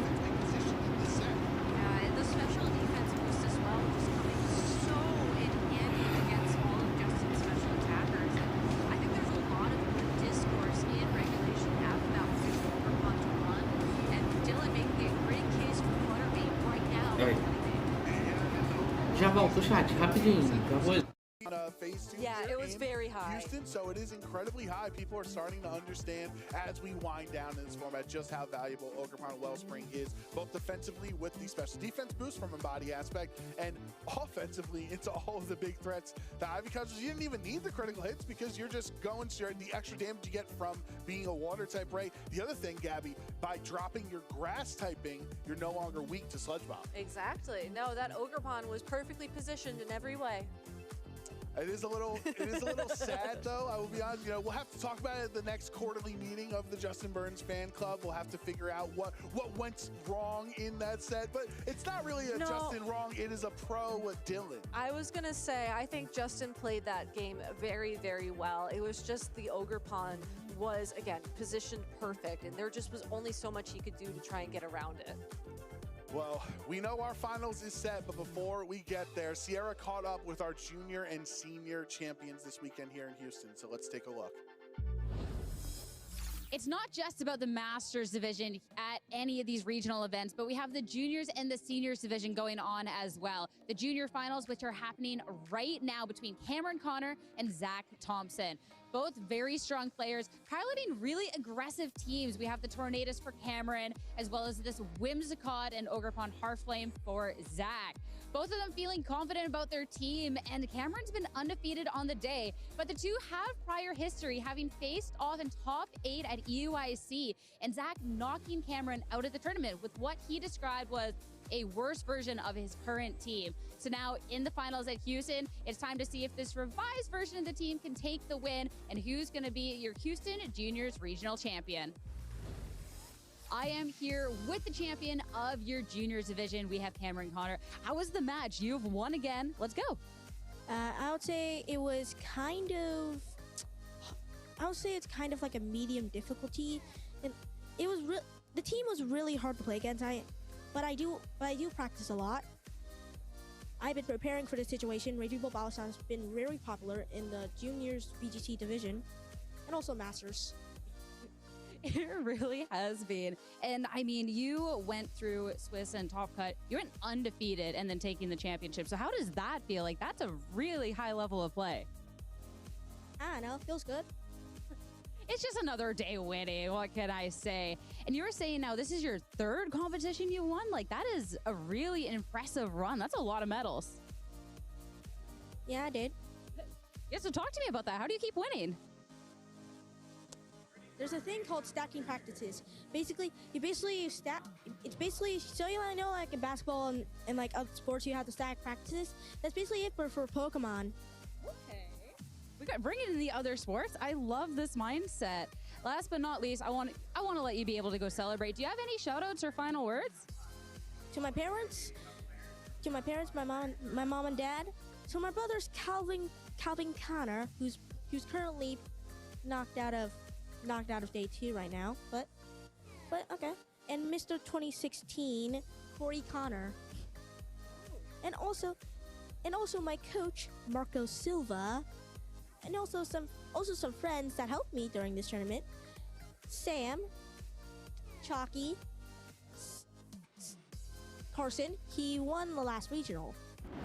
I mean, that is a lot of really strong people to help you. Chat, falta But pouco. at least you got your 3 medals. Última What are you giving the rodada, fourth win? último jogo. Saving it for NAIC. I love it. Congratulations on the win. Best of luck to you. As for us, back to our competition. Right now, the finals of the senior division is happening between Hayes Daly Último and jogo aí, a Nathan moça apresentadora. Kirkpatrick. Really exciting matchup with 2 very different teams. Hayes highlighting a more slower team, looking a lot more at these trick room options and powerful attackers. A team that he has described as being quite fun going throughout the tournament. Nathan, on the other hand, we see a little bit more of this tailwind, something a little bit more reminiscent of Regulation and F. He didn't think he would quite make it this far, but now that he's in the finals, it's time to see the clash between these 2 players and these teams and who's going to come out on top. I am here with Nathan Kirkpatrick, your senior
só uma coisa. Tá. Não quero saber se era o... We love the mom shout out over there. I see her smiling away. Congratulations again on the win. Looking forward to the next one. Ai. Olha a Iron Zeng aí. Será que finalmente vai aparecer no final ou não vai demorar mais?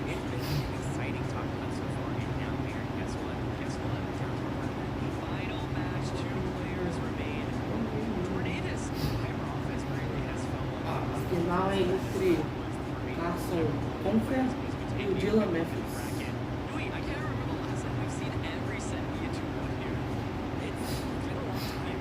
Eu quero pegar. Quero pagar imposto, quero pagar muito imposto. Ninguém vai pagar mais. Oxe, Draga, você tá bem?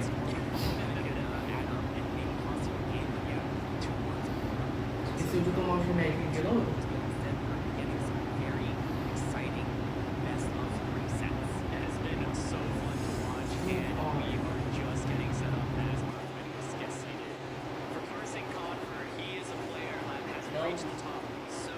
Ele tá igual aquele mesmo.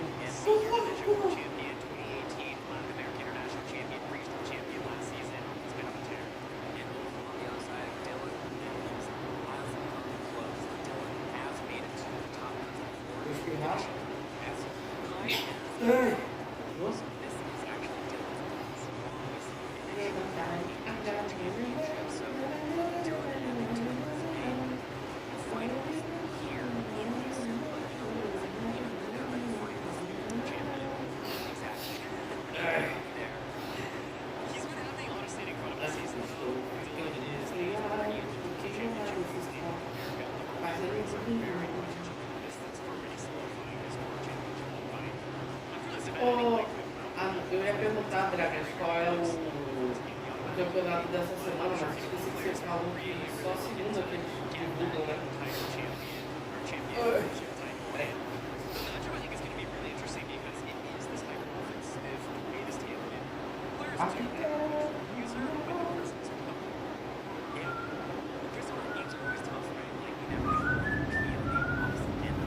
Era só pra ver se as gatinhas iam olhar pra cá. Pra quem ainda não viu, provavelmente vou mostrar o time do pessoal.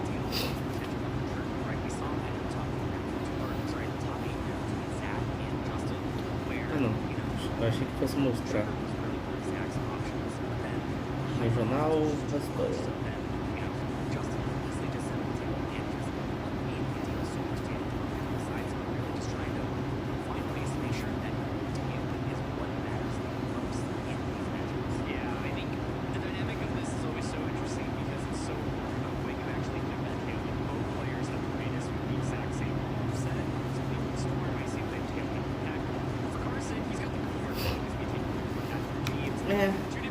Nas duas uma, chat, ou teremos Ninetales de canto campeã ou Iron Crown Indeed. Ó.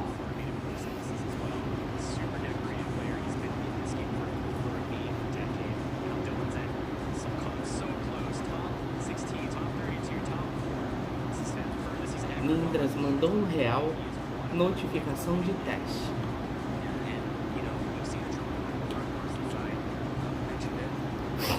Pra quem ainda não viu o time do Carson, Varigirafe de Throat Spray, Fluttermania de Chest Specs, Ninetales de Life Orb, Orgepon Máscara de Pedra, Tornados de Covid Cloak e o Shifu Dark de Foxest.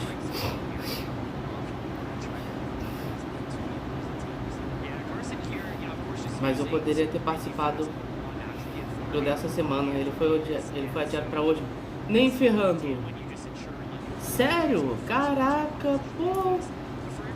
E tu achou que não ia conseguir participar porque tu teve que sair, né? Teve compromisso. Pô, que bosta. Só a segunda, Andrade. Então, só a segunda agora, né? Não que... É como se segunda estivesse longe, né, Dragas? Segunda é logo ali, né? Daqui a algumas horas, basicamente.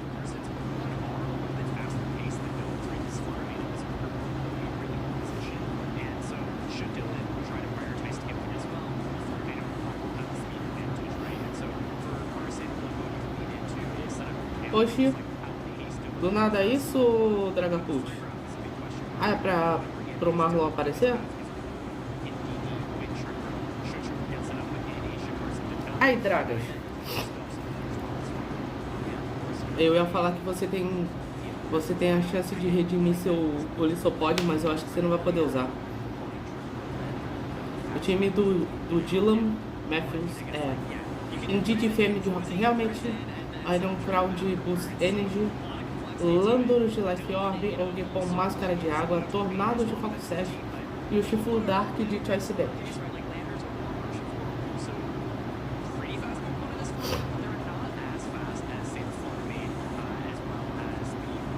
É Marlon, é Marlon.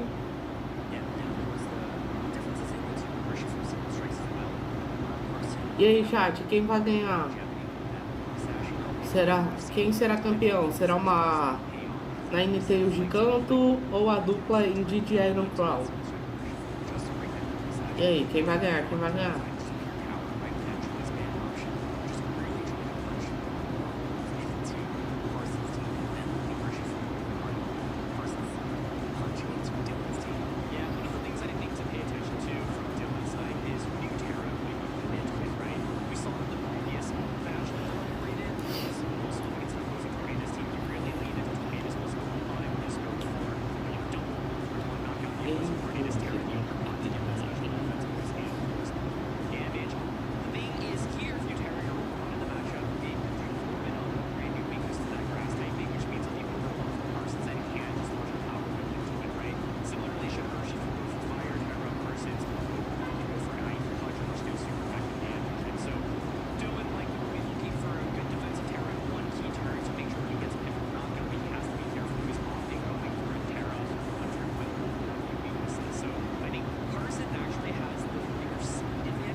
Deserto do quê?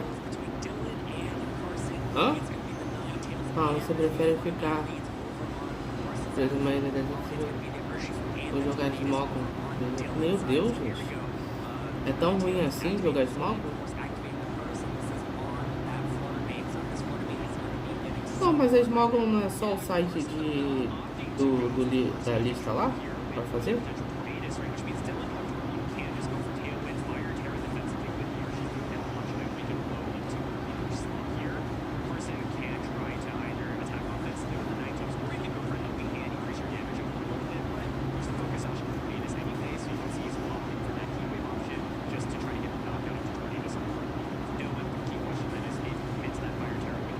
Meu Deus, o cara do nada manda um bola de futebol e chute. Era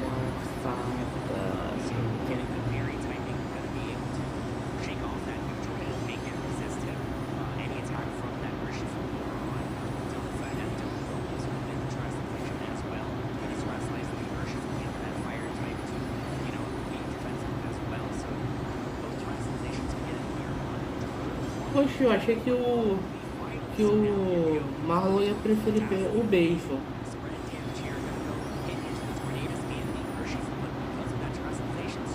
Essa aí me surpreendeu, tá? Vou ser sincero.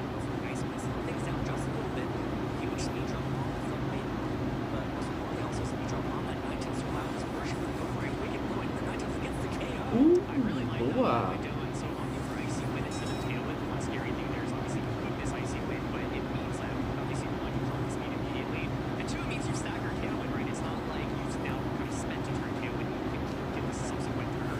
Eu real achei que ele ia preferir o...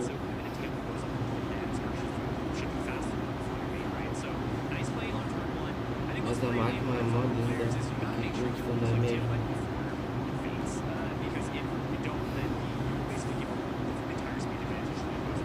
Se eu tivesse a política, ela ia me fazer sofrer.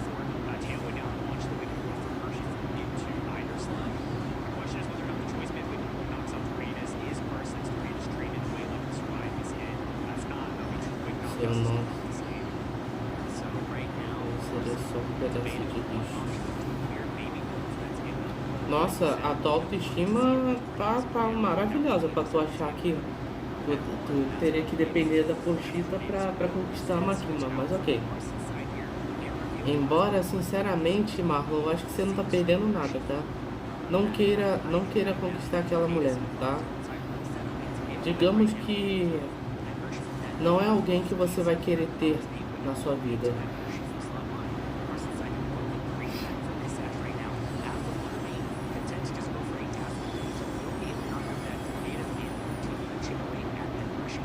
Acredite, fazer isso daí que você falou é a coisa mais leve que ela faz, tá? Só isso que eu posso te dizer.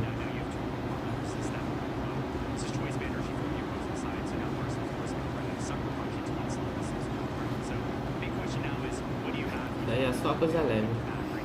Eu volto e os caras estão falando de conquistar muito. Ó, o Zurlin de volta. Ô, tô no último jogo, Zurlin. Tamo aí já na final. O jogo começou agora.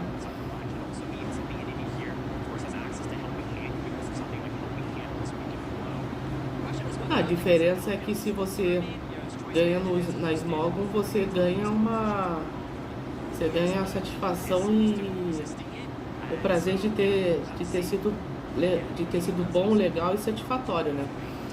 Do outro lado já não vai ser a mesma coisa, né? Até porque se tratando da máquina ou Makima, não sei como é que se chama.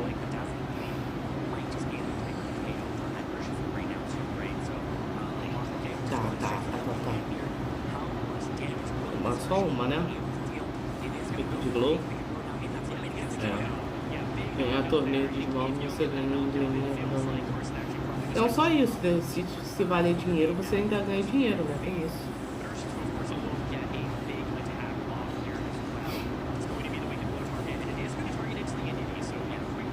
Falando em Smogon, mano, o time mostrou uma luta e o cara conseguiu desrespeitar.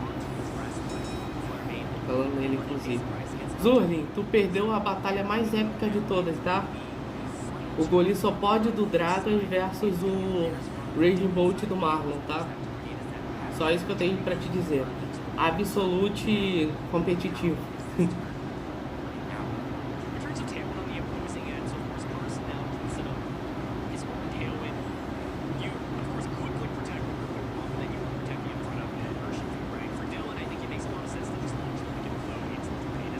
Ele viu? Ah, vocês postaram lá no grupo?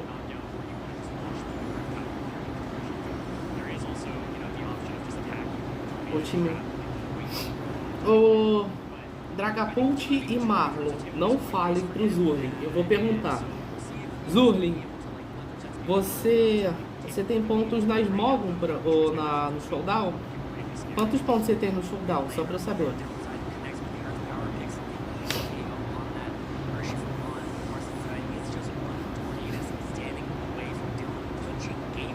Absolute competitivo, exatamente. 1-0 pro Dilla.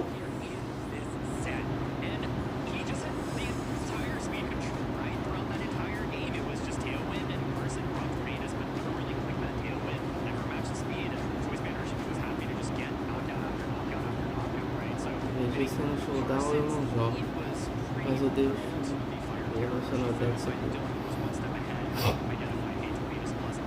Zurlin, eu descobri que eu tenho pontos. Chuta quantos pontos eu tenho na Smogon, ou na Smogon não, no Showdown. Chuta. Eu me surpreendi, tá? E Marlon e Dragapult, não é pra falar não, deixa o Zurlin adivinhar.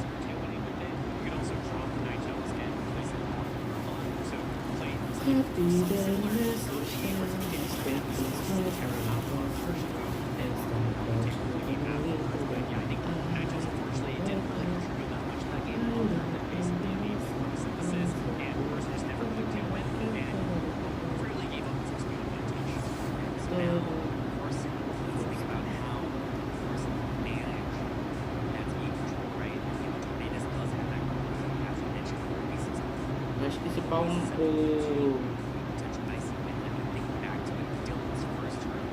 negócio nem ouviu. Acho que o Zurlin não ouviu a minha pergunta.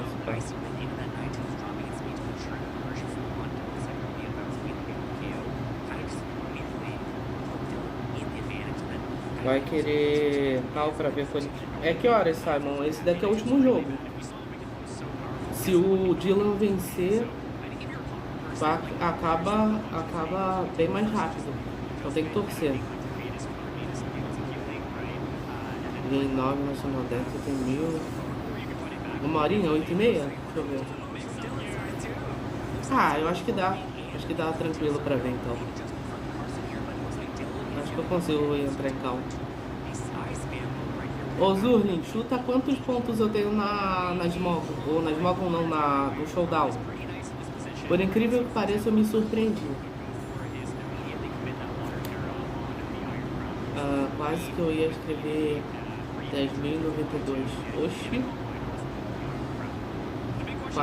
Quase a minha idade, hein?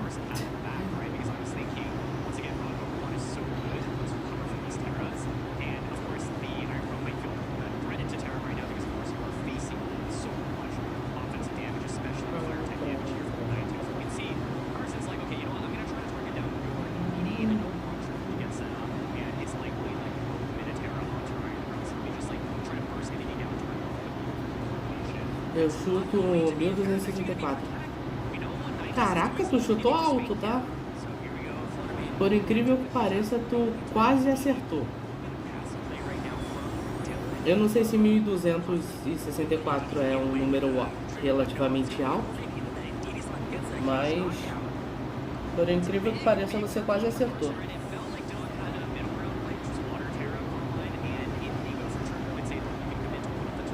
O Lin acertou uma pontuação. Então, estou com 1347. Então, Zurlin, por incrível que pareça, eu, Lindra Joga, tenho 1.200 pontos no Showdown. Agora, não me pergunte como. Eu só sei que eu tenho 1.200 pontos. Não sei se isso é uma pontuação alta ou não, mas eu estou feliz, porque eu achei que eu tinha 200 pontos. Eu tenho só 1.000 pontos e alguns pontinhos a mais, no caso.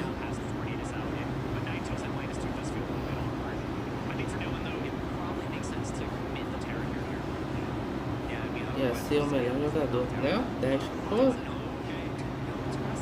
Pelo que o Marlon e o Dragapult falou, o primeiro tá com 1.800 e pouco, né?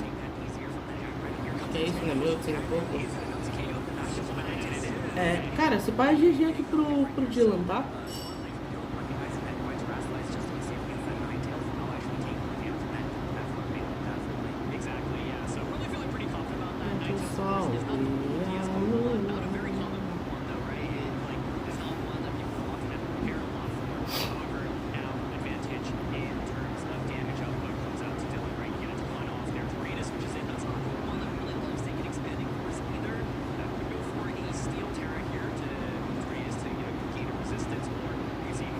Oh, muito engraçado, os dois. O Marlon tem 1.437.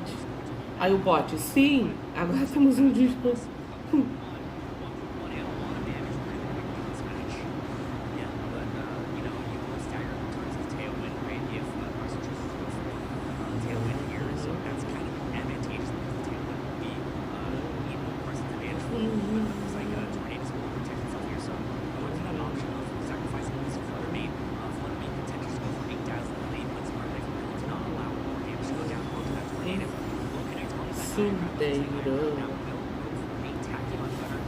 Errou por um? Nossa!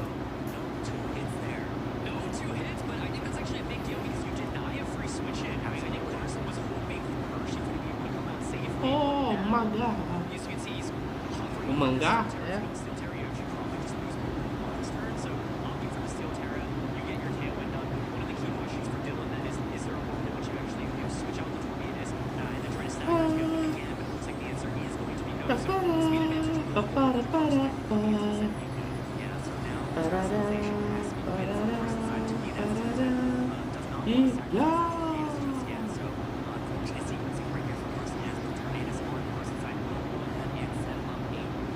Então, né, vou por um.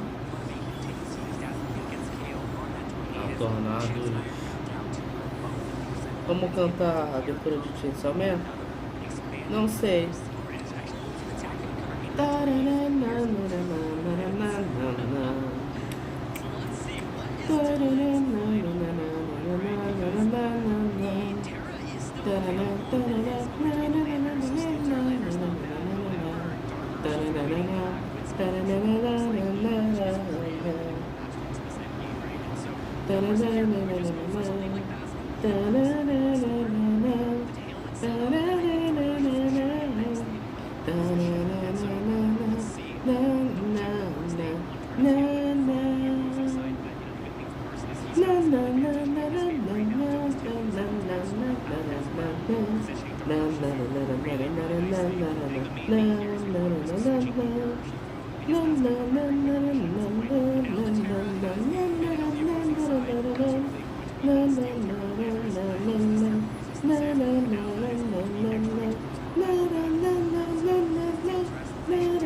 O Simon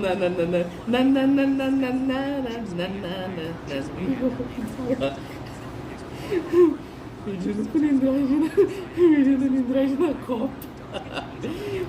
Eu cantando a abertura de Chainsaw Man, o Simon ouvindo ouvindo a abertura da Copa. Ai, cara.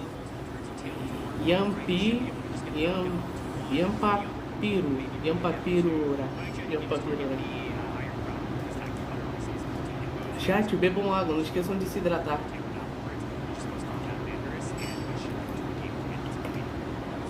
Rapaz. Aqui, mano, aqui é GG, não? Pera aí. Aqui acabou. É o Dylan Matthews, campeão.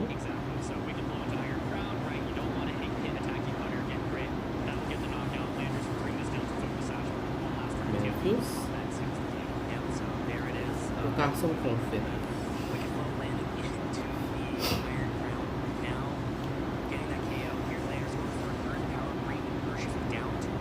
Caraca, o cara tô... É, chat. Confer. É, chat, tivemos o Indeed. Confer. Calma.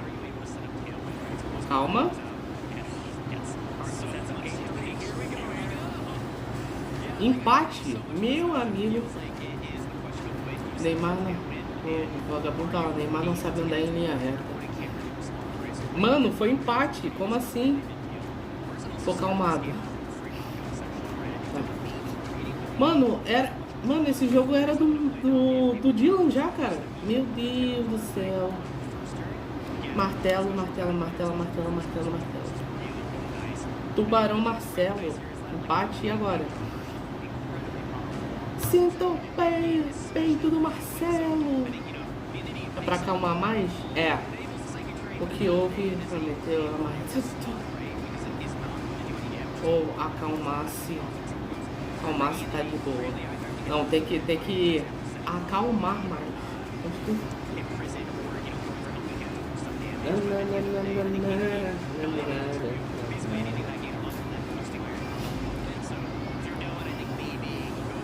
Será que vocês adivinham as músicas pelo cavalo sexual pelas montanhas? Enfim, será que vocês conseguem adivinhar a abertura só pelo nananá? Vamos ver. Calmasse, aprende a ler, seu velho. Eu escrevi calmice, velho caquete. Vai se lascar o jovem na flor da idade. Seu personagem desse World então, Urabika está se afogando em um vazio indescritível. Eu já falei mensurável.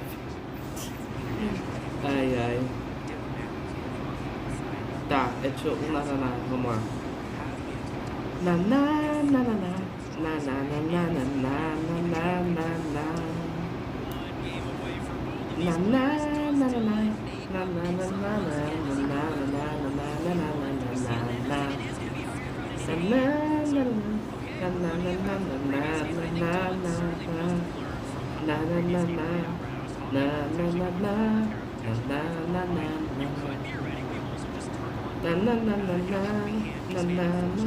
O maior xingamento da história será lançado agora. Jovem na flor da idade.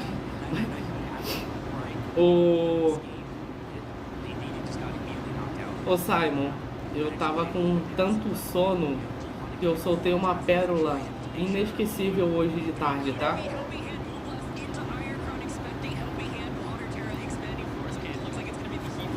Marlon ou Dragapult, quem lembra da pérola que eu soltei hoje? A frase pérola que eu soltei hoje na live. Vou embora depois dessa, falou. Tá indo embora já? Que isso, pô? Fica, tem bolo. Ah, é, aí ó. Aí o Simon, o jogo vai acabar às 5 da noite. Eu tava com tanto sono, Simon, que eu soltei essa frase aí. Eu falei, o jogo deve acabar lá para as 5 da noite. Mano, 5 da noite. Ai, mano, na moral, cara, isso é muito bom, tá? Ai. Indeed, nossa, Indeed ficou queimada.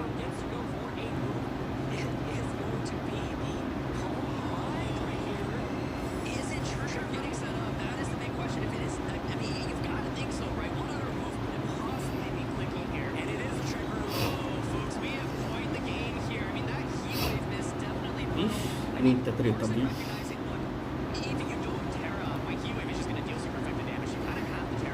Nossa, e agora?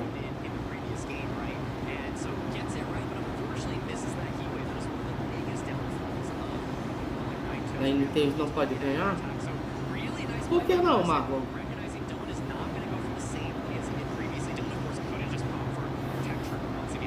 Acabou que ninguém adivinhou a música, né? Mas eu sei uma que o pessoal com certeza vai adivinhar. Na na na na na na na na na na na na na na na na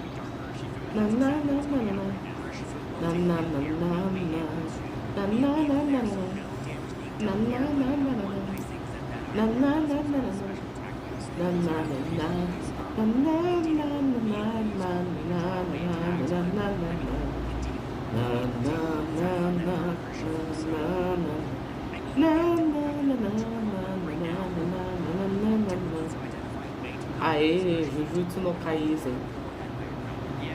Essa era fácil, pô.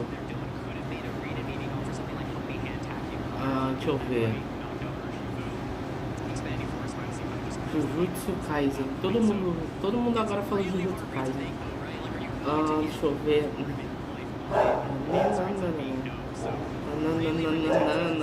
Kaisen. Jujutsu Kaisen. Jujutsu Kaisen.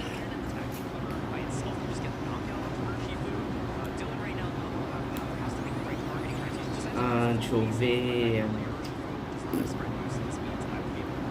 Essa aqui o Simon vai saber. Na na na na na na na na na. Vocês não lembram daquela cena do Satoru que eu mando na casa? Meu Deus do céu. Na na na na na na. Na na na na na na na na na na. Na na na na na na na na na. Queridão, quero fugir dela. Na na na na na na na na na na. Na na na na na na na. Na na na na na na na na na na na na na na. Conheço essa música há muito tempo. Nunca soube de onde. Na na na na na na na na na na. Na na na na na na na na na na na na. Na na na na na na na na. Quero dançar não, Lindras. Na na na na na na na na na na. Na na na na na na na. Na na na na na na. Ninguém? Só o Simon entendeu já? Ixi, calma, pai. Agora não nada não.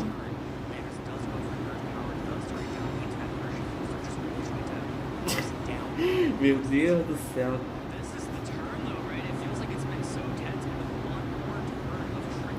Só o Simon descobriu qual é a música?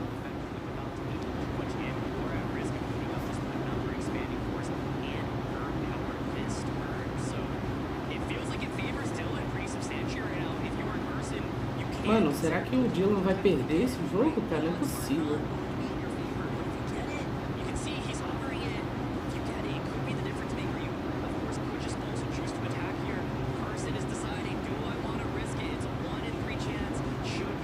E aí, meu filho, o que você vai fazer?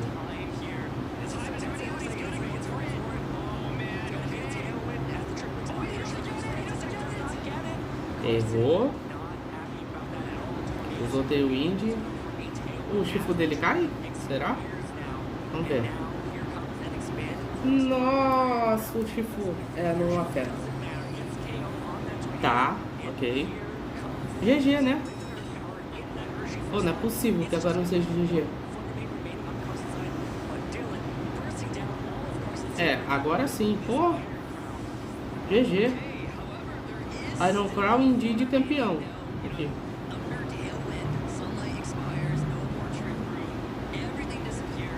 Caraca, acabou tudo de uma vez. Acabou o Trick Room, o Sol e o terreno psíquico. Meu Deus do céu.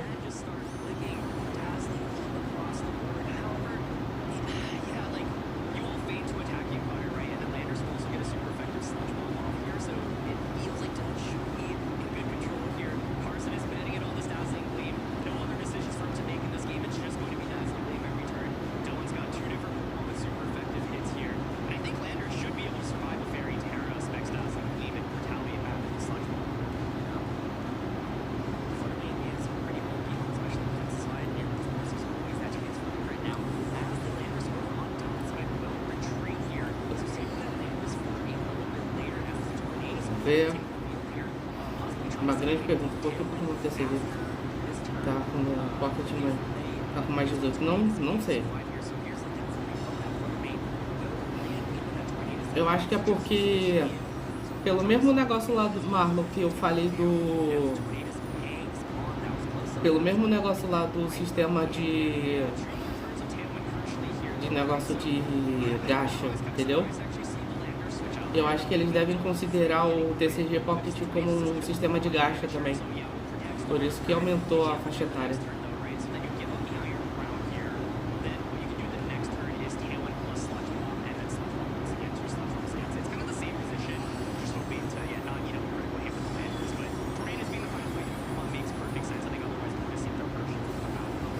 Mano, é possível o Dylan perder aqui ainda?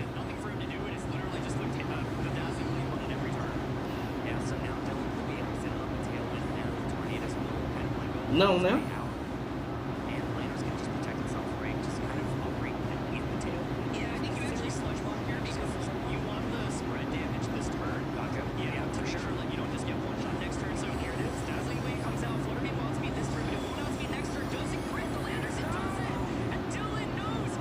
Nossa, mano, se grita, ele ganhava, tá? O Carson ganhava. GG. Caraca, mano, que jogo, senhoras e senhores. Meu amigo, caraca.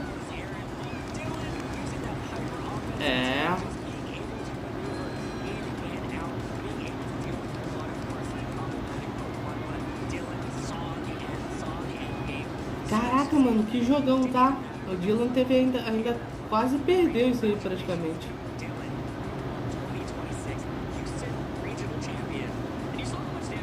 Se a Fluttermane realmente virasse,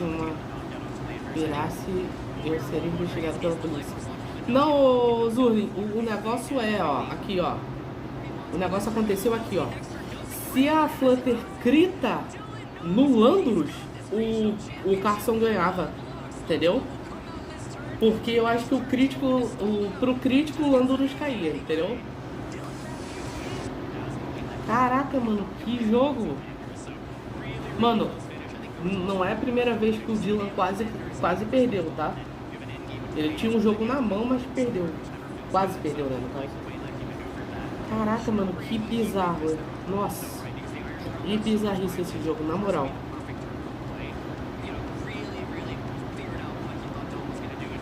E esse, será que o povo conhece? Na na na na na na na na na na na na na na na na. Acho que essa abertura o pessoal jamais vai conhecer.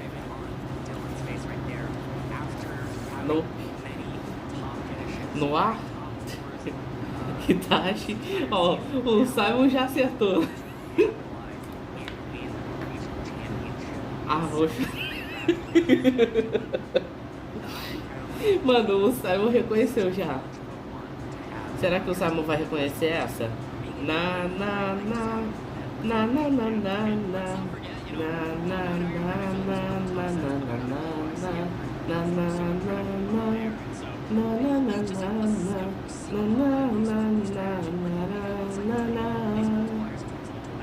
E aí? Será que alguém conhece? Não imagina. Parabéns ao Zilla. Então, Iron Crow e Indeed foram campeões. Cara, tivemos uma Nine Tails vice-campeã. Olha que loucura. Ai, que loucura. Não dá pra esquecer pelado. Ele não estava pelado, Simon. Parte do corpo dele estava dentro da água. E você pressupõe que ele estava. E essa aqui, Simon, se você conhece essa, você deve conhecer essa, ó. Na na na na na na na na na na na na na na na na turu turu turu turu na na na na na na na na. Eu vou pular logo pro refrão. Na na na na na na na na na na na na na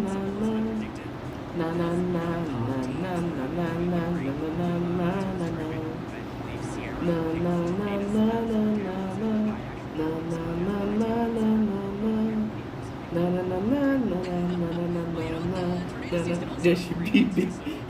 Just Baby. Na na na na na na na na na na.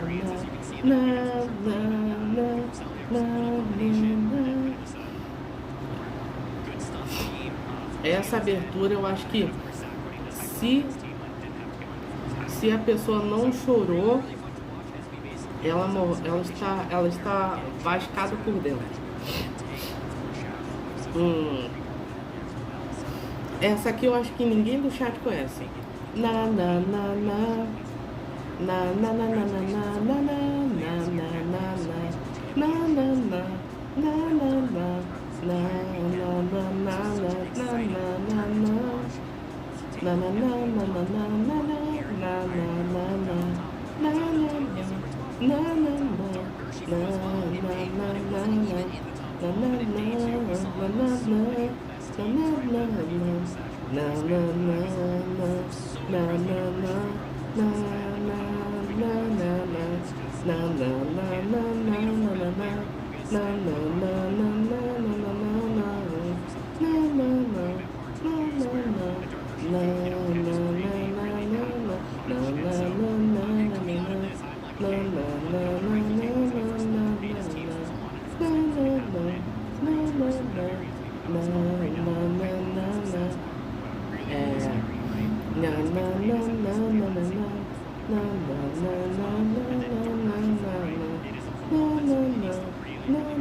É Naruto? Mas qual de Naruto?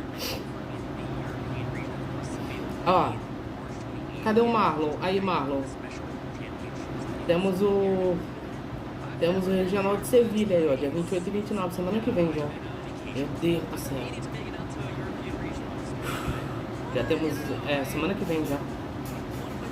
Regional de Sevilha, na Espanha.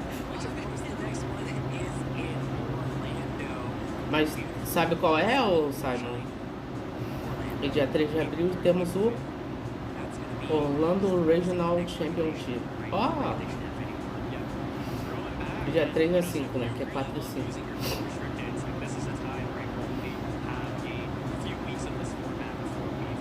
Tem que ver qual deles vai. Se os dois vão ser transmitidos. Se os dois forem transmitidos.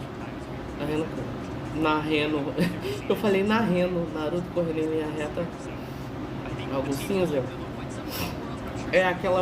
É a gente chama de 16ª abertura, eu acho.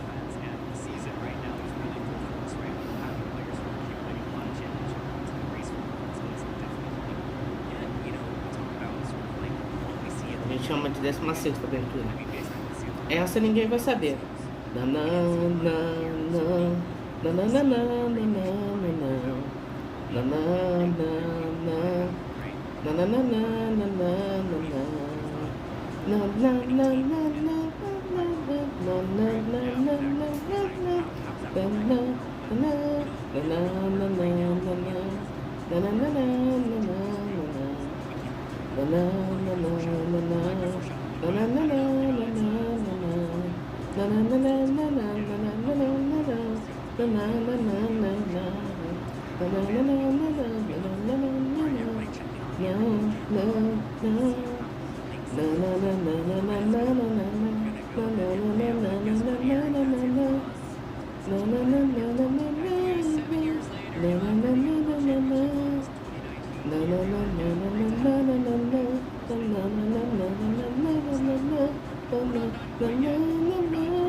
Nem ritmo, nem ritmo tem, pai. Tem sim. Ela tem.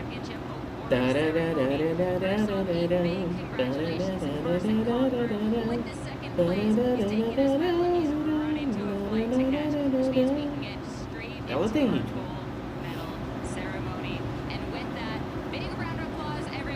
A moça tá com 2 tortes aqui na cabeça, agora que eu vi.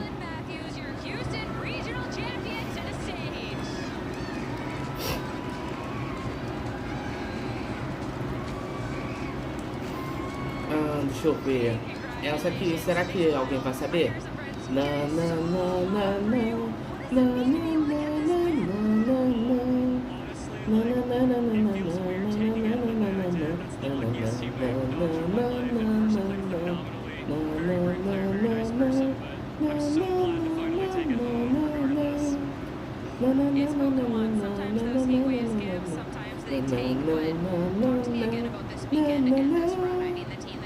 Aê, só não acertou na Nath no papai. Deixa eu ver. Essa é potente? Eu gosto da. Eu gosto da 4ª abertura de Nath. Pra mim é uma das melhores. A melhor, né, no caso, pra mim.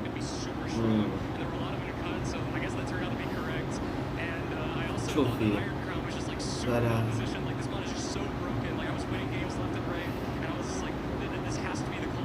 Deixa eu ver uma que talvez o pessoal saiba.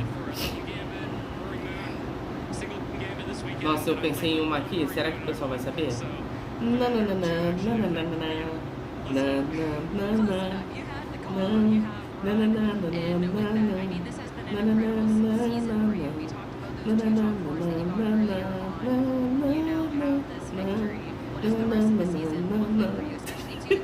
Essa é boa, tá?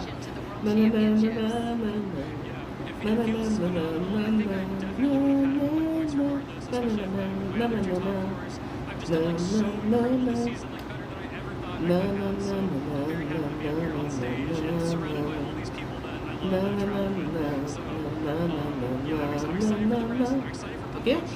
Lembras que... Não entendi nada.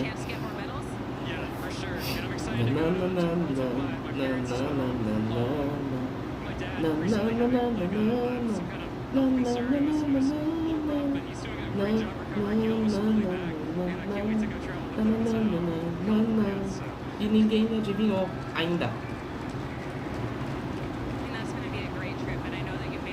Imagem mais manutenção possível. Como assim? Eu não entendi, Marlon. Eu fazendo assim? Não entendi. Ué, o vice-campeão não tá aí, não? Cara...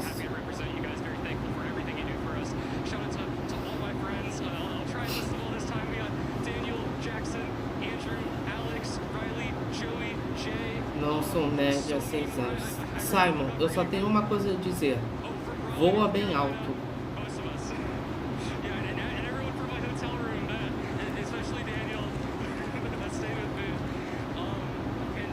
Você vai, voa bem alto.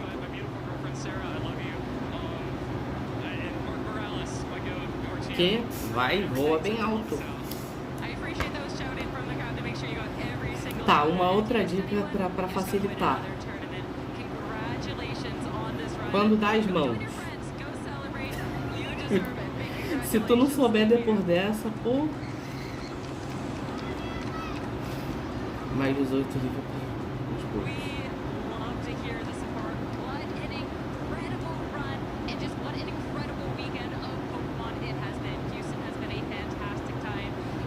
Ou 18. Meu Deus. Sei, não lembro. Mas você vai querer ser. Talvez, né? Mano, eu tô cantando versos da música e o Simon não tá pescando.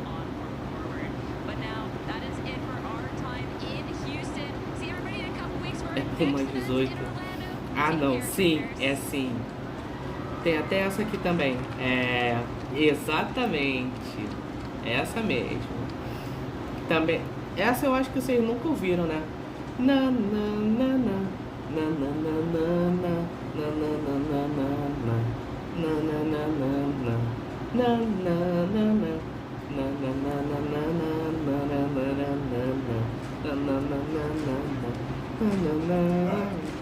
Deixa eu ver. Ó, acabou quase que na hora.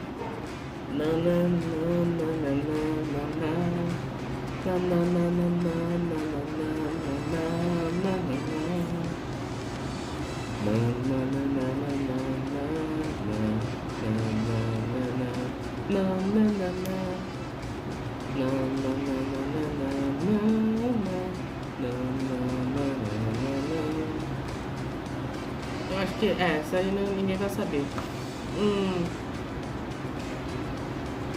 Deixa eu ver. Deixa eu ver uma outra rápida.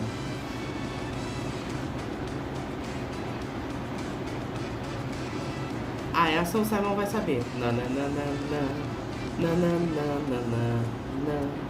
Na na na na na na na na na na.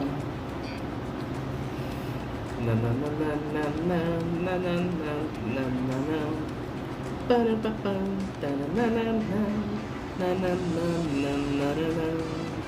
Ta ta na na na na na na na.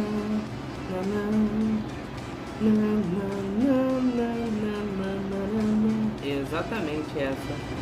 Bom, chat, é em 9h01 de live que eu me despeço de vocês.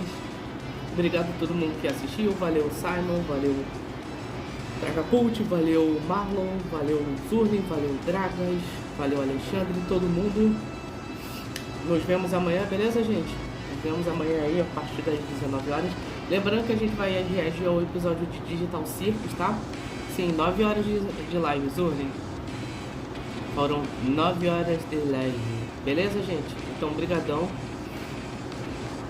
Só falta falar que é 9 horas da tarde. Brigadão, gente, a todo mundo que assistiu a live. É isso. Não esqueçam de beber água aí. Falou, fui chat. Até amanhã. Nos vemos amanhã. Falou, chat. Não esqueçam de beber água. E...